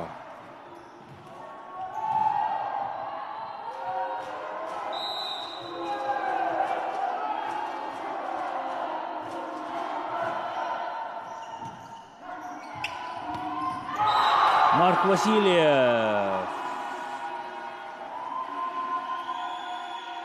вышел на замену. Марк Васильев во второй партии. Марк Васильев тоже опытный игрок, центральный нападающий, центральный блокирующий. В поле попадает мяч. Не разобрался в данной ситуации Валера Гоголев.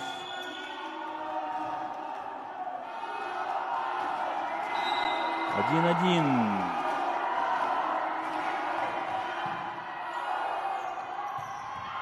Молодцы. Чуть не оставили после нападающего удара Марка Васильева мяч в игре. Радостные лица намских волейболистов.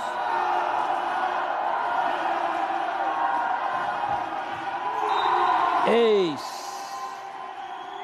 Второй эйс. 3 подач.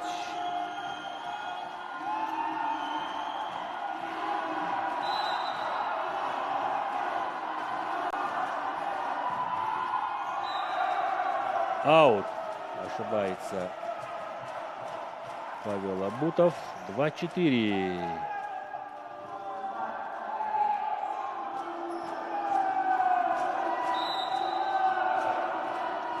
Вадим Наконечников.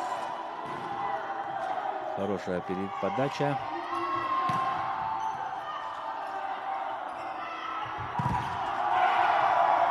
Оставляет мяч в игре. Подключает вторую зону.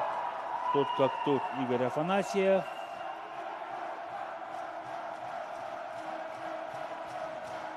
Доволен игрой Игоря Афанасьева Вадим Наконечников.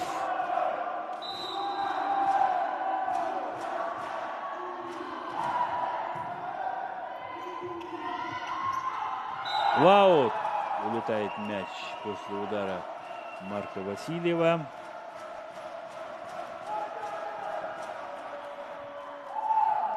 Четыре.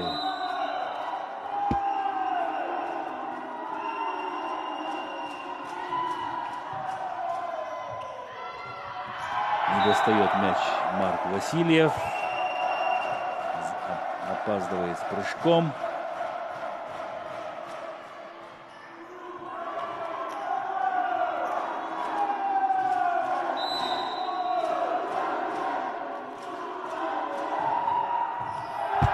Эйс! В исполнении Вадима Наконечникова. Очень хорошую игру показывают молодые перспективные игроки черепчинской команды. Просто радуется душа.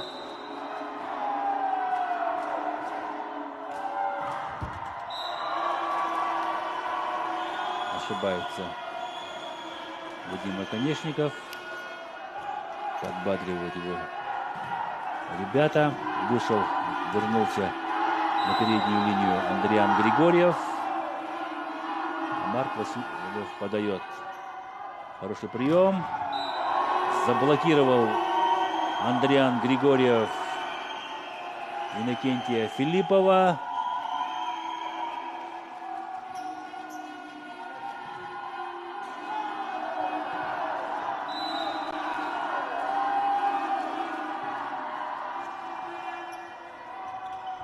Еще раз. Атака через Иннокентия Филиппова. И теперь Иннокентий Филиппов посылает мяч в аут. Счет 7-6 в пользу сборной команды Намского Улуса. Прием. Но теперь, к сожалению, ошибается Роберт Захаров.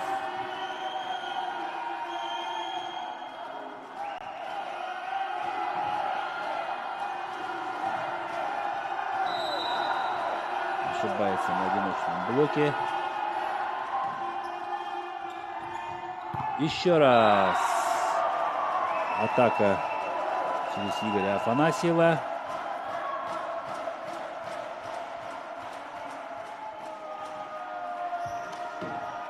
Максимально нагружает Вадим Оконечников Игоря Афанасьева. Иннокентий Филиппов. Остается мяч в игре. Разыграли комбинацию. Игорь Афанасьев сегодня в ударе. Разыграли крест.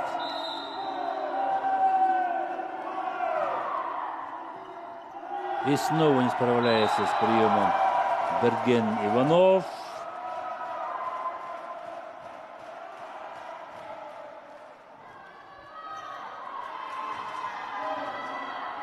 Десять 8.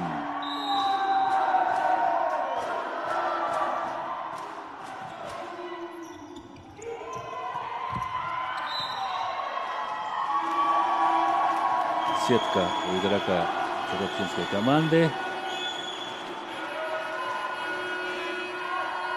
Денис Осетров на подаче. 7-й номер. 18 лет. 1,89 м.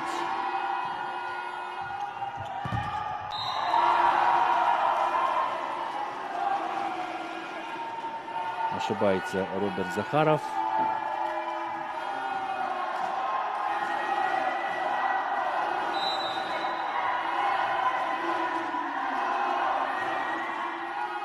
Аут! Улетает мяч.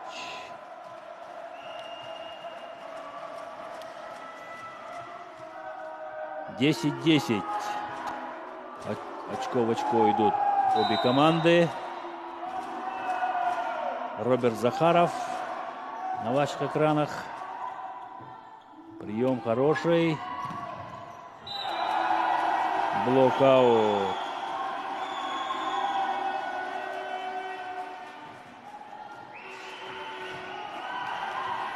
От Никиты Бачурова.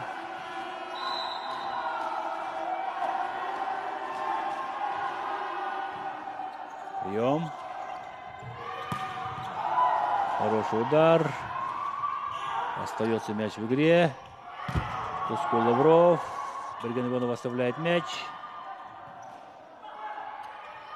Еще раз игра через Берген Иванова. Тускула Лаврова. Тускула Лавров разбирается с блоком. Притом двойным. Высокий блок был. Павел Абутов.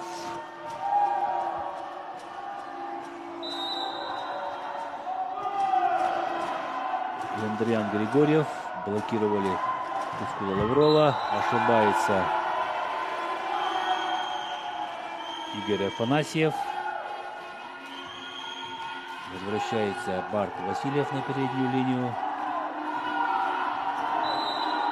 Андриан Григорьев. 1,93 м. Хороший рост.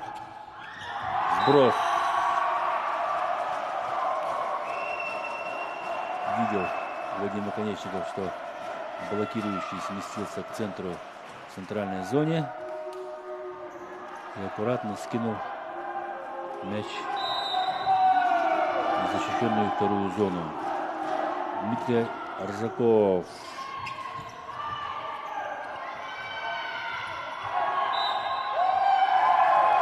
Сетка у Марка Васильева. 12-12. Павел Абутов коснулся сетки.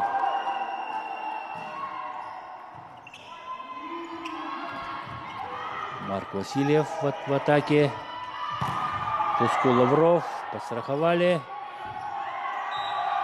Переигрывает Павел Абутов Иннокентия Филиппова.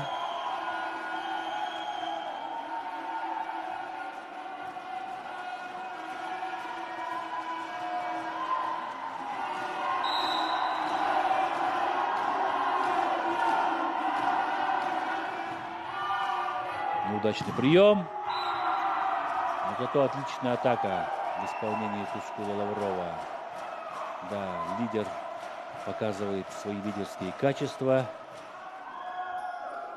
Не боится двойного блока. Ведет свою команду к победе Тускул Лавров. Хороший прием. Мощная атака в исполнении Дениса Осетрова.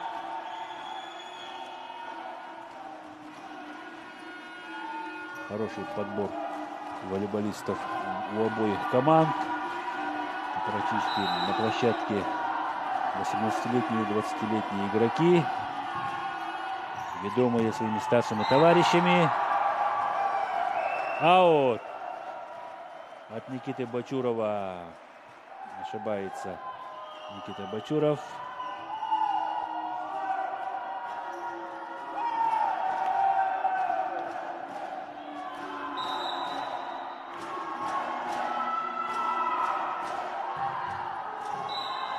Ошибается Вадим Оконечников.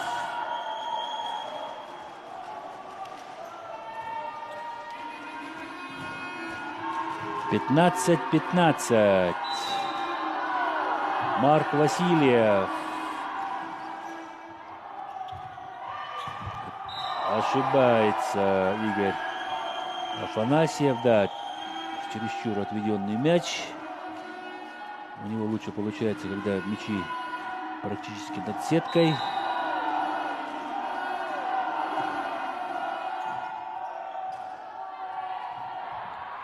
Вот такие мячи он хорошо пробивает, Игорь Афанасьев. Никита Бачуров, к сожалению, попадает в трос.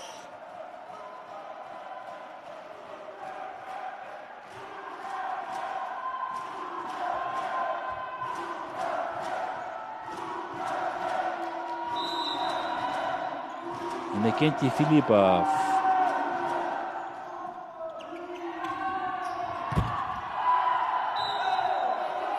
Блокаут Дениса Осетрова. Дениса Осетрова.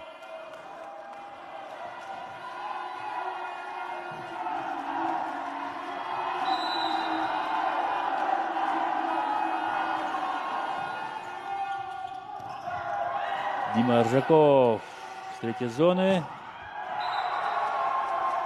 И на этот раз Игорь Афанасьев пробивает блок.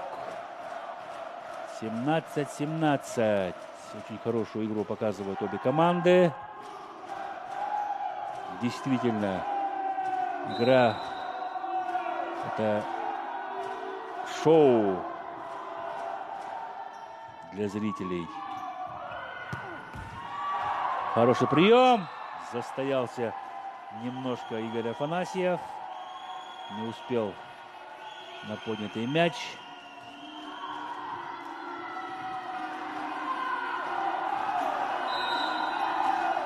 Волейбол тем и хорош, что на протяжении всей игры болельщики должны сидеть как на иглах. И до последнего, до 25-го очка Не должно быть понятно, кто же выиграет.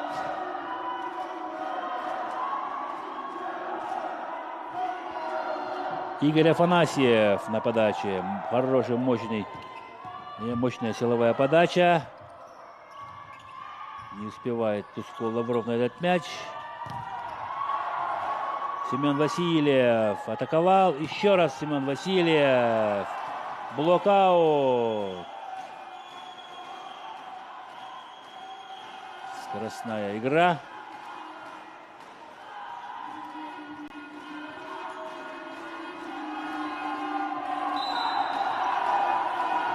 Андриан Григорьев. Прием. Туско Лавров. Далеко в аут улетает мяч после его мощного удара.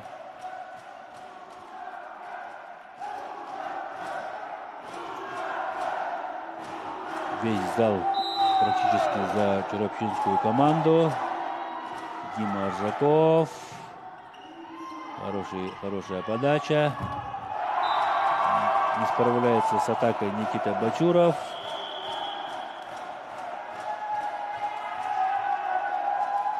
При счете 19-20 чувствует Арсен Джергодов, что скоро будет конец второй партии. Берет тайм-аут.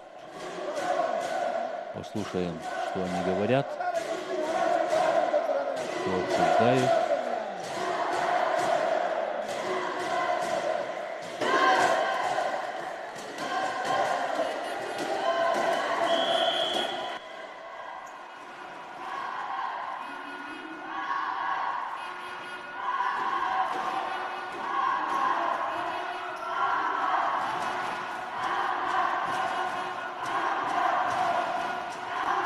Такое ощущение, как будто только что началась вторая партия. А счет на табло 19-20.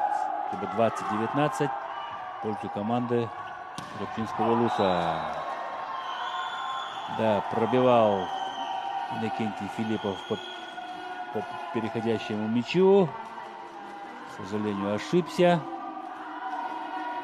В аут улетает мяч. Семен Васильев на подаче.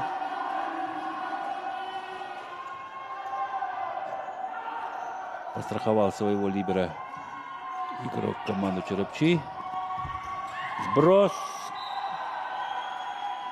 В исполнении Дениса Сетрова. Ребята друг друга успокаивают. 21-20. Команда Намского Улуса выходит вперед в концовке второй партии.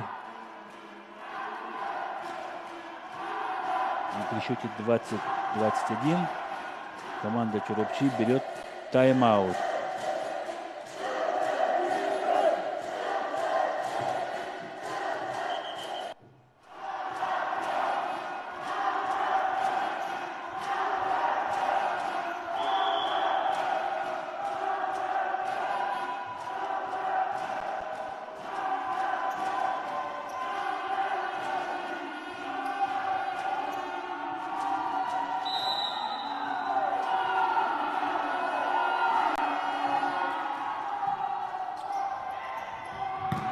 Туско Лавров. Берген Иванов оставляет мяч.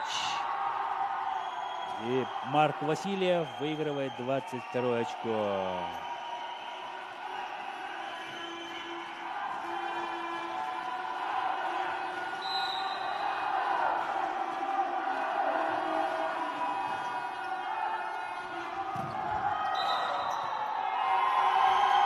Сетка.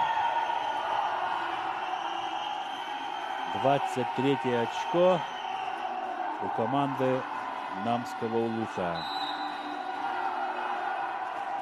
Чуть коснулся Иннокентий Филиппов. Игорь Афанасьев. Получите скидку от Павла Абутова.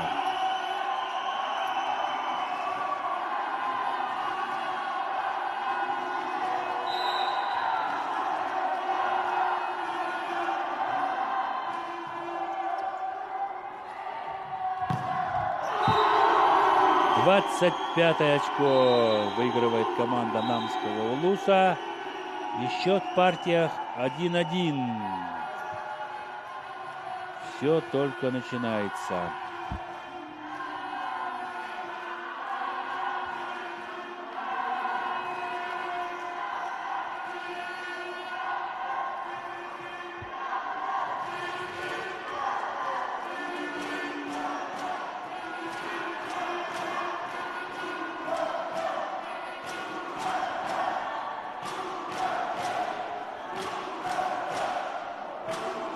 Скоротечная партия.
Добрый вечер, дорогие друзья! В эфире специальный вечерний эфир, посвященный 8-м спортивным играм народов Якутии, где мы ежедневно общаемся с чемпионами дня. Легенда российского баскетбола Михаил Гюнтер помог усалданцам стать призером игр народов Якутии. В матче за бронзу хозяева соревнования одержали блистательную победу над сборной якутской. Сегодня Михаил у нас в гостях. Михаил, добрый вечер. Я вас поздравляю с победой. Скажите, пожалуйста, вот какие ваши впечатления от спартакиады, каков уровень соревнований? Спартакиада очень понравилась, поскольку на соревнованиях в Якутске и в Якутии давно уже не принимаем участие, а тут как бы среди своих родных людей, с кем я рос, с кем занимался баскетболом. Приятно было это совместить, почувствовать и принять участие со всеми игроками. Игры по стритболу в эти дни шли, ну то есть несколько дней шло, да? Вот как сложно было ли играть в жаркую погоду? Ну, конечно, сложно. Мы играли в плюс 35, как оказалось. И каждый матч, он сложный. Каждый матч, перед матчем ты немного нервов, адреналина, мандраж. Но все переборолось. Сложные игры были, на самом деле, это групповые, потому что из группы выходило 2 команды, и нужно было обязательно выходить. Но и дальше игры легче тоже не были. Потому что там уже все на вылет.